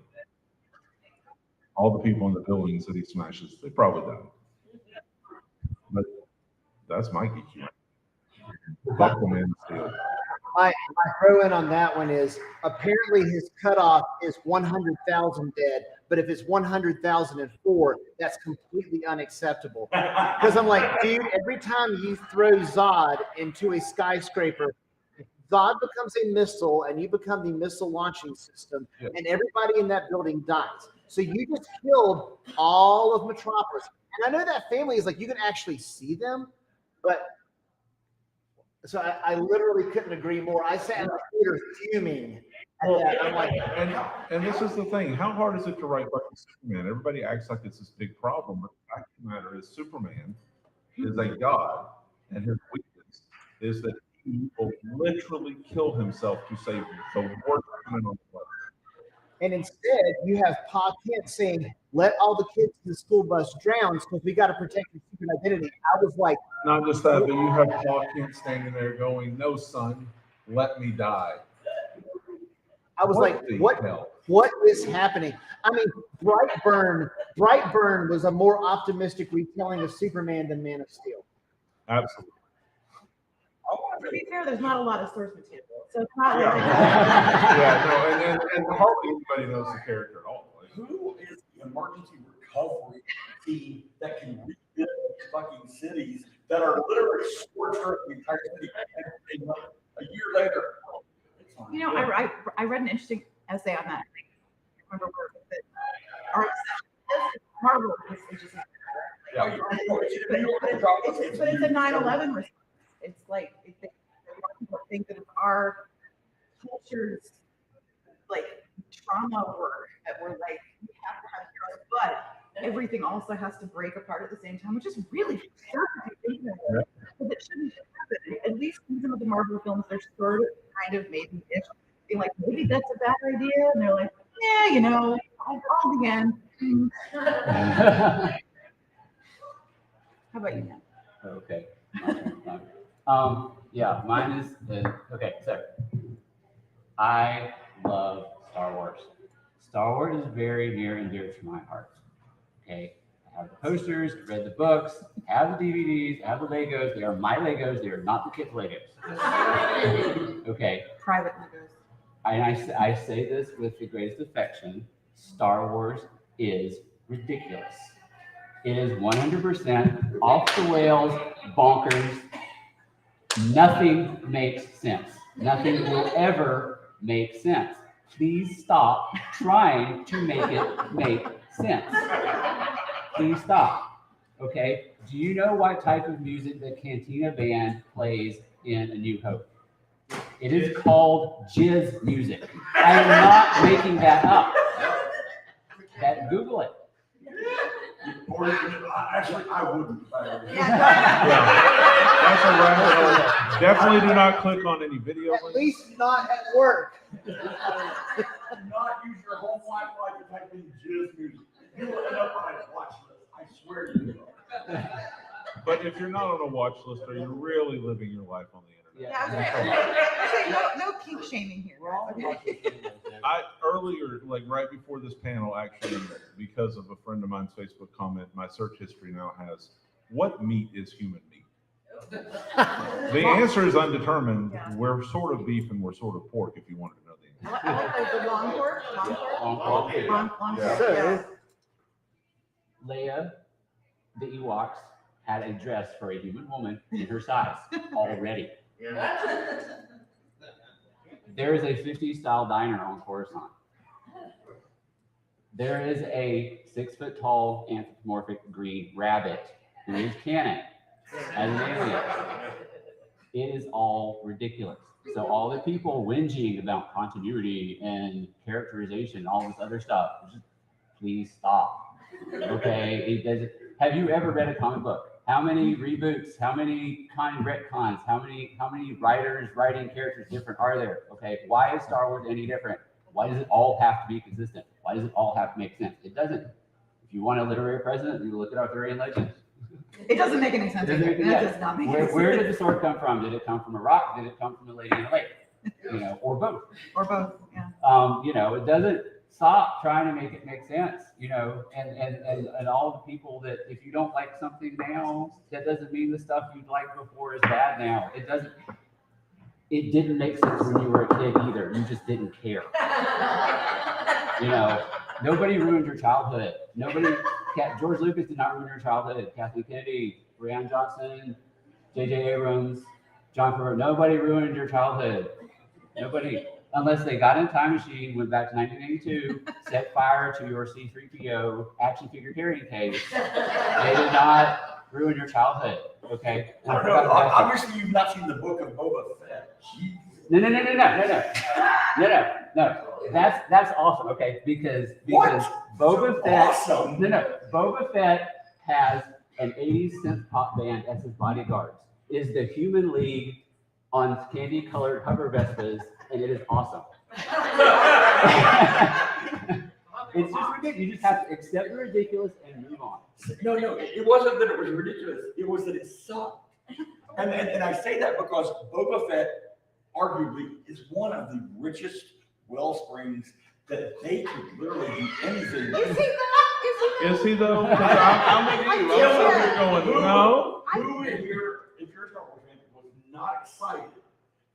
We're gonna get to see Boba Fett. Bring it on. And maybe we will Boba learn. Fett sucks. Ah, He yeah. sucks from the beginning. He didn't get cool. I don't understand who these people are. I was Only George interested. Lucas into making him the originator of the clones or whatever the hell that was. Well, and I'm a casual Star Wars fan. I am not going to sit here and purport that I know fuck all about fuck all. But it seems like the Mandalorian, when Boba Fett was brought in, would have been like, oh no, you don't get to keep that best part. No, sit your ass down and give me that armor. But instead, because it's Boba Fett, we get a whole fucking show that apparently half the fandom didn't care for. Yeah, I think that the mythos around him, because he's so easily reflective of something that could have been. Yeah, I'm saying, you know what I mean? that's Like what, it's a missed opportunity. people saw this as something that was going to pay off, kind of like midichlorians, right? Like when you find out. Don't say that word. Find out that, like you're saying, that you shouldn't have to explain it. The minute that you explain it, all of a sudden you're like, I'm sorry, what? Like, is this like forced leukemia? Like, what is My going rant is getting changed mid. Forced leukemia. There you go. We're going to make something that we dearly love and just crap all over it. I'm the world's biggest Star Trek fan. Picard, season 2, shit the bed. I mean, seriously. It was the screenwriting equivalent of falling down stairs. It was bad. It just was. So I get it. Well, and I think that's one of those big things we're struggling with in our, as we age, right? We grew up in the 70s, 80s, 90s, like the Gen Xers and the old millennials, right? And now everything is playing to our sense of like the retro factor, right? So we're just products. I mean, I remember watching Wreck-It Ralph with my kids and being like, the hell is this? What are you doing? Why are you playing with my heartstrings? These kids don't care at all. But it's like, I'm marketing to you, parent who played Nintendo games and, you know, Galaga and all this stuff. But it's so weird. We are products. And I think we're probably more skeptical about that stuff. And I hate knowing, but then at the same time, I won't give it away, but there's a small figure in the new Obi-Wan series that I just adore and would do anything to protect in my entire life. And like literally started crying when I realized, because for some of us did not have a whole lot of Star Wars representation growing up, and seeing more of that is pretty cool. But also things like, you know, we also shot all over the Phantom Menace and all those films, but there were some amazing things about it. Like Amidala's costuming, like the costuming of that film, it's amazing. I mean, yeah, they were like acting in a cardboard box and, you know, no one could do anything, but it did push things forward in terms of like the sweep of that stuff. And yeah, but it never lived up. I mean, I got out of the theater after skipping school and we all looked at each other and were like, what just happened? But it's kind of telling that to find something redeeming about the Phantom Menace, you have to go all over the costumes. I mean, come on. That's a huge part of Star Wars. Best lightsaber fight in all 9 movies. Absolutely. Oh, Also, you best doing lightsaber anything. fight in all 9 movies, and I'll go to my grave saying that. that is the Godstone's truth. Oh yeah, Maul. The Maul, Qui-Gon, Obi-Wan. Nothing's better. Fucking epic. Yeah. All right, so Sound in the pod race. Like, seriously, has anybody noticed it? They use it in other movies now. Yeah. I mean, sorry. so my pre-rant is I'm gonna do a pre-rant and then a rant. My pre-rant is just to sort of finish my thoughts on some of this. One of my biggest things ever is changing the rules in your own franchise halfway through, and it's midichlorians. If it's the Force, it's the Force. Once you've gone 3 movies, it's the Force. It's a mysterious thing between me and that rock, me and that tree, blah blah blah. You don't get midichlorians. And then you don't get, we're immortals that are born. And then in the second movie, we're aliens from the planet Zeist. I'm like, it's the King Arthur thing. I'm like, did you even watch the first movie? No. So that's my very abbreviated pre-rant. My actual rant is this. This is what upsets me right now. I don't understand. It has the big framework for this is I don't like the fact that who owns a certain property at a certain time gets to influence how that is going to be done. And here's a couple of examples. One of them is a little bit adjacent to this, but one of them is a prime example. Sony owns Spider-Man. So right now, they are working really, really hard to make a Spider universe. They are going to have Kraven the Hunter. They are going to have Madam Web, which none of you have ever heard of. They have already had 2 Venom movies. They've had a Morbius movie. But do you know what is missing from the Spider universe? Spider-Man! These characters, all they have in common is that they were all originally from the Spider-Man comics. But there's no Spider-Man in the Venom universe. So when they get, has everybody seen the new Spider-Man movie? Yes. Okay, so if you haven't, it's too late. Spoiler alert, done. The dealio of the whole movie is anybody who knows that Peter Parker is Spider-Man got sucked into the current MCU universe. Ta-da. And it's all good. And I love the movie, except for Venom, played by Tom Hardy, is there at the end. Tom Hardy lives in a universe without a Spider-Man. So the only reason that Venom is in there, number one, is so that we can have a little bloop of Venom there. So now we can have a Venom in the MCU. But the real reason is because they wanted to do it. And they're like, well, we'll just hand wave it away. I'm like, you didn't even wait till the next movie. You broke your own rule in the movie that you're doing. And it's because you own the property. But the bigger problem is why do you want to go see a Kraven the Hunter movie? Kraven the Hunter was hired to hunt Spider-Man. Venom was a costume that used to live on Peter Parker and hates Peter Parker because he dissed him. Carnage is just the next generation of that. I don't want to watch any movie about a Spider-Man villain unless it frequently features Spider-Man punching that person in the face. That's why I watch a Spider universe. They're doing an entire Spider universe. Now, my adjacent one is Gotham Knights is coming out, and it's the 427th Batman show that doesn't feature Batman. And I'm like, there have been between 2 and 423 comic books per month since 1938 featuring a man with bat ears and a big cape who hangs out with kids with red vests for some reason. And I'm like, y'all cannot come up with a story with Batman. I loved Gotham, but at least we had Kid Bruce Wayne, and it was kind of an origin story. And I was like, I like this, but now they're doing it again. And the first episode, they're killing Bruce Wayne, and Bruce Wayne's son is now gonna. I'm like, I don't want to watch this. Why is this existing? Let me watch Batman, like Batman. So that's my rant. The new Batman movie, loved it, by the way. So that's my official rant for this session. And to that point, the one show that they could have not had Batman in, Titans, they put Batman in. Right. I mean, what's the logic? Who owns it at what point? Who owns it? And I think a lot of times, doing it with it down the road that we don't know about. Exactly. It's always. Oh, I forgot the big part. The thing that makes me even more mad is this.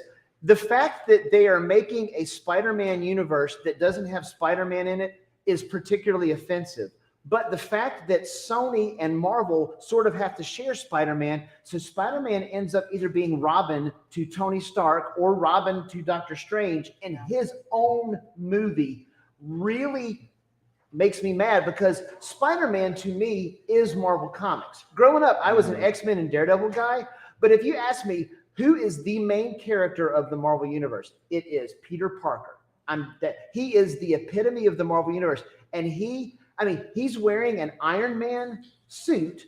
I'm like, he's Spider-Man. He can bench press buses. He can punch through the brick walls and stuff. He doesn't need an Iron Man suit.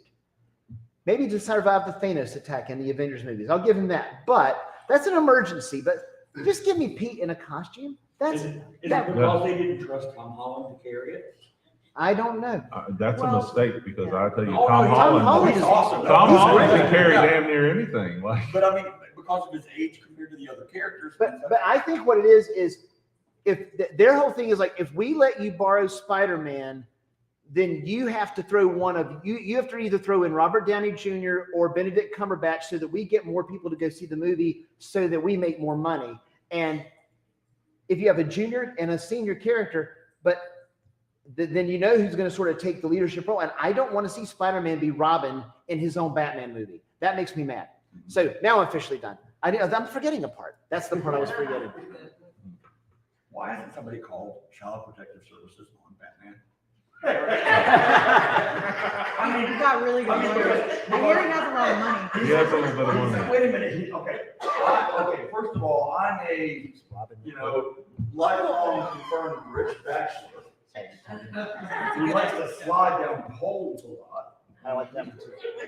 And he, pseudo adopts this poor orphan when he's at his most vulnerable. I'm going to teach you how to fight crime late at night. You're out for homework. Okay, here's what we're going to do. I'm going to dress up in this dark black gray bulletproof, hard to see outfit. You, young lad with no skills whatsoever, I'm going to dress in these keyboard elf hand-me-downs. You can get your ass kicked every 15 minutes. No, really, the panties make sense. Just trust me. Yeah, the green scale panties. Yeah. Absolutely. No, they look great. I mean, no, they serve a really good purpose. They really show off your legs. That's why I'm thoroughly convinced that the most accurate portrayal of Batman is Lego Batman. Oh yeah. So, I swear Bruce Wayne actually, I think he actually had some like glow in the dark stripes put on the Robin cape. Shoot him. I don't remember the details of it, but there is a story where it is intimated that Batman uses Robin almost as a distraction. Yep. And that he can fight, gangsters and criminals. He's very capable of all that. But truly on the backside, Batman's like, go flurry around over there, and then he's destroying the people on this side. I guarantee you, Robin is like sneaking over, picking up that red phone and going, help me. He's Well, crazy. Okay. He hurts me when you're not here. Since we brought up Batman, did anybody see the animated adaptation of Killing Joke? Killing Joke? Yes. Fucking garbage. The Killing Joke is already problematic, but then you're going to have a situation where Batman has sex with Batgirl? Fuck you. And not implied, like they didn't show it on the screen, of course, but it wasn't implied. It definitely happened on a rooftop. Oh, it was there. And there is no world in which that would occur. He took off. Batman Beyond. It's implicated that Bruce Wayne had sex Bruce with Wayne, Barbara Barbara, Gordon? yeah, or a couple. Well, fuck that too then. So I want to take a little bit of a deviation into the fantasy realm because I am much more of a fantasy fan, and I am somewhat known on Twitter for getting people's panties in a wad because I have opinions on things. But I want to complain about something that is different than what we're complaining about, which is the sort of source of the people that are kind of behind it. I'd like to complain about fans. So especially racist fans, because lately this has been a big problem both in Star Wars and in Lord of the Rings. I'm a huge Lord of the Rings fan. I literally met my husband on a mush in 2000. We were hobbits. It's just been bliss ever since. So I know a lot about the lore, right? And the fact, the audacity of people to be upset that we have dwarves of color because, quote, if you live underground, your skin doesn't create melanin. And I'm like, yo, there's a huge eyeball that makes magic rings. Looking at all of us. And that's the part you're gonna have a problem with. And this is what you're upset about. And then on top of that, if you are, and I actually sort of through Twitter know one of the showrunners who is a woman, has been harassed for the new series, like every day until Star Wars screwed up, and now they, God forbid, there's a woman of color, because Star Wars is really good with women of color, and keeping them really welcomed as actors in the series. Somebody in the most recent ones, But I really don't understand. And as a fantasy writer, I love that fantasy and science fiction, we push the boundaries of what our world is, right? That's the whole damn point. People do it with Star Trek all the time. It wasn't progressive back then. I'm like, I'm sorry. Were you in a coma? Like, I'm sorry if you were, but were you? Because that's what it's always been. And I don't know if it's the current culture in our country, but people seem to just be able to run their mouths about absolutely heinous bullshit all the time. And then God forbid that you're not a white man talking about it, because you will get, I mean, I've literally had death threats. I was put on a white supremacist website for my opinions about things and then ridiculed. I had to not go on Twitter for weeks. That's not okay. And I'm not even important. And then, people like Moses, is her last name? Moses Abraham. Yes. Most recently, and then of course, like, well, Ewan McGregor said some nice things. That's great. But even Disney's like, well, we don't really get too involved because, like, no, you protect the people that are making the show. So what do we do with this problem? If anything is going to kill fandom, it's going to be the friggin' fans. Can I just say what drives me crazy about that is that Ewan McGregor said something, Anson Mount said something, and everyone's like, yeah, Ewan McGregor, Anson Mount. And it's like, it's not even about that. It's not about them, no. And it's infuriating. Yep. And I'm like, it's just, Moses Ingram. Ingram, sorry, yeah. Would that be white knighting? It is. Oh, 1,000% it's white knighting. And that's the really, and it also shouldn't be on them. Like, it's like, they're just actors. I mean, I'm glad they spoke out. It's like, good, you're not a piece of shit. And then to Matthew's point, it's all ridiculous anyway. So yeah, you got a 50s style diner on chorus stand that probably has a jizz musician every other Friday, and you're upset because there's a black stormtrooper. You know what I mean? So on Wednesday, when Obi-Wan comes out, So when Obi-Wan comes on, turn on your TV, watch it for an hour, watch the people beat laser swords against each other, and then when it's done, turn it off, and then go about your life. This is just watch the show. Agreed. That is their life. That's the thing. It's That's like, unfortunate. That is the extent of their life. They're a minority though. It's just. They're loud. They're very loud. You'd be surprised how many there are. Remember, we're the country that lives in Trump. We're not bright people. We're not smart. We don't do well in groups. Don't include me in Yeah. Are you doing the John Gabriel internet take-one theory? Yeah. This is it on steroids because It people is. don't even need to be anonymous anymore. They know they have this huge audience, and as long as people react, they're going to keep spouting crap. Yep. And we just need to fire them into the sun. But God forbid we censor people for opinions, right? Because No, they can have their opinions. They're just wrong. yeah, but not enough people step up in the numbers that should happen, and that's the big problem. And I worry for safety because people get unhinged. I worked at a video game company. We changed the color of a gun in the game, and someone drove 600 miles to the headquarters and threatened to shoot people in the building. What? That is psychotic. Yep. It's a video game. It's not even a real thing. It's a fake thing in a fake place made of zeros and ones. Have they ever heard of Seraphobe? Aren't we in danger of overemphasizing the psychotics?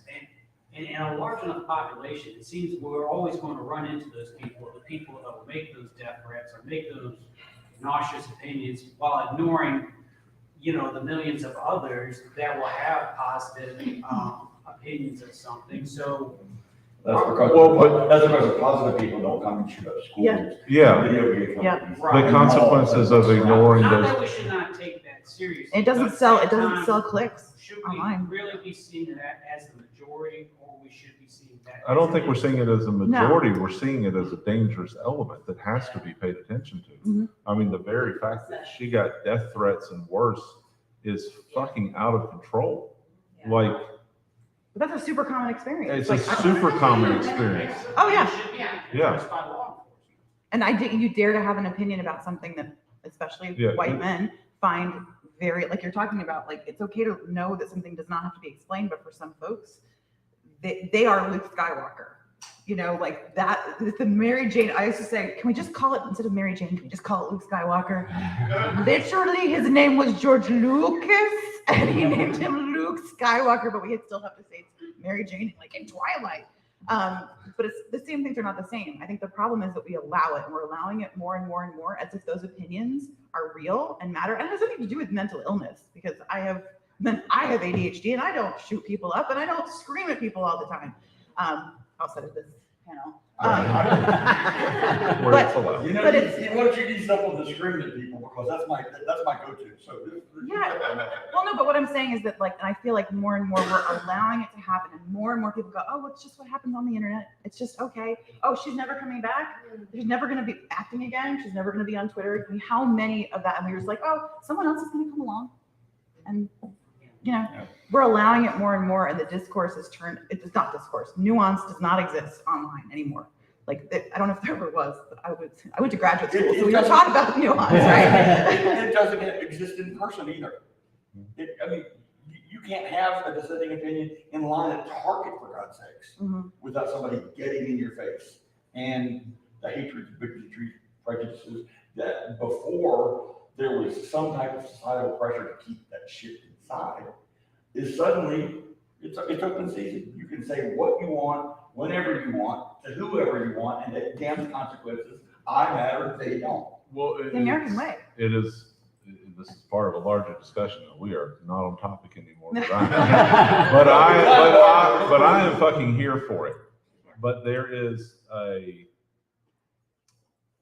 fundamental belief in, if you're offended, then I'm sorry, you're just going to have to be offended. But conservative culture tied in with all of the things that come along with that, gun culture, misogyny, systematic racism, there is an in-baked belief, baseline belief, that you cannot be held accountable. The cops are on your side, the system's on your fucking side, and that's why you can say things. And that's why they'll say things to you that they would never fucking say to me. And it's not because I'm a white man, it's because I'm 340 pounds and I look like I eat babies for breakfast. It is the threat of consequence that only keeps these people in check. And that's why extremism can take hold so fucking easily in today's current situation.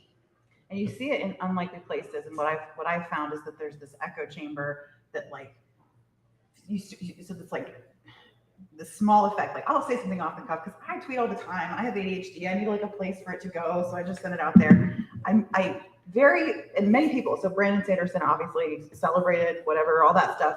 Raised what, $38 million. And when his Kickstarter had hit 18 million, I'm a writer. My friends are all writers, and I made the off the cuff comment. Today would be a good day to support people who didn't make $18 million on Kickstarter. Just to be funny, because it's funny. It's funny when I see my royalty checks. It's funny. I cry and laugh. And the people that came to me to tell me what I actually meant, I don't think they tell you and they correct you and they go, I don't think you meant that. I think you were not being sarcastic because, you know, you're really jealous. You should just work harder as an author, and then you too can make $38 million. Yeah. And then they come at you in swarms. And the whole fandom has been about that. And yes, fandom is wonderful when we belong, but if you're kicking people out, that's never what fandom, like, the geeks came to be because we needed each other. And now it's my comment was going to be, I was going to go right in that direction, is a lot of us probably had a shared, not probably, all of us had a shared experience of probably not fitting in quite as well with other groups when we were younger. And now we have found our people, and it really sucks that there's a lot of people that are trying to drive people. I'm like, y'all, we're supposed to be banding together here, not the other way around. We're the outcasts kicking out people. Yeah, that's. But that's like when I started going on the internet in the 90s, some of the Star Wars sites were the first places I went. Same. To like meet other people and to talk to other people about the movies and stuff like that. And it was going on then. Like this is not new. I think it's just even more readily accessible because there's something sitting in your pocket that you can just use to just shoot off whatever you want. And it's, you know, like I said, like when you were talking about fandom, that's the first thing I thought of. you know, being on those boards in the like mid-90s and seeing people going at it even there to their own, like to other fans. And I'm like, we're all here for the same reason. Like, we're all here because we like the same thing. And it was, that's when I learned pretty early that the Star Wars fandom had serious problems. Let's get a question back here. Yeah, I wasn't fun. I changed my mind. Do you have a comment? Well, kind of bouncing off what she said, I think it seems to be a little bit of the double-edged sword of social media. I mean, you can take the positive aspects of it, where you have like groups that are, you know, aren't so numerous, but maybe they're like an alternative sexuality, where you're gay, lesbians, whatever, and being able to coalesce and find each other Oh, absolutely. over the internet. And unfortunately, there seems to be the negative effect of you have people with noxious views who are able to amplify themselves via social media and coalesce in that same manner. Yeah, and well, and then there's the combination. I'm sorry to keep talking about this, but I'm not really sorry. Sorry, Not sorry. but and that is truly like Twitter. I have built my career, no joke, on Twitter, and every day it's more like 30 double-edged swords. There's so, and then I got verified. I got a really big following. Once you hit about 10,000 followers, everything changes on Twitter. It is no longer a fun place. You have to know your boundaries. And if you have a blue check like I do, people believe that you are asking for it, right? Because she dressed that way, so she was asking for it. I'm there. I'm a public figure. My favorite thing is people go, "Well, I don't know who you are." I'm like, you wouldn't. Like, you're not who I'm writing for. I don't care. That doesn't mean anything. But this desire to find people that are successful, that are moving forward, that are creating things, they're going to rip them apart. They're never going to read them. They're going to read the Cliff's Notes and then tell you how shit you are. And then they're the same ones complaining about Ray, right? We heard how awful a white woman has the Force. Like, God, this is horrifying. That was the thing, is the way I reacted to that, is that was actually a very eye-opening moment for me. And I hate to admit that I was as old as I was when I got that eye-opening moment. But in that first movie, when she and Kylo were both reaching for the lightsaber and it flew to her, you know, and the number of women who came out and went, "Oh my God, there's someone that is me now that I have, and I never had that before." And for me as a white man going, "Oh, I didn't know that you never felt that way.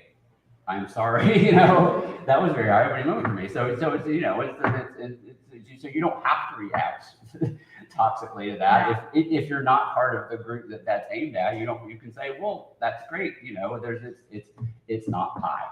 No, it's not pie. And to Natania's point, I always, my joke back whenever episode 7, 8, and 9 came out, were the only person that learned how to be a Jedi faster than Rey was Luke.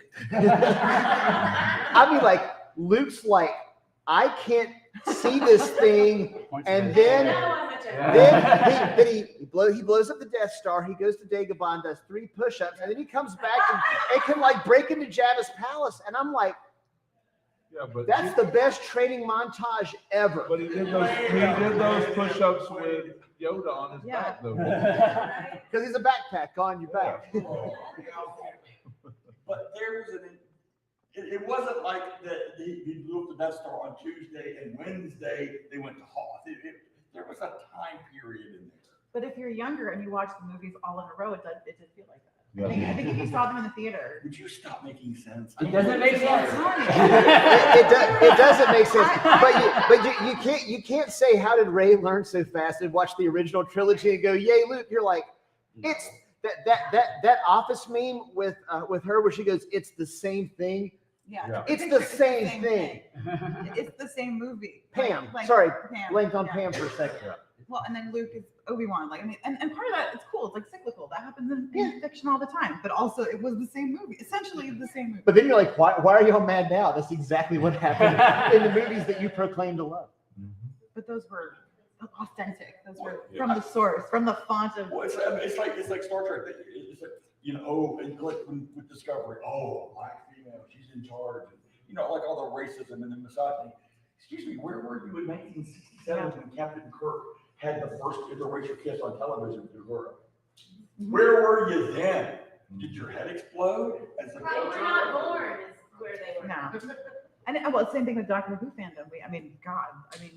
Same exact kind of like, Oh my this God. is an eternal being that is born over and over and over and over and over again.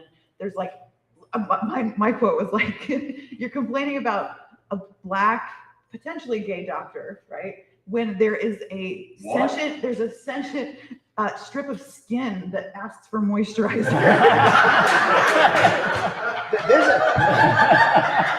There's a sentient phone booth that you fly around in that can go from one end of the universe in time and space, and you're worried about, oh no.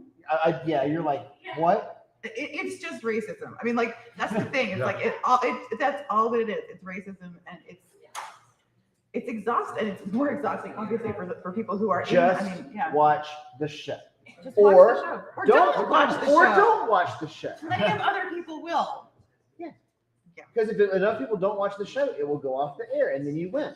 But if you like it, watch it. If you don't like it, don't watch it. Do we get to share our geeky rants at any point? We have 9 minutes, so go for it. Go for it. You guys, why did they do that to the Klingons?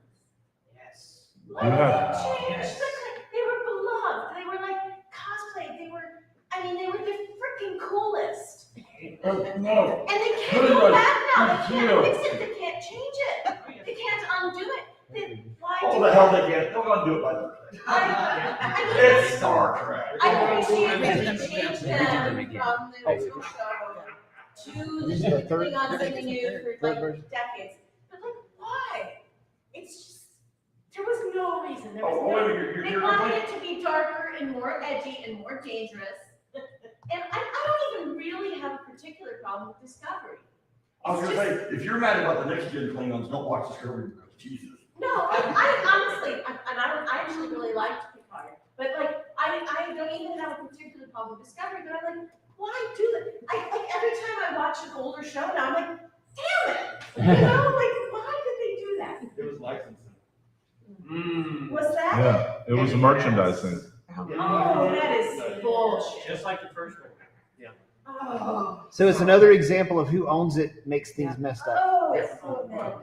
And it's a corporation trying to maximize as many profits as they can make. I mean, you want things to sell to people, whether you're actually going to make the toys available or not. And they're so wrong so much. And lately they've been so, because I mean, as an 80s kid, every show was a toy first. And it was very abundantly clear they had not thought Strawberry Shortcake through. What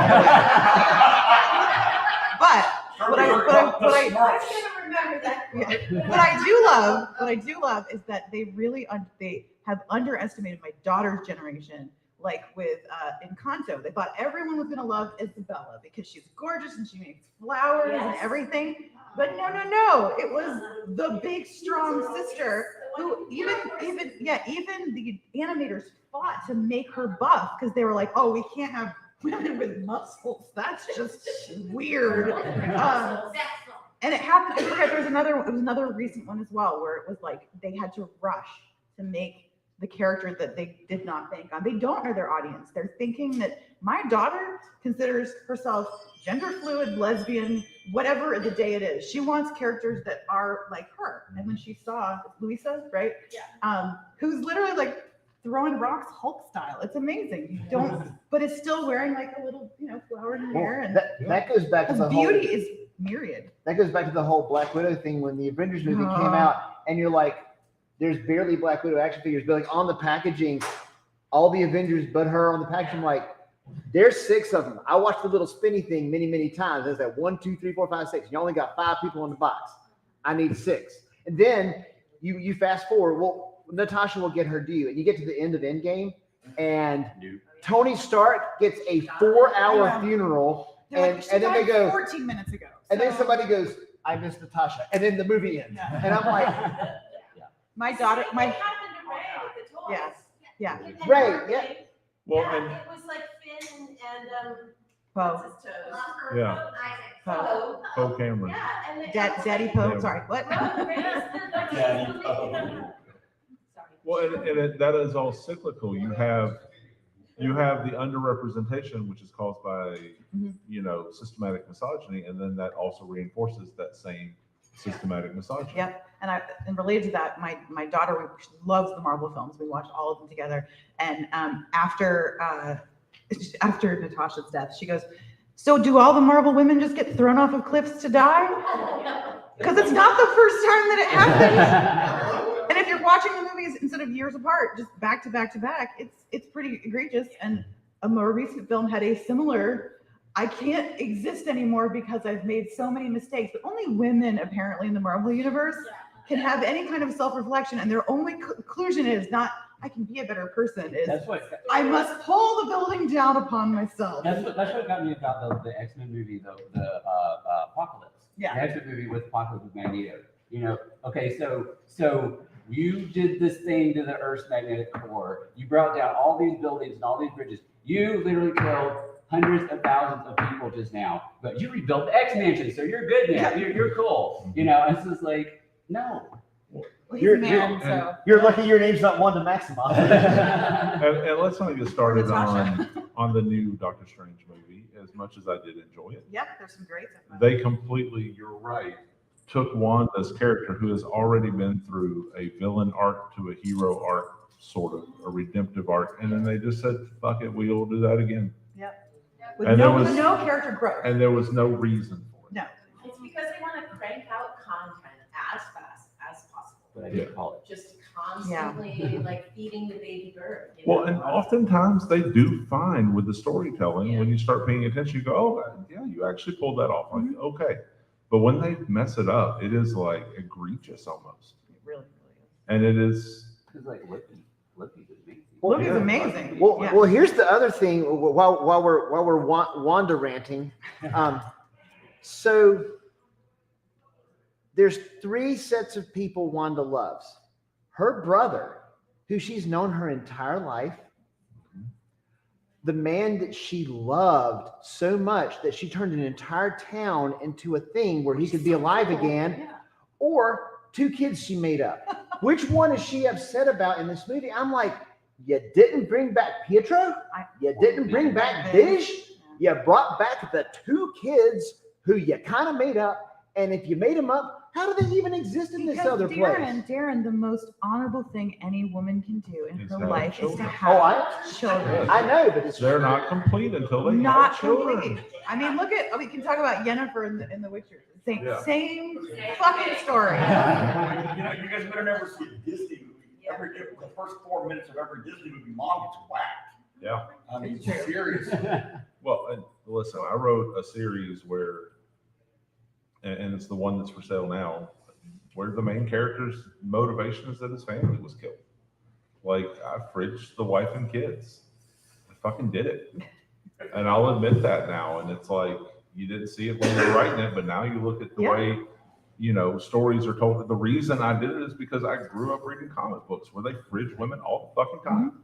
Term comes from the fact that Kyle Rayner's girlfriend was literally cut up and put in a fucking fridge. Well, but the cool thing though is that we're willing to change, and fandom needs, it's like the arc toward progressiveness, right? Like, we're trying to be more inclusive, and there's going to be these moments that are just exhausting. And the rants, we need to examine what we consume. Like, you can love something, but if you love it without qualification and never question anything, which I think is the problem with most of what we're sort of talking about with really toxic fandom, it's not real. I mean, like, I'm sorry if any of you guys thought. It's real. She's not talking about. I'm out of here.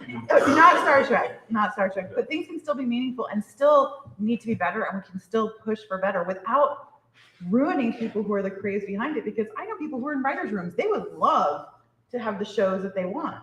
They can't. There's showrunners and producers who are like, no, this needs to be less gay, and we need to have a baby, and the woman needs to have no job because it's better for everyone that way. Well, it goes back to the end game, where you have the first gay person officially in the MCU, and it is a brief moment, and it was only done because one of the Russo brothers said, "We're going to do this, and I'm going to play it."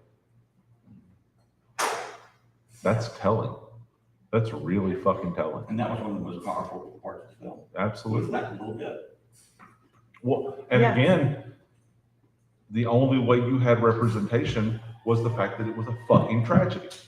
Well, That's also telling. it did get better in Loki, and I think a big part of that was because Kate was the showrunner. She Yeah. left now because of all the harassment. It's so cool. Right. I mean, but saying a bit of both, right? But like Loki is it's the queerest of the queer characters, not even just in the series, but in history and Yeah. in mythology. Loki will And- say, "Hey, baby," to anybody. Any that he horse, finds any. attractive. But like the fact that we had to wait to that point to get that, and then you have in the Eternals, there's a queer couple. Yep. But it's fraught, right? It's just Anyway.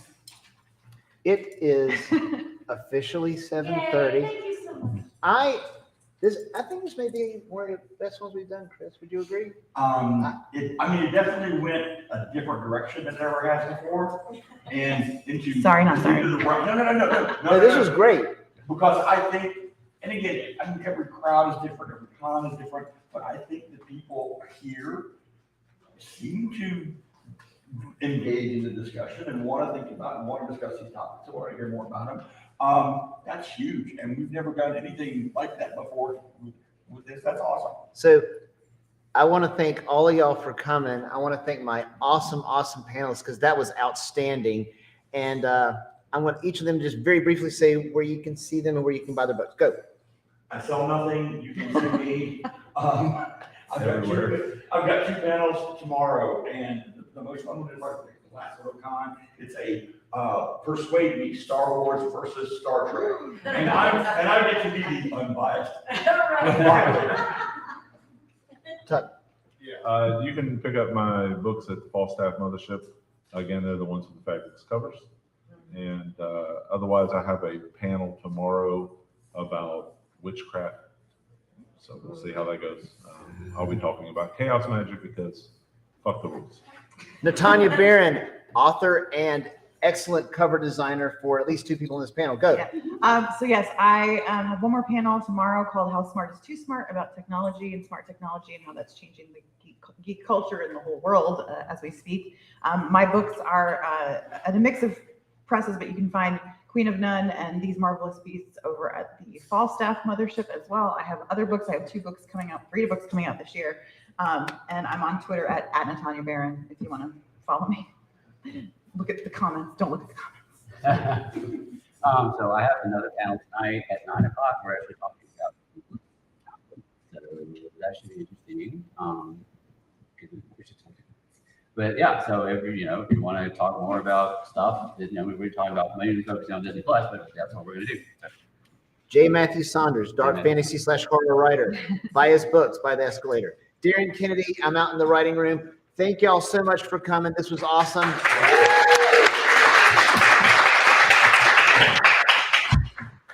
Thank y'all so much.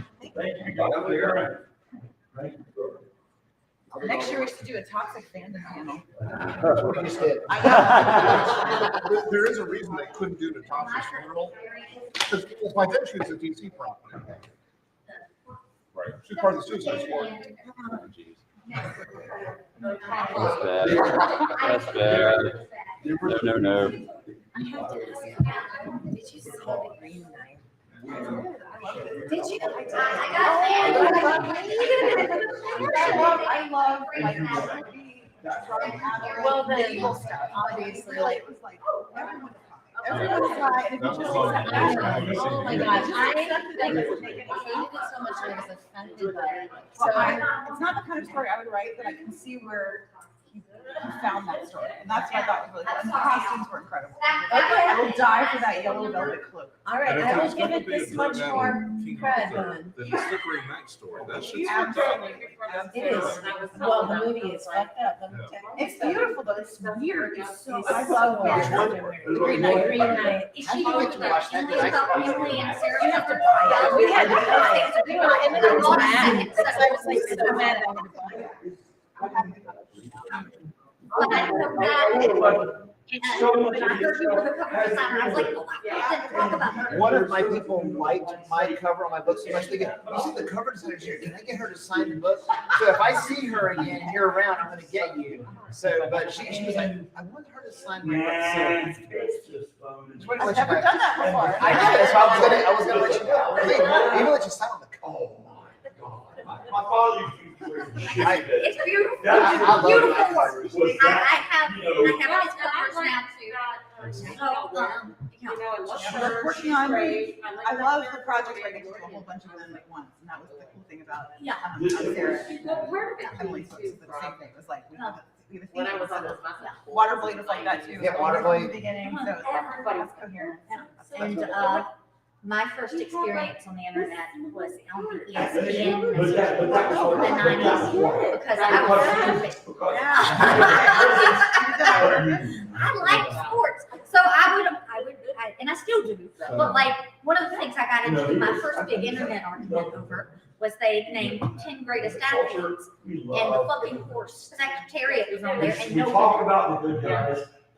like, Well, it's, I don't know, I don't follow a lot of sports, but Andy Murray, the tennis player, they're always, how does it feel to be the greatest tennis player? Marvel has the Tennis, best. like, you mean in the history of men's tennis? Because the Williams sisters have been at this for, I don't know, 20 years now? I'm not going anywhere anytime soon. And many, many other women in tennis who have massively outperformed their female counterparts, but whatever. yeah.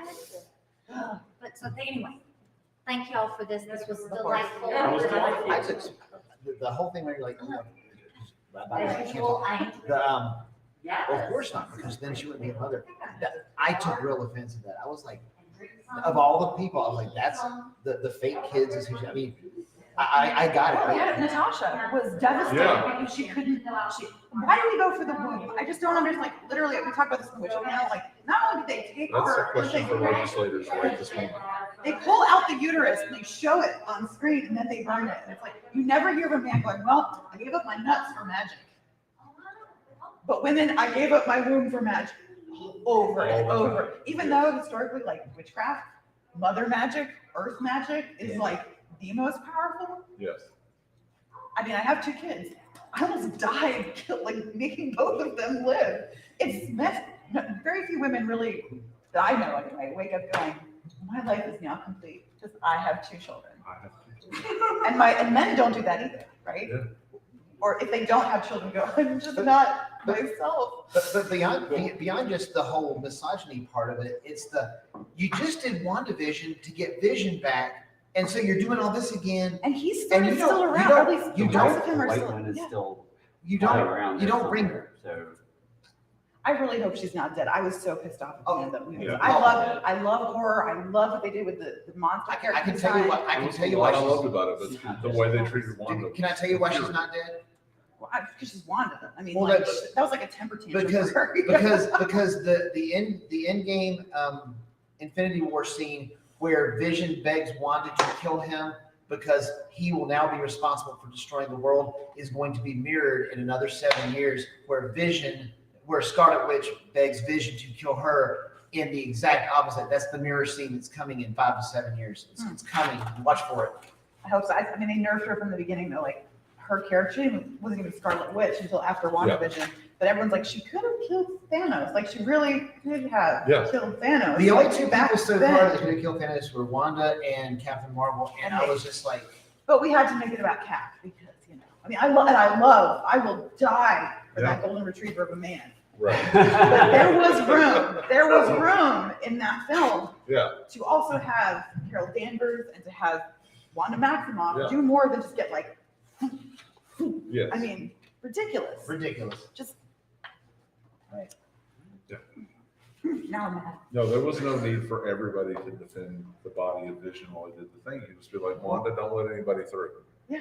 Well, Gotcha. To make your point even stronger, they make a point to bring every female character in the entire MCU and pan across the screen, but then at the end, it's literally the three dudes.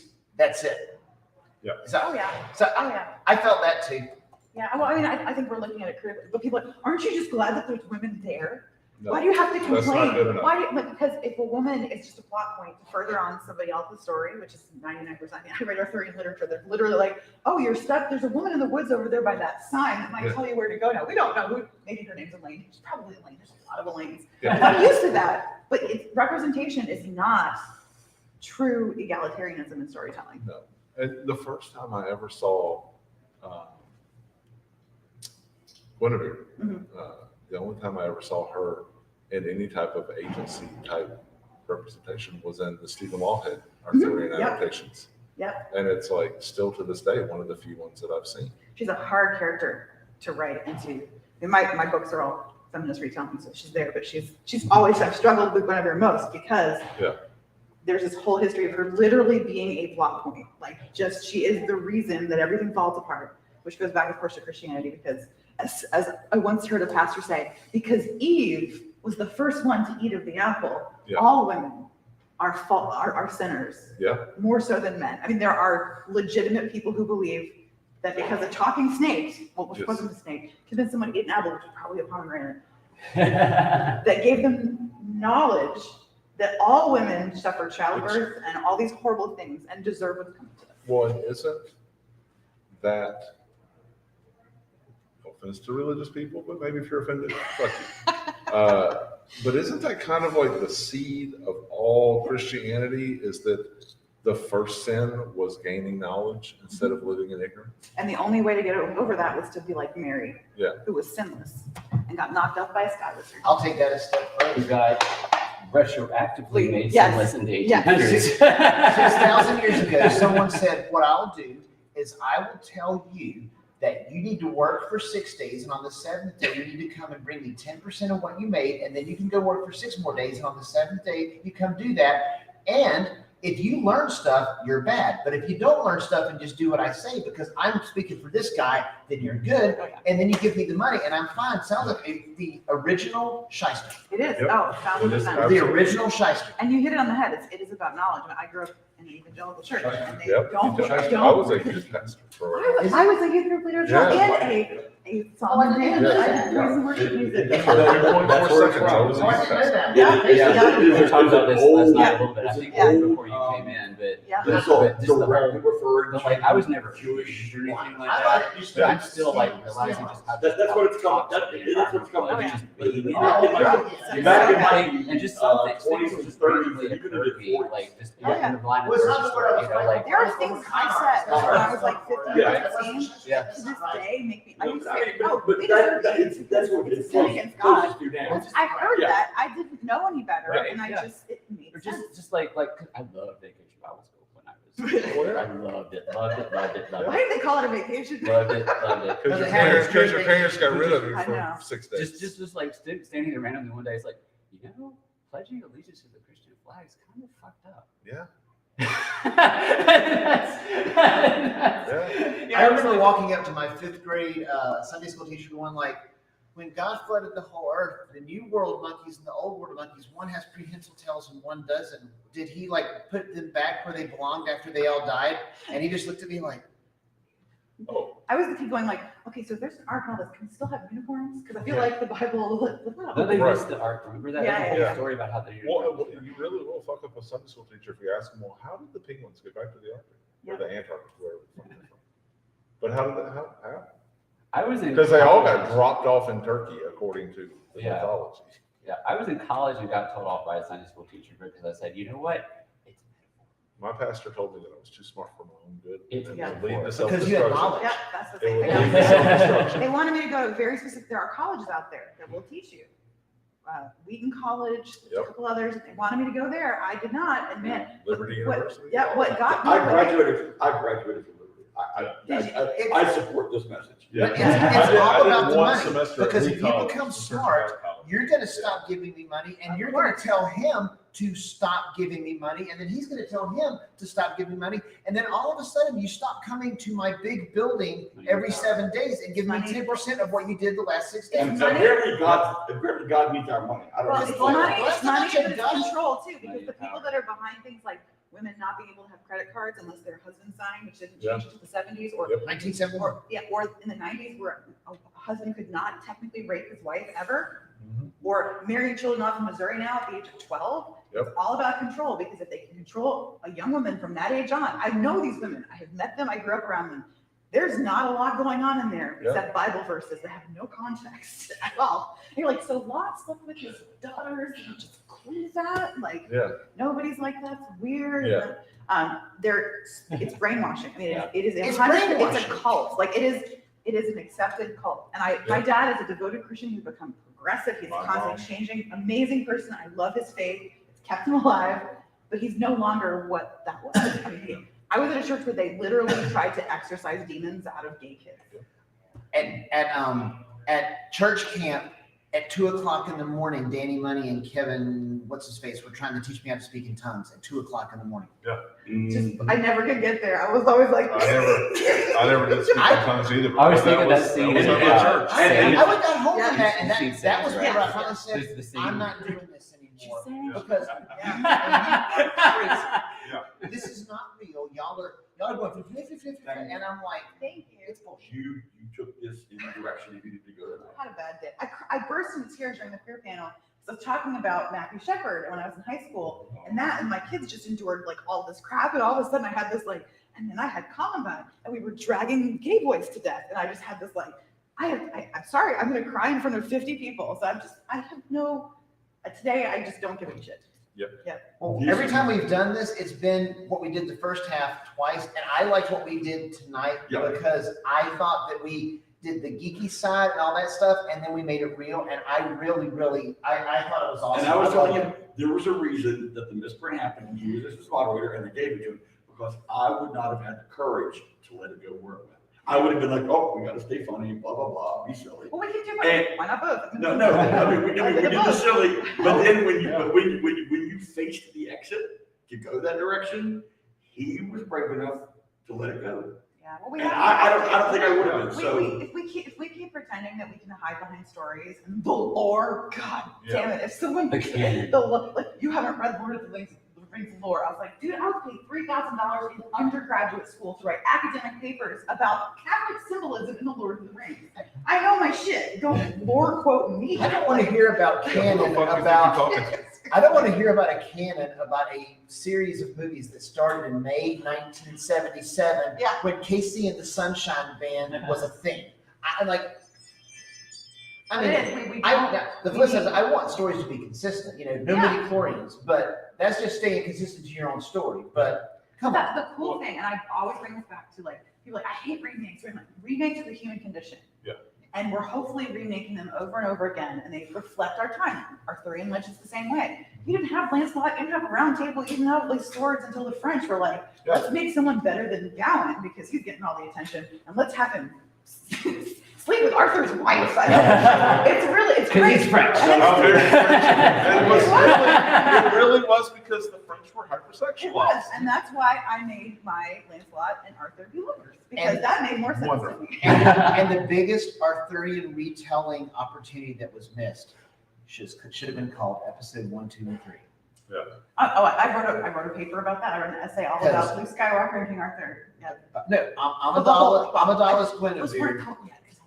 Yeah, but Obi-Wan is Lancelot. Arthur is the greatest Jedi Knight. Anakin and and it's Arthur. You don't have to make up anything. Literally do it. But in no universe does any woman choose Hayden Christensen over Daddy Obi-Wan Kenobi. Well, that's exactly why it would have totally worked. So that whenever he's going you're thinking about Obi-Wan, the whole audience would be going, yes, of course she is. The only reason I watched this, it's the guy from Moulin Rouge. Of course they are. Yeah. He sings so beautifully. I do Moulin Rouge at least once a year, just because I go back to that one. That is my happy movie, even though it's so sad. I haven't seen that. I would love to have wanted to see it, but it's just not been a particularly conducive time for travel.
God, it's freezing in here. It's chilly. I regret taking a napkin on my back. I'm glad you guys showed up. It was going to be the Dragon Age hour. No, Just me. I just had to get my computer, so. I was waiting for a million years for the most mediocre salad Oh no. I have ever had. Yeah, well. Hi. I've barely seen you all weekend. It has just been chaotic. So I'm going to pull out my protein shake to make up for the very fat salad. I'm not going to get hungry. Oh. Oh my goodness, that's way too close.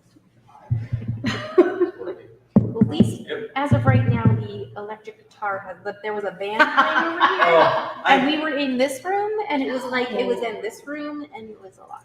So I was, a couple of years ago, I was in that room and there was something really loud in this room. And I just felt like ripping the wall apart. yeah, You know. yeah. There's like electric guitar and all sorts of stuff. Yeah. They sound Well, like you're glad having a they're great done. time, but I was just like, oh, okay. I hope we get some people here. I got one. It's BarCon rules, man. We have a lot of competition. Huh? We have a lot of competition. Yes, with alcohol, which is important Uh-huh. because it's screaming my name at this moment, but. Yeah, I did. There's another one. While waiting for my very sad salad, I did get a chance to put together a list of stuff. So that's something. Yay. I thought about writing down a list, and I was like, no. I was just trying desperately to not think about how hungry I was. So I was like, let's talk games. I'm very curious how many people will be at the 10 a.m. horror panel tomorrow. That's kind of the definition of a 10 a.m. panel is horror, you know. I